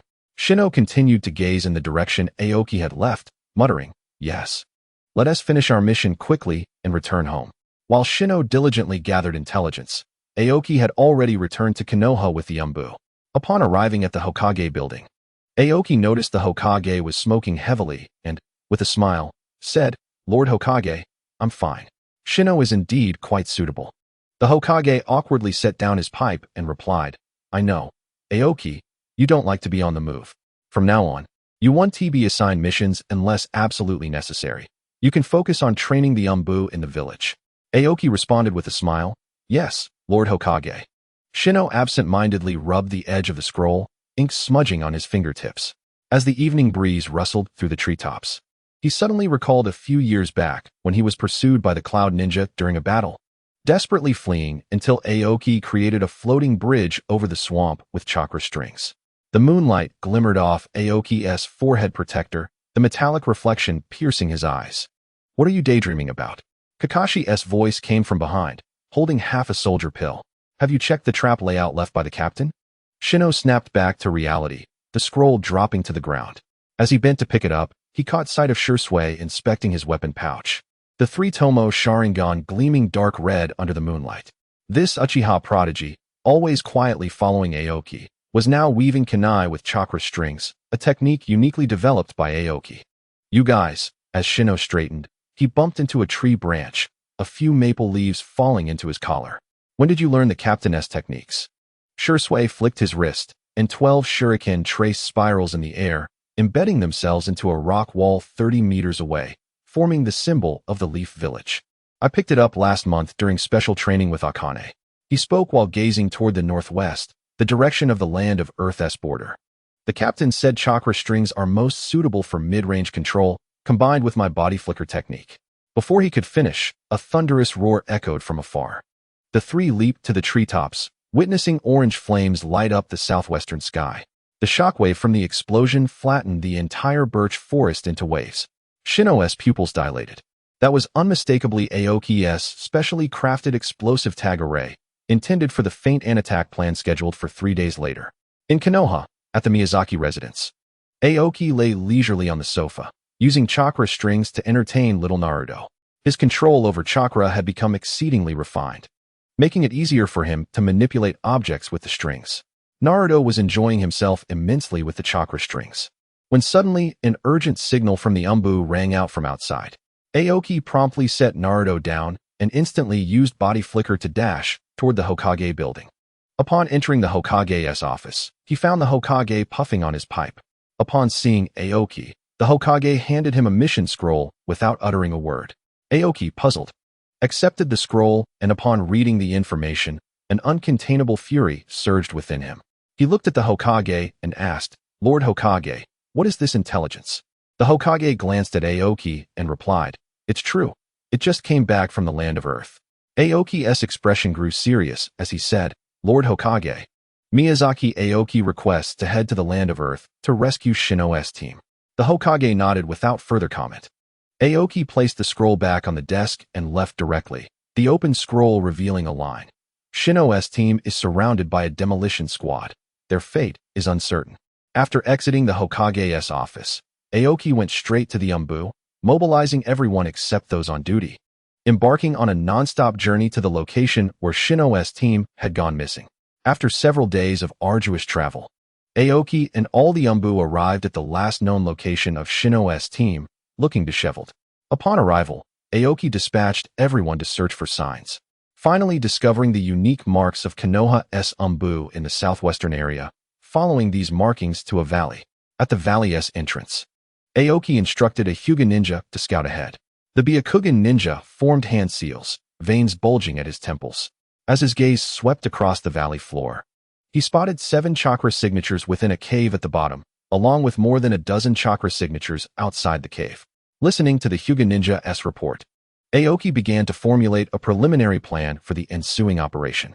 Under the moonlight, Aoki led 3 teams of Umbu ninjas to stealthily infiltrate from above the valley, while the remaining Umbu members set traps around the area. As Aoki and the Umbu ninjas of Team 3 halted at the cave's entrance, a signal flare was fired from Aoki's hand, soaring towards the ground. The explosive sound of the flare startled everyone, but as it detonated, Aoki and the Umbu ninjas leaped down, charging directly at the surrounding rock-hidden demolition team.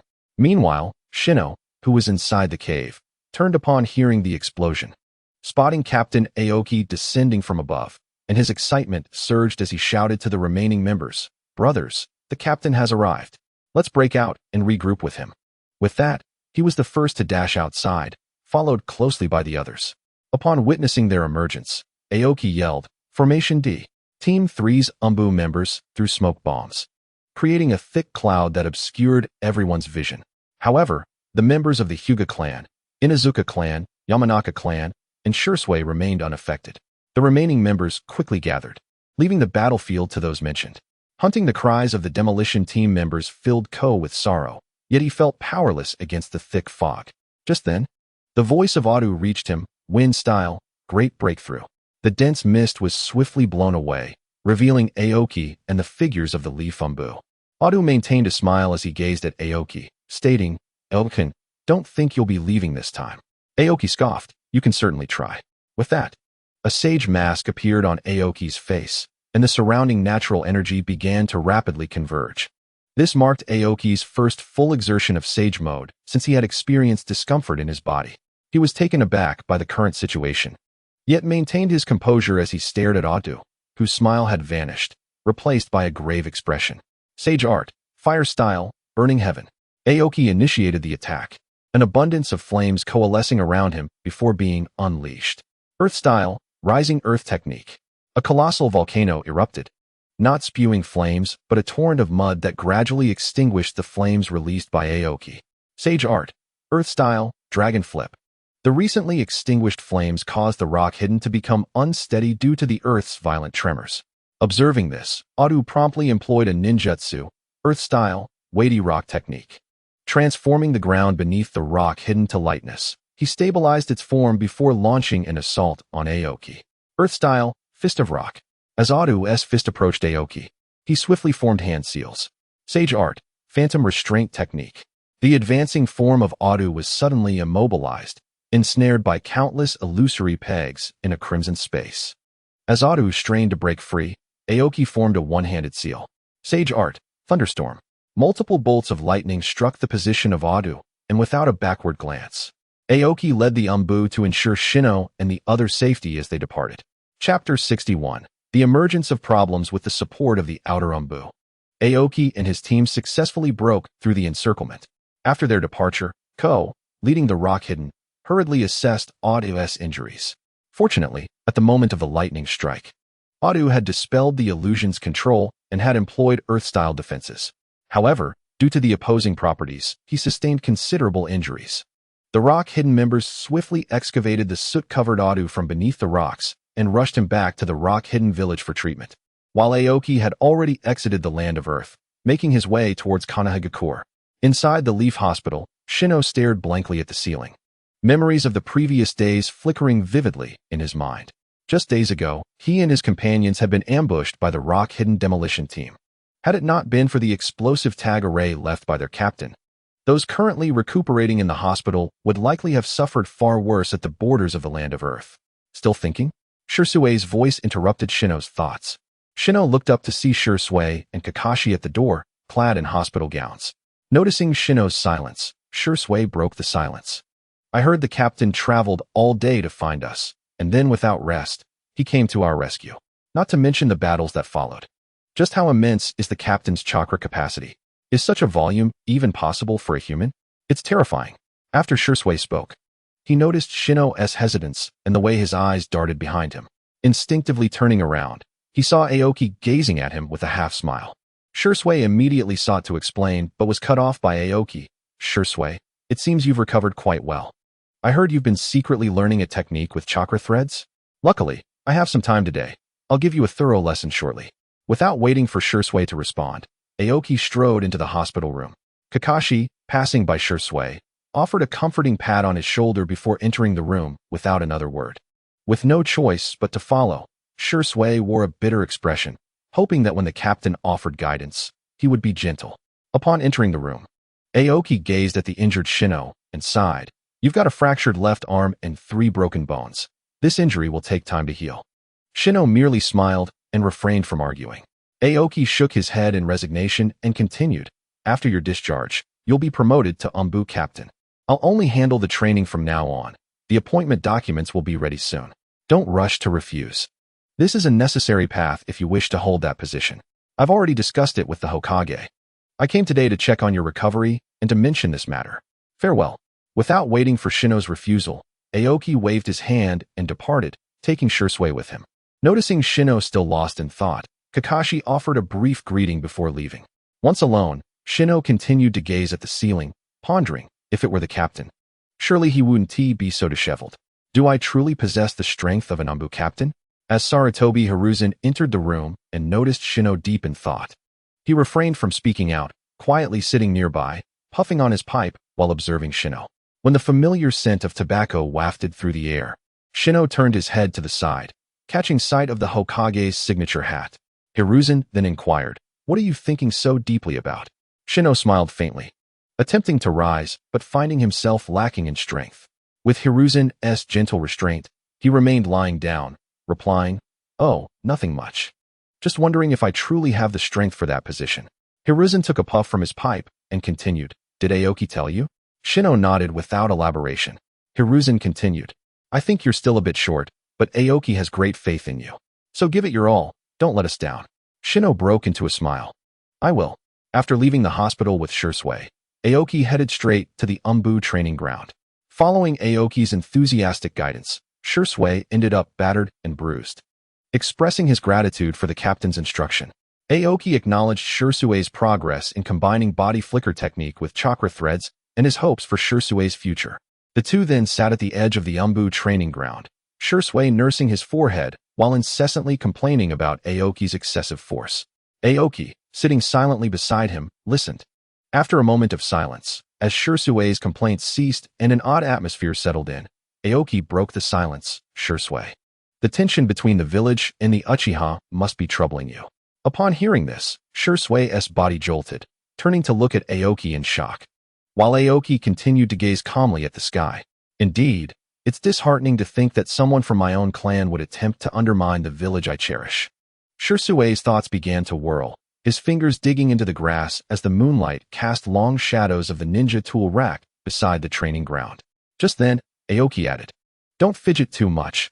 Your strength 1T afford you time to retaliate against me."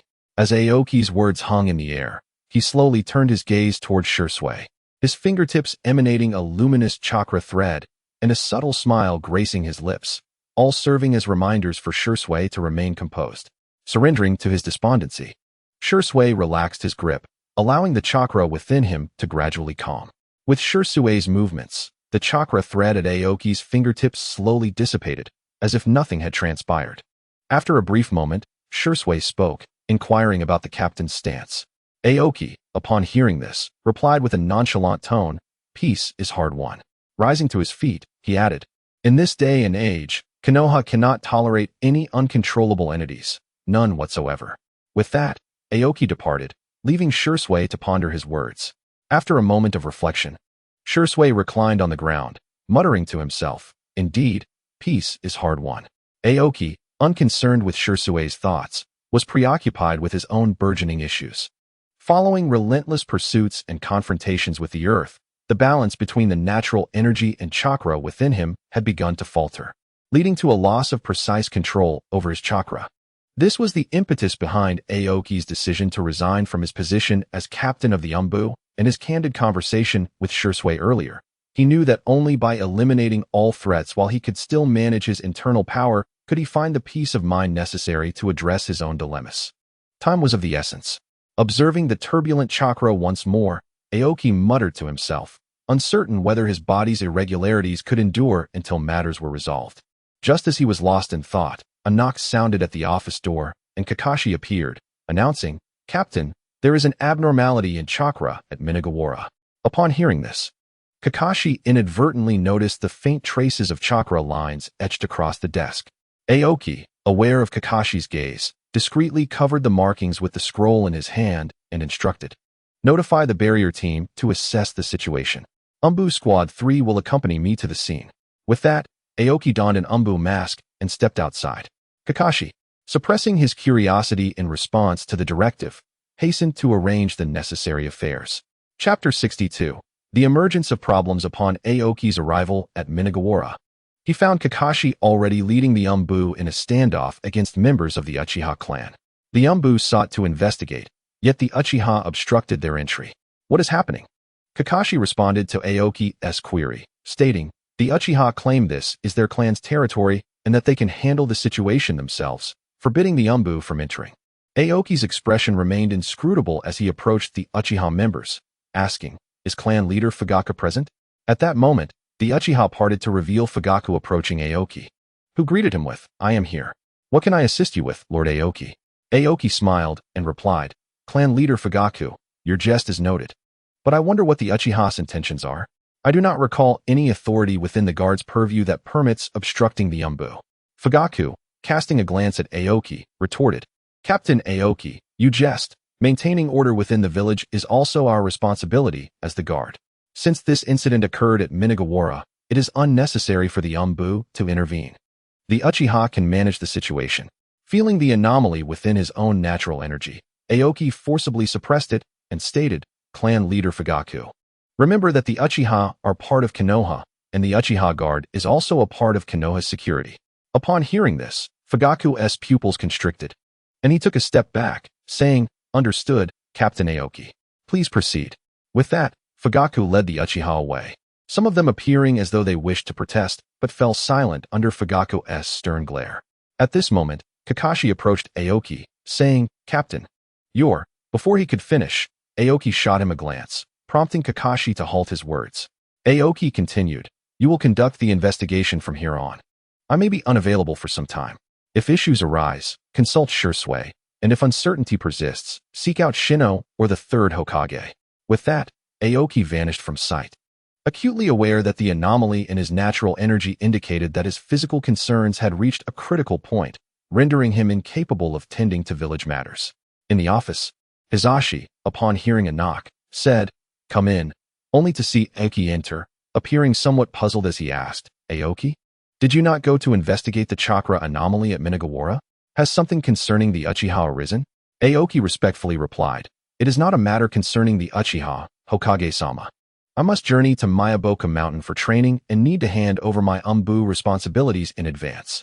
The Hokage, taking a puff from his pipe, inquired, Miyaboka Mountain? Did you not already master Senjutsu? Aoki clarified, it is not Senjutsu, but the application of natural energy. Miyaboka Mountain offers a more conducive environment for studying natural energy. After a moment of contemplation, the Hokage consented. With the Hokage's approval, Aoki bowed and departed. Upon leaving the Hokage's building, Aoki headed home. Realizing that he might be away for an indeterminate time and needed to inform his family. Arriving home, he found the house empty. It was only in the backyard that he discovered Yukura instructing Hong and Akane in their training, alongside a familiar figure, Irika. Akane, spotting Aoki first, brightened and rushed toward him, only to be restrained by Yukura. Lord Aoki, Irika greeted, rising to bow, his shadow clone dissipating beside him. Yukura turned to Aoki, furrowing her brow upon seeing him with luggage. Going far? Aoki stepped forward, gently brushing her hair aside, replying, researching natural energy. I need to visit Miyaboka Mountain. Hearing this, Yukura's furrowed brow relaxed as she said, very well. The sooner you leave, the sooner you return. Aoki smiled in agreement. After bidding farewell to the others, he turned back just before exiting, saying, Maple, wait for my return. Yukura, her cheeks slightly flushed, nodded, watching Aoki's retreating figure, an inexplicable sense of worry gnawing at her, prompting her to dismiss the others for independent practice before returning to her room. After parting from Yukura and the others, Aoki informed his father of a mission requiring him to travel afar, and that he would be away for some time. Rin, aware of Aoki's current position, refrained from further questions. Once outside his home, Aoki summoned a communication frog, informing it of his urgent need to reach Miyaboka Mountain, requesting Sage Fukasaku to reverse summon him before releasing the summoning technique. Moments later, Aoki felt a familiar force drawing him in and relaxing his mind. He was transported to Miyaboka Mountain in a whirl of motion. Upon receiving the communication from the frog, Sage Fukasaku pondered what urgency Aoki might have. However, upon seeing Aoki, his expression shifted from curiosity to solemnity. After observing Aoki for a moment, Sage Fukasaku inquired, Aoki, what is the state of the natural energy within you? Aoki, with a bitter smile, responded, I am uncertain. One day it simply became irregular. I sense a disparity between my chakra and natural energy. The situation is worsening, which is why I came to Miyaboka Mountain to seek your guidance. Sage Fukasaku, do you have a solution? Just as Sage Fukasaku was about to respond, he recalled what Elder Frog had once mentioned about Aoki and sighed, saying, let's go meet the Elder. He may provide the answers you seek. Deep Master Sienren leaned on his bamboo staff and turned to lead the way, the moss-covered stone steps glimmering with a ghostly blue glow under the moonlight. As Qingmu followed, bounding along, tiny fragments of stone began to seep from his skin, tightening his chest with the realization that the erosion of natural energy was occurring more swiftly than he had anticipated. After traversing through the cave, they arrived at the palace of the Great Toad Sage. By this point, Qingmu's skin had started to harden. Observing this, Deep Master Sienren quickened his pace. Upon entering the Great Toad Sage's palace, Qingmu's fingertips were already showing signs of petrification. A sigh from the Great Toad Sage echoed down from above. Ah, little Qingmu. I did not expect you to reach this stage. Qingmu found it increasingly difficult to speak, prompting Deep Master Sienren to urgently inquire, Great Sage, is there any hope for Qingmu? The Great Toad Sage replied calmly, first, expel the natural energy from within little Qingmu. Upon hearing this, Deep Master Sienren wielded his sage staff and struck Qingmu. Waves of natural energy burst forth from Qingmu's body under Deep Master Sienren's blows, gradually alleviating the petrification effects.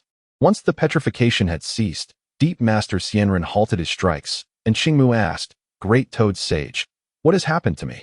The Great Toad Sage gazed at Qingmu and replied, the legacy of a millennium will not perish with time, yet the erosion of years will diminish its weight. Puzzled, Qingmu asked, Great Toad Sage, I do not quite understand. Continuing, the Great Toad Sage explained, 1,000 years ago, 3 prominent families primarily practiced the cultivation of natural energy. However, with the introduction of the concept of chakra, the legacy of these 3 families gradually faded into the river of time. Today, the 3 families have completely lost their heritage, as some members abandon natural energy in favor of chakra. leaving only the 3 sacred lands to uphold the practice of natural energy. Little Qingmu, what you must do now is to retrace the path of the first patriarch of the 3 families and establish a system for the cultivation of natural energy. Stunned, Qingmu exclaimed, Great Toad Sage, do you mean I must abandon the cultivation of chakra? The Great Toad Sage replied, Your path must be forged by your own steps. With that, he closed his eyes once more, and Deep Master Xianren promptly led Qingmu out. Outside the palace, Deep Master Xianren remarked, Qingmu, you shall remain on Myobo Kuzan for a time. With the sage staff, you can also suppress the natural energy within you. Qingmu could only acquiesce reluctantly. Chapter 63. Alleviation of Problems at the Suggestion of the Great Toad Sage. Qingmu chose to stay on Myobo Kuzan to delve into the methods of cultivating natural energy. According to Deep Master Xianren, the natural energy cultivation methods found in the 3 sacred lands were unsuitable for human practice. They required modification to be compatible with human chakra. Yet they still predominantly revolved around the chakra system. Qingmu's current predicament lay in the imbalance between the quantities of chakra and natural energy within him. Qingmu's body continued to autonomously absorb natural energy, yet the amount of chakra within him no longer increased. Over time, the natural energy began to outnumber the chakra. Without merging with chakra to form sage art chakra, the excess natural energy would inevitably erupt. What Qingmu now needed was to find a storage medium for the natural energy within himself. Initially, he considered using the Yin seal to store the surplus natural energy. But he was uncertain of the seal's principles and could not locate Tsunade. Moreover, Qingmu's body had already reached saturation, unable to absorb any more natural energy, leaving him to ponder alternative solutions. On Myobo Kuzan, in the sage training ground, 3 months had passed since Qingmu arrived, now in the year 53 of Konoha. With no method in sight, he continuously utilized the sage staff to expel the excess natural energy from his body. However, this approach was nearing its efficacy threshold. As Qingmu's absorption rate of natural energy increased, the expelled natural energy began to equal his intake rate. In just 2 months, this method would become entirely ineffective. At this moment, Deep Master Xianren approached, interrupting Qingmu's thoughts. Qingmu, the Great Sage is looking for you. Qingmu sprang to his feet, asking, The Great Toad Sage seeks me? Let us go. Previously, Qingmu had hoped to learn from the Great Toad Sage about how natural energy was utilized in the past. As the sage had lived for over 1,000 years, an embodiment of living history. However, the Great Toad Sage had been in a state of slumber, preventing their meeting until now. Eagerly, Qingmu followed Deep Master Xianren to the Great Toad Sage's palace. Upon arriving at the palace, just as Qingmu was about to inquire, the Great Toad Sage spoke first. I have just entered a dream, witnessing the Chosen One pursuing the path of light under the guidance of heaven and earth.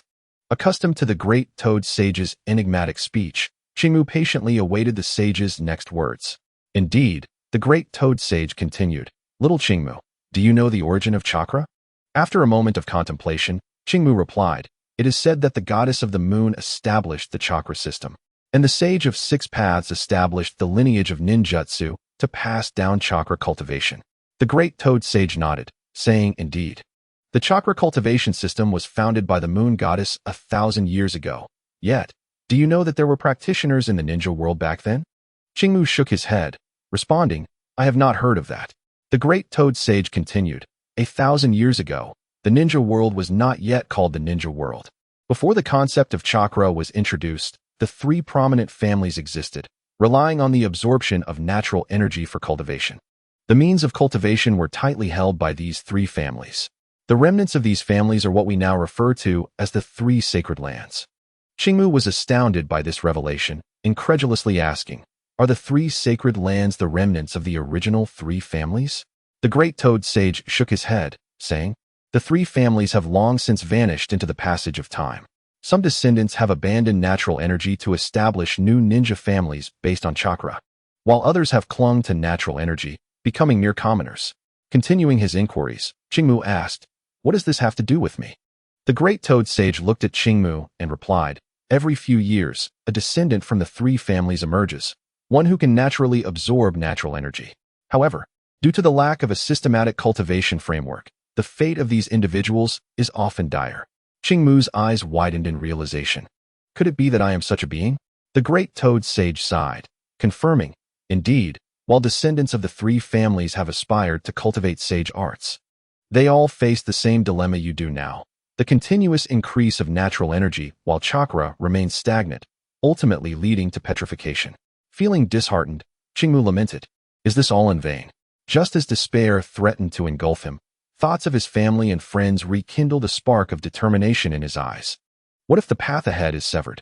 I shall carve my own way. Upon hearing these words from Qingmu, the great toad sage's lips curled into a slight smile.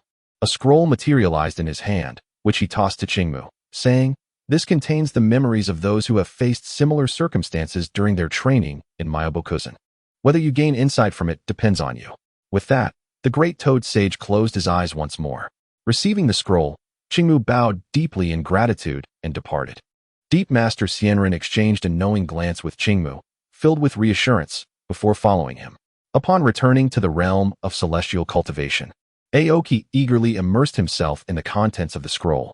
Shinzaku, the immortal sage, sat quietly beside Aoki, holding his celestial staff. 3 days elapsed, during which Aoki remained in a steadfast posture, undisturbed, while Shinzaku vigilantly stood guard, prepared to intervene should Aoki exhibit signs of petrification. Suddenly, a vortex materialized beside Aoki, voraciously drawing in the surrounding natural energy. Shinzaku observed Aoki's condition, ready to act at a moment's notice. However, as the surging natural energy flowed into Aoki's being, he exhibited no signs of petrification. Gradually, the vortex subsided, and Aoki opened his eyes. Upon confirming Aoki's well-being, Shinzaku retracted his celestial staff, fatigue from 3 sleepless days washing over him in an instant. Just as he staggered, Aoki swiftly caught him. "Shinzaku, you should rest for a moment," Aoki advised. Looking at Aoki with urgency, Shinzaku inquired, "Aoki, how do you feel?" With a smile, Aoki replied, "I'm fine for now." Shinzaku chuckled, relieved. Though their acquaintance was relatively brief, he had developed a deep fondness for this diligent and earnest young man, viewing him almost as his own child. This affection prompted him to voluntarily remain by Aoki's side as he absorbed the wisdom of his predecessors. Touched by Shinzaku's concern, Aoki helped him to a seat and began to share his insights from the past few days. According to the scroll, those naturally gifted in absorbing energy had historically faced imbalances between chakra and natural energy. Although some individuals practiced natural energy before the establishment of the shinobi sect, the high threshold for its cultivation led many to abandon it in favor of chakra, causing the methods of natural energy cultivation to fade into obscurity. By synthesizing the knowledge from the scroll with his own memories, Aoki sought to enhance his chakra storage capacity through the rigorous stimulation of his cells. He intended to nurture his cells with natural energy, promoting their regeneration to achieve a harmonious balance between chakra and natural energy. Chapter 64. The problem resolved. After listening to Aoki's proposed solution, Shinzaku fell silent, recognizing it as merely a stopgap measure. The regeneration of cells was limited, and the immediate priority remained to augment Aoki's chakra storage. Aoki was aware of the method's constraints. However, it was the best solution available at present. He had already devised a plan to address his innate energy. From the moment he began cultivating chakra, Aoki consciously integrated his innate energy with chakra, not only enhancing the efficiency of chakra usage, but also mitigating cellular damage from chakra extraction. He had temporarily relaxed his training on innate energy over the past few years. Aoki previously combined ninja training with innate energy cultivation, which not only increased his chakra storage, but also bolstered his mental acuity, a factor contributing to his remarkable talent in illusion techniques. Now, Aoki's task was to explore the operational pathways of the natural energy cultivation system and to reintegrate natural energy, chakra, and innate energy. This undertaking was no small feat, and for the time being, Aoki could only employ this interim solution to buy himself some time.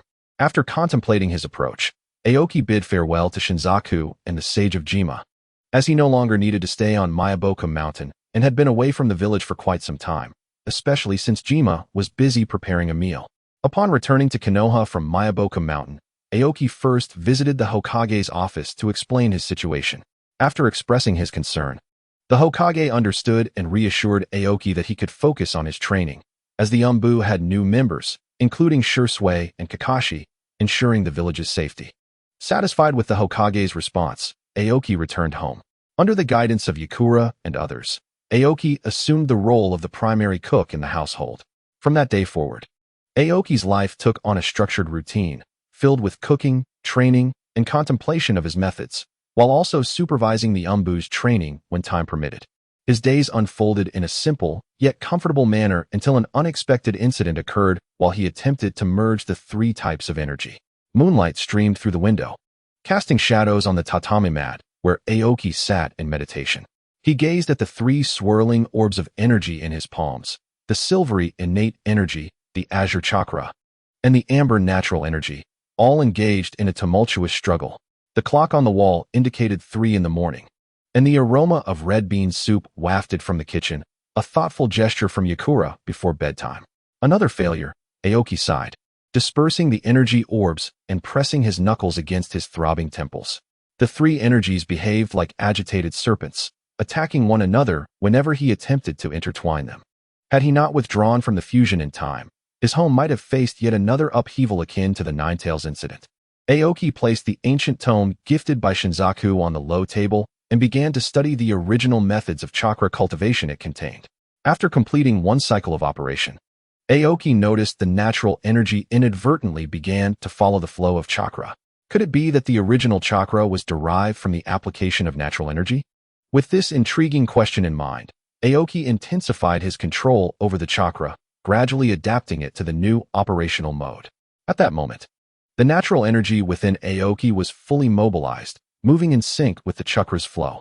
No, this route of operation. Aoki suddenly awakened, hastily sketching the initial chakra flow, the natural energy's movement, and the innate energy's circulation on paper. Overlapping the three diagrams, he discovered numerous similarities. His fingers trembled slightly as he traced the intricate pathways of the three energies. When the chakra meridians aligned with the trajectory of natural energy flow, certain critical nodes coincided with the cycles of innate energy. Ah, I see. After marking the overlapping key nodes and removing the extraneous pathways, a novel route of operation emerged on the paper.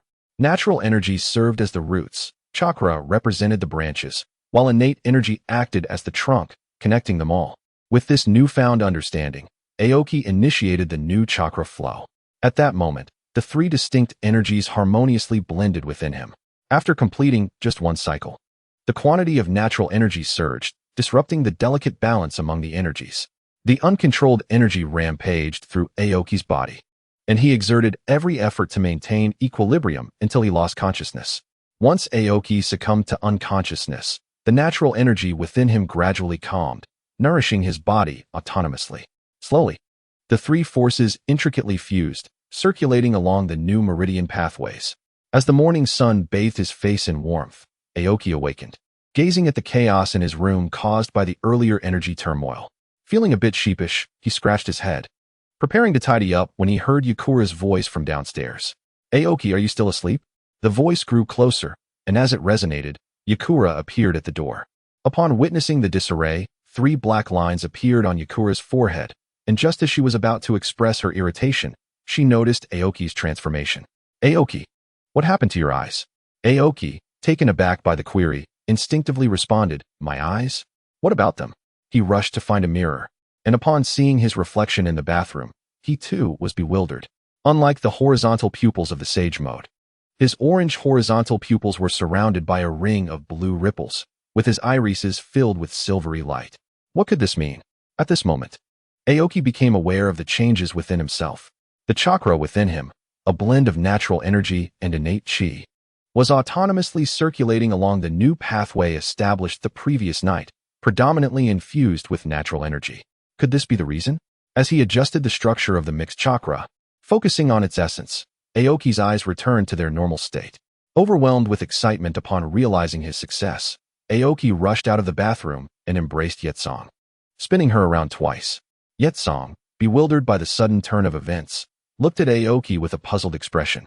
After suppressing his inner joy, Aoki shared his recent physical condition and his training experience at Myoko Mountain with her.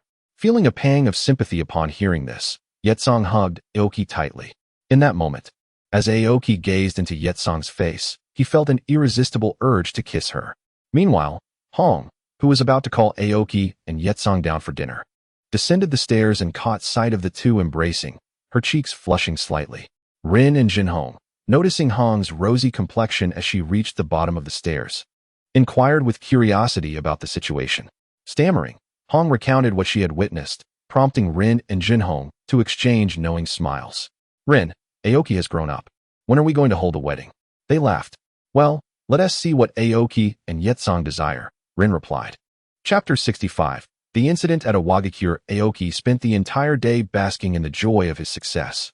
After breakfast, he eagerly ventured into the Death Forest to test the efficacy of his mixed chakra. Its potency was greater than before, while its consumption was notably reduced. Observing the marks etched into the ground by wind blades, Aoki mused to himself, yet there's an odd sensation lingering. Immersing himself in chakra control once more, he realized that his mastery had diminished significantly. Staring at the deep purple chakra at his fingertips, Aoki fell into contemplation. Initially attributing this decline in control to his unfamiliarity with mixed chakra, he soon discovered that this new chakra bore an edge of volatility, infused with natural energy. Moreover, due to the redefined pathway for chakra circulation, the mixed chakra now flowed solely through 8 meridians, leading to an overall reduction in chakra quantity compared to before. Given that this method of cultivation was recently developed, only one of the 8 meridians was truly unobstructed, which, based on Aoki's memory, was called the Rin meridian. The others experienced a sense of blockage during chakra circulation. How did I transition from a ninja to a martial artist? Aoki pondered, scratching his head in confusion. While the ninja world acknowledges the concept of meridians, it lacks specific terminology, merely categorizing them as pathways and acupoints. As Aoki contemplated, a member of the Umbu arrived to inform him that the Hokage requested his presence. He set aside his perplexities and followed the Umbu to the Hokage's office. Upon entering, the Hokage waved away the Umbu, leaving only himself and Aoki in the room. Setting down his pipe, the Hokage inquired, "Aoki, how is your health?" In response, Aoki assured him, "I am fine now. The issue with the violent natural energy has been resolved." The Hokage visibly relaxed at this news and continued, "Aoki, the land of earth has already penetrated the land of grass. This poses a significant threat to us. Given your improved condition, I am assigning you to this mission." He handed Aoki a scroll. Aoki, glancing at it with some confusion, asked, "The village hidden in the grass is aiding Awagakure?" The Hokage took a puff from his pipe and replied, "As a small nation, the survival of the village hidden in the grass hinges on their ability to sway with the wind. However, we cannot remain passive in the face of Awagakure's aggression, especially since they have offended us in Konoha. Therefore, Aoki, your mission is to not only drive Awagakure back to the land of earth, but also to teach the village hidden in the grass a lesson. Choose your team members wisely and proceed." Upon hearing this, Aoki promptly affirmed, "Yes, Lord Hokage." After receiving the mission, Aoki went to select personnel from the Umbu. As this task did not require a large-scale deployment, but rather a small elite team, making the Umbu the ideal choice. While walking, Aoki reflected on the Hokage's performance in recent years. Although he did not measure up to the legendary ninjas of the past, he was not overly weak either, displaying decisiveness against external threats. Moreover, the Hokage had shown Aoki considerable care in recent years, and his affection for Naruto during their occasional meetings further endeared him to Aoki. After traversing several streets, Aoki arrived at the Umbu headquarters. Upon entering, he first approached Shin no Suk, only to learn that both Shin no Suk and Shursui were on a reconnaissance mission near the Land of Water. After some contemplation, Aoki selected 5 Umbu squads and then headed to the Hokage Tower to find Rikuju. Upon finding Rikuju, Aoki was about to discuss the mission when Rikuju interrupted, "Aoki, first, take a look at this." He handed Aoki an intelligence scroll. After reading it, Aoki furrowed his brow and asked, "Why is Sunagakure involved?" Rikuju met Aoki's gaze and replied, "It's all because of Yetsong. Do you think a name change can deceive everyone?"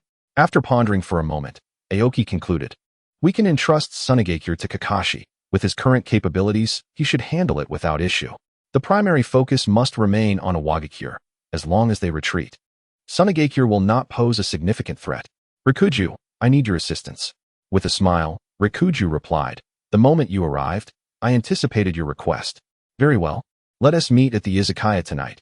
You'll be treating." Aoki agreed with a grin, and after exchanging some light conversation, he departed from the Hokage Tower to meet Yetsong after her school day ended. Upon encountering Yetsong, They intertwined their arms and strolled home together.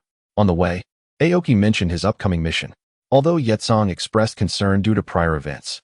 She refrained from dwelling on it after understanding the reasoning and instead spoke about her day at school. Aoki was somewhat taken aback by the news of Itachi applying for early graduation. Despite being a prodigy of the Uchiha clan, Aoki found it perplexing that Fugaku would approve of Itachi's early graduation in this era of peace, but he chose not to voice his thoughts.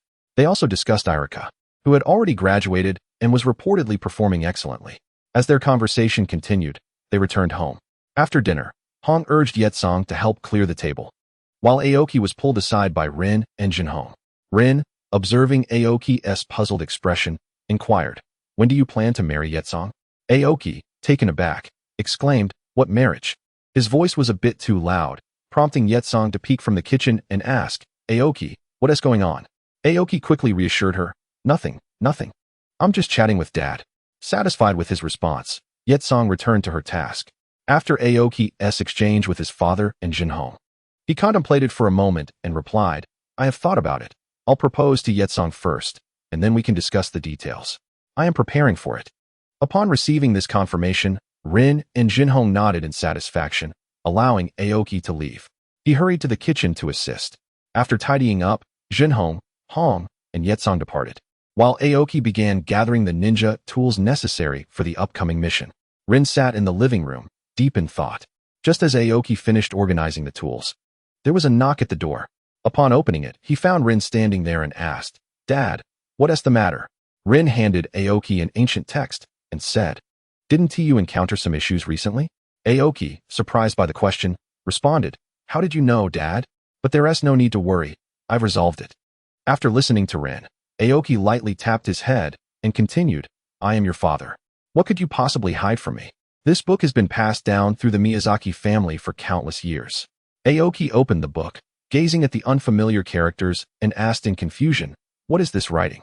Rin pointed at the study and replied, "These are the characters from before the shinobi world. You should research their meanings yourself.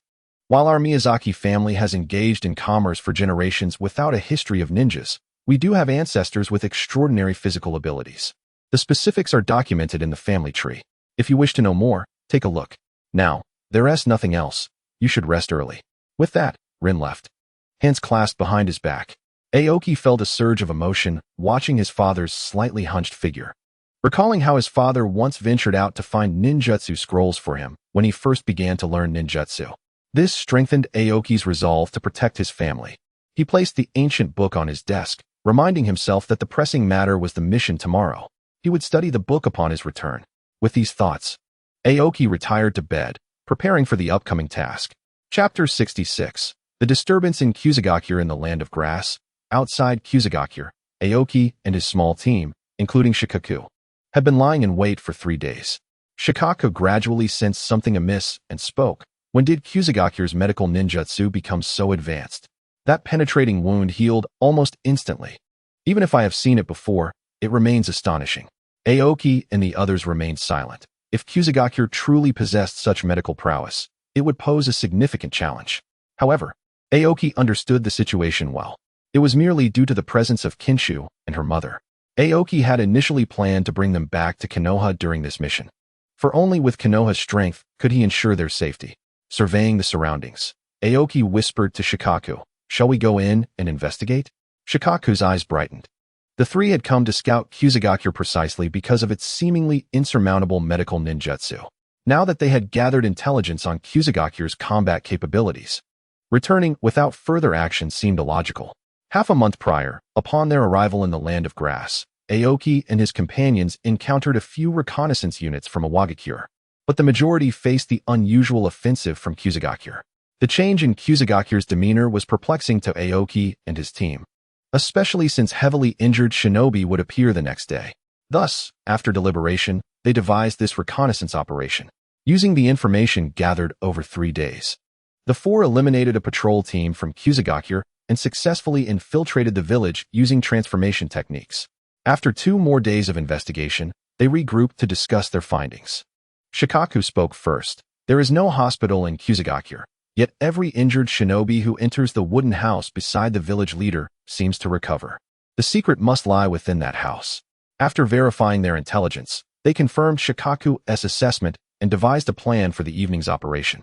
As night fell, darkness enveloped Kusagakure, starkly contrasting Konoha's vibrant nightlife. Few ventured outside after sunset, as most were home resting, given that Kusagakure lacked the bustling shops and nightlife of Konoha. This provided Aoki and his team with the perfect cover for their mission. After evading Kusagakure's patrols, the four gathered outside the wooden house. After confirming each other's identities with hand signals, they quietly entered. Inside, a red-haired woman, her arms marked with bite marks, cradled a similarly haired infant. Her eyes filled with fear as she looked at the intruders. Upon seeing her, Shikaku's first reaction was surprise. She was the first descendant of the Uzumaki clan he had encountered since hearing of the destruction of the land of whirlpools. Noticing the woman's terrified expression, Aoki spoke first. "Do not be afraid. We are ninjas from Konoha." As he spoke, he dispelled his transformation technique, revealing his true form. Although Shikaku and the others were puzzled by Aoki's actions, they too deactivated their transformations. The tension in the room visibly eased. Aoki continued, "Are you a member of the Uzumaki clan? What are you doing in Kusagakure?" The woman, now less fearful, responded, "My name is Uzumaki Miki. Ever since the land of whirlpools was destroyed, we have been wandering. We were captured by Kusagakure 2 years ago after I gave birth to Kinshu." Aoki pressed further. "Why are you imprisoned here?" Miki glanced at Aoki but remained silent, deep in thought. The group waited patiently in silence, and after a moment, Miki seemed to have made a decision. "Because of my unique physical condition, they can heal rapidly by biting me, so they have kept us locked away." The revelation surprised Shikaku and the others, as they had never heard of such a condition. Aoki, however, remained calm and asked, "Would you like to come with us to Konoha? Rest assured, no one will harm you there. You can live the life you desire." Miki's face lit up with excitement as she asked, "Is that really possible?" Aoki exchanged a glance with Shikaku and nodded. Miki, now exhilarated, agreed. Shikaku then assigned the next tasks. "Aoki, you and I will deal with the leader of Kusagakure and convey Konoha's stance. Hachi, you and Tenzu will escort Miki and her daughter, rendezvous with the Umbu, and arrange for their safe return to Konoha." In unison, the team affirmed their roles. Aoki and Shikaku then dashed toward the Kusagakure leader's residence, while Hachi and Tenzu, under the cover of the chaos created by Aoki, discreetly led Miki and her daughter away. After capturing Miki and her child 2 years prior, the Kusagakure leader discovered Miki's unique abilities, rising to prominence within the village. With his subordinates' flattery, he grew increasingly dismissive of other great nations. However, after experiencing Iwagakure's invasion, he learned a valuable lesson. With Miki's healing abilities and Iwagakure's covert support, he turned his sights toward Konoha. Yet recently, Kusagakure had sustained significant losses, and the once great reputation was waning.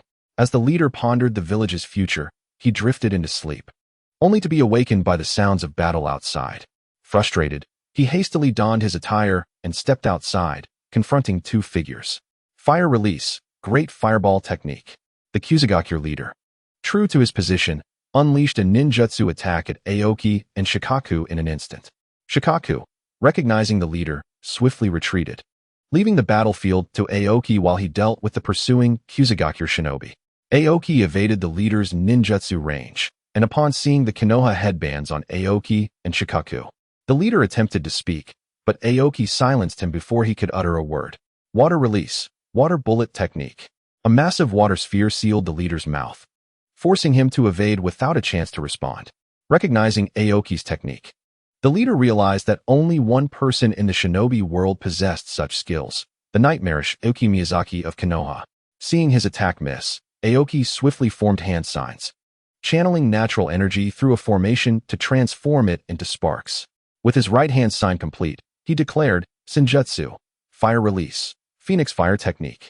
Senjutsu, wind release, great breakthrough. Harnessing the wind's might, the fiery serpent swelled in size, racing towards the leader of the grass-hidden village. Upon locking eyes with Aoki, the grass leader appeared ensnared by an illusion, rendered motionless. It was only as the serpent approached that he swiftly evaded, yet still sustained a graze upon his arm. Witnessing his left arm ignite in flames, the grass leader decisively severed it, his pallid visage turning towards Aoki as he exclaimed, "What terrifying eyes!" Aoki, puzzled by his words, continued to channel chakra from within. The chakra he had just employed was infused with an excess of natural energy, causing his eyes to revert to their previous state. However, in his current sage mode, only Aoki's eyes bore the change, while his face no longer displayed the sage visage. As Aoki summoned the natural energy within, it began to converge wildly around him, gradually forming a colossal vortex. With the emergence of this vortex, the white snake sage of the dragon cave, the slug sage of the wet-bone forest, and the great toad sage of Mount Mayaboku all opened their eyes. The great toad sage murmured, "Is that little Aoki?" The white snake sage chuckled, "This power is a continuation from a millennium past." The slug sage whispered, "The legacy has been passed down?" In the vortex's center, Aoki remained oblivious to the sentiments of the three great sages. The swirling natural energy coalesced and surged into his body, enabling him to unseal the second chakra pathway within. With the successful unlocking of the governing vessel, Aoki's chakra surged immensely, enhancing his control over it. Yet, without time to adapt to these changes, Aoki formed a hand sign and charged towards the fleeing grass leader, declaring, "Kanji Black Glaze." As his right arm transformed into a dark hue, he struck the grass leader's heart, causing him to spew blood and collapse lifelessly. After dispatching the leader, Riku appeared beside Aoki, concern etched on his face as he inquired, "Aoki, how is your body?" Aoki responded with a smile, "Brother Riku, we shall discuss it later." Heeding Aoki's reply, Riku refrained from further comment, though worry lingered in his eyes. Noticing Riku's silence, Aoki addressed the pursuing grass ninjas, proclaiming, "Their leader has perished. Do you still wish to resist?" Aoki's commanding voice echoed through the night, and the remaining grass ninjas stared at the dismembered corpse, their kunai trembling in the moonlight. Riku seized the moment to speak. The grass leader had often provoked Konoha, yet Konoha, in its magnanimity, only seeks the principal offender. If you sign a truce, Konoha shall not pursue the remaining grass ninjas. As the grass ninjas hesitated, a flash of white light surged towards Riku. Aoki instinctively pulled Riku aside, but Riku still bore a scratch upon his forehead, marking his face. Aoki turned towards the light, calling out, "Elder Inoki, when did the illustrious Tsuchikage resort to such underhanded tactics?" In response, a slightly hunchbacked elder emerged from the trees, followed by the still bandaged Odo and several Iwagakure shinobi. 2 days ago, we received intelligence of a disturbance in the grass, only to find a Konoha brat instigating chaos. Inoki stated, hands forming seals as he hovered in the air. After briefly scrutinizing Aoki, he continued, "You are Miyazaki Aoki of Konoha, are you not? It is no surprise that Odo fell to you."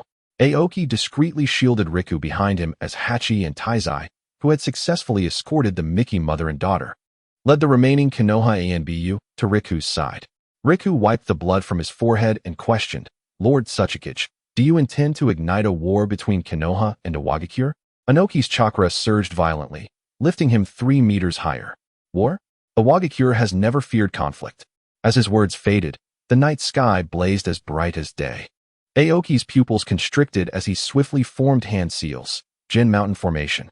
As his fingers pierced the ground, 8 earthen walls erupted, encasing everyone within.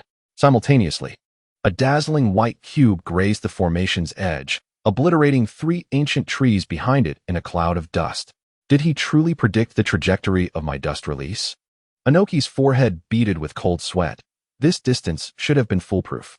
Suddenly, the ground trembled unnaturally, and he realized that Aoki's formation patterns extended along the earth's veins beneath him. Wind-binding dragon lock. Aoki clasped his hands together, conjuring 5 tornadoes that ensnared Inoki in their center. The fierce winds tore at the Tsuchikage's garments, and as he prepared to retaliate, shadows beneath him twisted ominously. Riku had ensnared Odo's feet with shadow imitation technique unbeknownst to him. "Father, be careful." Odo's cry was swallowed by the howling winds. Seizing the fleeting opportunity, Aoki's eyes glimmered with determination as he invoked magical reversal of the 8 directions. Inoki's form suddenly froze, his once masterful control over the weighty rock technique thrown into disarray. To his horror, he felt himself plummeting swiftly, and even more alarmingly, his chakra began to flow in reverse. In a critical moment, Odo broke free from the shadow's grasp and hurled a rock fist, forcefully propelling his father out of the formation's reach. Retreat. Inoki coughed blood as he crushed a smoke bomb, and the Iwagakure shinobi vanished into the earth. Just as Aoki prepared to pursue, An agonizing burn coursed through his veins. The excessive use of natural energy had led to a backlash against his sage chakra. Do not chase them, Riku urged, steadying Aoki's trembling shoulder. His gaze sweeping over the devastation. The Mickey mother and daughter had safely reached the border outpost. He glanced at the grass leader's corpse. Where the Sharingan and the fallen leaders I flickered out. It seems the grass village is not merely backed by a Wagakure. Aoki observed the dawn breaking in the east, witnessing the tallest watchtower of the grass village slowly topple amidst the morning mist. In the distance, he spotted a shadow clad in black robes fading into the forest. Turning to Riku and the others, Aoki commanded, "Clear the area and return to the village." With Aoki's directive, the Konoha Enbu sprang into action, methodically attending to their tasks. The grass ninjas had fled the scene upon Inoki's arrival, leaving only Aoki, Riku, Hachi, and Taizai behind. Aoki's body began to sway, and he expelled a mouthful of blood. Riku, alarmed, rushed to support Aoki, asking, "What is happening? Your body?"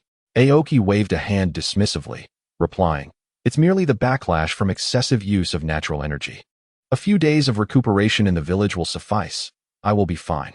Though Riku and the others remained concerned, they chose not to press further. With Riku's assistance, Aoki sat down, attuning himself to the flow of chakra within. The two pathways he had once unsealed were now blocked again, and his Rin pathway bore some injuries. It seemed that there was still a distance to go before he could be deemed successful.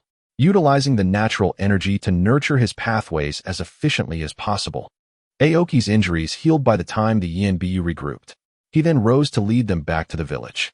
After both the Wagakure and Konoha had departed, ninjas from the grass village gradually emerged to witness the grass leader's corpse and the remnants of battle. They became thoroughly convinced of the great power of the hidden villages, with no one daring to mention avenging their leader. As Aoki and Riku journeyed back to the village, they deliberated on the mission. "Brother Riku, the Sharingan and the grass leaders, I must not be included in the mission report." Riku contemplated for a moment, grasping Aoki's intent, and replied, "Indeed.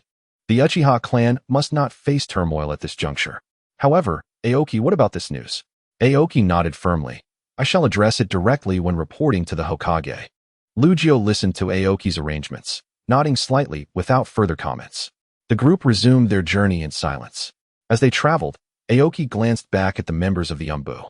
This time, 5 squads had been deployed. However, one Umbu squad remained forever in the land of grass, their names etched coldly on a memorial stone. A somber reminder of their sacrifice. With a sigh, Aoki refocused his thoughts on his future training direction, completely oblivious to a Nepenthes plant dissolving into the ground in a nearby grove. Chapter 68. A visit from the Cloud Village upon returning to Konoha. Aoki reported to the Hokage about the mission's events, including the concealed information regarding the grass village leader, who was suspected of being controlled by the Sharingan. The Hokage, puffing on his pipe, remained silent for a while. Eventually, he set down the pipe and addressed Aoki. "You have done well. The Uchiha must not be thrown into chaos at this time. This news is to be kept strictly confidential. Do not disclose it to anyone." Aoki nodded in response, "Understood. Lord Hokage, I will inform Lugio." The Hokage nodded. "Very well, you may return now." After bowing, Aoki turned to leave. While the Hokage continued to ponder the mission details, the pipe still clutched in his hand. "Uchiha, what are your true intentions?" After conveying the Hokage's instructions to Lugio, Aoki returned to his laid-back routine. His days were filled with accompanying Yuzakura to and from work and sunbathing with Naruto at the training ground, as his chakra pathways required nurturing, so he did not rush into intense training.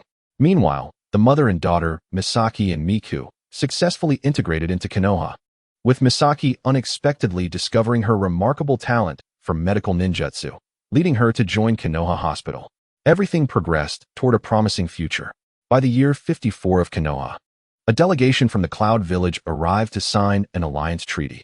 At the village entrance, an impatient Aoki used his chakra to sketch simple images in the air, while Lugio quietly smoked beside him. After outlining Konoha's emblem, the envoys from the Cloud Village appeared before them. Upon seeing the Cloud Village representatives, Lugio discarded his cigarette butt and called out to Aoki, who promptly dispersed his chakra lines, dusted himself off, and regarded the Cloud envoy with an impatient expression. "Aoki, control your expression," Lugio urged. Aoki attempted to rein in his annoyance, replying, "But it's truly vexing."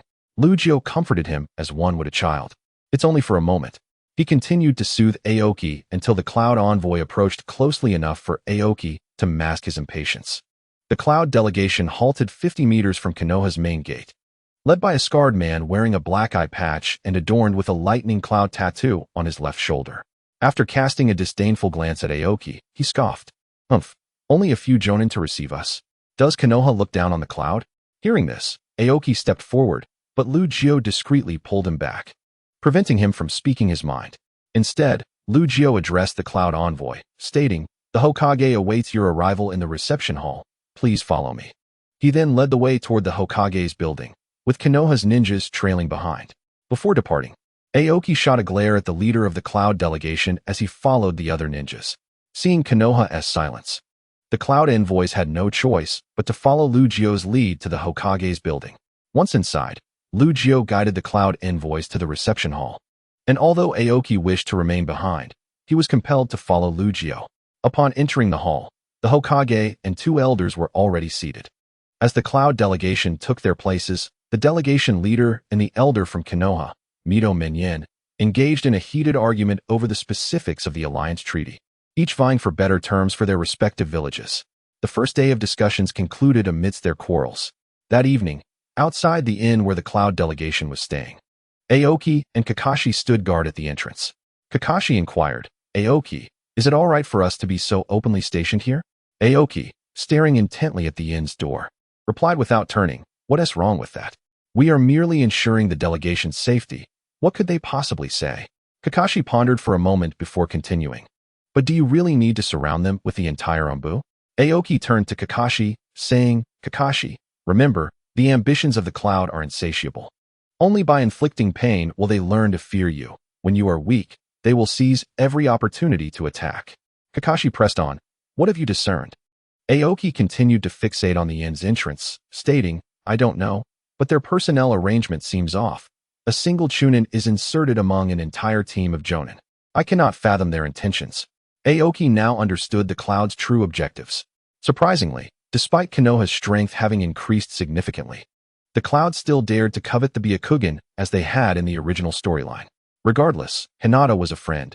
If there was a chance to save her, he would seize it.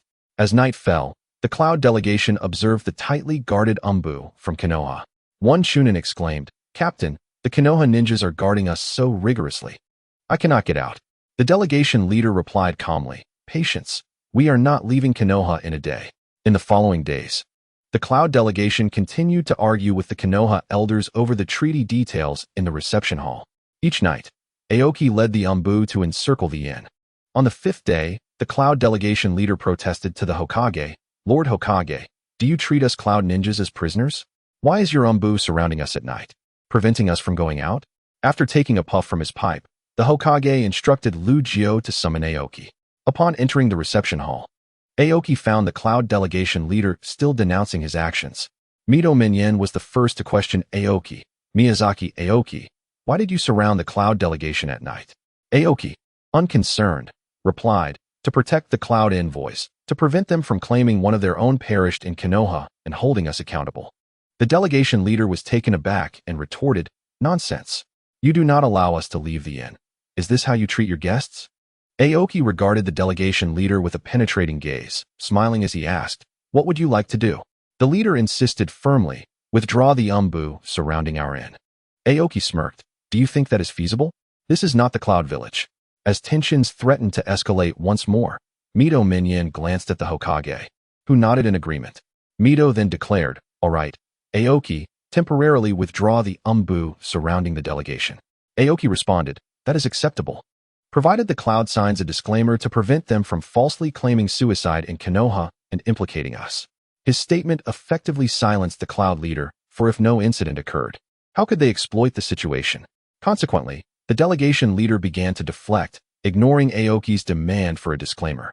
The unusual behavior of the Cloud delegation aroused the suspicions of Mito Minyin and the Hokage. After dismissing the Cloud delegation, the two retained Aoki for further discussion. Mito Minyin asked first, "Aoki, do you know something?" Aoki replied, "Elder Minyin, I am unclear about the Cloud's intentions, but based on their recent conduct, it is evident they seek more than merely signing an alliance treaty. After the Hokage set down his pipe, he said, "Leave them an opening, closely monitor their movements, and do not recklessly take their lives." Aoki nodded and then turned to leave. That night, the umbu around the inn shifted from the open to the shadows, creating several gaps, each manned by 2 teams of umbu for surveillance. As expected, deep into the night, a chunin from the Cloud Village emerged from the inn, stealthily making his way towards the Hyuga clan's territory. Chapter 69. A sudden turn of events. The umbu left behind dispatched a tracker, who reported back to Aoki. Upon learning the situation, Aoki, accompanied by 2 teams of umbu, lay in wait outside the Hyuga clan's estate. Shortly thereafter, they observed the Cloud Chunin emerge carrying a child, followed closely by the clan leader and several elders of the Hyuga clan. Coincidentally, it was Hinata's birthday, and all the elders had gathered together. When they realized that the Cloud Chunin had abducted Hinata, the entire Hyuga clan mobilized. However, the Cloud Chunin was remarkably swift, otherwise he would not have escaped their territory. As the Cloud Chunin leapt over the boundary of the Hyuga estate with Hinata in his arms, Aoki instinctively greeted him. "Hey." The Chunin was startled upon seeing Aoki and immediately fled in another direction. Endless maze of illusions. With Aoki's Genjutsu unleashed, the Cloud Chunin perceived himself as continuously dodging Aoki's ninjutsu, sprinting towards the outskirts of Konoha, while in reality, he was merely spinning in circles. Moments later, the Hyuga clan members arrived, and just as Hyuga Hayashi attempted to reclaim his daughter, Aoki intervened. Noticing Aoki and the umbu, Hayashi frowned and said, "Aoki, why are you stopping me?" Aoki replied calmly, "Wait a moment. The Hokage and the Cloud delegation are on their way. He cannot die before they arrive." Hayashi then recognized the strength of the Cloud Ninja, feeling a wave of apprehension. If he had impulsively struck the Cloud Ninja in a fit of rage, the ninja likely would not have survived. If the Cloud Ninja were to perish at the hands of the Hyuga, it would not bode well for their clan. While Hayashi pondered, one of the Hyuga elders launched a palm strike at the Cloud Chunin, resulting in his immediate demise. Hayashi hurriedly cradled Hinata in his arms. As the onlookers turned to the elder, they noticed a flash of red light in his eyes. Aoki's expression turned icy as he scanned the surroundings and spotted a vortex dissipating atop the Hokage's tower. At that moment, the Hokage, along with the elders of Konoha and the Cloud delegation, arrived. Upon seeing the Cloud Ninja's corpse, the Hokage and 2 elders looked at Aoki with surprise. Aoki, noticing their gaze, shrugged helplessly, while the Cloud delegation spoke first. "Hokage-sama, is this how you treat your guests? A Cloud Ninja has been slain without cause in your village, and you must provide us with an explanation." After stating this, the Cloud delegation attempted to retrieve the body, but Aoki unobtrusively blocked their path, saying, "The body will be temporarily held by Konoha." Aoki's chakra threads silently bound the limbs of the corpse. "Before we ascertain why this Chunin infiltrated the Hyuga clan to abduct the daughter of the main family." "Nonsense," the delegation leader erupted, his lightning chakra surging in arcs from his right arm. "Clearly, you and Konoha intend to sabotage the peace talks." With a thunderous crash, his fist, imbued with lightning, struck Aoki's raised arm. The bluestone slab beneath them cracked, and the shockwave sent the hats of the delegation members flying. Hyujin restrained Kakashi, who was about to draw his sword, casting a glance at the Hokage, who subtly nodded. Lightning release, recurrent surge, secret technique, insect wall. As the second bolt of lightning fell, a dense swarm of insects formed a barrier, absorbing the lightning entirely. Yamanaka Shiki emerged from the shadows of the eaves, his sunglasses reflecting a cold light. "Is the Cloud delegation seeking to declare war in front of the Hokage? Stop this at once." The third Hokage set down his pipe, and the oppressive aura of his chakra froze the air. Aoki shook his numbed arm and noticed the Cloud leader's solitary eye fixated intently on Hinata and Hayashi's embrace. "It seems we need to reevaluate the terms of our alliance." The Hokage exhaled a puff of smoke that morphed into a map of the Cloud village. "The Byakugan your village desires, I fear Konoha will not be able to provide." The faces of the delegation members changed dramatically. Seizing the moment, Aoki ordered the umbu to secure the Cloud ninja's corpse. Recognizing the gravity of the situation, the Cloud leader scoffed before departing. The Hokage patted Aoki on the back and turned toward the Hokage tower. After arranging the umbu's actions, Aoki followed suit. Hayashi handed Hinata to his brother before also proceeding towards the Hokage tower. As everyone departed, Konoha's various departments sprang into action. Meanwhile, The Cloud delegation seized the opportunity amidst Konoha's distraction to send a report back to the Cloud village, detailing their recent experiences and current predicament. In the Hokage Tower. After explaining the situation, Aoki found Mito and Tosen in silence, while the Hokage increasingly drew from his pipe. Everyone felt at a loss regarding their current predicament, with unknown forces lurking outside, and the Uchiha clan secretly plotting within the village. The third Hokage truly found himself at a loss for solutions.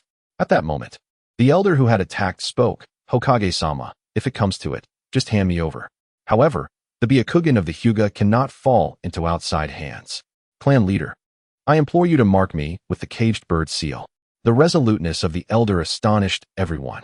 After some contemplation, the Hokage was inclined to agree, but Aoki interjected. A compromise now will lead to repeated concessions. Hokage-sama, we cannot set such a precedent. Mito, ever the pragmatist, inquired. Aoki, is there any other way? Konoha is currently in a tumultuous period. Faced with the group's discourse, the Hokage remained uncertain. He turned to Dazhyujin, who had been silent since the beginning. Noticing the Hokage's gaze, Dazhyujin cleared his throat and spoke. Everyone, we still do not understand the Cloud's stance. However, if the Reikage receives word, he will surely lead the Cloud to the border to pressure us. How shall we respond? Aoki stepped forward, stating, I will confront the Reikage. Mito and Tosen voiced their objections. No, Konoha cannot withstand another war. Aoki responded earnestly, Hokage-sama, we cannot open the door to betrayal. Wasn't the founding purpose of Konoha to protect all ninja clans? To relinquish our own for the sake of peace is simply counterproductive. Seeing the discourse escalate once more, the Hokage rapped the table, asserting, this matter shall be tabled for now. Konoha must remain on high alert. Aoki, during these days without Shin, ensure the Umbu are vigilant. We will discuss other matters later, depending on the Cloud's attitude. With that, he waved his hand, and the remaining individuals, wishing to speak further, could only bow and exit. When the office was left with only the Hokage, the third gazed at the photo on his desk, murmuring, Teacher, what would you do in this situation?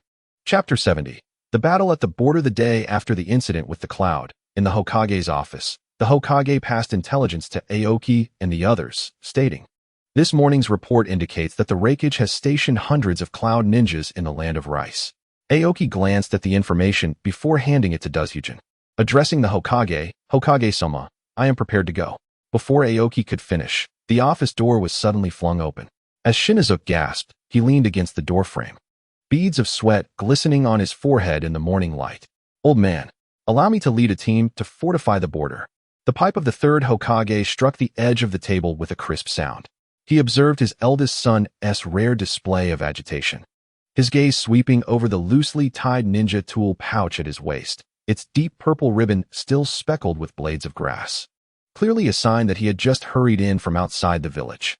Cloud hidden strategy is aptly named shaking the mountain to startle the tiger. Duki suddenly interjected, tracing a circle on the map over the land of Rice, with the Reikage personally stationed there. It not only applies pressure during negotiations, but also ensures support for the envoy at any moment. As he looked up, his gaze met Aoki's knowing smile, and both recalled the ambush they had executed together 3 years prior at the border of the Land of Water. Kushin's cane struck the ground heavily. Our immediate priority is to ascertain Cloud Hidden's true intentions. If they genuinely wish to wage war, why do they only bring a few hundred men? Her age-spotted fingers pointed at the intelligence scroll. The timeliness of this report is also questionable. It was intercepted by AI using his newly developed sensory technique. Aoki abruptly interrupted, gesturing near his temple. The Shinsuke clan's spiritual network covers a radius 6 hours faster than Cloud Hidden's messenger hawk. He noticed Shinizuke's fists clenching suddenly, a subtle smirk playing at the corners of his mouth. The smoke rings exhaled slowly by the third Hokage expanded in the morning light, resembling the wings of a soaring eagle. Aoki, how many personnel do you require? 20 ANBU and 3 medical teams, Aoki replied, raising 3 fingers.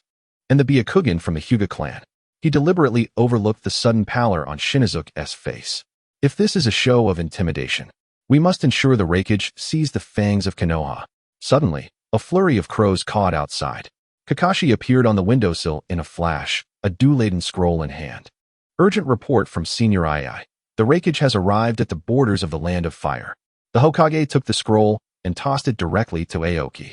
Shinizuke, head to the border immediately. Aoki, the Reikage is your responsibility. Ensure Cloud Hidden is intercepted before they cross the border. Both Aoki and Shinizuke acknowledged the orders and exited with a bow. The Hokage turned to Duki and Kushin, saying, Duki, Kushin, I leave the village in your hands. They nodded in agreement and departed. Meanwhile, in the Shimura clan, Shimura Danzo listened to the report before him, acutely aware of the opportune moment to re-establish the route. He then rose and made his way to the Hokage's office. As Aoki and Shinizuke led the ANBU away from Konoha, Danzo, leaning on his cane, entered the Hokage's office. No one knew what the two discussed, but as Danzo emerged, he left without slamming the door, issuing orders for the re-establishment of the route, which this time would fall under the control of the ANBU. Unaware of any of this, Aoki and Shinizuke hastened toward the borders of the Land of Fire. Aoki observed Shinizuke's slightly fatigued expression and advised, Shinizuke, take a moment to recuperate. Don't let the Reikage perceive your weariness. Shinizuke complied, calming the flow of chakra within him, then responded, Aoki, have you devised a strategy for confronting the Reikage? Aoki chuckled lightly. The Reikage? It's not our first encounter. Shinizuke joined in the laughter, affirming, indeed, it is not our first. With that, their pace quickened. After 2 days of travel, Aoki and his team finally reached the borders of the Land of Fire, setting up camp directly opposite Cloud Hidden. As the Reikage emerged from his tent upon sighting the Konoha ninjas, Shinizuke glanced at Aoki, who patted him on the shoulder, encouragingly. Shinizuke then stepped forward with a smile from among the Konoha ninjas. What does Konoha intend? The Reikage demanded. Our Cloud Hidden envoy has perished without cause. This is Konoha's stance. Shinizuke scoffed in response. Reikage, spare us the childish rhetoric. Conceiving schemes under the pretense of forging an alliance to obtain Konoha's Byakugan is quite the cunning plan from Cloud Hidden. The Reikage's chakra suddenly surged, causing the ground beneath him to buckle as violent winds whipped through his cloak. Impudent. Instead of retreating, Shinizuke advanced, signaling the unique tactical gesture of the ANBU with his right hand. 20 ANBU formed into a swastika formation, the Byakugan from the Hyuga branch glowing with a green light among them. The Reikage's pupils narrowed as he caught sight of a Doton ninja quietly forming hand seals. Reikage, your temper remains as volatile as ever, Aoki remarked, stepping forth from the ANBU, chakra threads swirling like blades in the air. The Reikage had already begun to focus on Aoki. In the tense standoff, Shinizuke hurled a scroll toward the Reikage, who caught it with ease. Reikage, you might want to examine the movements of a Wagakure, Shinizuke's voice echoed. The Reikage opened the scroll, and after a brief perusal, his expression remained unchanged as he addressed Aoki. Let us settle this with a fight. With that, the Reikage's lightning chakra ignited, surging toward Aoki like a brilliant blue flash. Aoki, resigned, channeled his chakra, allowing natural energy to guide him, and his eyes transformed accordingly. Senjutsu, thunderous quake. Several bolts of lightning struck the Reikage, halting his advance. Aoki swiftly withdrew, forming seals with his hands. Senjutsu, mirage of 1,000 layers. As the Genjutsu unfolded, the Reikage remained oblivious to the unusual sensations within him. Meanwhile, the surrounding Cloud Hidden shinobi observed as the Reikage struck at the trees, realizing he was ensnared in a Genjutsu. They rushed to assist him in breaking its effects. Yet the intricacies of the 1,000 layers mirage were not easily dispelled. Once the Cloud Hidden shinobi aided the Reikage in breaking the Genjutsu, he sank to the ground. Upon sensing chakra being funneled into him, he recognized his predicament. However, the external interference from the chakra kept the discomfort within him persistent, compelling him to focus fully on dispelling Aoki's Genjutsu. With a cough, the Reikage expelled a mouthful of blood, prompting the Cloud Hidden shinobi to shield him. After wiping the blood from his lips, he addressed Aoki, truly, you are the nightmare of Konoha. Today, I have learned much. Prepare for the second round. With that, the Reikage amassed his lightning chakra once again, charging toward Aoki. Aoki sighed, forming a hand sign as he pointed his finger at the Reikage. Lightning blade. Senjutsu, earthbound dragon spine. The ground heaved, and chains surged forth to ensnare the Reikage. Despite his formidable physique, he broke free from the chain's grasp, lunging toward Aoki as he leaped into the air, hands poised to strike down. Thunder prison, earthquake. Aoki countered with a palm strike, summoning a massive earthen hand toward the Reikage. Senjutsu, crumbling mountain. The two forces collided, sending a cloud of dust billowing into the air, shockwaves slicing through the ground in a 100-meter radius. Aoki maintained his stance with one hand while reaching out with the other, fingers splayed toward the Reikage's back. Senjutsu, Spiral Bind. Water droplets seeped from the gaps in the Reikage's armor, coalescing in the presence of his lightning chakra. As Aoki's fingers closed, the droplets transformed into spiraling chains that pierced the Reikage's lightning armor. The Reikage's muscles, taut as steel, struggled against the water chains, which vaporized into mist under the pressure of his lightning chakra. Seizing the moment, he spun and executed a kick infused with the sound of 1,000 birds. However, the attack was abruptly halted by the sudden emergence of a rocky armor. In the ensuing flurry of stone debris, both combatants retreated 30 meters, carving deep grooves into the earth beneath them. What a formidable clash! The Reikage wiped the blood from the corner of his mouth and laughed heartily, as the lightning surrounding him shifted from a brilliant blue to a dark purple. How about we settle this with one final move? He declared, the lightning armor enveloping him growing ever more resplendent. Reikage's wrath. Aoki, witnessing the Reikage's speed surge once more, felt an immense gathering of natural energy within him. The meridians he had only just healed now bore tiny injuries that gradually worsened. Nevertheless, Aoki resolutely channeled the energy within him. 8 gates of the sage's spirit. 8 chains, each infused with distinct elemental chakra, erupted from the ground, transforming into the heads of ancient mythical beasts. The azure dragon, embodying wind, clamped onto the Reikage's left arm, while the white tiger's claws spread frost, freezing his right leg's joint. The Reikage roared, shattering the ice, yet was forced back 3 steps by the fiery breath of the vermilion bird and the muddy torrents controlled by the black tortoise. Aoki, too, staggered back from the backlash of his own power, and as both warriors coughed up blood, they fell into unconsciousness. The Cloud Village's ninjas immediately shielded the Reikage, while the new leader of the Leaf, Shinosuke, guided the Umbu to protect Aoki. Moments later, the Reikage awoke, glanced at the unconscious Aoki, and waved his hand, saying, "Withdraw." He departed the scene with the support of his comrades. Upon seeing the Cloud ninjas leave, Shinosuke hurriedly led the Umbu to escort Aoki back to the village. When Aoki regained consciousness, the acrid scent of disinfectant assaulted his nostrils. As he opened his eyes, he found himself staring at a pristine white ceiling. Turning to the side, he saw Yakura asleep at his bedside. Sensing Aoki's movements, Yakura startled awake, and upon seeing Aoki's open eyes, her own became teary, as her fingertips brushed Aoki's pallid cheek. He was about to speak when the door to the ward swung open with a bang. Rin entered, and upon seeing Aoki awake, immediately turned to notify the third Hokage. Yakura reproached Aoki with a hint of blame, but he merely smiled and accepted his fault. As they conversed, the Hokage's figure appeared at the door, the scent of extinguished tobacco mingling with herbal aromas wafting in. The elderly man, his hands lined with wrinkles, rested against the doorframe, hesitating until he saw Aoki trying to sit up, at which point he rapped the doorframe with his smoking pipe. The medical team says your meridians are more troublesome than those of the Uzumaki clan. Aoki scratched his head sheepishly and smiled, prompting the Hokage to shake his head with a smile. The Cloud Envoy has left. You played a pivotal role. Aoki remained silent, and the Hokage patted his shoulder, saying, "All right, focus on your recovery." With that, he stood and prepared to leave.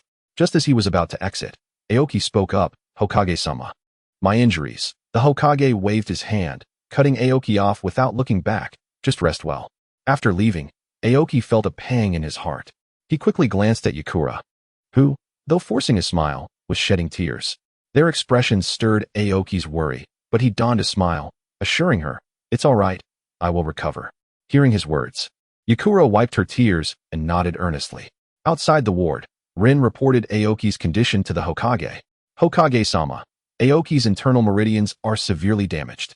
Half of them have crystallized and fractured, especially." She suddenly fell silent, as the Hokage's trembling ash from his pipe fell onto his white coat. The sound of hurried wooden clogs echoed from the corridor as the medical team leader rushed in, clutching a chakra meridian diagram, densely marked with red crosses that nearly obscured the human figure.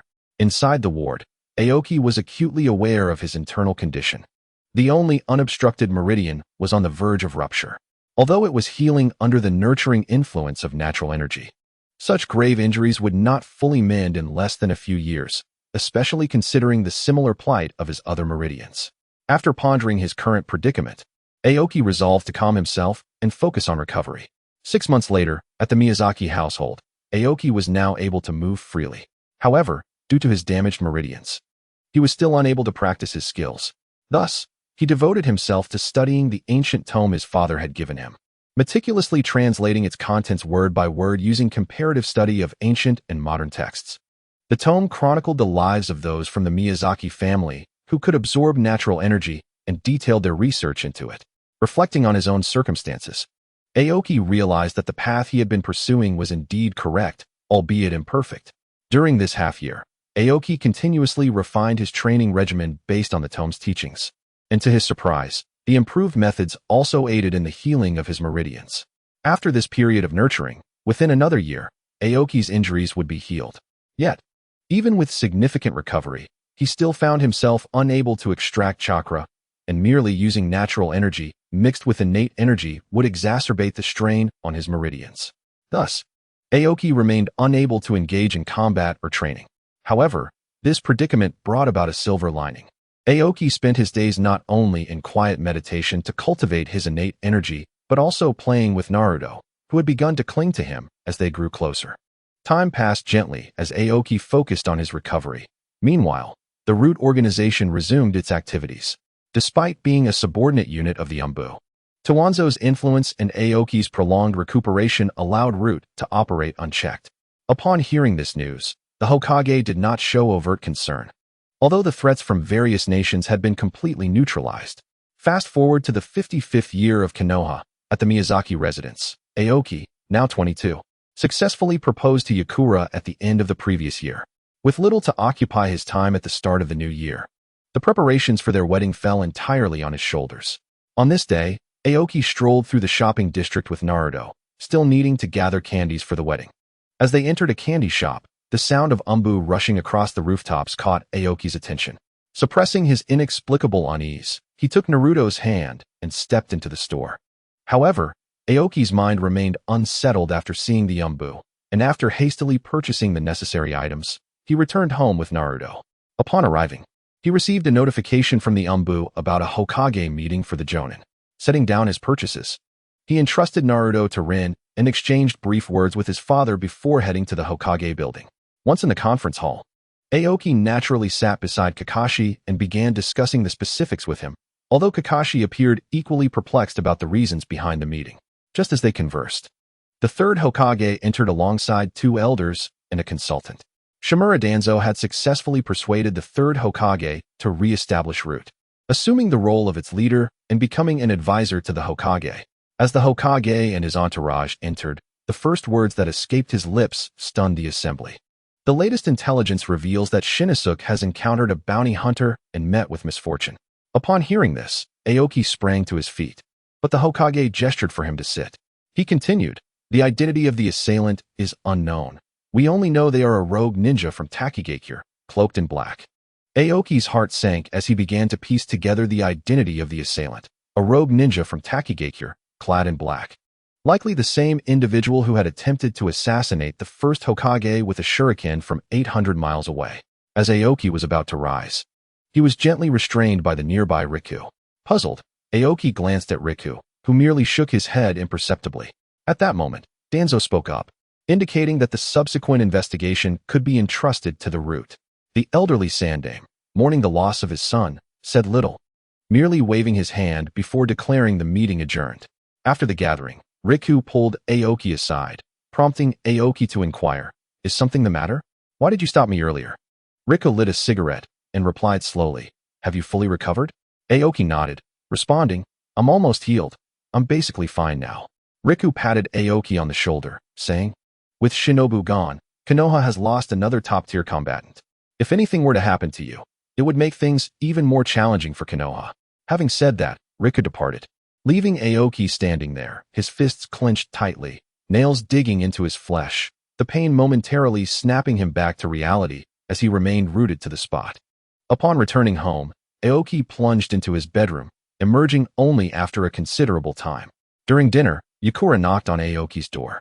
He opened it, appearing weary, and Yakura, sensing his state of mind, gently embraced him, saying, "Don't forget, in 3 months, you're to be a groom."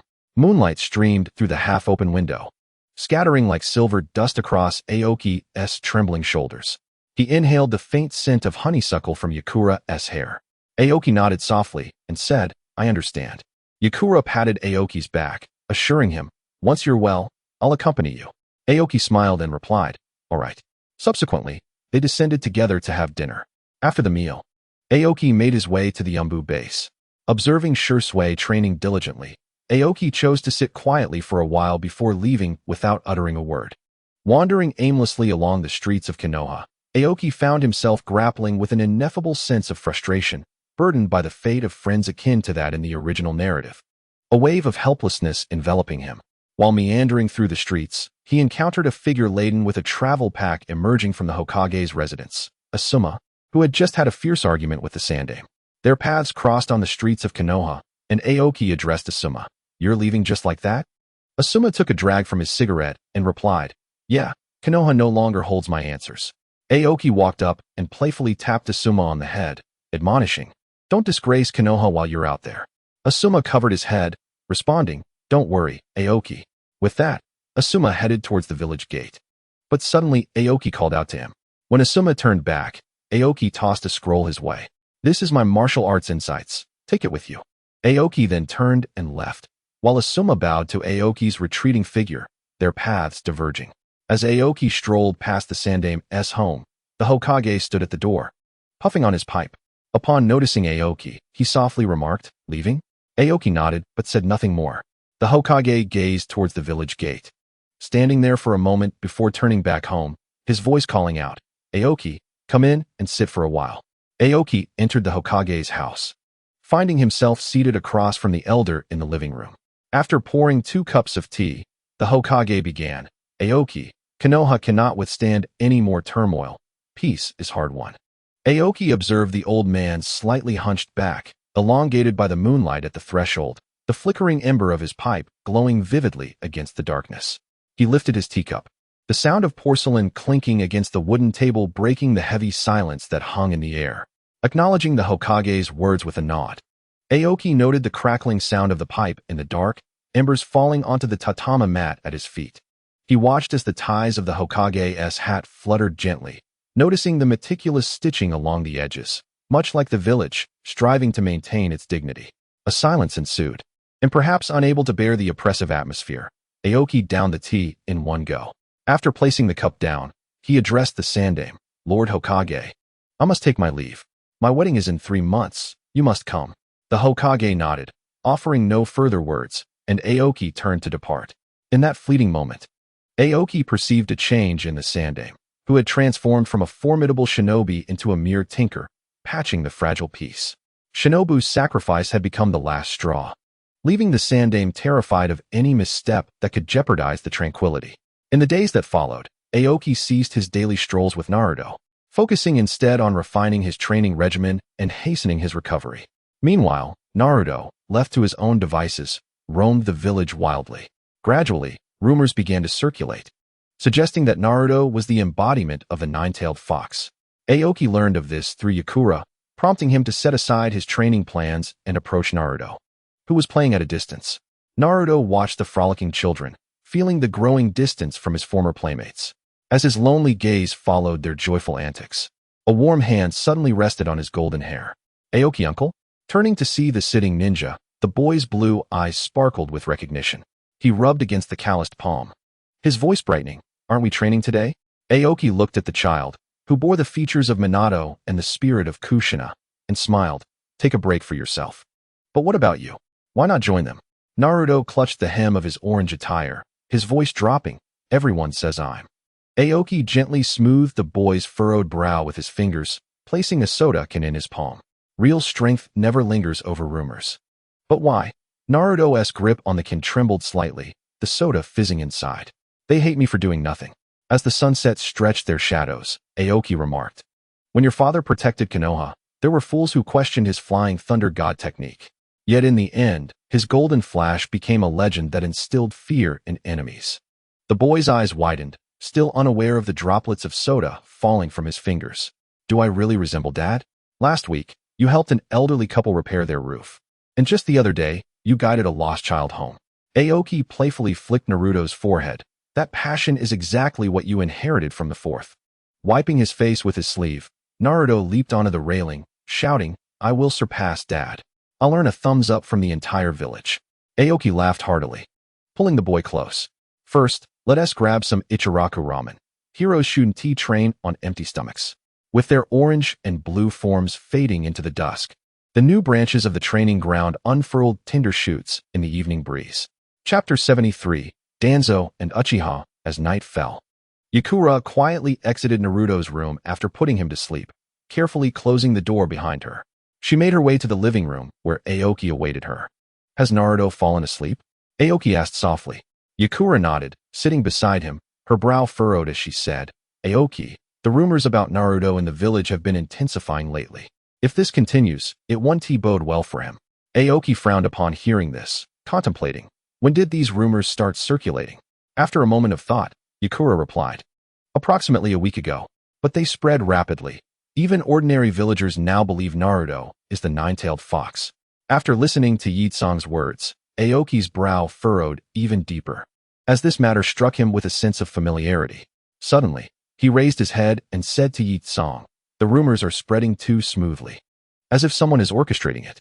It gives me a feeling reminiscent of the past incident with White Fang. Yi-sang paused for a moment, asking, White Fang? What does that mean? Aoki explained, you haven't been in Konoha for long, so you're not aware.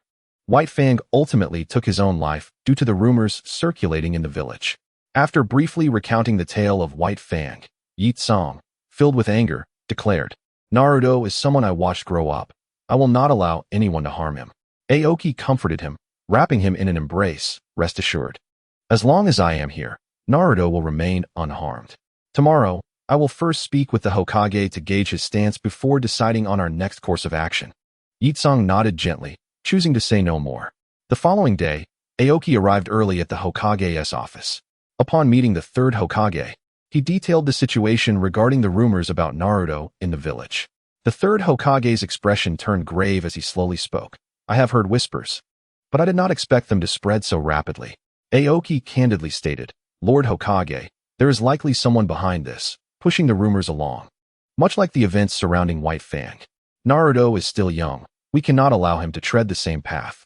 The third Hokage fell into contemplation and, after a moment, said, I will arrange for the Umbu to investigate this matter.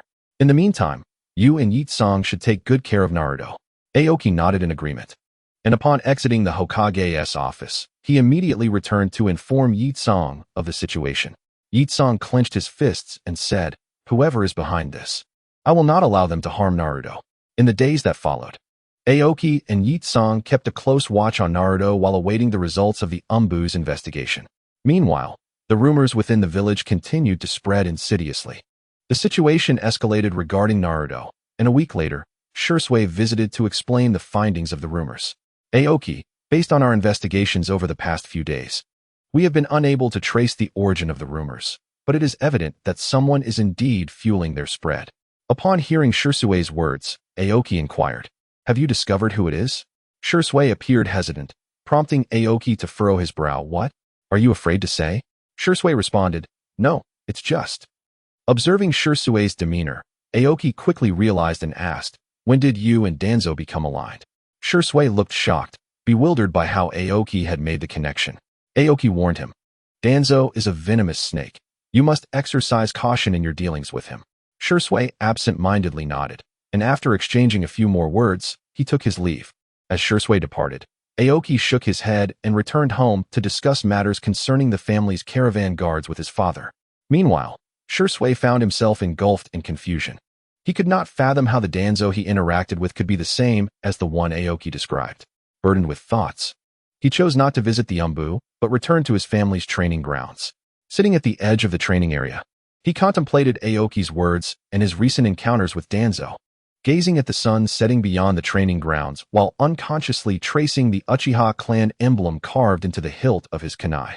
Suddenly, a few crows flew past, their dark wings slicing through the twilight, reminding him of the scene he witnessed the previous night at the root base, where a ninja wearing a raccoon mask remained silent like a shadow, while the bandages peeking from Danzo's sleeves glimmered ominously in the candlelight. "Uchiha boy, what are you hesitating for?" Danzo's raspy voice echoed in his memory, his single eye seemingly piercing through one's soul. "I merely wish to ensure that the roots of Konoha grow deeper, just as your Uchiha clan has passed down the art of fire release. To incinerate enemies while illuminating the path for our own." The kunai's tip plunged deep into the trunk, startling a resting owl into flight. Shursui stared at the crimson reflection in the blade, the three tomos slowly swirling in the dusk. 3 days prior, Danzo had shown him those scrolls vividly. A list of umbu suspected of leaking information regarding the Nine-Tailed Seal, unfamiliar faces inciting hatred during villagers' gatherings, and even letters intercepted by root ninjas from the borders of the Land of Fire. Surely, this evidence would warrant the third Hokage's attention? Danzo had pointed to the scrolls with his bandaged fingers, stating, "But Hiruzen is too soft-hearted, always seeking to resolve conflicts with gentle methods. Uchiha's young one, you must understand that certain decayed branches must be pruned for the crown to receive more sunlight." Suddenly, laughter from children of the clan echoed from the eastern side of the training ground, prompting Shursui to instinctively form the tiger seal. The sensation of chakra coursing through his chakra network brought him some clarity as the third Hokage's oath at his inauguration collided with Danzo's insidious whispers in his mind. That day, the Hokage's ceremonial robe fluttered down like burning maple leaves, while the Uchiha fan design glimmered coldly in the sunset's afterglow, as if frosted. At that moment, Itachi approached from a distance. Upon seeing Itachi's arrival, Shursue's previously furrowed brow gradually relaxed. Itachi reached Shursue's side and inquired, "Brother Shursue, what have you been busy with lately? I haven't seen you at the training ground for a while." Shursue smiled at the young boy, saying, "Itachi, the umbu has been rather busy as of late. I've heard that your performance has been commendable. Your shuriken skills are among the best for your age." Itachi sat down beside Shursue. A worry beyond his years etched on his face. "Brother Shursue, the clan gatherings have been becoming more frequent." Shursue's expression shifted. "Itachi, do you believe the Uchiha today still represents Konoha?" Itachi pondered for a moment before asserting, "Brother Shursue, the Uchiha must be part of Konoha." Shursue, observing Itachi's resolute expression, softened his demeanor and replied, "Itachi, the Uchiha of today requires more than martial prowess. Konoha will not permit an aggressive Uchiha." Itachi nodded thoughtfully. The two figures, one tall and one small, sat quietly at the training ground, with neither speaking further. Chapter 74. Itachi's reflections. In the end, Shursue did not reveal Danzo's name to Aoki, nor did he inquire about Aoki's suspicions regarding Danzo, maintaining his original intent to observe and comprehend through his own eyes. Itachi, uncertain about the future of their clan, grappled with the conflict between family and village. Unlike Shursue, Itachi chose to consult Fugaku upon returning home. Faced with his son's question, Fugaku found himself unable to provide a definitive answer, as years of pressure had begun to shake the Uchiha clan leader's convictions. Once, Fugaku believed the Uchiha had been suppressed by Konoha's higher-ups, relegated to guarding the village while facing doubt and exclusion from the villagers. However, after confronting Aoki and learning of his strength from various perspectives, Fugaku's staunch opposition to Konoha's elite began to waver. After all, Konoha's current power could not be overturned by a single Uchiha. Confronted by his eldest son, known as a prodigy of the Uchiha, Fugaku gathered his thoughts and asked, "Itachi, why do you have this question?" In response to his father's inquiry, Itachi articulated, "The conflicts between the village and the Uchiha are becoming increasingly severe. If it reaches a point of no return, how should the Uchiha conduct themselves?" Fugaku placed the teacup down and gazed intently at Itachi, stating, "Someone once told me that the Uchiha is the Uchiha of Konoha. I cannot answer your question at the moment, but I believe that person may provide you with the answer." Itachi, feeling a sense of urgency, inquired, "Father, who is that person?" Fugaku replied calmly, "Miyazaki Aoki." At that moment, an image of a rather mischievous ninja surfaced in Itachi's mind. He recalled how Aoki seemed to take pleasure in teasing him, always playfully tormenting him at every encounter. Yet afterward, he would reward him with his beloved dango, leaving Itachi with a mix of fear and curiosity toward Aoki since childhood. Itachi's fingers unconsciously traced the edge of the teacup, the cool glaze reminding him of a snowy morning. On that day, Aoki had pinched the dango with his frostbitten fingers, as snowflakes melted into tiny streams upon his forehead protector. That little rascal is going to grow old with that frown. The playful voice from his memory echoed in his ears. Fugaku's fingertips tapped a rhythmic pattern on the cypress table, breaking the silence frozen in the aroma of tea. On the night of the Nine-Tails disturbance, he single-handedly subdued the rampaging beast. Fugaku stared into the swirling tea leaves in his cup. Recalling the recent request from the Cloud Village for the Hyuga family to surrender their Byakugan heir, which had led him to a fierce battle with the Reikage, leaving both sides severely wounded, and he had been recuperating ever since. Suddenly, the sound of crows flapping their wings broke through the air, and the lanterns in the Uchiha clan's grounds swayed in the night breeze. Itachi's pupils constricted slightly as he recalled an encounter with Aoki at the Memorial Stone last month, where the man had crouched before the inscription of the fourth Hokage, his fingers lit with burning incense, the ashes drifting onto his perpetually askew forehead protector. But what truly changed my perspective was what he said to me by the Nagakawa, Fugaku continued, lifting the now-cold teacup, the moonlight illuminating the fine wrinkles at the corners of his eyes. He said the Uchiha Sharingan should not merely reflect the clan's emblem. It should also outline the entirety of Konoha. After hearing Fugaku's words, Itachi fell into thoughtful contemplation, while Fugaku stood and walked outside, lightly patting Itachi's shoulder as he passed. Leaving without further comment, Itachi remained in place, lost in thought, unmoving for a long while. The following morning, before the morning mist had dissipated, Itachi stood at the shallows downstream of the Nagakawa. The coolness of the water lapping over his shinobi sandals reminded him of when he was 6 years old, when Aoki had used chakra to form an ice lotus on the water's surface to amuse him. At that moment, the morning sun pierced through the mist, casting an amber hue over the massive stone engraved with the Uchiha clan emblem. To reflect the entirety of Konoha, perhaps?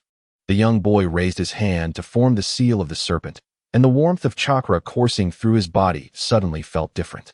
As he opened his Sharingan, the morning breeze swept a few fallen leaves across the water's surface, the ripples no longer forming the pattern of a fan, but instead revealing the silhouette of Hokage Rock, with the first Hokage's forehead protector reflecting the light, perfectly overlapping with the smile of the fourth. A sharp crack of a branch startled Itachi from his reverie. He swiftly turned and hurled 3 shuriken, only to hastily alter his stance upon recognizing the visitor. The shuriken, infused with wind chakra, narrowly grazed Aoki's ear before embedding themselves into a tree trunk, forming a perfect equilateral triangle. "You little rascal, going for a kill?" Aoki grinned, rubbing the ends of his severed hair while his left hand discreetly released a half-formed water barrier seal hidden behind his back. Itachi's ears flushed crimson. "I thought." "Thought what?" Aoki suddenly ceased his playful demeanor, his fingers brushing against the torn collar of his shirt. "It seems Fugaku has shared quite a bit with you." The air between them thickened until Aoki magically produced an oil paper package from his ninja tool pouch. The sweet aroma of dango burst through the morning mist, and Itachi's tense shoulders gradually relaxed. As he bit into the first dango, Aoki was busy etching something into the stone with a kunai. It was here that Lord Hashirama made an alliance with Lord Madara. Sparks flew as metal scraped against rock, landing on Aoki's shoulder. "Do you know why I chose the Nagakawa?" Itachi shook his head, and before he could respond, Aoki suddenly pulled him up to the top of a 10-meter-high tree. The morning sun ascended to the perfect angle, and amidst the shimmering waves, 12 water patterns astonishingly pieced together a reflection of Konoha, the red cross of the hospital roof, the flags fluttering in the training grounds, and even the newly planted saplings behind Hokage Rock. Because this river remembers, it has never been about a mere stone. Aoki's voice was soft, as if revealing an ancient secret. When the chakra of the Senju and Uchiha intertwines with the water surface, their envisioned village will emerge in the reflection. Itachi's pupils trembled slightly, the dango rolling into the grass, still unaware of its fall. Suddenly, he understood the expression on his father's face when he mentioned the outline of Konoha, as if the water ripples were not just depicting buildings, but also the Uchiha crest on the first Hokage's cloak slowly dissolving into the shape of the Konoha forehead protector. Tonight's clan meeting. Itachi hesitated.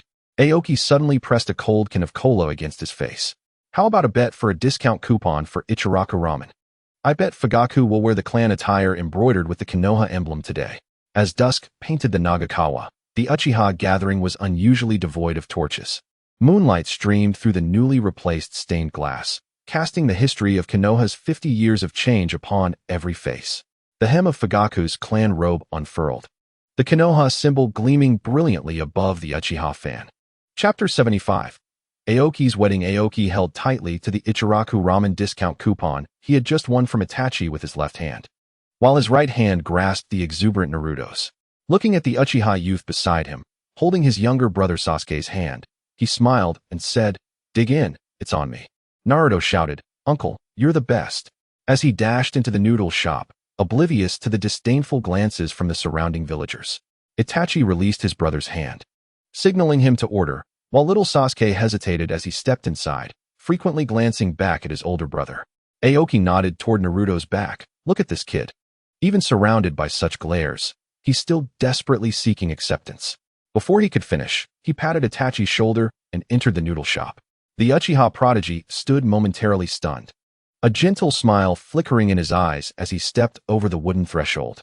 As the sunset bathed the street in a honeyed hue, Itachi bid farewell to his younger brother.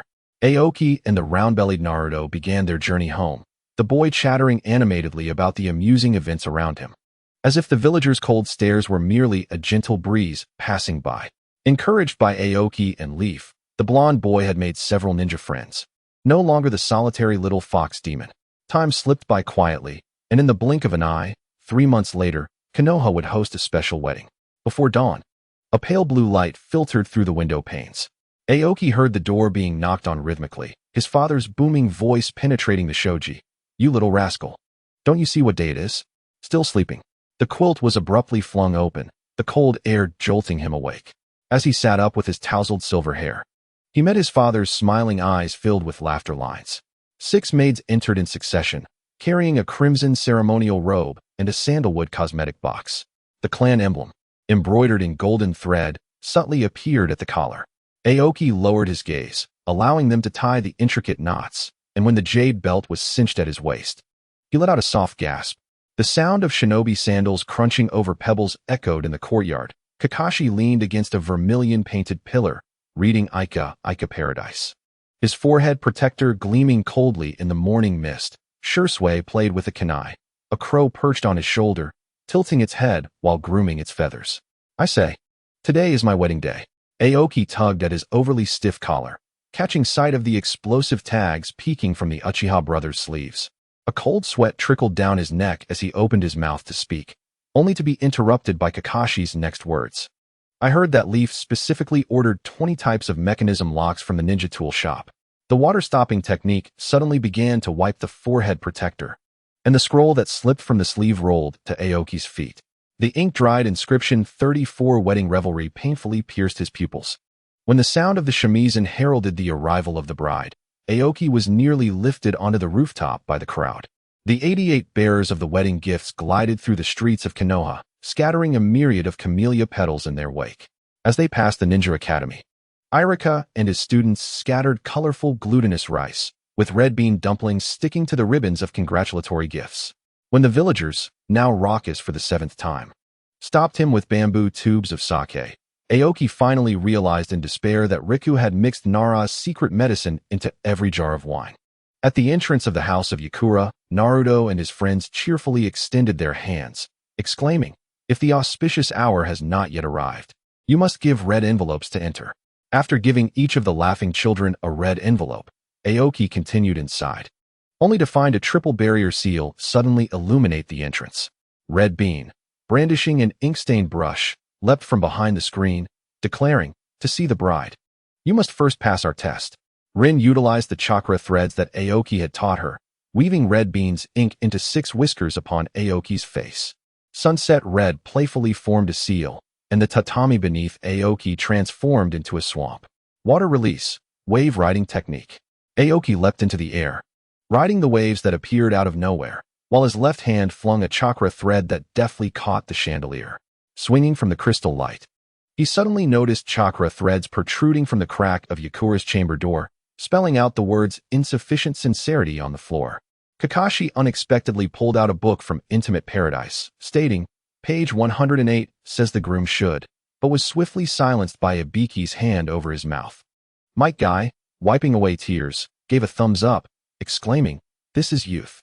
But Aoki-kun, He suddenly ripped open his green jacket to reveal the phrase 100 questions for newlyweds written in fluorescent paint on his back. As Aoki was caught in the 17th trap, the sound of the shamisen echoed from the second floor. Clad in a white wedding kimono, Yakura leaned against the intricately carved railing, chakra threads weaving camellias into her hair. She flicked away the colorful paper scraps stuck to Aoki's eyelashes, her amused expression causing 27 explosive tags in the courtyard to detonate into a rain of cherry blossoms. Just moments ago, by the window, she observed a drenched cat floundering for 17 minutes. Yakura caught the falling petals with her hands, a rosy hue spreading from her ears to her pearl-collared neckline, exclaiming, "But it's quite adorable." Gazing at his beloved on the second floor, Aoki employed the body flicker technique to shake off Kakashi and the others, embracing Yakura amidst the astonished gasps of onlookers, pointing down at Kakashi and the rest, laughing, "I won't give you another chance to prank me." With that, he leapt from the window, cradling Yakura in his arms, as Red and the others shouted in pursuit.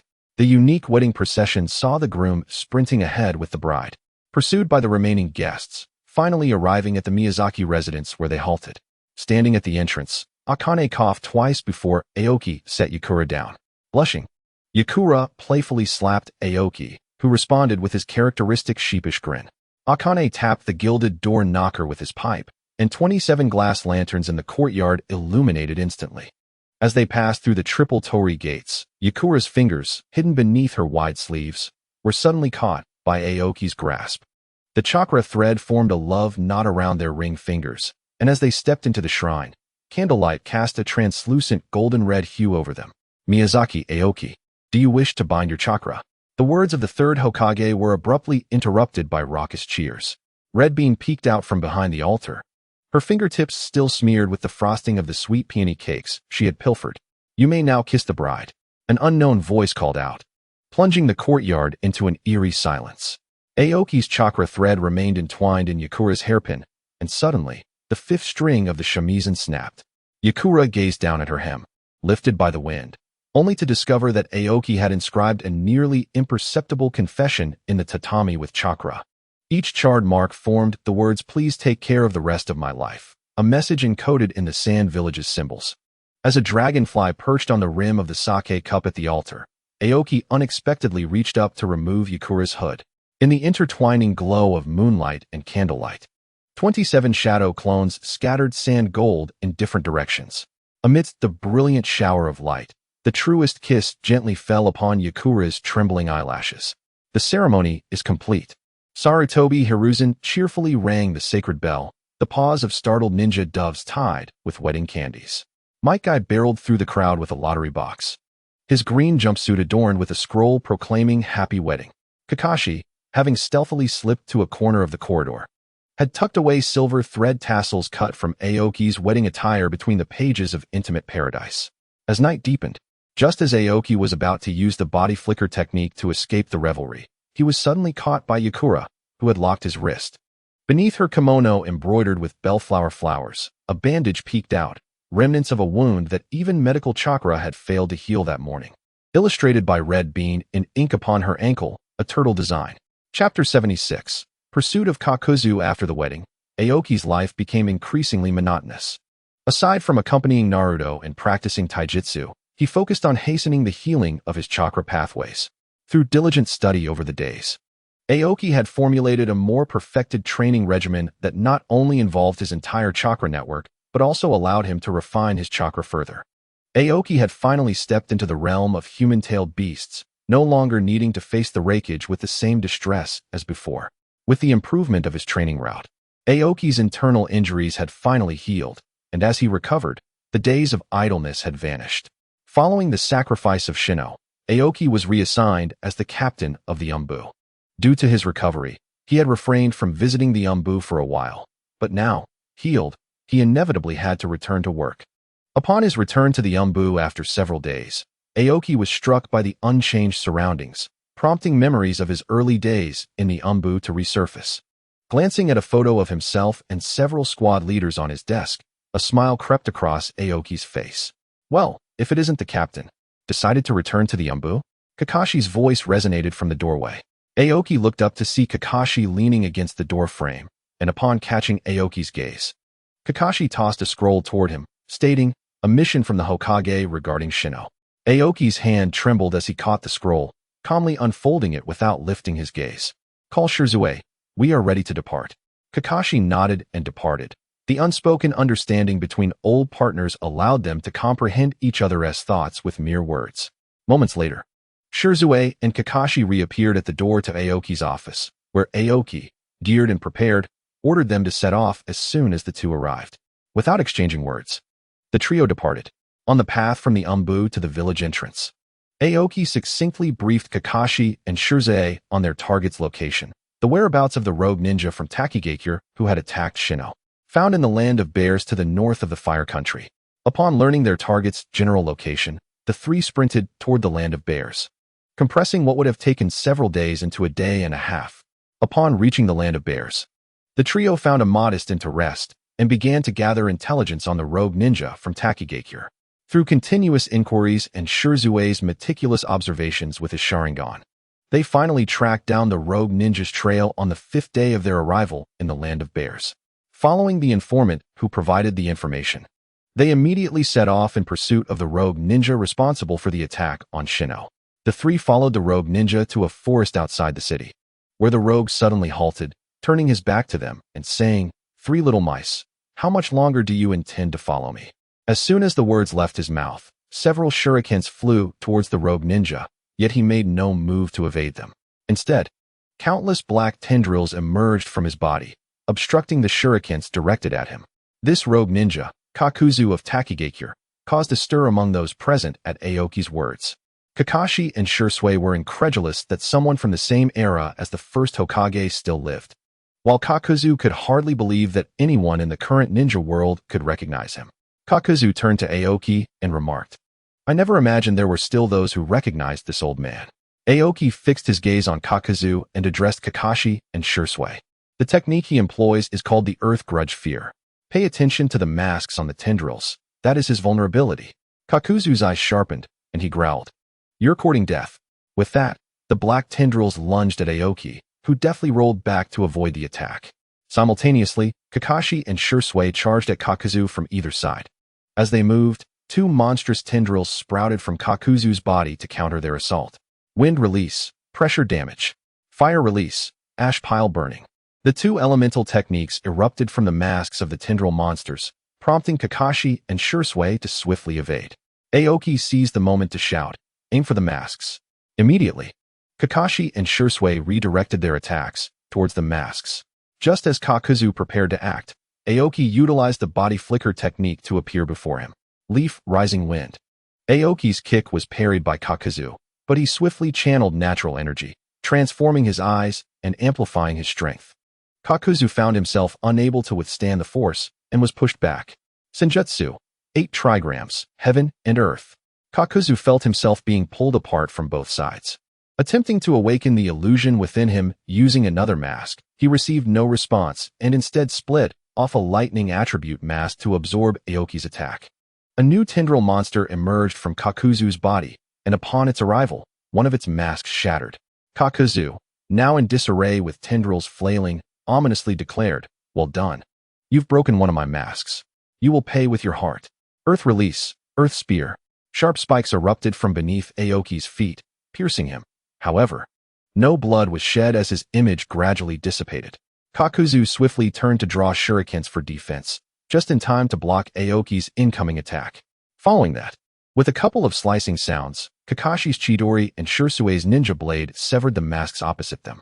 Realizing his precarious situation, Kakuzu deployed his last mask, releasing a thick fog to obscure the vision of Aoki and his companions before making his escape through the earth. When Shirzue attempted to pursue using his Sharingan, Aoki stopped him and with a calm demeanor, stated, "We have company." As Aoki finished speaking, numerous silhouettes appeared in the previously empty surroundings.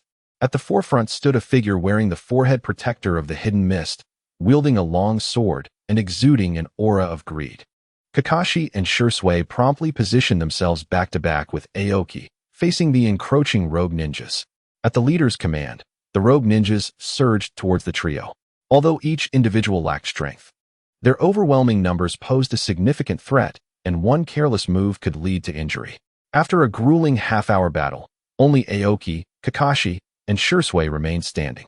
Shursui surveyed the area and commented, "No one is left." Aoki nodded in agreement, saying, "Let us return to the village."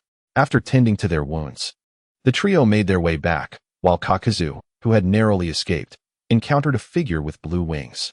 From that moment on, Kakuzu shed his black robe for a crimson cloud-patterned garment and adorned his left index finger with a ring bearing the character for North. Chapter 77. Daily Training. Upon returning to the village, Aoki first delivered the corpse of the rogue ninja leader to the intelligence department, hoping to extract valuable insights from it. Following that, he proceeded to the Hokage's office to report on the mission's outcome. As he approached the door, he overheard a heated argument within. "Danzo, the Uchiha are gathering too frequently now. If we do not intervene, the consequences could be dire. Danzo, the Uchiha are also a part of Konoha. You're too soft. My teacher said that the Uchiha are all evil. Do as I say. You will regret this. I am the Hokage." With a loud bang, Danzo stormed out, only to spot Aoki nonchalantly whistling at the sky. Danzo said nothing, snorted in disdain, and left. Aoki ignored him, announced his presence, and entered the office. Inside, the Hokage was frowning at a crystal ball while smoking, and Aoki instinctively leaned closer. Konoha's female hot springs are secure," he stated. The Hokage, realizing he had forgotten to conceal the crystal ball, hastily put it away upon noticing Aoki's unchanged expression. After listening to Aoki's report, he offered verbal commendation before waving him out. Once Aoki exited, the Hokage pondered the implications of Aoki's report. The existence of Kakuzu, who had survived since the Warring States period, along with the unknown rogue ninja sent by an unidentified entity, and the current unrest among the Uchiha, painted a picture of troubling times for Konoha. After leaving the Hokage's office, Aoki headed straight to the intelligence department, hoping to glean information from the rogue ninja leader's memories. Upon arriving at the analysis room, he spotted Hai leaving with a scroll. Aoki stopped him, inquiring, "Hai, what information did we obtain from the rogue ninja I delivered?" Hai paused and replied, "Aoki, I was just looking for you. The rogue ninja's memories had been severely wiped clean. There's little useful information left. Everything is contained within this scroll. Here, take it." He handed the scroll to Aoki, who thanked him and made plans to visit an izakaya with Hai after work, asking him to invite Riku and Tenzu as well before departing. Back in the Umbu, Aoki opened the scroll and began to ponder its contents. The rogue ninja leader's memories had been heavily cleansed, leaving only a fragment about being hired by a cloaked figure in a small town to ambush Aoki and his companions. The identity of the one who hired him remained elusive. However, few in the ninja world possessed such mental prowess, and after narrowing down the possibilities, Aoki placed the scroll into the left drawer. He then resumed his daily administrative tasks. When work ended, Aoki swiftly departed the office and joined Riku and the others at the izakaya. Throughout the evening, Hai shared his struggles with communicating with his daughter, while Riku and Tenzu chimed in occasionally, as all three had children and shared a common bond. Aoki, newly married, quietly enjoyed his drink until the early hours when they finally left the izakaya. As he walked home alone, Aoki sensed a strong mental disturbance nearby, indicative of someone casting an illusion. Alert, he headed towards the source of the disturbance, arriving outside a house where the mental waves began to wane. Noticing a sign at the entrance marked with the name Kuruma, Aoki realized the origin of the disturbance. At that moment, several figures from the Umbu descended near Aoki. Upon recognizing Aoki, the Umbu members hastily inquired, "Captain, we just detected fluctuations of illusionary techniques. Did you see who it was?" Aoki gestured towards a nearby house, saying, "It is likely a member of the Kurama clan." Just as the Umbu members were about to knock on the door, it swung open, revealing Kurama Son, the clan leader. Upon seeing the Umbu, he spoke, "I apologize for disturbing Lord Aoki and the esteemed members of the Umbu. My daughter was merely attempting to practice our clan's secret techniques, and it seems she made quite a ruckus. My apologies." Aoki waved his hand dismissively, signaling the Umbu to retreat, and turned to Kurama Son, saying, "Congratulations, clan leader Kurama, for the emergence of a prodigy within your clan." Kurama Son replied somewhat awkwardly, "I dare not take such credit. Although my daughter possesses a commendable talent for illusionary arts, she has always been frail and ailing, and it seems she may never become a ninja." Aoki did not press further, exchanging a few pleasantries before taking his leave. After Aoki departed, Kurama-san's expression became one of conflict. The Kurama clan indeed needed a talented ninja to restore their former glory. Yet his daughter had always been weak and ill-suited for the rigors of ninja training. Torn between his roles as both father and clan leader, Kurama-san remained motionless for a long while before finally sighing and closing the door. Aoki, meanwhile, gave little thought to the Kurama clan's affairs. Upon returning home, he found Yakura waiting for him in the living room. After changing his clothes, he drank the sobering soup Yakura handed him and then retired to their room to rest. The following morning, Aoki was awakened by Naruto's exuberant voice. Looking at the excited Naruto, Aoki, feeling somewhat fatigued, said, "Naruto, what time is it? Why are you calling me?" Naruto, tugging at Aoki's blanket, exclaimed, "Uncle, you promised to train with me today? Hurry up." Aoki rolled over, pressing the blanket beneath him, and replied, "Go play with your friends first. We'll train this afternoon." With that, he turned back to sleep. Frustrated that he could not pull the blanket away, Naruto released it and, with a glint of mischief in his eyes, dashed out of the room. 5 minutes later, Aoki burst from the bedroom, drenched, chasing after Naruto while scolding, "Naruto, how dare you pour water on me? You won't get away with this today." Naruto, grinning and making faces, evaded Aoki's pursuit. Realizing he couldn't catch Naruto, Aoki used Shadow Clone Jutsu, surrounding Naruto from all directions. Ultimately, after Naruto washed Aoki's blanket and received a light flick on the forehead, Aoki accompanied him to the backyard for their day's physical training. 2 hours later, Naruto was panting and resting, while Aoki immersed himself in controlling the energy within his body to clear the remaining meridians. Since Aoki had merged natural energy, chakra, and primordial chi, he had experienced a sluggish feeling in his meridians while circulating this mixed energy. Upon developing a new flow path, this sluggishness had noticeably diminished. Yet it could not encompass all his meridians. After continual refinement, Aoki finally managed to cover all his meridians, but the initial 8 remained foundational. Only by thoroughly unblocking these 8 could he ensure the smooth flow of mixed energy throughout his body. Previously, due to his confrontation with the Reikage, one of the 2 previously unblocked meridians had become obstructed again, while the other had sustained injury. After days of recuperation, Aoki not only healed the damaged meridian, but also successfully reopened the blocked one and even cleared 2 additional meridians. Now, Aoki's short-term goal was to completely unblock the remaining 4 meridians. Therefore, during his free time, he began to accumulate natural energy and enhance his primordial chi, increasing the likelihood of unblocking his meridians. During training with Naruto that day, he distinctly sensed movement within his meridians. Thus, after concluding their session, Aoki immersed himself in focus, channeling all his energy into unblocking the meridians. As a blue vortex surrounded him, natural energy began to converge towards Aoki. When the vortex dissipated, Aoki opened his eyes, unable to suppress the excitement within. Remarkably, he had successfully unblocked 2 meridians, making significant progress towards the complete unblocking of all his meridians. Elated, Aoki turned to Naruto and said, "Let us go. Today Uncle is in a good mood. Let's have some Ichiraku ramen." Chapter 78. Departure from the Umbu. After picking up Yakura from the ninja school, Aoki and Naruto headed to Ichiraku ramen. From a distance, it appeared as though Aoki and Yakura were lovingly escorting Naruto, resembling a blissful family of 3. After enjoying their meal at Ichiraku ramen, the trio returned home, and time flowed steadily in this serene and joyful atmosphere. By the year 57 of Konoha, Aoki had successfully unblocked the remaining 2 meridians. When the mixed energy circulated through his meridians, he emanated a radiant glow, and the surrounding natural energy formed a pattern reminiscent of Tai Chi. The sages from the 3 great sanctuaries sensed this phenomenon and opened their eyes, gazing in Aoki's direction.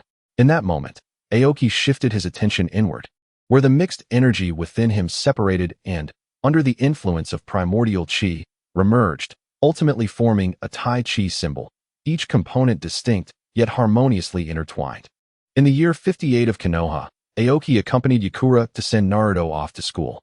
As they observed the other parents, Aoki released Naruto's hand and said, "Naruto, remember to listen to your teachers at school and no mischief.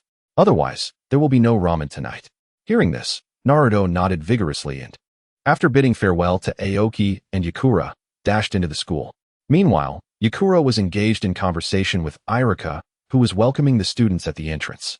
Due to Yakura's influence, Irika, after successfully advancing to the Chunin rank, chose to become a teacher at the school. This was his first class of students. Irika, I entrust Naruto to you. If he misbehaves, please discipline him. If any issues arise, let me know, and I will handle it. Irika replied, Rest assured, Teacher Keat. I will take good care of Naruto. By the way, how are you doing, Teacher Keat? Yakura gently stroked her belly and replied, I had a checkup yesterday, and everything is fine. After Naruto entered the school, Aoki approached Yakura, wrapping his arm around her waist and greeting Irika before guiding Yakura away. Yakura had become the most esteemed member of the Miyazaki family. Since Aoki learned of Yakura's pregnancy 6 months prior, his status at home had plummeted. Yet he devotedly cared for her, reveling in the joy of their first child. In fact, he had scarcely visited the Umbu during these past months, preferring to dote on Yakura until she could no longer tolerate it and insisted on sending him back to work. Today marked Naruto's first day at school. After much persuasion, Aoki reluctantly allowed Yakura to accompany them. Eventually, after a friendly exchange, Aoki agreed to Yakura's request, despite the evident swelling in his arms. After escorting Yakura home, Aoki returned to the Umbu, as he had heard a young recruit was set to arrive, and as the captain, he felt it necessary to be present. Upon entering the Umbu, Aoki observed Itachi engaged in a spar with Shursui on the training grounds and asked Kakashi, What is going on? Why is Shursui back? Kakashi, putting away the Intimate Paradise scroll, replied, It's part of the entry test. Shursui just returned and insisted on participating in the evaluation. Aoki nodded, adding, Once they finish, have them come to my office. After Kakashi's agreement, Aoki immediately left. Sitting in the office, Aoki began to review the day's documents. Half an hour passed when a knock echoed at the door. After a prompt come in, Itachi and Shursui entered together. Observing the two before him, Aoki pinched the bridge of his nose and said, Itachi, you will be assigned to the 2nd division of the Umbu. Seek out your captain, the white-haired one by the training ground. After arranging Itachi's assignment, Aoki turned to Shursui. Itachi exited upon hearing Aoki's words, leaving only Shursui and Aoki in the office. Neither spoke for a long moment, until Aoki sighed and said, Is this truly the path you have chosen? Shursui nodded in affirmation, replying, Indeed. The Uchiha require the trust of the higher-ups. Aoki, somewhat agitated, exclaimed, So you have chosen Danzo? Did I not warn you that he is a venomous snake? Shursui calmly replied, At present, only Danzo is suitable for the Uchiha's needs. Aoki awaited Shursui's response, but after a prolonged silence, he helplessly waved his hand and said, Do as you will, but remember my words. Do not fully trust Danzo. Should anything arise, seek me out. Shursui nodded and left. Aoki, contemplating Shursui's departure, mused that given Danzo's cunning and Shursui's intentions, Shursui would undoubtedly disclose the capabilities of his Mangekyo Sharingan to Danzo, who would surely act against him. However, uncertain of the timing, Aoki resolved to do his utmost to protect Shursui. Just as Shursui's hand was about to grasp the doorknob, Aoki suddenly retrieved a scroll from a drawer and tossed it toward him. Keep this on you. Activate it with chakra if you encounter danger. The scroll arced through the air, caught with precision by Shursui's Sharingan. As Shursui turned to catch it, his fingers brushed against the uneven seal on the scroll, causing his crimson pupils to constrict slightly. This is the sealing scroll for the Genjutsu mirror space. Let us go. Shursui expressed his gratitude and exited. Aoki then lowered his head to continue processing the remaining documents. Just as he finished, there was another knock at the door. Aoki, glancing at Kakashi who entered, inquired, What is it? Kakashi replied, The Hokage has summoned you regarding your resignation. Aoki's eyes brightened instantly, and he swiftly departed the office. Kakashi, observing the towering stack of documents on the desk, felt a mix of schadenfreude and concern, pondering the possibility of succeeding as the Umbu commander. Upon arriving at the Hokage's office, Aoki found 2 others present, the newly promoted Jonin, Red, and the clan leader of the Inuzuka, Kurama-san. After bowing to the Hokage, he spoke, Aoki, I have approved your resignation. Please transfer your duties to Kakashi promptly. Henceforth, you will be responsible for instructing Kurama I am. Aoki looked quizzically at Kurama-san, who quickly clarified, Lord Aoki, it was Jonin Red who recommended you. My daughter has always aspired to be a ninja, but her health has hindered her from adapting to the academy's rigors, so I entrusted the Hokage with finding her a tutor. Aoki pondered. Surely Red's abilities should suffice to guide her? Red, under Aoki's and Shinju's tutelage over the years, had significantly improved, and should no longer struggle against a novice like Ayam, especially one with potential in Jinjutsu. Red responded, Aoki, I have met Ayam. Her talent in Jinjutsu is excellent and aligns well with your own techniques, which is why I recommended you to the Hokage and clan leader. Aoki, accepting the situation, nodded in agreement and departed with Kurama-san. Chapter 79, Instructing Ayam, Part 1. Guided by Kurama-san, Aoki arrived at the Kurama clan's residence. Pushing open the door adorned with ink-wash paintings of cranes and pines, the wooden corridor creaked softly underfoot. Aoki's sensory perception extended toward the koi pond in the courtyard, detecting erratic chakra pulses behind the artificial hill in the southeast corner. Kurama-san, gripping his sleeves tightly, whispered with a voice deliberately softened. Ayam tends to hide here whenever she throws a tantrum. Aoki said nothing more, slowly approaching the artificial hill, where he found a young girl immersed in painting, oblivious to their arrival. After observing her for a while, Aoki crouched beside Ayam and gently inquired, What are you painting? The sudden voice startled Ayam, causing her brush to tremble and a splash of color to mar her skirt. Aoki continued, I apologize for interrupting. I am your tutor sent by the Hokage. My name is Miyazaki Aoki. The girl seemed to recognize his name, her eyes brightening with a hint of color, though her voice remained timid as she replied. I am Kurama Ayam. Hello, teacher Aoki. My father is here too. By the end of her sentence, Ayam appeared considerably more at ease. After acknowledging her words, Aoki discreetly waved to Kurama-san, who then bid farewell and departed. Aoki settled beside Ayam, observing her artwork. After her father left, Ayam visibly tensed.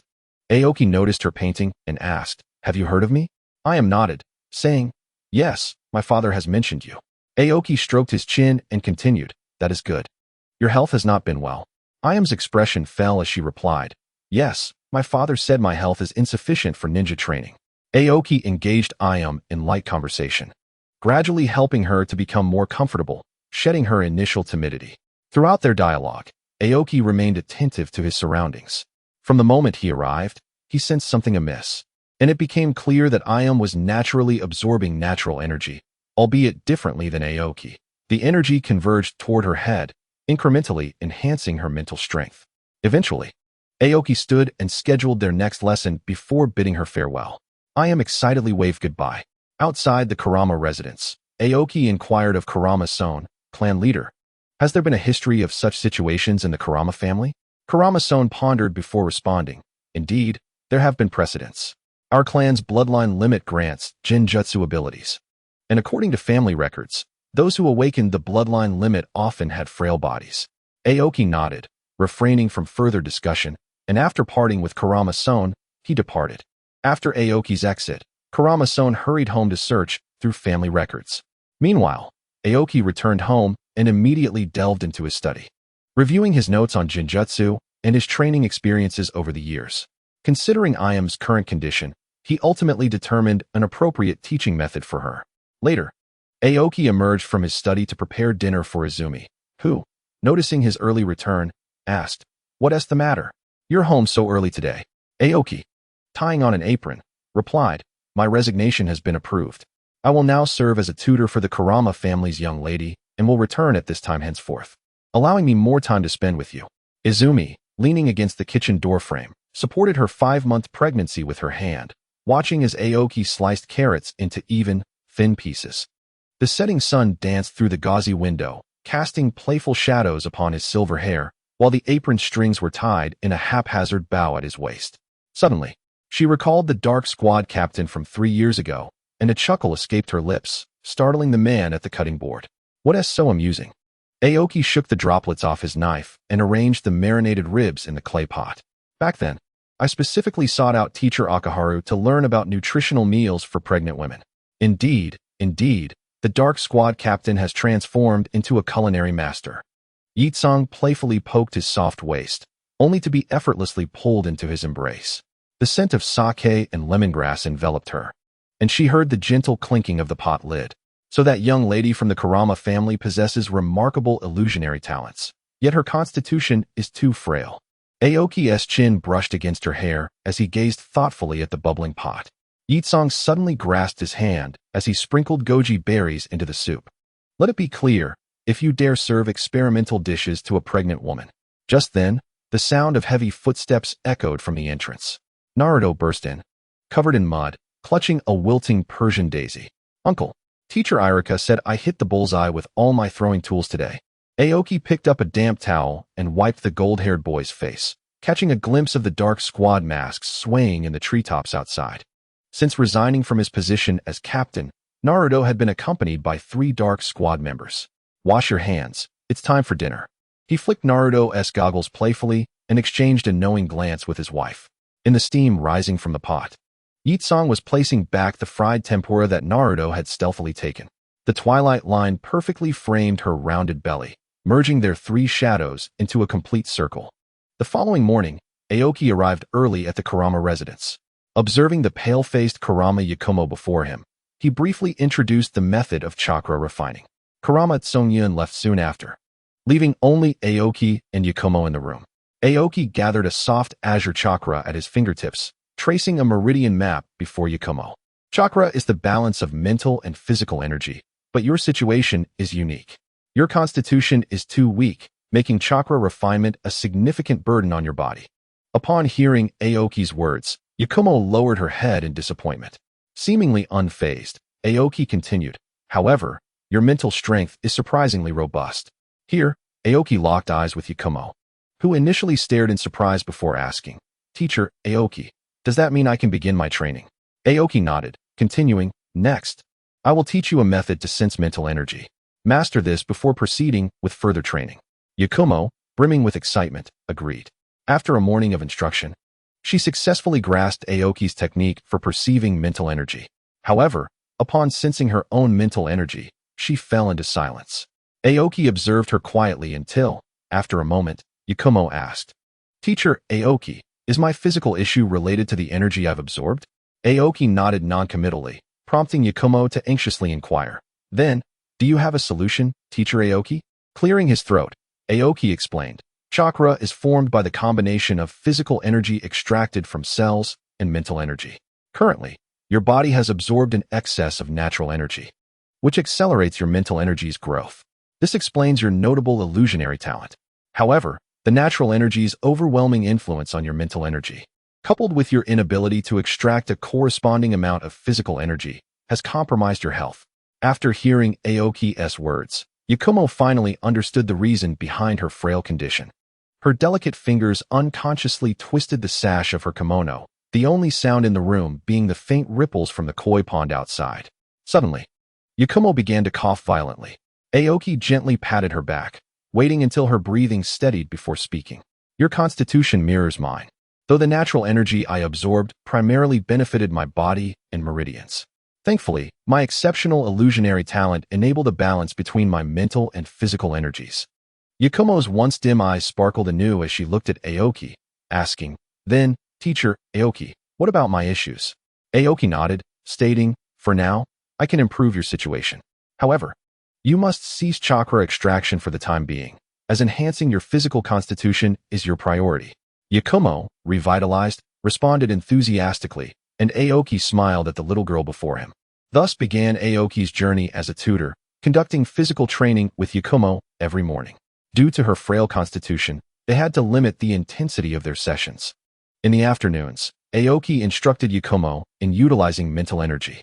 After 6 months of guidance, Yakumo's condition had significantly improved. By halting the extraction of physical energy, her health gradually improved, and with moderate physical training, she was now on par with her peers. One day, before their usual morning training, Aoki observed the rosy-cheeked Yakumo before him and handed her a scroll. Your physical condition now permits you to appropriately extract some physical energy. Follow the training route outlined in this scroll to circulate chakra within your body. After reviewing the scroll, Yakumo asked, Teacher Aoki, what is this circulation route? Aoki responded affirmatively. Indeed, previously the natural energy primarily nourished your mental energy, creating a closed loop in your head. Now, I want you to break this loop and circulate the concentrated natural energy throughout your body under the guidance of chakra. Upon hearing Aoki's instructions, Yakumo seated herself cross-legged. Following his guidance, she began to circulate her chakra. As she attempted to break the natural energy's closed loop, her delicate features suddenly contorted in pain. as if enduring immense hardship. Aoki focused intently on her, and just as she was about to breach the mental barrier, an anomaly occurred with the natural energy in her mind. The previously harmonious flow of natural energy began to surge wildly.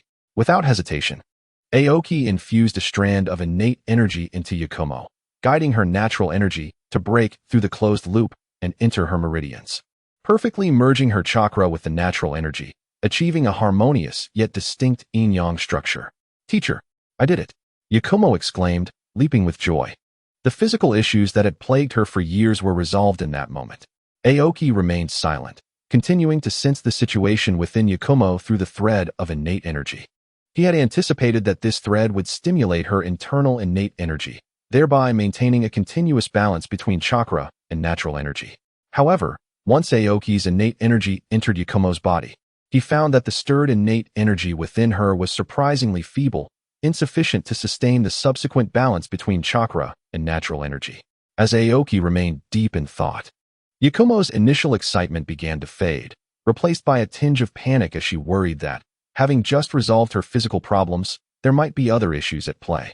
Just when Yakumo's anxious thoughts spiraled, Aoki opened his eyes. After a period of contemplation, he grasped the underlying reason. In the ninja world, the concept of innate energy was non-existent. However, from the moment one began ninja training, they were already depleting their innate energy. Particularly for Yakumo, extracting chakra placed an even greater burden on her body, resulting in a heightened consumption of innate energy. Upon comprehending the current state within Yakumo, Aoki revised Yakumo's training regimen, imparting the breathing technique he had steadfastly adhered to, and incorporating meditation sessions before and after daily training to augment the innate energy within Yakumo. As Yakumo diligently practiced the breathing technique and meditation each day, the innate energy within him barely formed a link between chakra and natural energy. However, prolonged combat still posed the risk of energy turmoil. Being Aoki's first disciple, he held a deep concern for Yakumo. A month later, after assessing Yakumo's progress, Aoki prepared him for today's meditation to conclude their training. At that moment, Aoki sensed that the scroll he had given to Shui had been activated. After briefly briefing Yakumo, Aoki hurriedly departed. Outside the village hidden in the leaves, in the forest of death, Shui met with Danzo, delivering intelligence regarding the Uchiha clan. While Danzo provided Shui with insights into the higher-ups' attitudes towards the Uchiha and their protection during crucial times. Their collaboration was not new. Yet the internal dissent within the Uchiha against the Konoha elite had intensified, and even with Fugaka's mediation, it was insufficient to quell the voices of the more radical factions. 2 weeks prior, Shui resolved to confide his plans to Danzo. At that time, Danzo said little, but today, as they crossed paths once more in the forest of death, Danzo suddenly attacked Shui. Shui first employed his Mangekyo Sharingan to cast an illusion on Danzo, yet within an instant, Danzo dispelled the Genjutsu and retaliated with a punch, rendering Shui immobile. Just as Danzo's fingers were about to touch Shui's eyes, Shui triggered the scroll Aoki had given him. In an instant, several chains of chakra erupted from Shui's chest, forming a barrier that ensnared Danzo and several root members within. Each individual was bound by countless delicate chakra threads, yet their expressions betrayed no sense of restraint. Rather, they appeared as if their desires had been fulfilled. Once Shui regained his composure, he instantly transported himself out of the barrier's confines and gazed solemnly at Danzo and the others trapped inside. "I have always stated." Shui was startled by a sudden voice beside him, turning to find Aoki, who remarked with a smirk, "I must validate this myself." Aoki glanced at Shui and commented, "A common flaw of the Uchiha, stubbornness." Shui refrained from retorting and instead turned his attention to Danzo, stating, "This technique is rather frightening." Aoki also regarded Danzo, inquiring, "What shall we do?" Shui's gaze turned icy, and then his expression became conflicted. Aoki, after a silent moment, instantaneously appeared before Danzo, channeling chakra into his hand as he aimed for Danzo's neck. Shui, rooted in place, watched as Aoki struck down Danzo, feeling an unexpected sense of relief at the moment of Danzo's demise. Aoki swiftly returned to his original position, not uttering a single word. Shui seemed inclined to ask something, but was interrupted by Aoki's gesture. The two remained silent, observing the scene of Danzo's death. 5 minutes later, a whirlpool materialized, and Danzo's figure reappeared. Shirsue's pupils constricted in shock as he exclaimed, "No way." Aoki's expression grew grave as he noted that the reappeared Danzo was no longer bound. Chapter 81. The fall of Danzo. The revived Danzo fixated his singular eye on Aoki and Shirsue, a smile creeping onto his face as he remarked, "So it was Aoki's genjutsu. No wonder it was so complex." Aoki remained silent, his gaze unwavering on Danzo, while Shirsue's anger erupted. "Izanagi." Danzo nodded, casually unwrapping the bandage from his right eye to reveal the dimmed eye. Aoki seized the moment, charging at Danzo, but Danzo swiftly countered with a kick, forcing Aoki to backflip, and as he regained his stance, Aoki's eyes had transformed.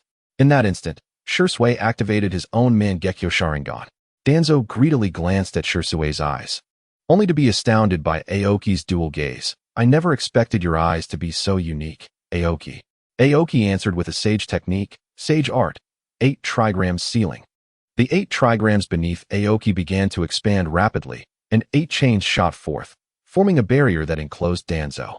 Aoki then executed a hand seal, shouting, "Sage art, for symbol gods reveal." The ethereal forms of the 4 sacred beasts manifested within the barrier. Aoki, overwhelmed, coughed blood, while Shirsue, witnessing Aoki's condition, wished to assist, but was halted by Aoki's fierce gaze. Inside the barrier, Danzo utilized every ounce of strength to evade the attacks of the 4 sacred beasts, even shattering the illusion of the Byakko with agile movements, causing Aoki to spit another mouthful of blood. Just then, the 3rd Hokage, alongside Kakashi and Miyambu, arrived on the scene. Sarutobi Hiruzen, observing the chaos, shouted, "Aoki, what are you doing?" Shirsue instantly teleported beside the Hokage, recounting the day's events.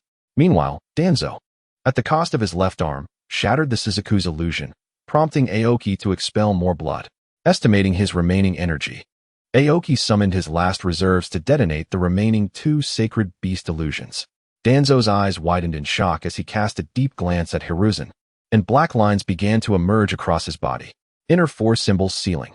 Aoki collapsed from exhaustion, and Shirsue, noticing Aoki fall, dashed to his side, pulling Aoki away just as the black curtain reached him. As they regained their footing, Hiruzen and Kakashi appeared before them. "Aoki, do you understand what you've done?" Hiruzen exclaimed. "You have openly assassinated a high-ranking member of Konoha, Miyazaki Aoki." Aoki glanced at the 3rd Hokage and replied, "Danzo possessed a Sharingan, a Mangekyo Sharingan." This revelation silenced Hiruzen. For over the years, only one Sharingan had been lost from the Uchiha clan, Kakashi's, and none had ever possessed a Mangekyo. This. Hiruzen struggled to articulate his thoughts. Rendered speechless, Aoki continued, "Years ago, Uchiha Kagami, according to Danzo, left no trace behind. Do you believe he spoke the truth?" With that, Aoki departed with Shirsue's assistance, and the Hokage did not attempt to intervene. As they neared the forest's edge, Shirsue paused, turning to the Hokage. "Konoha is a village my grandfather once cherished, and I share that sentiment." Following this declaration, he resumed his departure, leaving Hiruzen in contemplative silence. Kakashi, at a loss for words, stood quietly beside him. Approximately half an hour later, the sealing technique released by Danzo before his demise stripped the forest bare, revealing the ground marked by signs of battle. Hiruzen sighed heavily. Addressing Kakashi, "Conceal today's events. State that Elder Danzo was pursued by bounty hunters and perished alongside his foes." After issuing this directive, the Hokage departed, and Kakashi acknowledged with a yes before leading the team away from the scene. Once everyone had vacated the area, the space distorted, and a figure clad in a black robe adorned with red clouds, wearing a spiral mask, emerged. "I never anticipated Aoki would grow to this extent over the years." "Indeed," replied Tobi, the masked man, casting a glare at Kagaya. "Call me Uchiha Obito." Heijuo chuckled twice and remarked, "Indeed, Lord Madara." Obito did not glance back at Heijuo, instead gazing distantly at the location of Konoha. Heijuo continued, "Lord Madara, it seems there is a doctor in the Konoha hospital named Rin Noera." Unfazed, Obito coldly snorted. "There is no resemblance to Rin. It is merely a coincidence of names. Wait, one day I shall create a world where the true Rin exists." With that, a vortex appeared and whisked the two away from the scene. Meanwhile, Aoki was supported by Shirsue as they entered Konoha Hospital. Upon seeing the frail Aoki, Rin Noera scolded, "Aoki, you've just recovered. And with Keat about to give birth, you're still so reckless. Aoki sheepishly chuckled and replied, Rin, please help me keep this from Keat. Rin nodded, turned, and left to prepare for further examinations, while Aoki comfortably directed Shursui to wait for the checkup. After Rin meticulously examined Aoki's condition, she stated, There is nothing to worry about this time. You are merely exhausted. With your physique, a day of rest should suffice. Call me if anything arises. Without waiting for Aoki's response, she departed, as Rin had established herself as a mid-tier physician in Konoha Hospital, with numerous responsibilities awaiting her attention. Shursui glanced at Aoki, seemingly wanting to say something, but Aoki waved his hand to interrupt. No need for words. This matter is settled. Shursui, we must contemplate the future of the Uchiha clan more thoroughly. Shursui nodded thoughtfully, and silence enveloped the room once more. At that moment, the door swung open, and Kakashi, with his silver hair, entered carrying a fruit basket. He placed it by Aoki's bedside and, unceremoniously, took an apple for himself. Aoki, observing Kakashi, felt a burst of frustration and exclaimed, Hey, that's a gift for me. Kakashi, without lifting his gaze, replied, If you want to eat, take it yourself. Rin informed me you're merely fatigued. After hearing this, Aoki said nothing further, taking 2 apples, tossing one to Shursui, and began eating.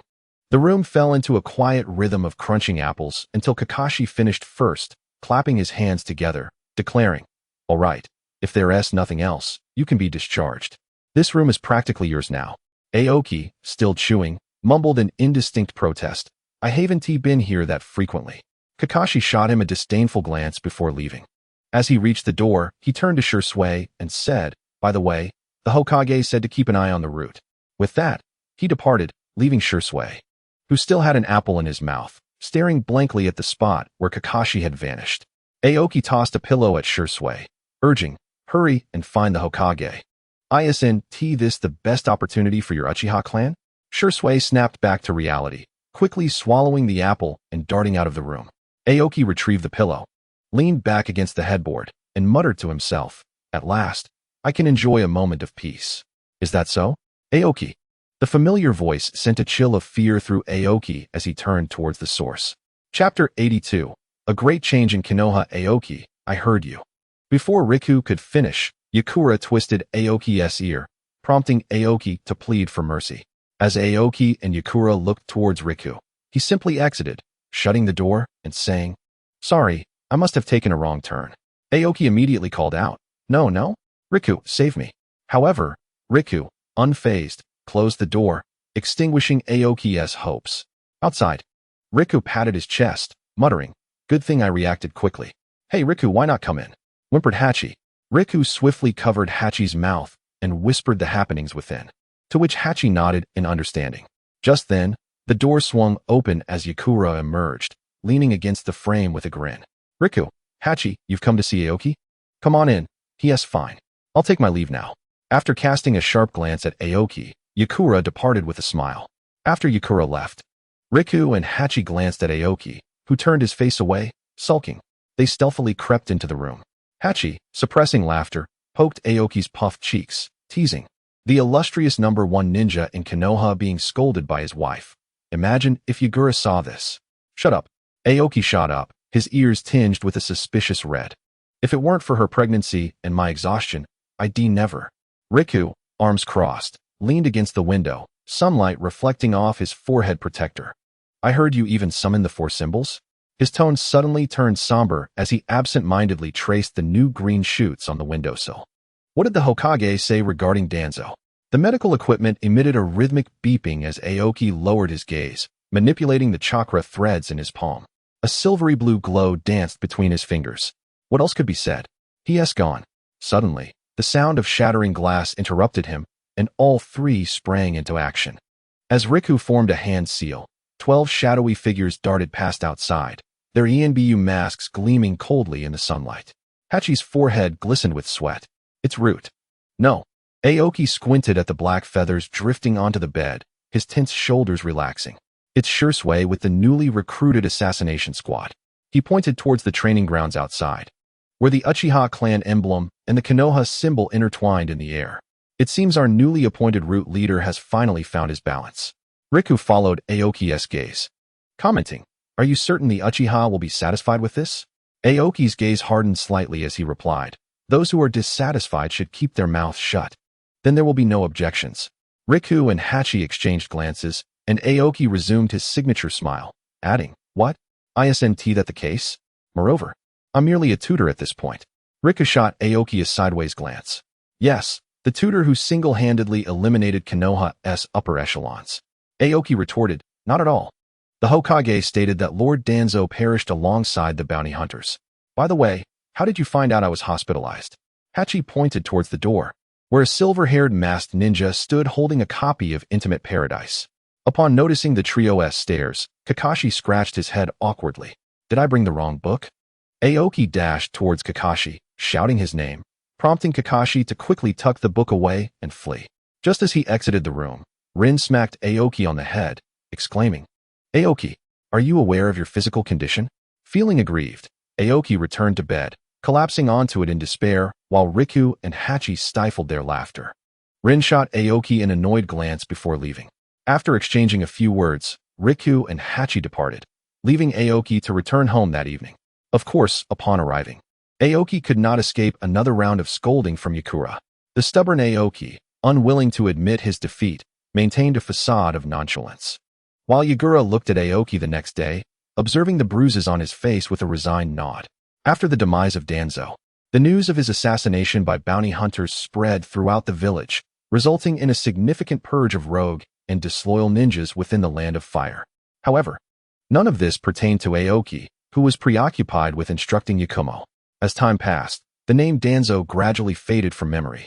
Meanwhile, Shursui, now in charge of the Root organization, began to recruit a substantial number of Uchiha doves following the elimination of Danzo's staunch loyalists, exacerbating the polarization within the Uchiha clan. In the 59th year of Konoha, Itachi was promoted to the position of Umbu captain due to his exceptional performance in several missions. Yakumo, having fully recovered, enrolled in the Ninja Academy, intensifying the rivalry between the Dove and Hawk factions within the Uchiha clan. The moonlight shimmered like silver shards on the eaves of the Uchiha compound. Shursui stood in a hidden chamber of the Nanga shrine, his fingers gliding over the newly inscribed cuneiform on the stone tablet. The flickering candlelight cast eerie shadows in his kaleidoscopic eyes when a rustling sound interrupted him from outside. "Leader, the Hawk faction is gathering," reported a rude operative, kneeling with a tanuki mask. The lacquered Uchiha crest overlapped with the Konoha emblem on his back, still gleaming with freshness. Unbeknownst to Fugaku, Shursui's chakra thread abruptly vanished, and the air outside was filled with the cawing of crows. As he turned, his cloak brushed against a scroll on the table, unfurling the yellowed Uchiha clan genealogy, the ink smudging the eternally frozen smile of the portrait. Simultaneously, Aoki crouched among the ivy on the Ninja Academy's wall, clutching half a red bean cake. Yakumo's hair glistened like satin under the moonlight as she tiptoed to affix her hand-drawn Konoha Shadow Rock redesign on the bulletin board. "Aki, do you really have to do this?" Aoki grimaced, catching the falling candy wrapper with wind release. Yakumo turned and made a silly face at Aoki, continuing to meticulously adhere her artwork. At that moment, a faint scent of blood wafted from the Uchiha compound. Aoki squinted at Yakumo and urged, "Yakumo, we need to go. Someone is coming." Upon hearing this, Yakumo quickly gathered her remaining drawings and leaped onto Aoki's back, who then hastily departed. Just after they left, several Umbu appeared at the spot, with Kakashi casting a resigned glance at the bulletin board before his expression turned grave as he focused on the Uchiha compound, where the faint scent of blood lingered. The following day, news broke that Itachi, the eldest son of Uchiha Fugaku, had gone on a rampage at the Hawk faction's gathering, slaying nearly all of them before defecting. Upon hearing this, Shursui led the Root organization in pursuit, only to be defeated by Itachi and an unidentified ninja, resulting in the loss of 2 operatives and leaving Shursui gravely injured. However, when Aoki visited Shursui, carrying a basket of fruits, he found Shursui seemingly unfazed, happily sharing an apple with Kakashi. Aoki's face turned pale as he placed the fruit basket down and took an apple for himself, finishing it before departing with Kakashi. Just as Aoki reached the door, he suddenly turned back and delivered a solid punch to Shursui's head, leaving with a sense of satisfaction. Chapter 83. Departing the village in the Hokage's office. Aoki observed the Hokage's silence. After a moment, the third Hokage glanced at Danzo, prompting him to approach Aoki and say, "Aoki, Itachi requested this operation himself." Aoki nodded, responding, "Is this the nature of the Uchiha's bargain with the village?"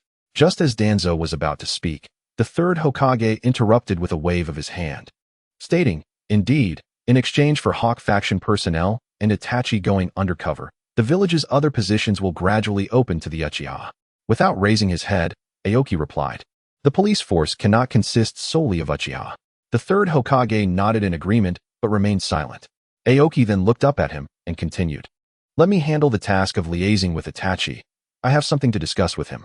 The third Hokage said nothing further, gesturing for Danzo, who handed Aoki a nearby scroll. After receiving it, Aoki turned to leave but paused at the door to calmly declare, "Third Hokage, Itachi is still a child. We must protect the saplings." Without waiting for a response, he exited. The third Hokage watched Aoki's retreating figure and turned to Danzo, asking, "This time?" Danzo quickly interjected, "Aoki will understand." The third Hokage nodded, redirecting his focus to the documents before him, though he remained affected by Aoki's earlier words. He hastily concluded his work and departed the Hokage's office. Meanwhile, after leaving the office, Aoki made a visit to the hospital. Seeing Shursui appear more composed than the previous day, Aoki simply stated, "Next month, I will meet Itachi." Shursui sat up upon hearing Aoki's words, questioning, "Captain, why is it you going?" Aoki waved his hand dismissively. "Let us change the title. I'm no longer your captain. I applied for this mission myself. I have something to say to Itachi. You all are causing me no end of worry with such a significant matter. Can I not go?" Shursui awkwardly scratched his head, his long tenure in the root organization not altering his demeanor. With a smile, he replied, "I've gotten used to calling you captain after all this time. But I appreciate your help." Aoki nodded and continued, "I leave the village in your care. Keep an eye on Naruto and Yakumo.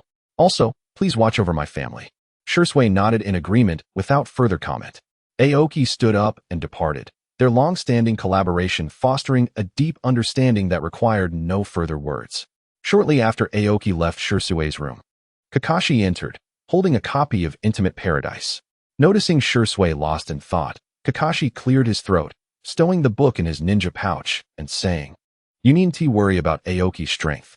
Without looking up, Shursui replied, "I'm not worried about Aoki. I'm concerned about the black-robed figure from that night. He bears the marks of a 1,000-year dream." Kakashi's eyes widened in surprise. "The black-robed individual who attacked the Hawk faction alongside Itachi?" Shursui nodded, continuing, "You know my proficiency with Jinjutsu due to the Sharingan. Aoki and I have discussed his insights into Jinjutsu over the years. Although I only caught a distant glimpse of that black-robed figure that night, the chakra he possessed unmistakably bore the signs of a 1,000-year dream. The traces may have faded over time, but I am certain of what I saw." Kakashi solemnly asked, "So Aoki may very well confront that black-robed individual on this mission?" Shursui offered a wry smile. "I feel Aoki is concealing many things. His request for this mission likely extends beyond merely meeting Itachi." Kakashi placed a reassuring hand on Shursui's shoulder. "Rest easy, Aoki will not act against Konoha's interests." After Kakashi's words, Shursui merely nodded, and the room fell silent once more.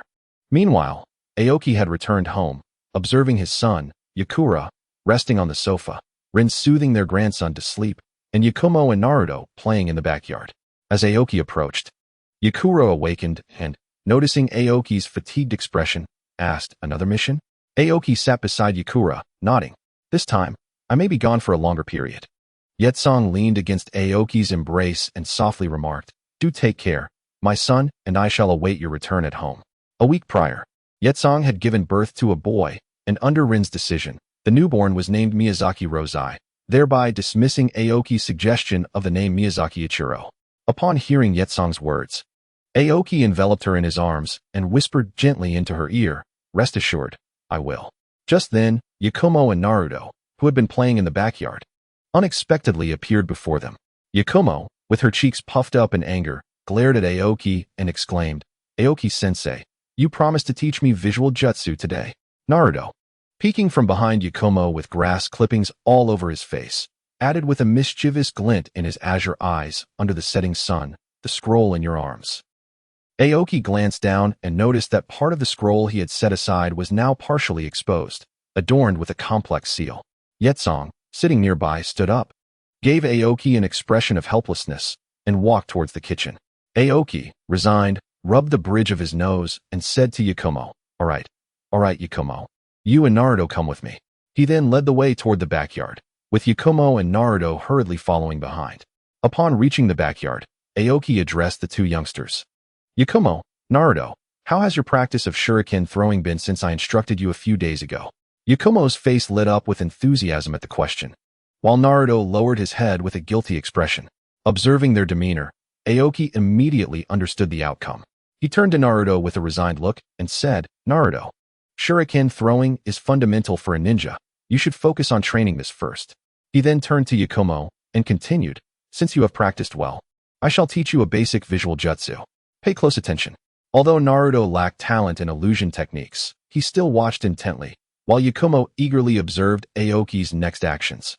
Without further ado, Aoki summoned his energy and, in slow motion, hurled two kunai toward the training dummy in the middle of the yard. Naruto noticed nothing amiss.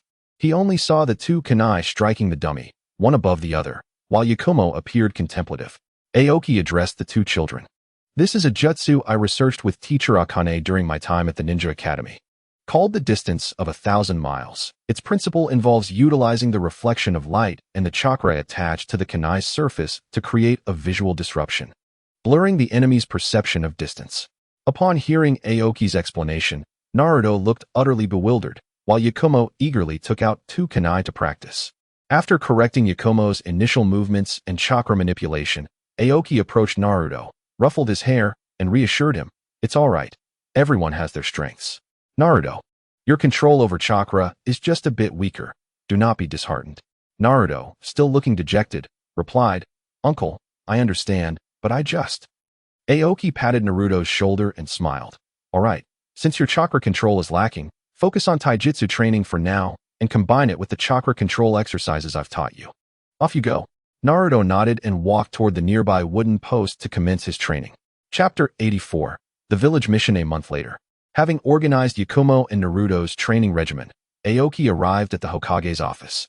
The third Hokage regarded Aoki and said, here are the meeting place and code for your encounter with Itachi. Aoki, the next steps lie in your hands. Aoki nodded in acknowledgement, replying, rest assured, Lord Hokage. As he turned to leave, the third Hokage's voice called out, Aoki, within the forbidden area of the Uzumaki clan, the death god mask is enshrined. I entrust you with the soul of Minato.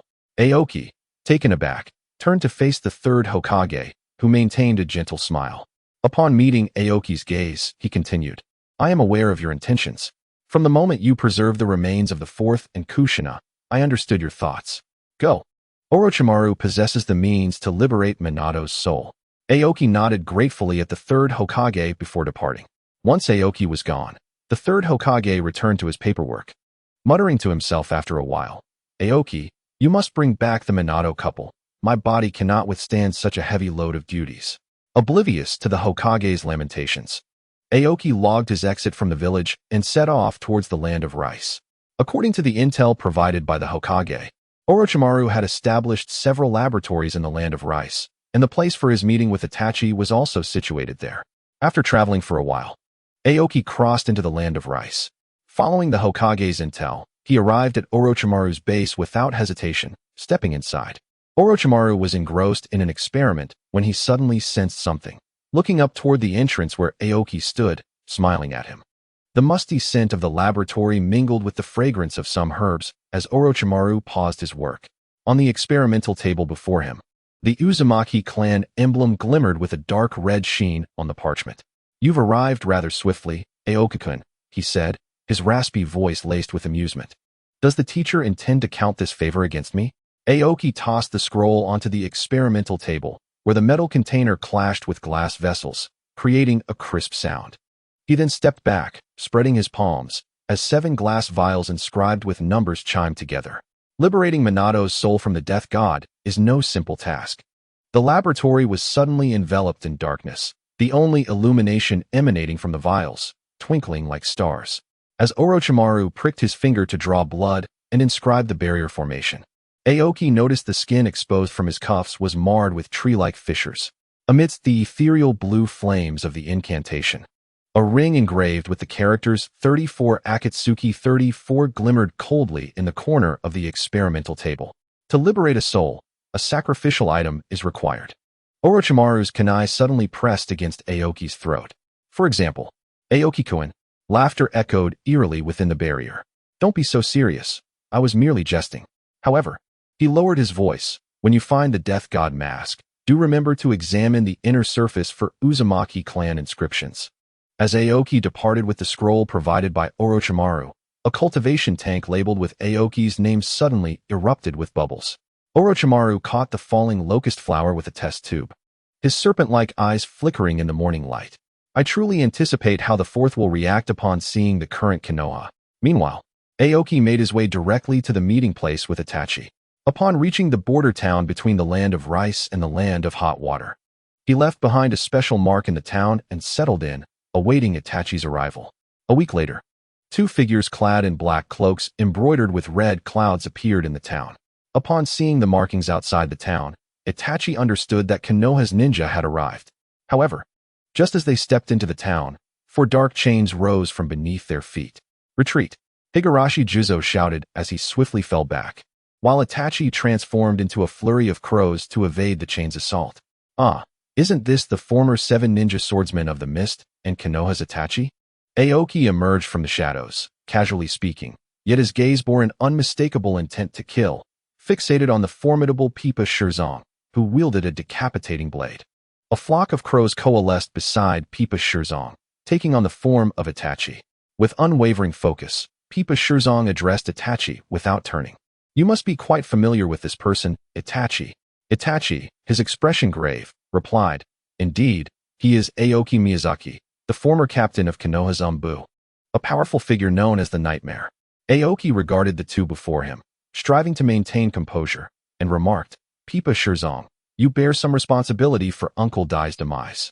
Pipa Shirzong chuckled lightly, responding, Ah, the Konoha ninja in the green spandex? Quite so.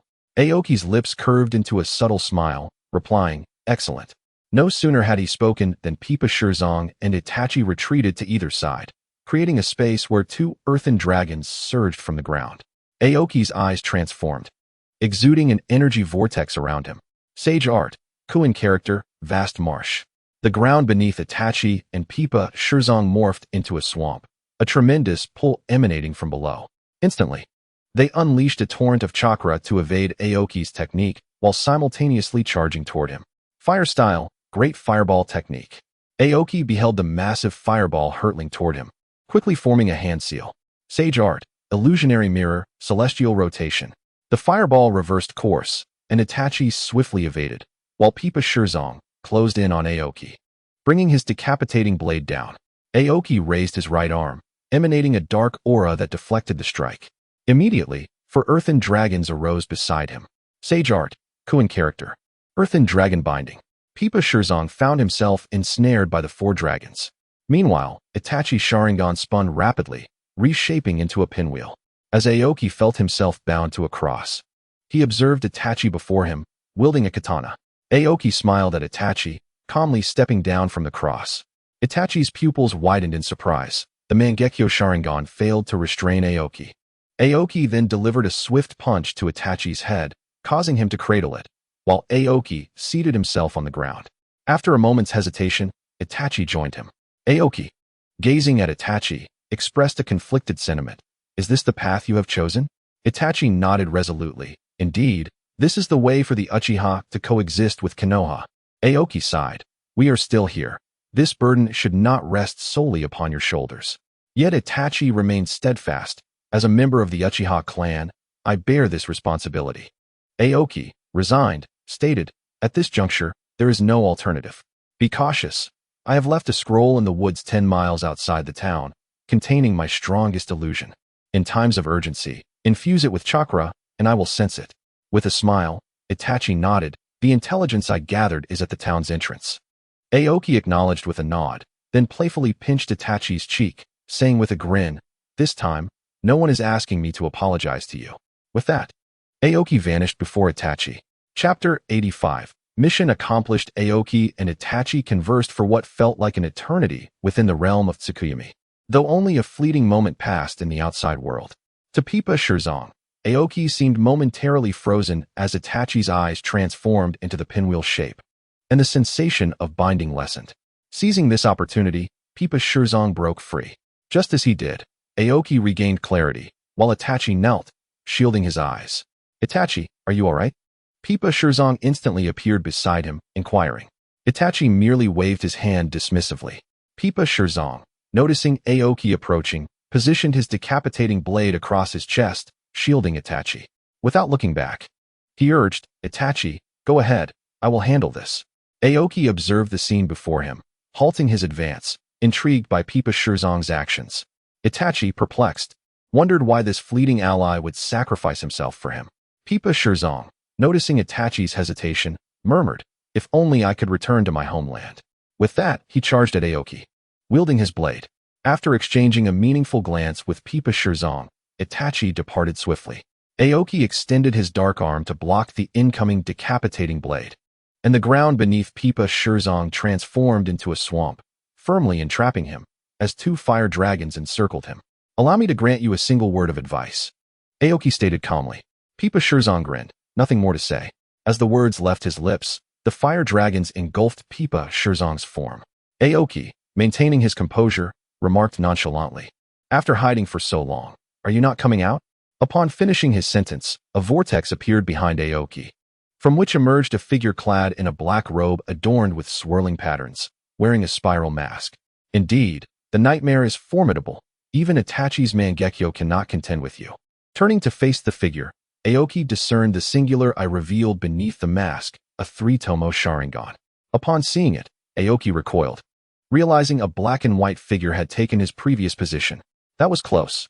I nearly fell for your trap, Obito," Aoki remarked. At the mention of his name, the masked figure's pupils constricted. "Obito?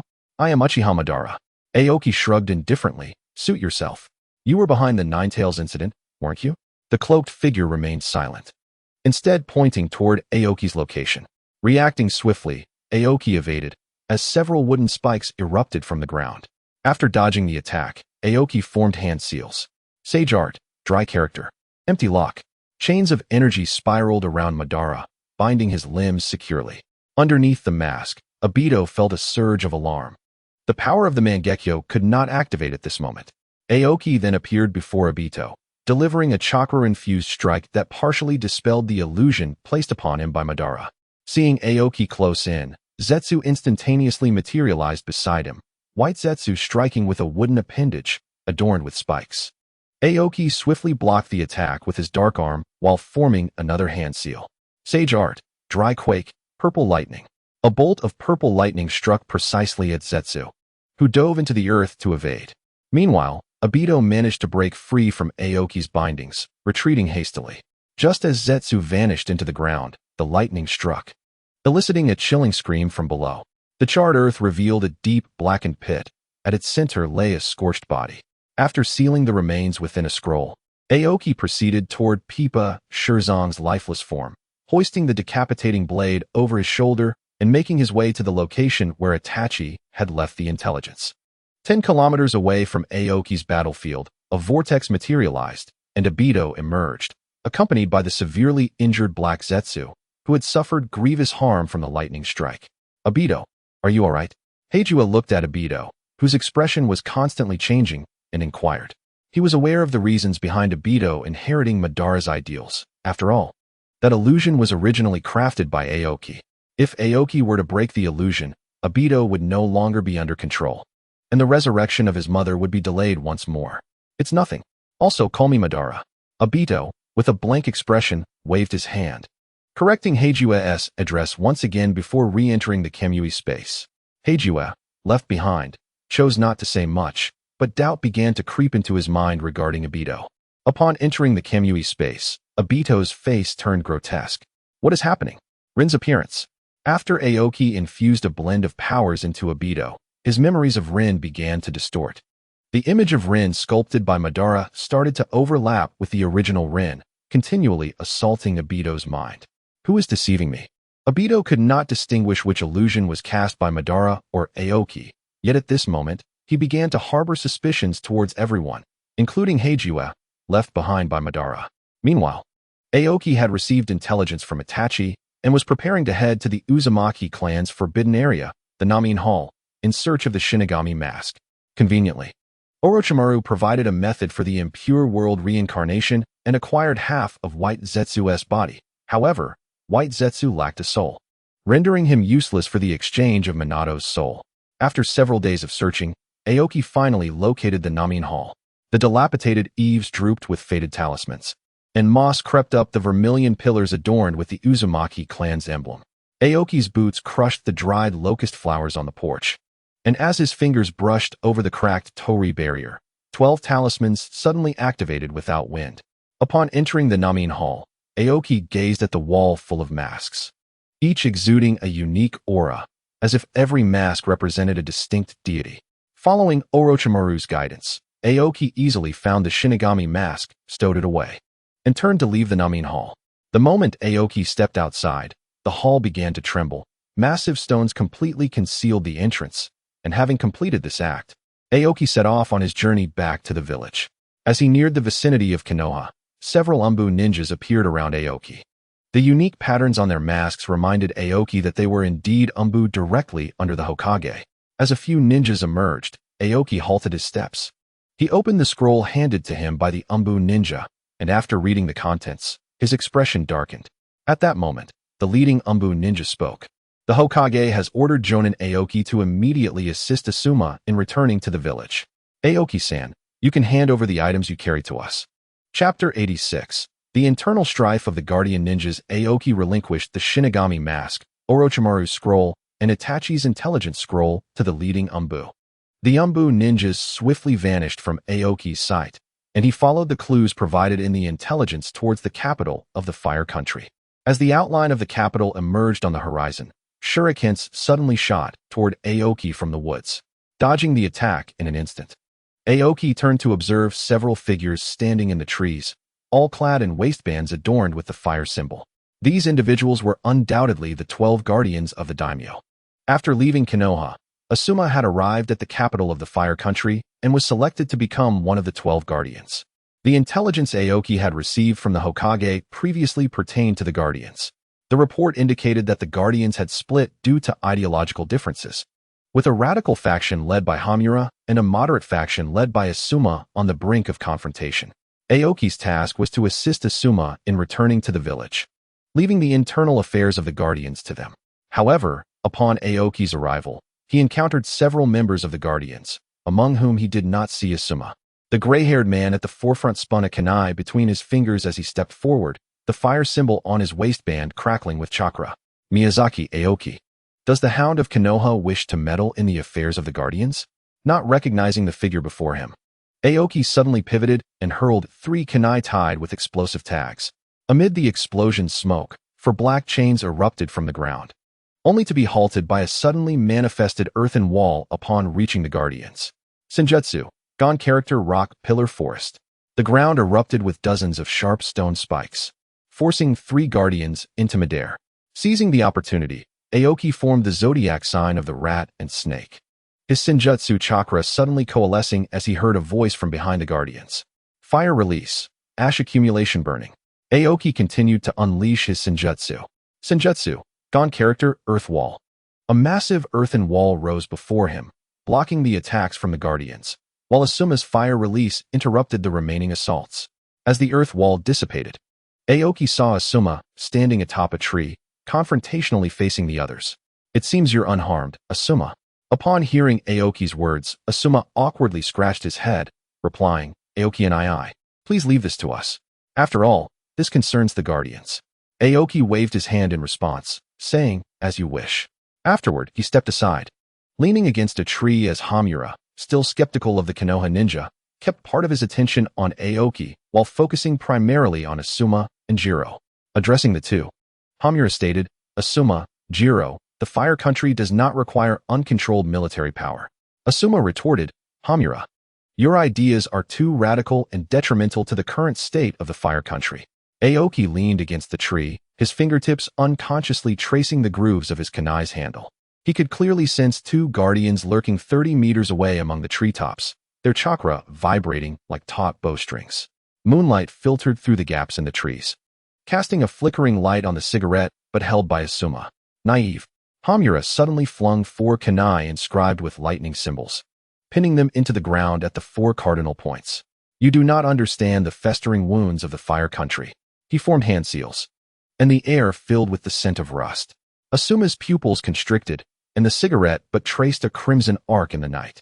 When the wind-infused chakra-coated punch cleaved through the first bolt of lightning, the entire forest was enveloped in a bluish-purple barrier. Jiro's beads suddenly shattered, and 108 beads floated into a swastika formation, barely blocking the lightning serpents that emerged from the ground. Aoki's senjutsu chakra surged through his channels, and he saw ancient inscriptions appearing densely on the surface of the barrier. This was no ordinary lightning release barrier. It was a sealing technique mixed with yin and yang release. 5 lightning dragons erupted from Hamura's palm, their scales crackling with an eerie greenish hue. Senjutsu, Lee character vermilion bird burning the heavens. Fiery red flames unexpectedly tore through the barrier's dome, and Aoki descended the staircase formed of flames. Scorched talisman fragments fluttered like black butterflies, coalescing behind him into a firebird poised to take flight. Asuma's chakra-infused punch was still caught between the fangs of the lightning dragon, and he was astonished to discover that the greenish arcs were consuming his wind chakra. Not ordinary chakra? Aoki's pupils transformed into shattered golden slits, and his fingertip pressed against the lightning dragon's forehead. It seems there are others behind this. Golden patterns spread along the lightning dragon's body, and the otherwise formless chakra construct emitted a wretched howl, morphing into a pool of stinking black water. Not far away, Hamura's eyes widened in disbelief, unable to fathom how easily his carefully prepared barrier had been breached. Aoki and didn't we agree not to interfere? Freed from the entanglement of the thunder dragon, Asuma appeared beside Aoki and inquired. However, Aoki remained silent, his gaze fixated on a shadow behind Hamada. Upon sensing Aoki's intense stare, the figure swiftly retreated. Without acknowledging Asuma, Aoki immediately pursued the shadow. Asuma, observing Aoki's retreating figure, chose not to comment further and redirected his focus back to Hamada.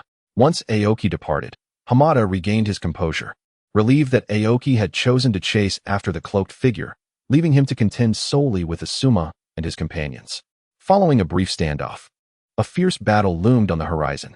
Meanwhile, Aoki closely trailed the enigmatic figure, who, realizing he could not shake Aoki off, abruptly halted. Aoki fixed his gaze on the figure, who slowly removed his hood, revealing a bandaged man with silver hair.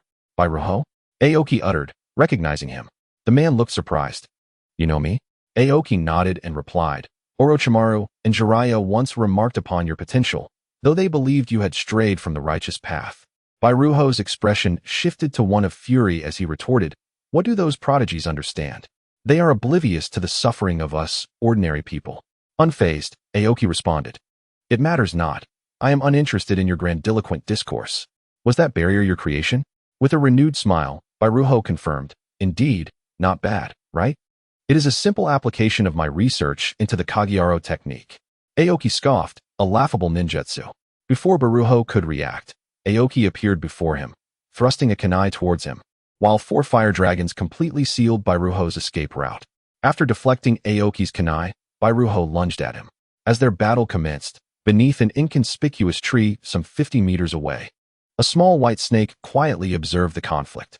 Chapter 87.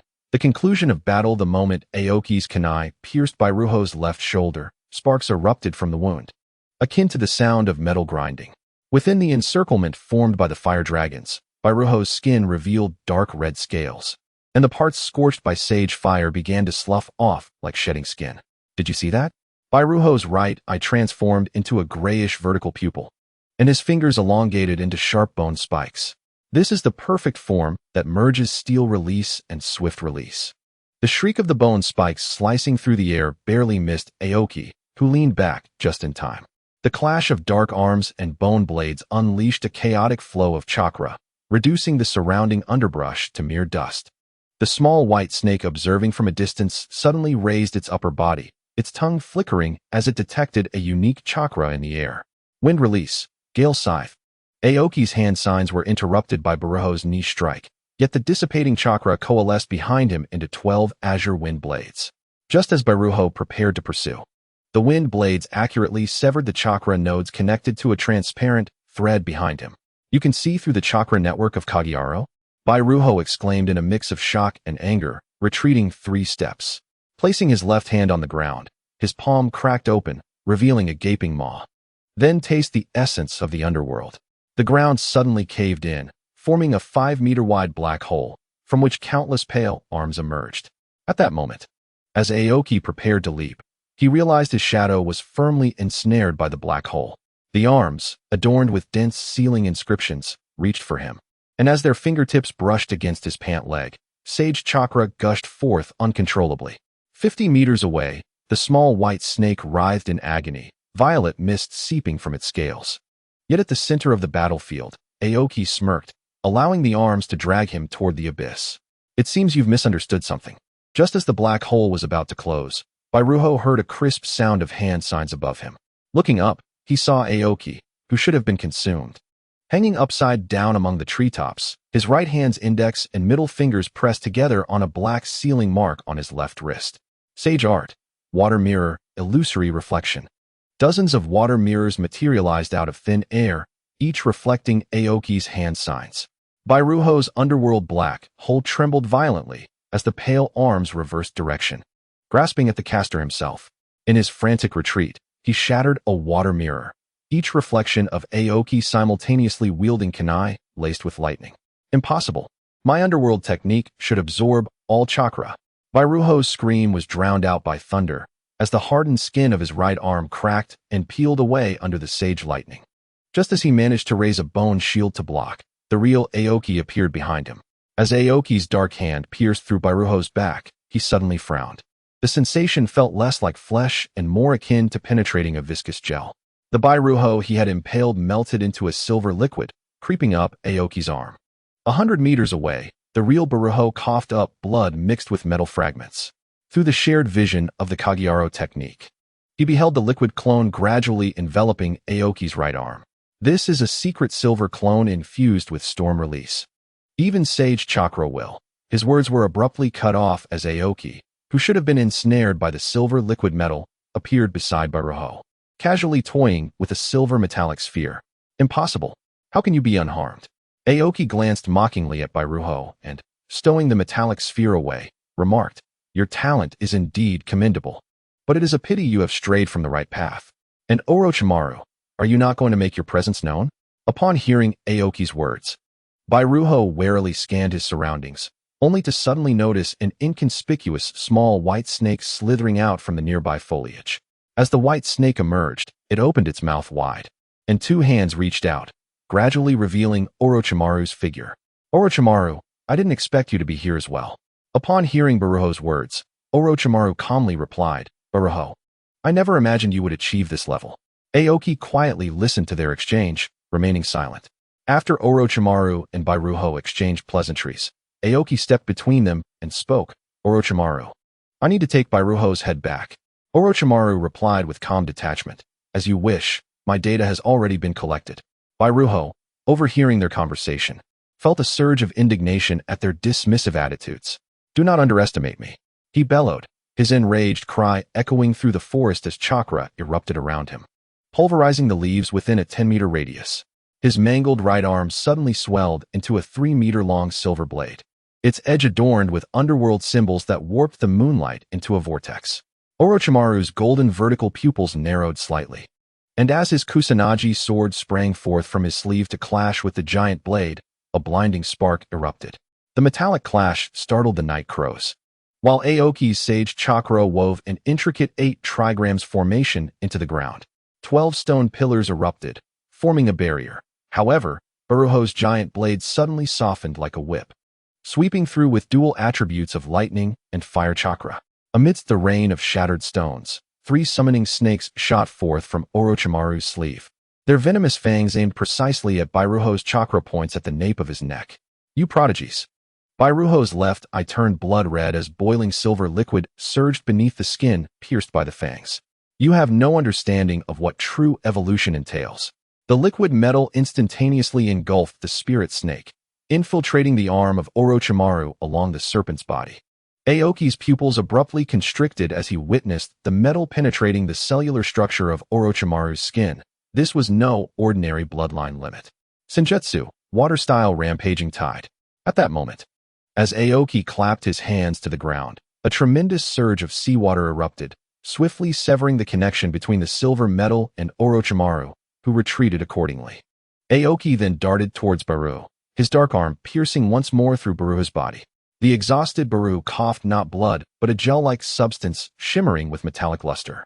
From the wound emerged countless slender tendrils reaching for Aoki's arm, prompting him to withdraw and form seals, transforming his chakra into 8 fire dragons that encircled the area.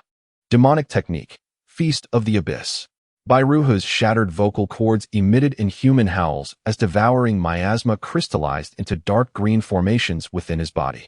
His mutilated form began to mutate, the left half morphing into flowing mercury, while the right crystallized into deep crimson clusters. A small white snake, 50 meters away, suddenly burst into a mist of blood, its scattered scales forming a surveillance barrier in the air. The golden patterns in Aoki's pupils began to rotate counterclockwise as the Bagua formation expanded beneath him to 100 meters. When the ancient characters representing Qian, Kuan, Kan, and Li appeared within the formation, the mutated Baruhu abruptly froze in place, the flow of time around him distorted into a viscous substance by Aoki's Senjutsu. Senjutsu, thunder prison of 1,000 books. Suspended droplets of water ignited with lightning, and thousands of lightning needles penetrated Bairuhu's body. Each needle bore sealing runes, pinning his transforming cells in their current state. A sealing scroll erupted from Orochimaru's sleeve, but was corroded by the silver liquid the moment it unfurled. Yet it was not over. Bairuhu's melting head suddenly broke free from the thunder prison, the liquid metal coalescing into 3 eye-like orbs. A chill ran down Aoki's spine as his Senjutsu senses frantically warned him that those eyes were analyzing and replicating his Bagua formation. The forest erupted with the sharp cries of 1,000 birds as chains of lightning surged from the depths of the earth, shredding the silver orbs, analyzing the formation into fragments. Orochimaru's cold laughter resonated from below, his scaly hand piercing through Baru's chest, clutching a pulsing mercury heart. Indeed, the weakness of Gamaro lies here. After stating this, Orochimaru squeezed forcefully, causing the silver heart to explode, and Bairuhu collapsed to the ground, lifeless. Aoki quietly quelled the energy within him, while Orochimaru gently wiped the remnants of silver blood from his hand, both men disregarding the still form of Baruhu on the ground. Chapter 88. Returning to the village after sealing Baru's corpse in a scroll, Aoki approached Orochimaru, who spoke first. Not long ago, the Akatsuki organization invited me to join. Aoki raised an eyebrow, replying, "Oh? The illustrious Cold Lord truly intends to become a shadow within Konoha?" Orochimaru smiled slightly, and continued, "I don't know why, but I feel you understand me quite well, Aoki." Aoki shrugged, "Perhaps." Orochimaru's expression turned serious as he declared, "Regardless of how my teacher has arranged things, I certainly will not be a pawn." With that, he turned and departed. His visit had been twofold: to assess Aoki's current combat capabilities and to observe the ninjutsu developed by Baru. However, he found both unsatisfactory. Unable to discern Aoki's true strength and disappointed in Bairuhu's Gamaro technique. Remaining in place, Aoki watched Orochimaru's retreating figure, realizing that Orochimaru's unpredictability was too great. However, Konoha currently lacked the capacity to pursue him. Perhaps things would change after returning. Shaking his head to dispel such thoughts, Aoki turned toward Asuma and the others, contemplating that the internal strife among the Guardians should soon come to an end after such a prolonged battle. Upon returning to the earlier forest, he found Asuma and Jiro resting, both battered and bruised, while Ma was nowhere to be seen, leaving only a few bodies of the fallen Guardians behind.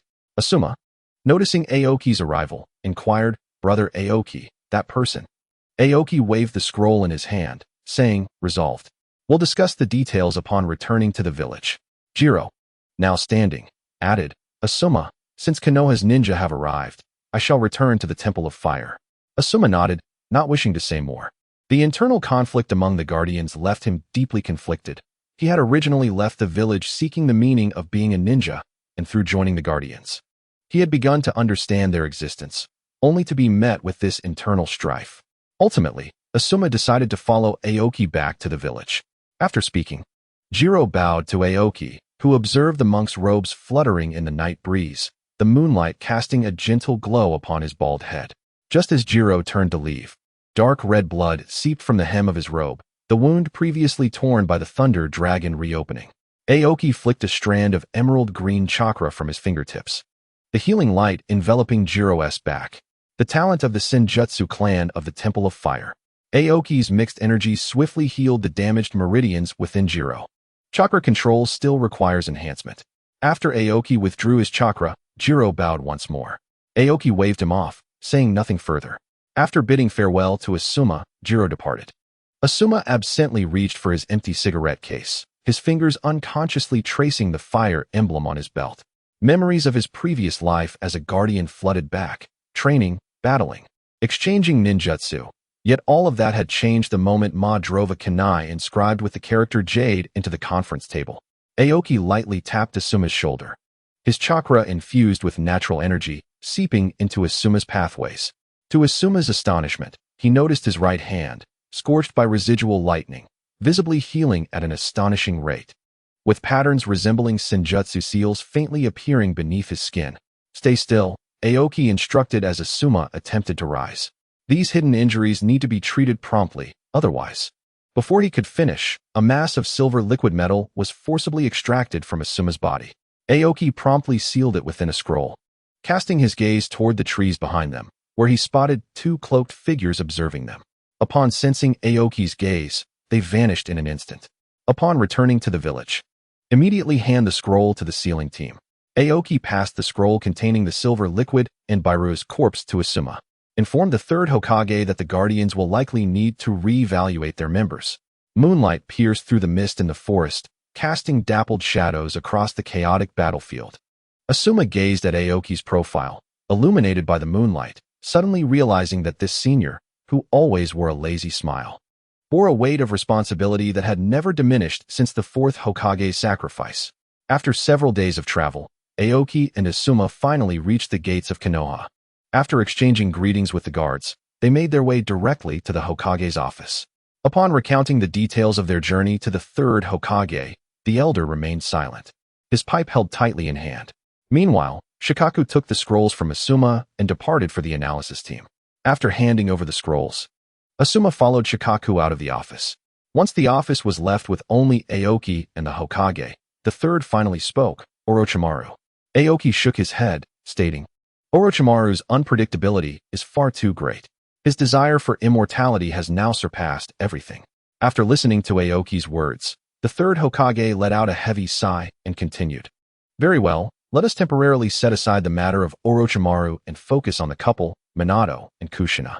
The scroll provided by Yamato is flawless. Aoki, you may commence. Nodding, Aoki took the scroll and the death god mask from the third Hokage's hand and promptly turned to leave. Upon exiting the office, Aoki encountered Kakuzu, who had been waiting for him downstairs at the Hokage building. Kakuzu glanced at the death god mask in Aoki's hand and inquired, How confident are you? Aoki tightened his grip on the scroll and replied, 50%. Hearing this, Kakuzu discarded the cigarette, but in his hand without uttering a word, and walked past Aoki, giving his shoulder a reassuring pat as he departed. Aoki merely smiled faintly and proceeded towards the Forest of Death. Standing atop the central tower in the Forest of Death, Aoki and Kakuzu were flanked by the preserved remains of Minato and Kushina, alongside two inconsequential spies imprisoned in Konoha. Under the guidance of Shursui and Kakashi, the Root and Umbu ninjas silently observed Aoki's figure. After inscribing the final rune of the sealing technique, Aoki placed the death god mask upon the face of one of the spies. Kakuzu utilized the shadow imitation technique to restrain the spy, successfully summoning the spectral form of the death god with the corpse sealing technique. Immediately, a Bagua array illuminated beneath Aoki's feet, activating the surrounding seals. Bagua Chien Kuin reversal technique.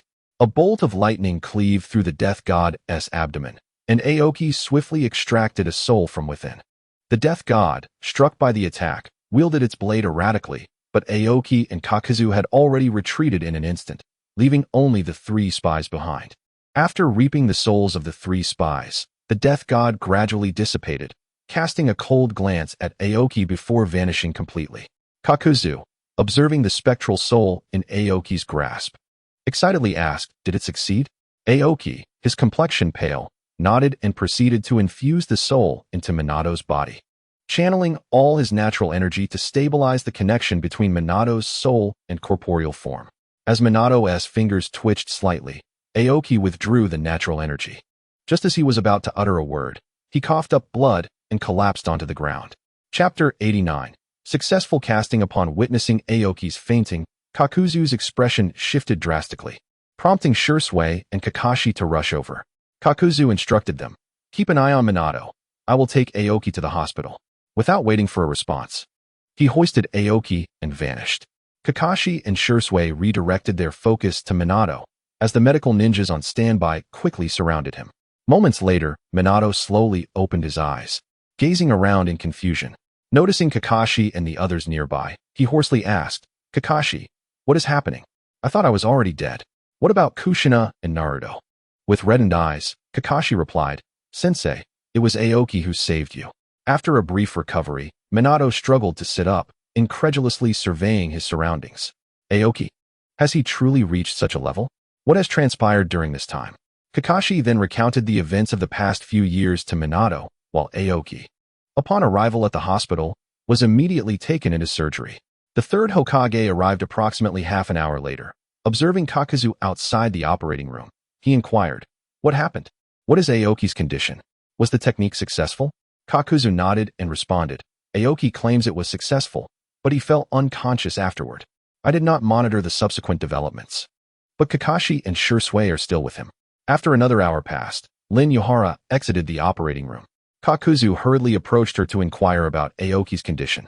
Lin replied, "Lord Hokage, Senior Kakuzu, Aoki's physical condition is quite poor. Most of his cells have lost vitality. This situation has been effectively suppressed, but he has expended too much energy, and many cells are compromised. He is yet to awaken." Upon hearing this, the Hokage glanced at the still unconscious Aoki and briefly instructed Kakuzu before departing. Kakuzu remained vigilantly by Aoki's bedside, and just as Hachi took over for Kakuzu that evening, Aoki opened his eyes. Upon seeing Aoki awake, Hachi quickly notified the Hokage and the doctors. When the Hokage entered Aoki's room, the doctors had just completed their examination. "How is Aoki's condition?" the Hokage asked the doctor. The doctor bowed and replied, "Lord Hokage, Aoki's physical condition is not critical, but we cannot resolve the issue of his cells losing vitality." Aoki, now sitting up, smiled and waved his hand dismissively, saying, "I am fine. I will recover with some rest." Just then, Minato appeared at the doorway of the room. The doctor, astonished to see the long-deceased Minato, exclaimed, "Fourth Hokage." Before he could finish, the third Hokage interrupted with a cough. Minato greeted those in the room before approaching Aoki's bedside and asked, "What is happening?" Aoki glanced at Kakashi behind Minato, who responded with a resigned expression. Aoki shook his head and said, "Minato, it's nothing. I merely overexerted myself." Minato, visibly agitated, exclaimed, "How can it be nothing? This is..." Aoki raised his hand to interrupt Minato, turning to Kakuzu and the third Hokage. The third Hokage gestured for Kakuzu to address the doctor, saying, "All right, Dr. Yamada.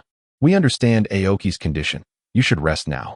The doctor nodded, recognizing that the ensuing conversation was not suitable for him, and after giving Aoki a few final instructions, he departed.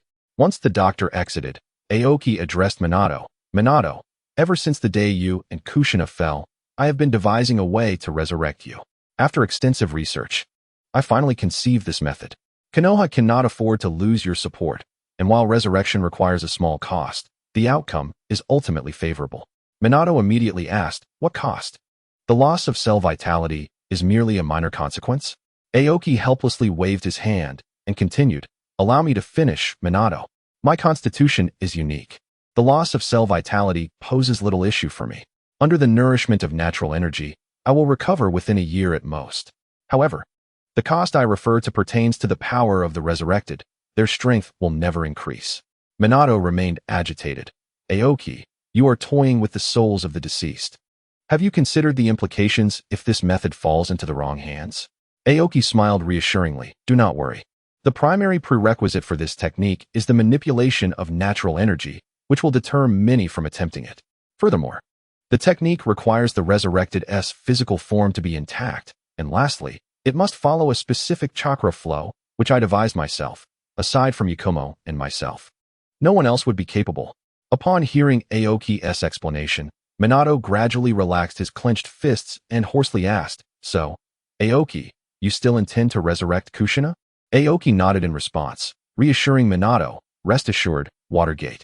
The resurrection is quite troublesome, which is why it has taken such a toll.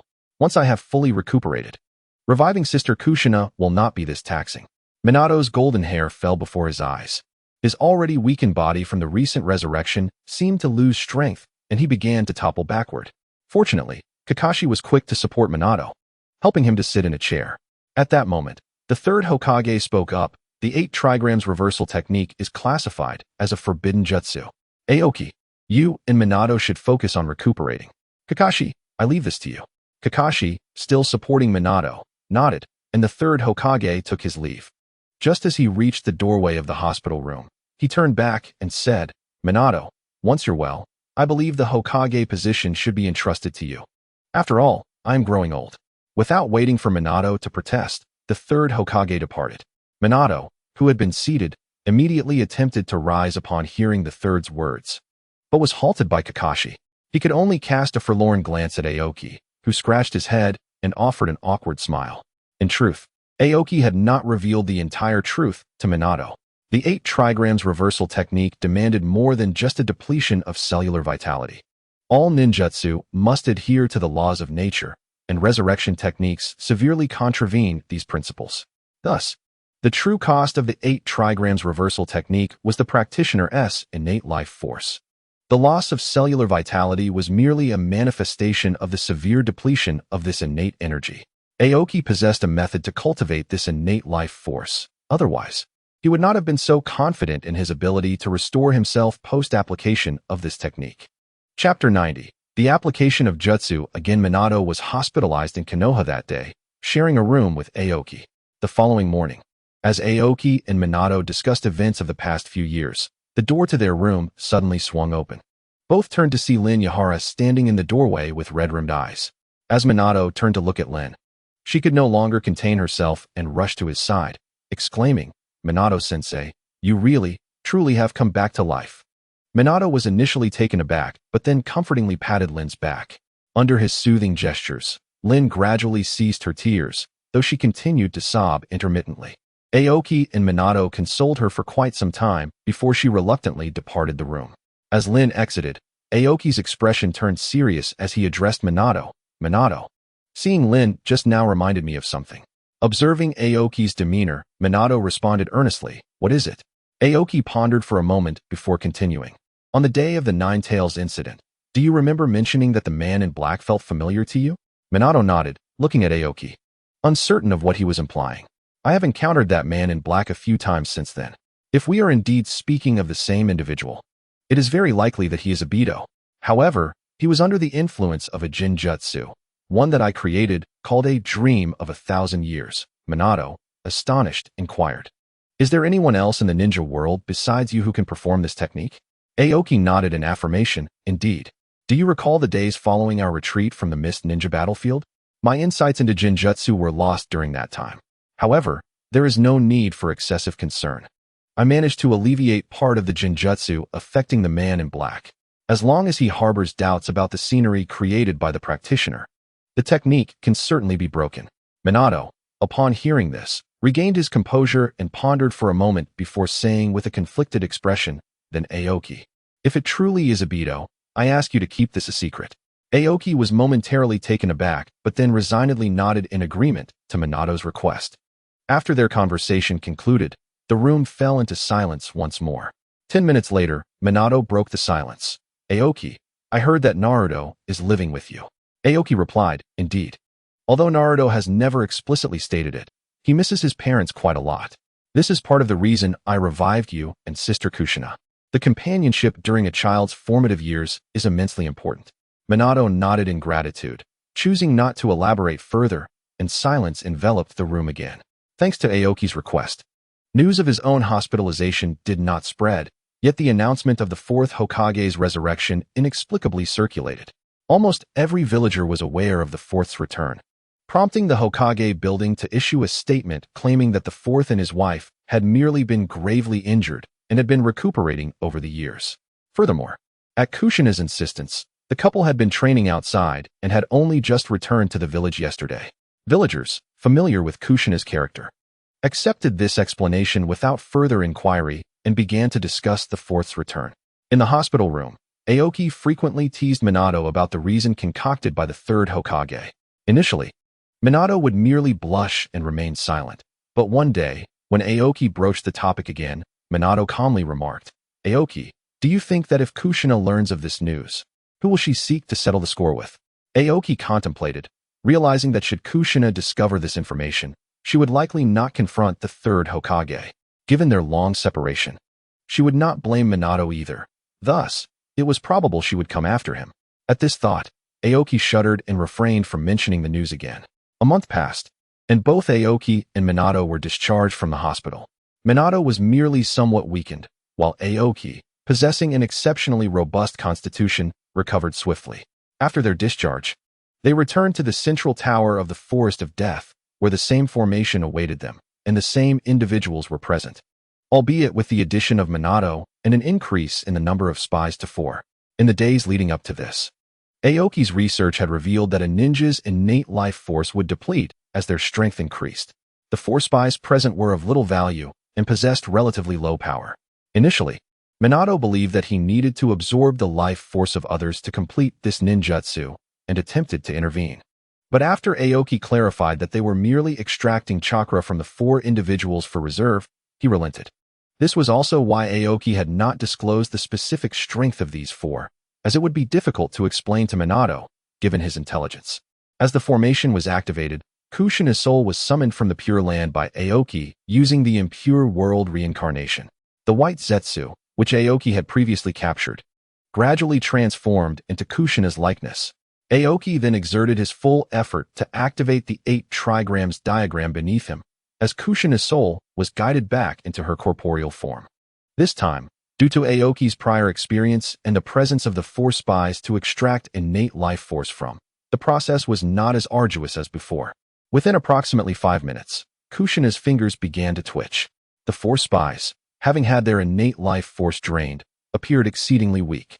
Minato watched in excitement as Kushina slowly opened her eyes. He cautiously approached to support her, and upon regaining consciousness, Kushina gazed around in confusion. Upon recognizing her surroundings and those present, she immediately embraced Minato. He comfortingly patted her back. Meanwhile, Aoki felt the luster of his silver hair fade once more. Although he had drawn upon the innate life force from the 4 spies to expedite the jutsu, he still exhausted a portion of his own innate energy as a guide. Suddenly, Kushina released her embrace and pinched Minato's ear, exclaiming, "You had the audacity to keep it from me and feign death for 5 years."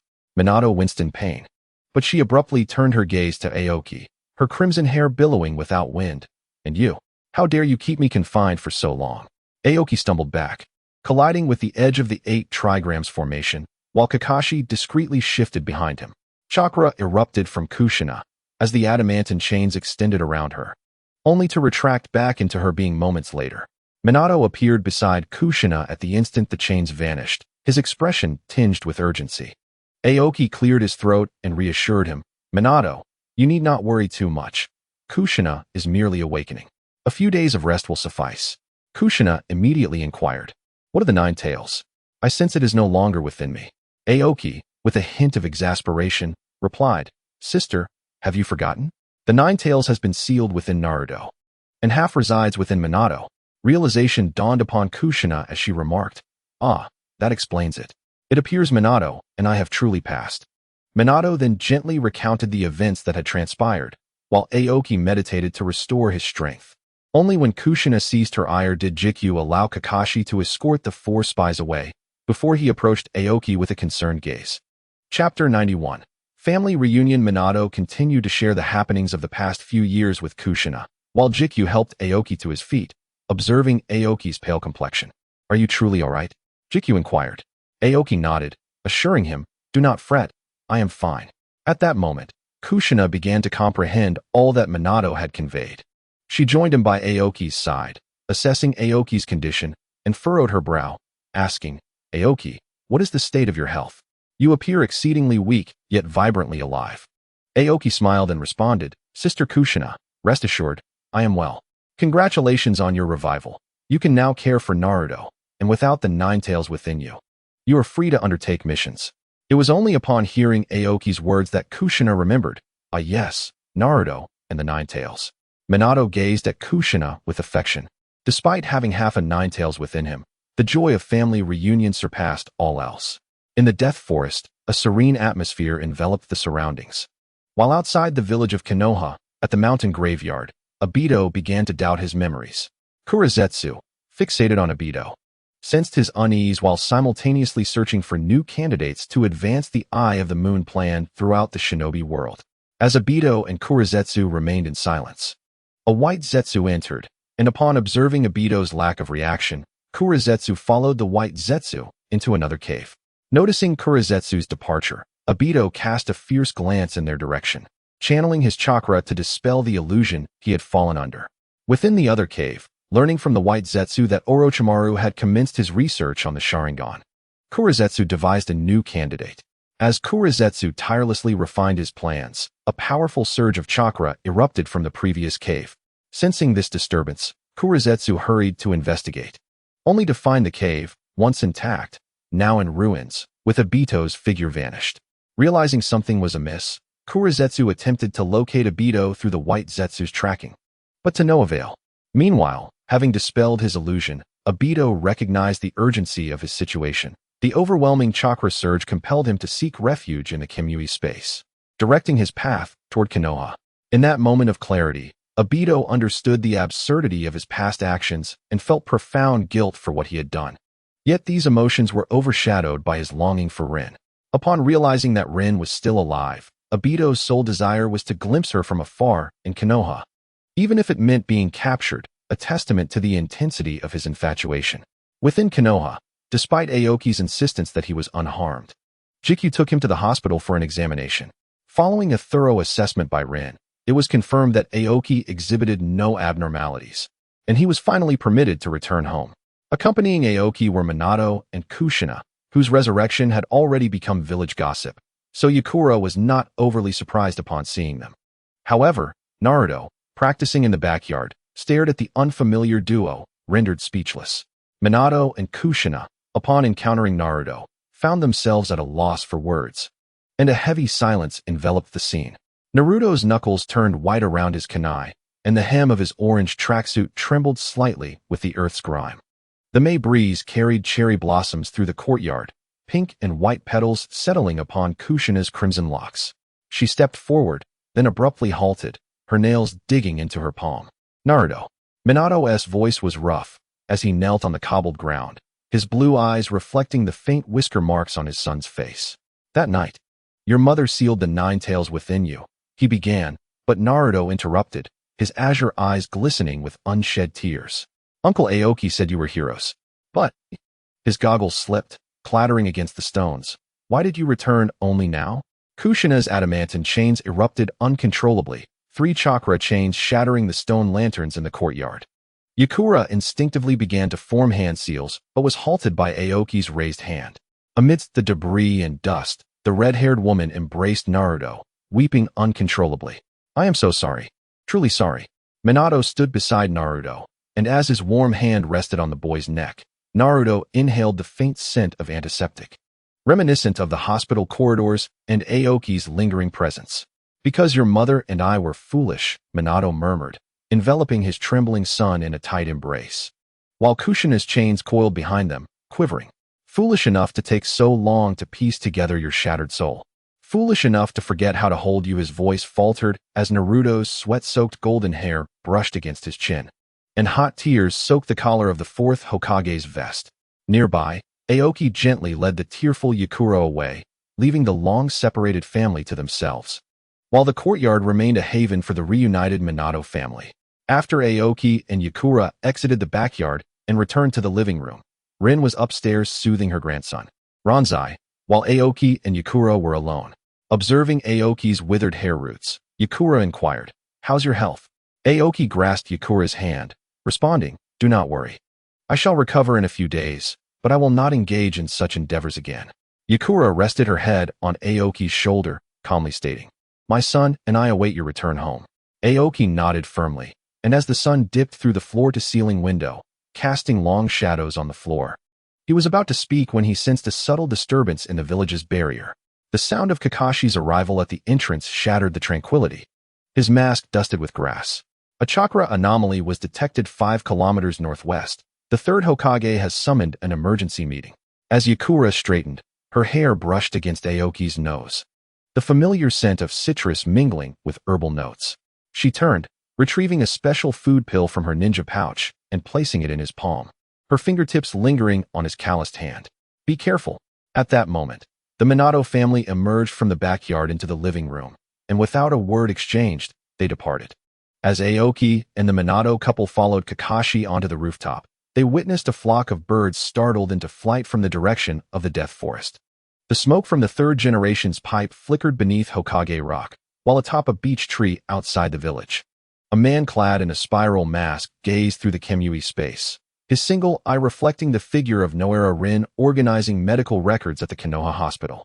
Obito, concealed behind his mask, tasted the metallic tang of blood, a result of biting his tongue to suppress the urge to descend instantly. At that moment, Aoki sensed something and glanced towards the horizon, where a flurry of cherry blossoms, typically in bloom in March, drifted through the twilight. Chapter 92. The reunion of the Minato team beyond the Forest of Death. As Aoki and the others arrived, the third Hokage and Umbu ninjas had already gathered. This marked Minato's first public appearance since his resurrection, with 3 figures donning animal masks kneeling on the charred earth, conducting an investigation. As Kakashi pried open a tree trunk split in 2 by lightning, revealing a purple talisman emitting smoke, his pupils contracted. A Bagua formation seal? Before he could finish, a piercing scream sliced through the air from the northwest. The trident-shaped kunai thrown by Minato cut through the dusk, only to be swallowed by an emerging vortex inches away from the trunk. Kushina's adamant chains erupted instantaneously, as Aoki's Bagua diagram illuminated the ground. The man wearing the orange vortex mask stepped half a foot out from the distorted space. "Good evening, everyone." Obito's gravelly voice mingled with the night breeze. "It seems I have missed a poignant family drama." Minato positioned himself protectively in front of his wife and child, the kunai spinning in his fingers radiating cold light. "This time, I will not let you escape." "Escape?" Obito suddenly let out a neurotic chuckle, pressing his fingertips against his temples. "Who do you think has been playing hide and seek with you all these years?" His figure abruptly blurred, and the shuriken thrown by the third Hokage pierced through the afterimage, embedding itself into the tree trunk. However, today, the ripples of Kamui space spread behind Aoki, as Obito's voice brushed against the silver-haired man's ear. "I wish to have a word with this gentleman of nightmares." Shikaku's shadow-binding technique missed its target. The moment Aoki seized Obito's wrist, innate energy surged upward through his meridians in a brilliant green hue. Blood seeped from beneath the mask that concealed Obito's Sharingan, as the chakra erupting from both their bodies reduced the fallen leaves within a 10-meter radius to dust. "Is that so?" Obito staggered back a step, but the chain slipping from his sleeve coiled around Aoki's ankle. "What flows within you is not chakra." Kushina's roar overshadowed the clang of the adamant chains. "Do not touch my brother." For crimson chains burst forth from the ground, entangling with Obito's chains to form a scarlet cocoon. As Minato's second flying thunder god technique flared outside the cocoon, Aoki suddenly struck out toward Obito's chest with Tai Chi cloud hands, the yin-yang fish pattern exploding between them. While the third Hokage's earth-style wall separated the battlefield in 2, the Raikiri unleashed by Kakashi illuminated the cracks on Obito's mask, scattering debris to reveal half of a scarred face. Just as Kakashi prepared to deliver a finishing blow, he froze, staring at the familiar visage before him, unable to bring himself to strike. "Obito, is that truly you?" Minato exclaimed upon seeing Obito's face, while Aoki retracted the Bagua formation beneath his feet, the mixed energy within him calming in an instant. The others also halted their actions, unsure why Aoki had ceased. yet trusting him enough to keep their eyes fixed on Obito without further movement. Aoki gazed deeply at Obito before breaking the silence. The Jinjutsu has been dispelled? Though phrased as a question, his tone conveyed certainty. Obito merely nodded, then smiled in return. In that moment, a familiar scene resurfaced in everyone's minds. The figure before them merging with that of the bright young boy from years past. The third Hokage waved his hand, signaling the surrounding Umbu to conceal themselves within the trees. Kushina stepped forward and punched Obito on the head, reproaching him. You brat. Do you have any idea how many tears Rin has shed for you over the years? Her words were interrupted by a choked voice, as Obito, cradling his head, felt his eyes sting with emotion, a warm atmosphere breaking through the previously tense environment. At that moment, the third Hokage's awkward cough shattered the silence. Ahem, everyone. Could someone explain? Aoki stepped forward, stating, Lord Hokage, this is Uchiha Obito, Minato's former student, who went missing during the Third Great Ninja War and was presumed dead due to the lack of any trace. He hesitated, unsure how to explain Obito's actions, wondering if he should mention the Jinjutsu that had led to the Nine-Tails rampage. Such an admission might allow for Obito's return. But what would the families of the civilians and ninjas who perished during the Nine-Tails incident think of Konoha? Noticing Aoki's discomfort, Obito interjected, Lord Hokage, I was the one who manipulated the Nine-Tails. Upon hearing Obito's words, the third's pupils constricted, his grip on the pipe tightening unconsciously. Minato quickly added, however, at that time, Obito was under the influence of a Jinjutsu. It was merely, feeling warmth from Minato's explanation, Obito interrupted, Lord Hokage, regardless of the reasons.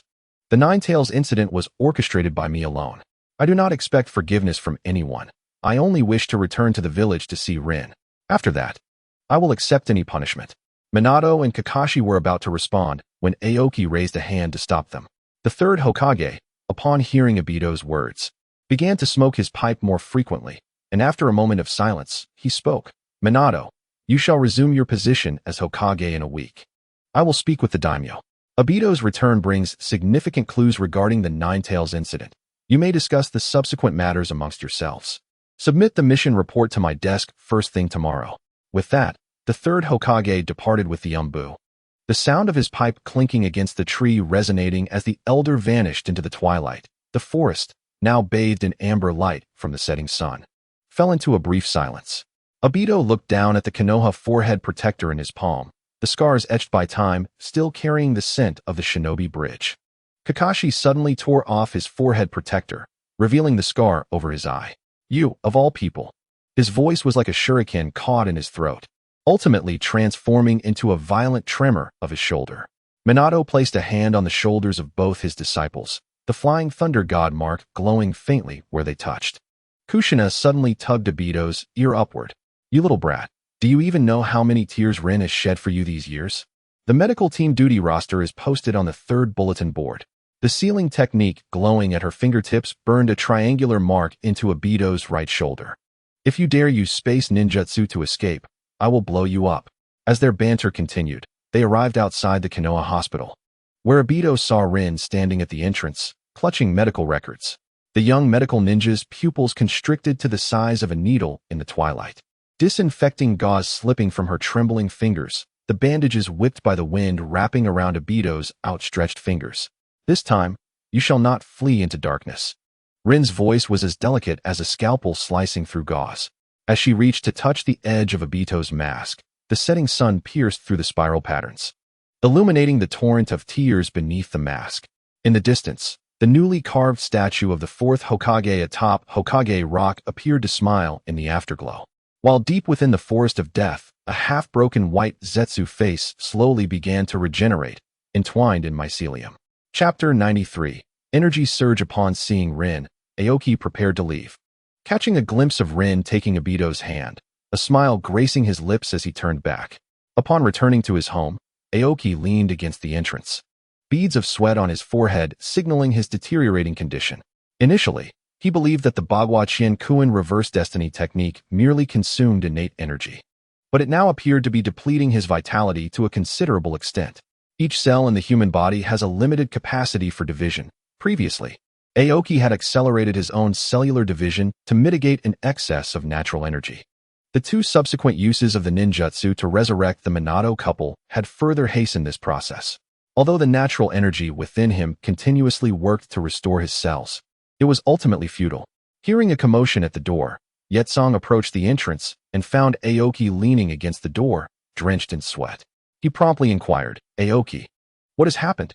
As he felt Yetsong's support, Aoki's body gave way, and he lost consciousness. As Yetsong's chakra made contact with Aoki's veins, he gasped in shock. The meridians, which should have been brimming with natural energy, resembled a parched riverbed. The protective membrane formed by the innate energy was visibly disintegrating. Yetsong quickly lifted Aoki and rushed toward the Konoha hospital. Typically calm, Yetsong's voice cracked as he shouted, "Medical team! Medical team!" The on-duty doctors hurried out, and the Minato team, who had been conversing in Naira-Rin's office, also emerged to investigate. As the crowd gathered, they saw Aoki in Yetsong's arms. His body oozing tiny droplets of blood, his face pale, jaws clenched, and expression contorted in agony, clearly suffering immensely. Naira-Rin approached to assess Aoki's condition and rapidly directed the doctors and nurses to prepare for surgery. At that moment, Aoki's meridians had sustained several ruptures, and although the previously exhausted natural energy had begun to recover slightly, it was evident that without the prompt infusion of substantial natural energy into Aoki, a complete depletion was merely a matter of time. The doctors in Konoha were utterly perplexed by natural energy and had no idea how to treat Aoki. Just then, a powerful chakra disturbance erupted in the Death Forest, with Kakashi's Umbu and Shirzue's root rushing to the scene. Among them, only Minato possessed any understanding of natural energy. After bringing Minato into the operating room, he observed Aoki on the surgical table and could distinctly sense that Aoki was still absorbing natural energy, albeit at a rate far exceeded by the energy being expended to mend his injuries. Minato immediately resolved to take Aoki to Miyaboka Mountain, where natural energy was abundant, and seek assistance from Fukasaku and Shima. Without hesitation, Minato contacted Fukasaku through a communication toad, explaining the situation, and utilized reverse summoning to transport himself and Aoki to Miyaboka Mountain. Upon arrival, Fukasaku and Minato placed Aoki at the center of the stone forest, where a significant amount of natural energy began to converge towards him, forming a visible vortex above Aoki. As the vortex manifested, Aoki's brow gradually relaxed. After examining Aoki's condition, Fukasaku remarked to Minato, "The damage to the young one's meridians is exceedingly severe. He will not awaken in the short term. Fortunately, his injuries have stabilized, and natural energy is slowly repairing them, so there is no need for concern." Minato sighed in relief, but Fukasaku soon inquired, "Did you not sacrifice yourself with the corpse demon-consuming seal? How are you revived?" After sharing the events of the past few days and the development of the Bagua Chien-Kuin reverse destiny technique, Fukasaku fell into a deep silence. Approximately half an hour later, he glanced at Minato and said, "This young one is indeed a reliable friend." Minato nodded in agreement. Yet Fukasaku's next words caused his expression to change dramatically. "This young one is consuming his own life to revive you." "What do you mean?" Minato asked, bewildered. "According to you, the reverse destiny technique merely consumes so-called innate energy, but Aoki's current condition indicates that he is expending the enormous life energy derived from cellular division, extracting this energy to inject into your bodies. This is the essence of the technique." Fukasaku lightly touched Aoki's silver hair with his toed foot, observing as the originally bright silver roots visibly faded to a frost white. The life energy generated during each cellular division is being forcibly converted into a vessel for yin-yang release. Each heartbeat as you are revived is a result of his burning life force. Suddenly, the natural energy in the stone forest trembled violently, and the unconscious Aoki arched his back, coughing up blood laced with ice shards. As Minato reached out to assist, he felt the chill sear his fingertips. Fukasaku hastily enveloped Aoki with sage chakra, exclaiming, "This is bad. The imbalanced natural energy within him is beginning to backfire." A web-like blue pattern appeared on Aoki's back, a sign of the forcibly suppressed natural energy going haywire within his meridians. Fukasaku formed hand seals and struck the ground, illuminating the ceiling formation surrounding the stone pillars.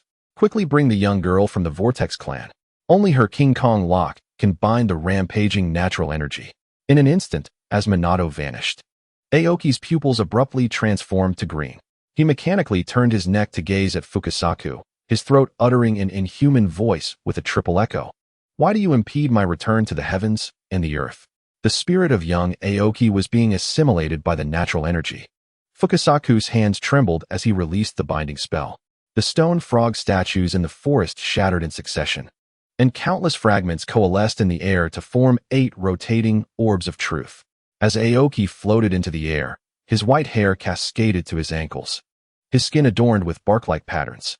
The deafening sound of chains pierced the air as Kushina's chakra chains penetrated space and ensnared Aoki's limbs. Following closely, Yetsong bit his wrist, infusing the ceiling formation with scorching release chakra, crimson patterns crawling up Aoki's chest. Take back his consciousness, you bastard. Did we not agree to teach our son how to cultivate? The oncoming rampaging natural energy suddenly stagnated, and Aoki's whitened eyelashes quivered slightly. Amidst the hot springs of Miyaboku Mountain, the toad Gigi noticed the water flowing backward, and thousands of fireflies ascended from the marsh, converging into a luminous stream heading toward the stone forest. Chapter 94. Aoki awakens. A multitude of fireflies composed of natural energy gathered towards Aoki, and Fukasaku watched in terror as the overwhelming natural energy approached. If all this energy entered Aoki's body, he would become a part of it. Just moments ago, Aoki's inhuman voice was an indication of the assimilation of natural energy into the human form. As Fukasaku pondered a solution, a more potent wave of natural energy erupted from the palace where the great toad sage resided, transforming the overwhelming energy back into green dots returning the way they came. Fukasaku sighed in relief as he faintly heard a voice. Once the young one awakens, bring him to me. Fukasaku bowed in acknowledgement towards the great toad sage. While Aoki in the center of the stone forest began to stabilize, the pale strands of hair and eyebrows started to revert to their original colors. In mere moments, Aoki's previously pallid complexion regained its rosy hue. Minato prepared to leave with Yetsong and Kushina, but Yetsong, concerned for Aoki, insisted on staying to care for him, prompting Minato to depart with Kushina alone. As time passes day by day, Aoki remains in a deep slumber, yet Yakura continues his daily routine of caring for him. He murmurs about various happenings. Aoki, Watergate has succeeded the Hokage once again. The third Hokage now spends his days entertaining Kinomaru and occasionally visits the ninja academy. Moreover, Irika, who once struggled with the shadow clone technique, has become a capable teacher at the academy. He continues, on the day you fell unconscious, a powerful chakra disturbance erupted in the Forest of Death, but despite the third Hokage leading the Umbu and Root in a search, they found nothing. A few days ago, Longjai had been crying again, and their father was still lamenting your absence. Aoki, please wake up soon, Yakura pleads, his tears reflecting his anguish. At that moment, Sage Shima arrives with food. Seeing Yakura weeping silently, she gently advises, Kofing, take a break and have something to eat. Wiping away his tears, Yakura forces a smile and nods. Just then, Aoki's fingers twitch slightly. Yakura, who had been watching intently, rushes to Aoki's bedside, and Sage Shima quickly joins him to examine Aoki's condition. Aoki slowly opens his eyes under their watchful gaze, his irises shimmering with a faint golden hue.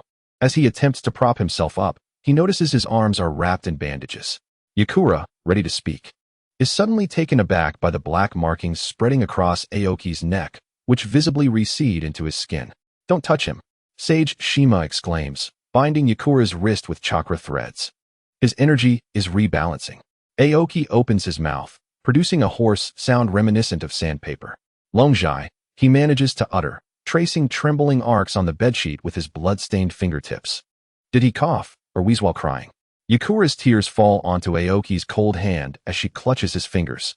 In your 3 months of unconsciousness, our little one has already learned to kick. Sage Shima appears suddenly, enveloped in a misty aura, still damp from the unique glow of Miyaboku Mountain. The moment foretold by the great toad sage has indeed arrived. He places several frog oil pills inscribed with sage symbols into Aoki's mouth. The golden hue in Aoki's pupils surges, and he glimpses the star maps swirling across the ceiling. The constellations clearly resemble an enlarged diagram of the human meridian system, with the position of the Big Dipper aligning perfectly with the Biwi point. As the 7th frog oil pill slides down his throat into his stomach, a half-burned wedge-shaped mark emerges on his lower back. With the appearance of this mark, Aoki's body begins to gather natural energy, which now glows faintly with a silvery light. Sage Shima catches the falling starlight with his bumpy back, and suddenly, a beam of light shoots from the three-legged stone toad statue. The moment Aoki is enveloped in the light, the suspended natural energy condenses into a liquid, seeping through his pores into every limb. Yakura watches in awe as Aoki's silver hair begins to grow wildly, the tips producing a chime-like sound as they brush against the ground. In the depths of Myaboku Mountain, the calls of ancient toads resonate, and countless transparent tadpoles swim upstream. When the first tadpole collides with Aoki's ankle, the wedge-shaped mark on his lower back splits into a yin-yang fish pattern. The jade orb hovering above the stone forest emits a mournful cry, morphing into liquid and sinking into the earth. This is a stunning scene reflected in the mirror of Sage Shima's chakra. A translucent sapling appears at the location of Aoki's heart, each root connected to the earth's veins of Myaboku Mountain. The seed of nature? The sapling's growth accelerates, and a pale green crystal begins to seep from Aoki's skin. The voice of the great toad sage, accompanied by the sound of stalactites cracking, commands, "Bring him to me." Aoki suddenly opens his starry eyes and reaches out to catch the falling glow of the moss. The moss, infused with sage chakra, ignites and turns to ash in his palm. Sage Shima clears his throat and leads the way to the great toad sage's palace, with Aoki following after embracing Yakura. Within the palace, the stalactites drip with luminescent slime. With each step Aoki takes, the fungal carpet beneath him blooms with a lotus-like halo. Suddenly, the fireflies among the great toad sage's folds take flight, assembling a burning scroll pattern in the void. When Aoki's wedge mark aligns with the projection of the scroll, the entire Myaboku Mountain resonates with tremors. Little Aoki has arrived, an aged voice echoes, shaking the cobwebs from the pillars. The great toad sage leans slightly forward in his lotus throne, his bulging eyes reflecting the yin-yang fish mark on Aoki's lower back. "You are 37 days earlier than predicted." Aoki feels an electric surge through his spine as the mark on his lower back suddenly becomes hot. When he locks eyes with the great toad sage, countless collapsing stars appear on his retina. "What future do you see?" The great toad sage recalls a recent dream of the divine tree's roots penetrating the earth, where a silver figure atop the canopy formed a reversed swastika mark. He exhales smoke rings laced with luminescent powder, revealing an image of Aoki holding an infant on Hokage Rock. "In that dream, your chakra became the pillars supporting the Pure Land." Suddenly, the great toad sage emits a thunderous croak, causing the tiles of the palace ceiling to fly. Aoki gazes through the gap where moonlight penetrates, seeing two blood moons hanging in the night sky of Myaboku Mountain. Countless fireflies form burning wedge-shaped characters between the moon circles, resembling enlarged yin-yang fish patterns. Chapter 95. Healing and returning to the village upon exiting the great toad sage's palace. Aoki remains entranced by the sight of the two blood moons and the myriad of yin-yang fish patterns. According to the interpretation of the I Ching hexagrams, these patterns clearly convey a message. The future is reversible. Aoki ponders this meaning throughout his journey. Yet he finds solace in the realization that the patterns not only form a coherent sentence, but also depict a complete meridian diagram, unexpectedly aligning with his own research on the flow of energy. However, upon seeing Yakura, Aoki temporarily suppresses his thoughts, smiling as he explains his situation to her, reassuring her that he will act with caution in the future. Yakura finally releases her grip on Aoki's ear, while Sage Shima and Sage Diepsaku observe the couple with warm smiles. Aoki rubs his reddened ears as he bids farewell to Sage Shima and Sage Diepsaku before returning to Konoha with Yakura. They arrive on the rooftop of Konoha Hospital, where Aoki notices the swift movement of Umbu ninjas racing across the rooftop. A look of confusion crosses his face as he observes the direction in which they head.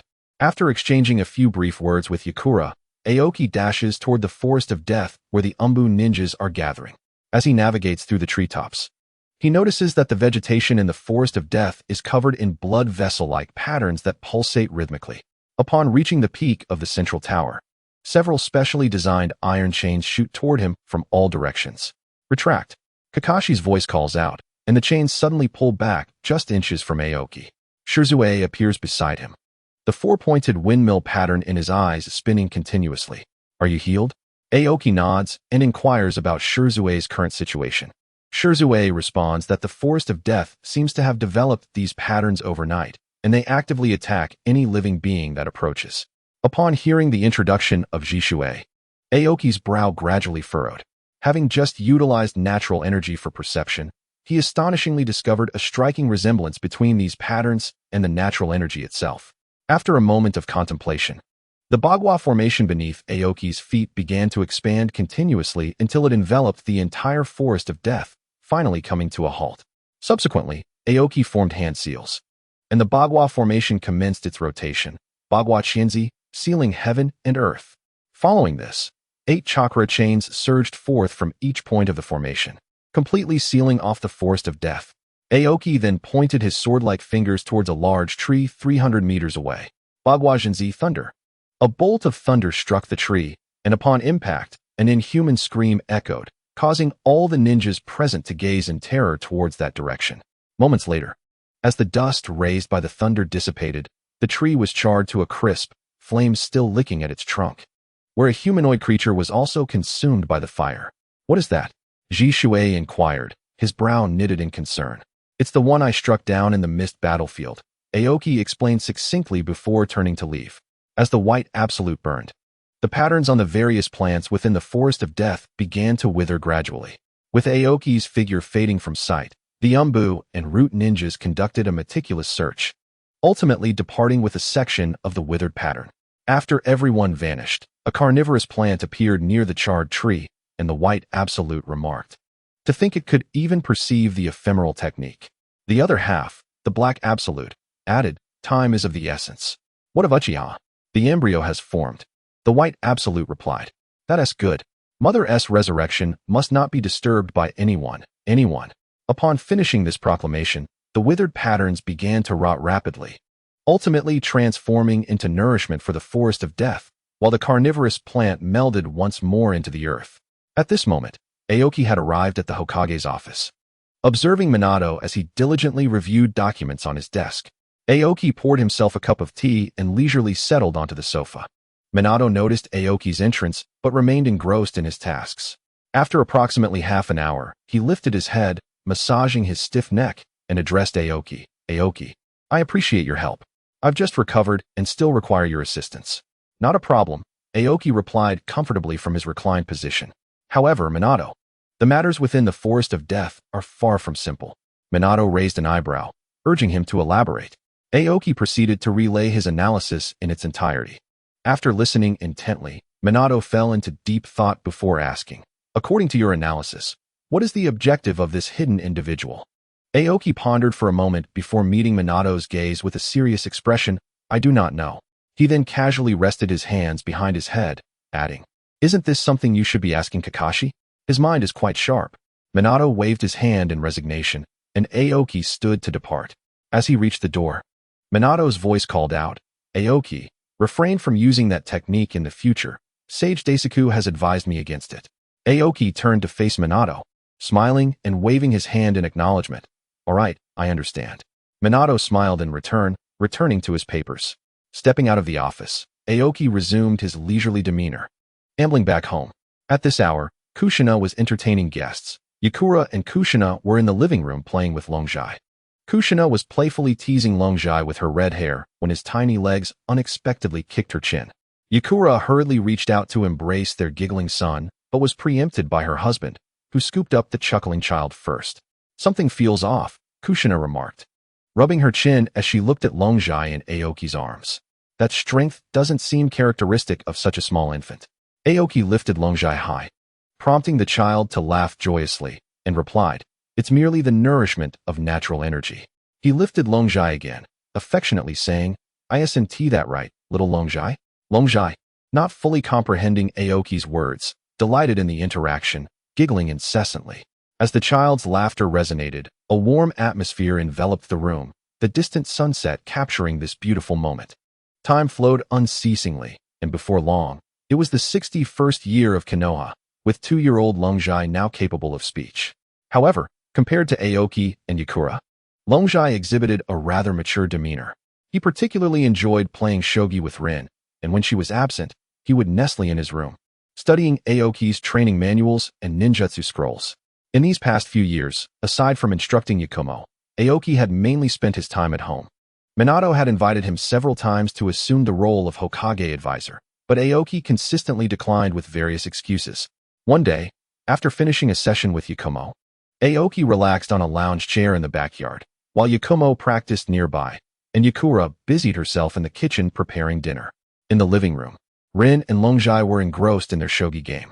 Chapter 96. Development of the ninja world. Yakumo's ninja talents were indeed commendable, after several years of Aoki's guidance. Even a newly awakened member of the Uchiha clan would find it difficult to evade her jinjutsu. Life in the Uchiha clan had been favorable, though a spiky-haired boy often trained late into the night at their training grounds. When Aoki encountered Fugaku, he had requested Aoki's assistance in guiding Sasuke's training. After all, training so late posed a considerable burden for a child of that age. Though not as catastrophic as the original narrative's massacre, Sasuke's beloved brother had committed fratricide and betrayed the village. In this lifetime, with his parents still alive, Sasuke harbored less animosity towards Itachi than in the original tale. Yet he still aspired to capture him upon becoming a ninja. Currently, Konoha thrived internally, yet numerous dangers lurked externally. Last month, Itachi transmitted intelligence indicating that Orochimaru had recently attempted to seize his Sharingan, but was instead reprimanded by Itachi. Following this incident, Orochimaru distanced himself from the Akatsuki organization, accompanied by a white-haired ninja whose whereabouts remained unknown. Upon receiving this news, Aoki visited the orphanage, where he encountered the witch-like medic, Naniu. Due to Danzo's early demise, this witch had evaded the tragic fate that befell her in the original story. However, Nanoyu was still alive, while Kabuto remained allied with Orochimaru. Through their conversation, Aoki learned that Nanoyu had no knowledge of Kabuto's location. Since Danzo's death, she had not heard from him for quite some time. Reflecting on the twists of fate, Aoki lamented that even without Danzo's interference, Kabuto remained entwined with Orochimaru. Obito had successfully returned to Konoha, entering the routes led by Shursui. However, due to the sensitive nature of Obito's dossier and his past actions, Minato opted for permanent confidentiality, as the Kyuubi incident had resulted in numerous civilian and ninja casualties. A persistent thorn in their side, Obito bore a sense of atonement, leading from the front on every mission, and had now become one of the captains within the roots. Among the great nations of the ninja world, a facade of peace continued to be maintained. However, Iwagakure had been secretly engaging in various covert activities by employing wandering ninjas. In recent days, the Land of Lightning and the Land of Wind remained relatively quiet. Noteworthy was the Land of Water's decision to lift its isolation policy and commence diplomatic exchanges with various nations. According to the intelligence from the Land of Water, the fourth Mizukage, Koki Shizuru, has passed away, leading to the emergence of the fifth Mizukage, Terumi Mei, among the great ninja nations. However, through informants within the Land of Water, it has come to light that the Hidden Mist Village recently underwent a significant event. After the assassination of the fourth Mizukage by Momochi Zabuza, he defected, shortly followed by the news of the fourth's demise. Upon receiving this information, Aoki witnessed the fidgeting Obito divulging to Minato that he once utilized the Sharingan to control the fourth Mizukage, thus gaining dominion over the Hidden Mist Village. However, after breaking free from his own Jinjutsu, he hastily returned to Konoha and forgot about the incident, only recalling it upon learning of the fourth's death. Thus, all the pieces fell into place. The fourth Mizukage, under Obito's influence, reinstated the blood mist policy. Yet, as Obito failed to revoke the control he had imposed, the fourth continued to act according to Obito's previous commands, ultimately leading to Zabuza's assassination of the Mizukage and his subsequent defection. Moreover, due to prolonged manipulation, the fourth Mizukage had garnered little support within the Hidden Mist Village and was ultimately ambushed and gravely injured by Zabuza, leading to his demise. Upon hearing this revelation from Obito, both Aoki and Minato broke into a cold sweat. Aoki swiftly deployed a sealing formation, compelling Obito to reflect on his actions over the years. After several hours of contemplation, Obito confirmed that there were no other matters to address, and Aoki released him. On that day, as Aoki was enjoying a moment of repose in the backyard after dinner, his companion Yakumo was diligently honing her Jinjutsu. Suddenly, a knock echoed at the door. In the living room, Ryozai, who had been quietly perusing a scroll, hurried to answer it. Aoki also sat up to glance toward the entrance, where Minato and his family appeared. Upon seeing Minato, Aoki reclined back down, while Naruto urged Ryozai to join him in the living room, and Kushina went to chat with Yakumo. Minato then settled beside Aoki, remarking, "Aoki, you've rested long enough. It's time to lend a hand at the Hokage Tower." Aoki scratched his head, responding, "I apologize, Minato. I've been under the weather these past few days and simply cannot venture out." Minato's forehead creased with 3 lines of irritation as he gritted his teeth. "Are you even trying to come up with excuses now? Your illness seems to have persisted for the past 3 months. Aoki awkwardly touched his nose, chuckling, "Haha. Is that so? I didn't realize my constitution had deteriorated so much. It's not that I don't want to help, but rather that my body won't allow it." Upon hearing Aoki's words, Minato sighed. "Aren't you concerned that Jiku might end up like he did a few days ago? He is currently our only advisor, and he has been so busy that he has resorted to using shadow clones for work." Aoki waved dismissively. "Those capable should take on more responsibilities." Just as he finished speaking, Aoki felt a chill wash over him. Turning to look, he found Kushina glaring fiercely at him, inquiring, "Aoki, do you have any idea how long it has been since Minato has returned home for dinner?"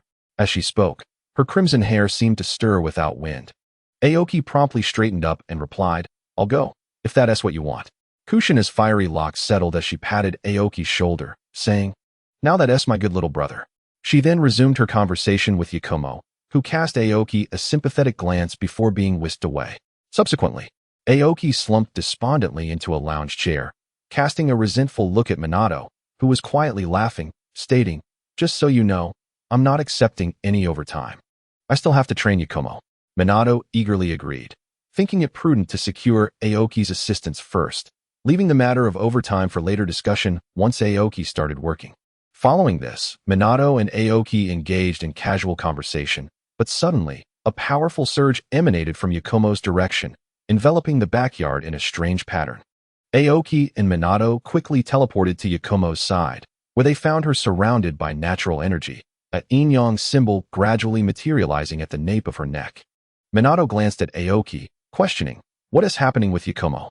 After examining her condition, Aoki reassured, "It's nothing. Yakumo has been training in my method, which may not be ideal for her. However, through these years of practice, she has begun to forge her own path, and this fluctuation signifies the perfect fusion of energy within her." Upon hearing Aoki's explanation, Minato relaxed, and after executing a few hand signs, Aoki sensed several presences dissipate. Approximately an hour later, Yakumo opened her eyes, exuberantly proclaiming, "Teacher, I've finally succeeded." Chapter 97. Guiding the Jonin. Aoki looked at his jubilant disciple, feeling overjoyed for Yakumo while also checking her internal state. After carefully sensing the vast natural energy within her, Aoki clapped her shoulder, saying, "Well done. The natural energy entering your body now does more than merely enhance your spiritual power. Only with a stable constitution and mental strength can you achieve steady advancement." Yakumo nodded in acknowledgement and rushed to share her joy with Ryozai and the others. Meanwhile, Minato regarded Aoki with keen interest, prompting Aoki to inquire, "What is it? Do you need something?" Minato responded, "I just remembered. Aoki, you seem to have only Yakumo as your disciple, right?" Realizing Minato's implication, Aoki quickly interjected, "Guiding Jonin? Not even a dog would." Before he could finish, a profound sense of resentment crept over him, and he turned to see Kakashi perched on the wall, gazing at Aoki with a melancholic expression. Aoki awkwardly laughed. "Ah, if it isn't the newly appointed guiding Jonin, Kakashi." As Kakashi descended from the wall, he approached Aoki, remarking, "Why did you stop speaking?" With his single eye curving into a crescent shape, he toyed with a kunai, creating fleeting shadows. "You were so talkative a moment ago. Guiding Jonin? Not even a dog would." Aoki stepped back, colliding with a stone lantern, an unexpected jolt striking his back. Out of the corner of his eye, he noticed Yakumo and Ryozai stifling laughter behind a column, while even Yakumo's shoulders trembled slightly as she pretended to tidy her painting supplies. "No, I was merely acknowledging your hard work." Aoki chuckled nervously, suddenly grasping Minato's Hokage cloak. "You agree, right, Fourth?" Minato suppressed his laughter, replying, "Indeed." Aoki even mentioned wanting to learn from Kakashi. Upon hearing this, Aoki's expression twisted in dismay, and Kakashi continued, "Isn't that perfect? The guiding Jonin is in need of personnel." Aoki quickly retorted, I'm supposed to go to the Hokage Tower. Minato interjected. Being a Hokage advisor and a guiding Jonin aren't mutually exclusive. Jiku is still managing to keep up. Aoki stiffly turned to Minato, asking, Isn't Jiku using shadow clones for his work? Minato looked up at the sky, stating, the weather is quite pleasant today. Kakashi chimed in, Indeed, indeed. Not a cloud in sight. Sweat trickled down Aoki's forehead as his fingers unconsciously traced the carved patterns of honeysuckle on the lantern's edge. The cicadas in the courtyard suddenly sounded particularly grating, and he caught sight of the kunai in Kakashi's hand glinting ominously in the setting sun, while Minato's profile, gazing upwards, twitched slightly. Speaking of which, Kakashi abruptly sheathed his kunai, his visible eye narrowing into a crescent. Tomorrow marks the class assignment ceremony for the newly promoted genin. Minato immediately responded, Perfect timing. Team 8 is still in need of a guiding jonin. Aoki abruptly grasped the copper bell atop the stone lantern, the icy touch of the metal jolting him back to reality. Just as he was about to voice his dissent, a cheerful melody floated in from the kitchen, accompanied by the rhythmic chopping of a knife against the cutting board, each sound striking his taut nerves. Aoki-sensei, Yagumo, clutching a drawing board, peeked around the corner of the corridor, ink dripping from her unruly hair. You mentioned you would teach me the fusion of sealing techniques and ink painting today. I'm ready. Aoki straightened up as if granted a reprieve, but as he took a step, Kakashi's hand pressed firmly on his shoulder.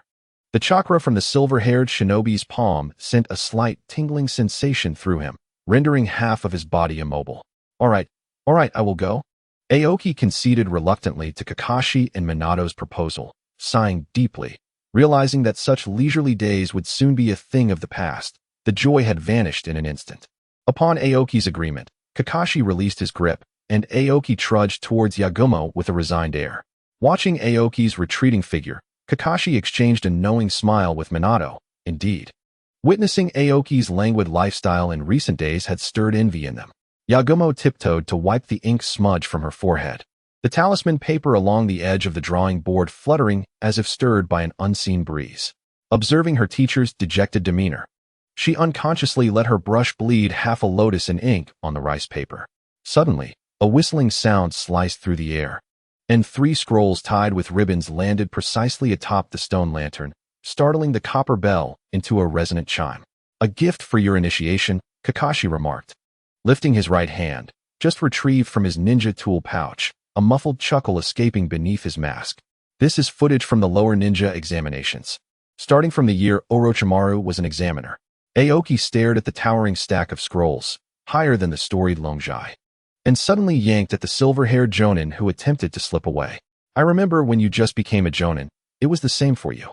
Kakashi instantaneously vanished to perch on the courtyard wall, a sly curve forming on his lone eye. By the way, we need to finalize the team assignments in tomorrow's morning meeting.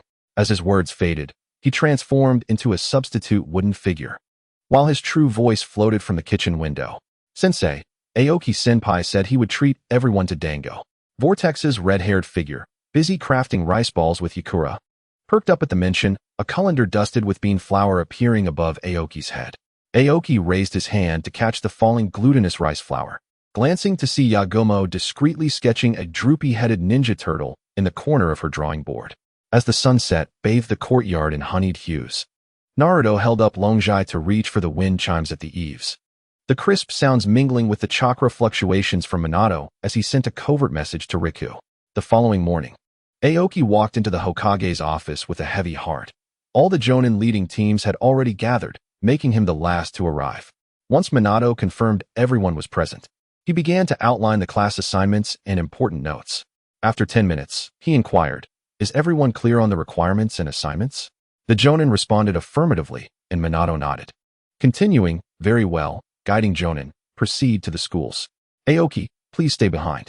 Aoki, perplexed, pointed to himself, while Kakashi, passing by, patted Aoki's shoulder without uttering a word before departing. Following suit, Asuma, Guy, and others mimicked the gesture before leaving, deepening Aoki's confusion. When only Aoki and Minato remained in the office, Minato cleared his throat and asked, Aoki, have you seen the roster for your class? Aoki, still bewildered, replied, Not yet. What's the matter? Upon hearing Aoki's response, Minato produced a scroll and handed it to him. Take a look. Aoki accepted the scroll with increasing curiosity, opened it briefly, and then closed it with a frown.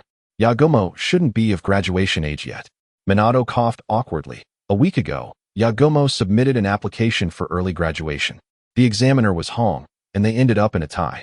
Aoki's expression darkened further. So you kept this from me for a week? Not even mentioning it yesterday? Minato immediately began to deal with paperwork, waving his hand dismissively. What did you say? I've been so caught up with tasks lately that I haven't been hearing clearly. Now, go check on your subordinates. As Aoki was about to protest, Kakashi and the others conveniently entered, lifting Aoki and ushering him out of the office. Once outside, Aoki cast a suspicious glance at Kakashi, asking, "Did you know about this too?" Kakashi vanished in an instant, his voice drifting back. You're going to be late. Chapter 98. Class assignments completed outside a classroom in the Ninja Academy. This year's graduating students were inside, while the guiding Jonin gathered outside, engaged in conversation. The academy teachers were briefing the newly minted genin on essential points to remember as they embarked on their journey as ninjas. After half an hour, the teachers exited the classroom, greeting the Jonin before departing. One by one, the Jonin entered the classroom to collect their subordinates. Eventually, only 3 students, including Yagumo, remained. One boy approached Yagumo and introduced himself. "Hello, I'm Hyuga. It seems we 3 will be a team." Yagumo looked up at him, smiling faintly, placing her brush aside to respond. "Hello, I'm Kuruma Yagumo." At that moment, another boy approached, saying, "You are the one who successfully applied for early graduation recently. Kuruma Yagumo, right? Hello, I'm Uchiha Koen." Yagumo now understood why the 2 boys, clearly from the same class, had not arrived together. Although the Uchiha clan had not suffered the fate of annihilation, they were still reeling from the aftermath, and the tension between them and the Hyuga clan remained palpable. After introducing themselves, Yagumo found herself at a loss for words, creating an awkward silence. Just as she pondered what to say next, a silver-haired Jonin entered. Casting a glance before announcing, "Team 8, follow me." As he left, he shot a lingering look at Yagumo. Noticing Aoki's gaze, Yagumo hurriedly gathered her belongings and trailed behind him, with Yuki and Koen following in tow. Upon reaching the rooftop, Aoki perched himself on the railing while the 3 freshly minted genin sat on the steps before him, Yagumo in the center, flanked by Yuki and Koen. Looking at the trio, Aoki rubbed his forehead in mild exasperation before speaking. As per tradition, let us begin with self-introductions. My name is Miyazaki Aoki, Jonin. I have a multitude of skills, and I prefer not to disclose my likes and dislikes. Now it's your turn. Hyuga spoke first. I'm Hyuga, of the branch family, skilled in close combat and reconnaissance. I enjoy training and detest arrogance. Following suit, Koen chimed in. I'm Uchiha Koen, still unawakened. Proficient in throwing techniques and taijutsu. I like sweets and can't stand being looked down upon. Yagumo, caught in the middle, awkwardly interjected. I'm Kuruma Yagumo. Skilled in genjutsu. I enjoy studying it, and I detest illness. Upon hearing Yagumo's introduction, Aoki observed the tension between Yuki and Koen, rubbing his forehead in frustration. All right, we'll meet at the 3rd training ground at 6 o'clock tomorrow morning. Tomorrow's assessment will determine whether you are suited to be ninjas. Disperse. With that, Aoki vanished in an instant, leaving Yagumo wanting to say something but a step too late, while Yuki and Koen paused their standoff, gradually departing. After Aoki left the rooftop and returned to the Hokage's office, he slammed the list he held onto Minato's desk and inquired, "What is the meaning of this?" I won't comment on Yagura, but why have both the Uchiha clan and the Hyuga clan been included? Minato glanced at the indignant Aoki and replied, "The Uchiha must integrate into the village, and what could better signify their true incorporation into Konoha than having them team up with their former adversaries, the Hyuga?" Aoki pointed at himself and asked, "So, I'm the guinea pig?" Minato chuckled softly and said, "I have faith that you can accomplish this task." Aoki's fingers traced heavily over the 2 surnames listed side by side, the paper crinkling under his touch. Cherry blossoms drifted in from the window, landing between the names of Uchiha Akira and Hyuga. He stared at the delicate pink, sneering coldly, to shove these 2 clans, who have harbored a century-long enmity, into the same team is akin to strapping an explosive tag to my back. Minato twirled the kunai inscribed with the Flying Thunder God technique in his hand, the sunlight refracting into tiny specks of light on the blade's edge. Last month, during a joint patrol by the police department, Uchiha ninjas defended the Hyuga branch from an ambush by rogue ninjas. Aoki, his hand pressed against the desk, felt the veins on his knuckles bulging. The red cloud patterns on the sleeves of the Hokage's robe swirled before his eyes, causing frustration to mount. Suddenly, a faint sound came from the filing cabinet, and a glimmer of light reflected off the crystal ball of the third Hokage hidden in the shadows. Actually, this proposal was put forth by Shursui. Minato lowered his voice, tapping the Uchiha crest with his index finger.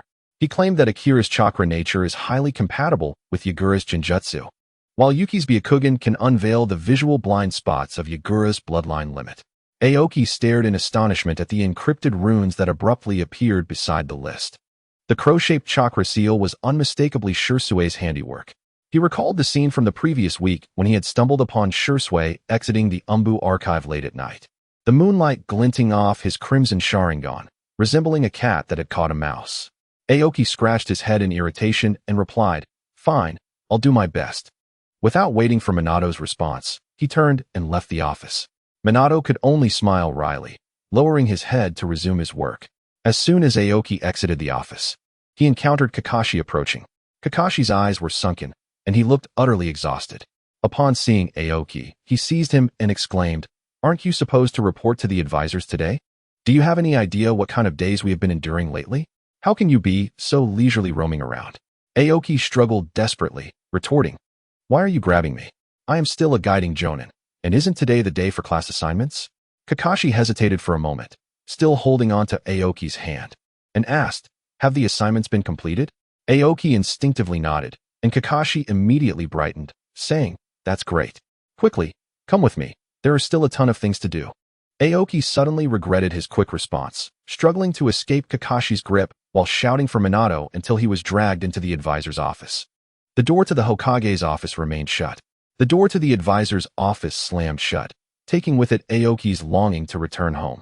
It wasn't until the full moon hung high in the sky that Aoki finally emerged from the Hokage building, wearied and glancing at the still-lit advisor's office. A shiver ran through him. After working until this hour, even an Iron Man would falter. If it weren't for the assessment tomorrow, Kakashi might not have let him go. He resolved never to return to the Hokage building again. Tasks could simply be handed over to Yagura. Chapter 99. The assessment begins the following morning at 8 o'clock. Aoki rubbed his eyes as he stepped out of his home. Had it not been for Yakura's incessant calls, he might still be fast asleep. After returning home so late last night and needing to rise early for the assessment, Aoki trudged toward the third training ground, his frustration palpable. Upon arrival, he found the three young ones already seated in the training ground, their faces etched with annoyance. Although their guiding jonin had instructed them to gather at 6, they had been waiting for 2 hours without his arrival. Finally, at 8:30, Aoki meandered through the main entrance, only to be met with the three young ones glaring at him. Their expression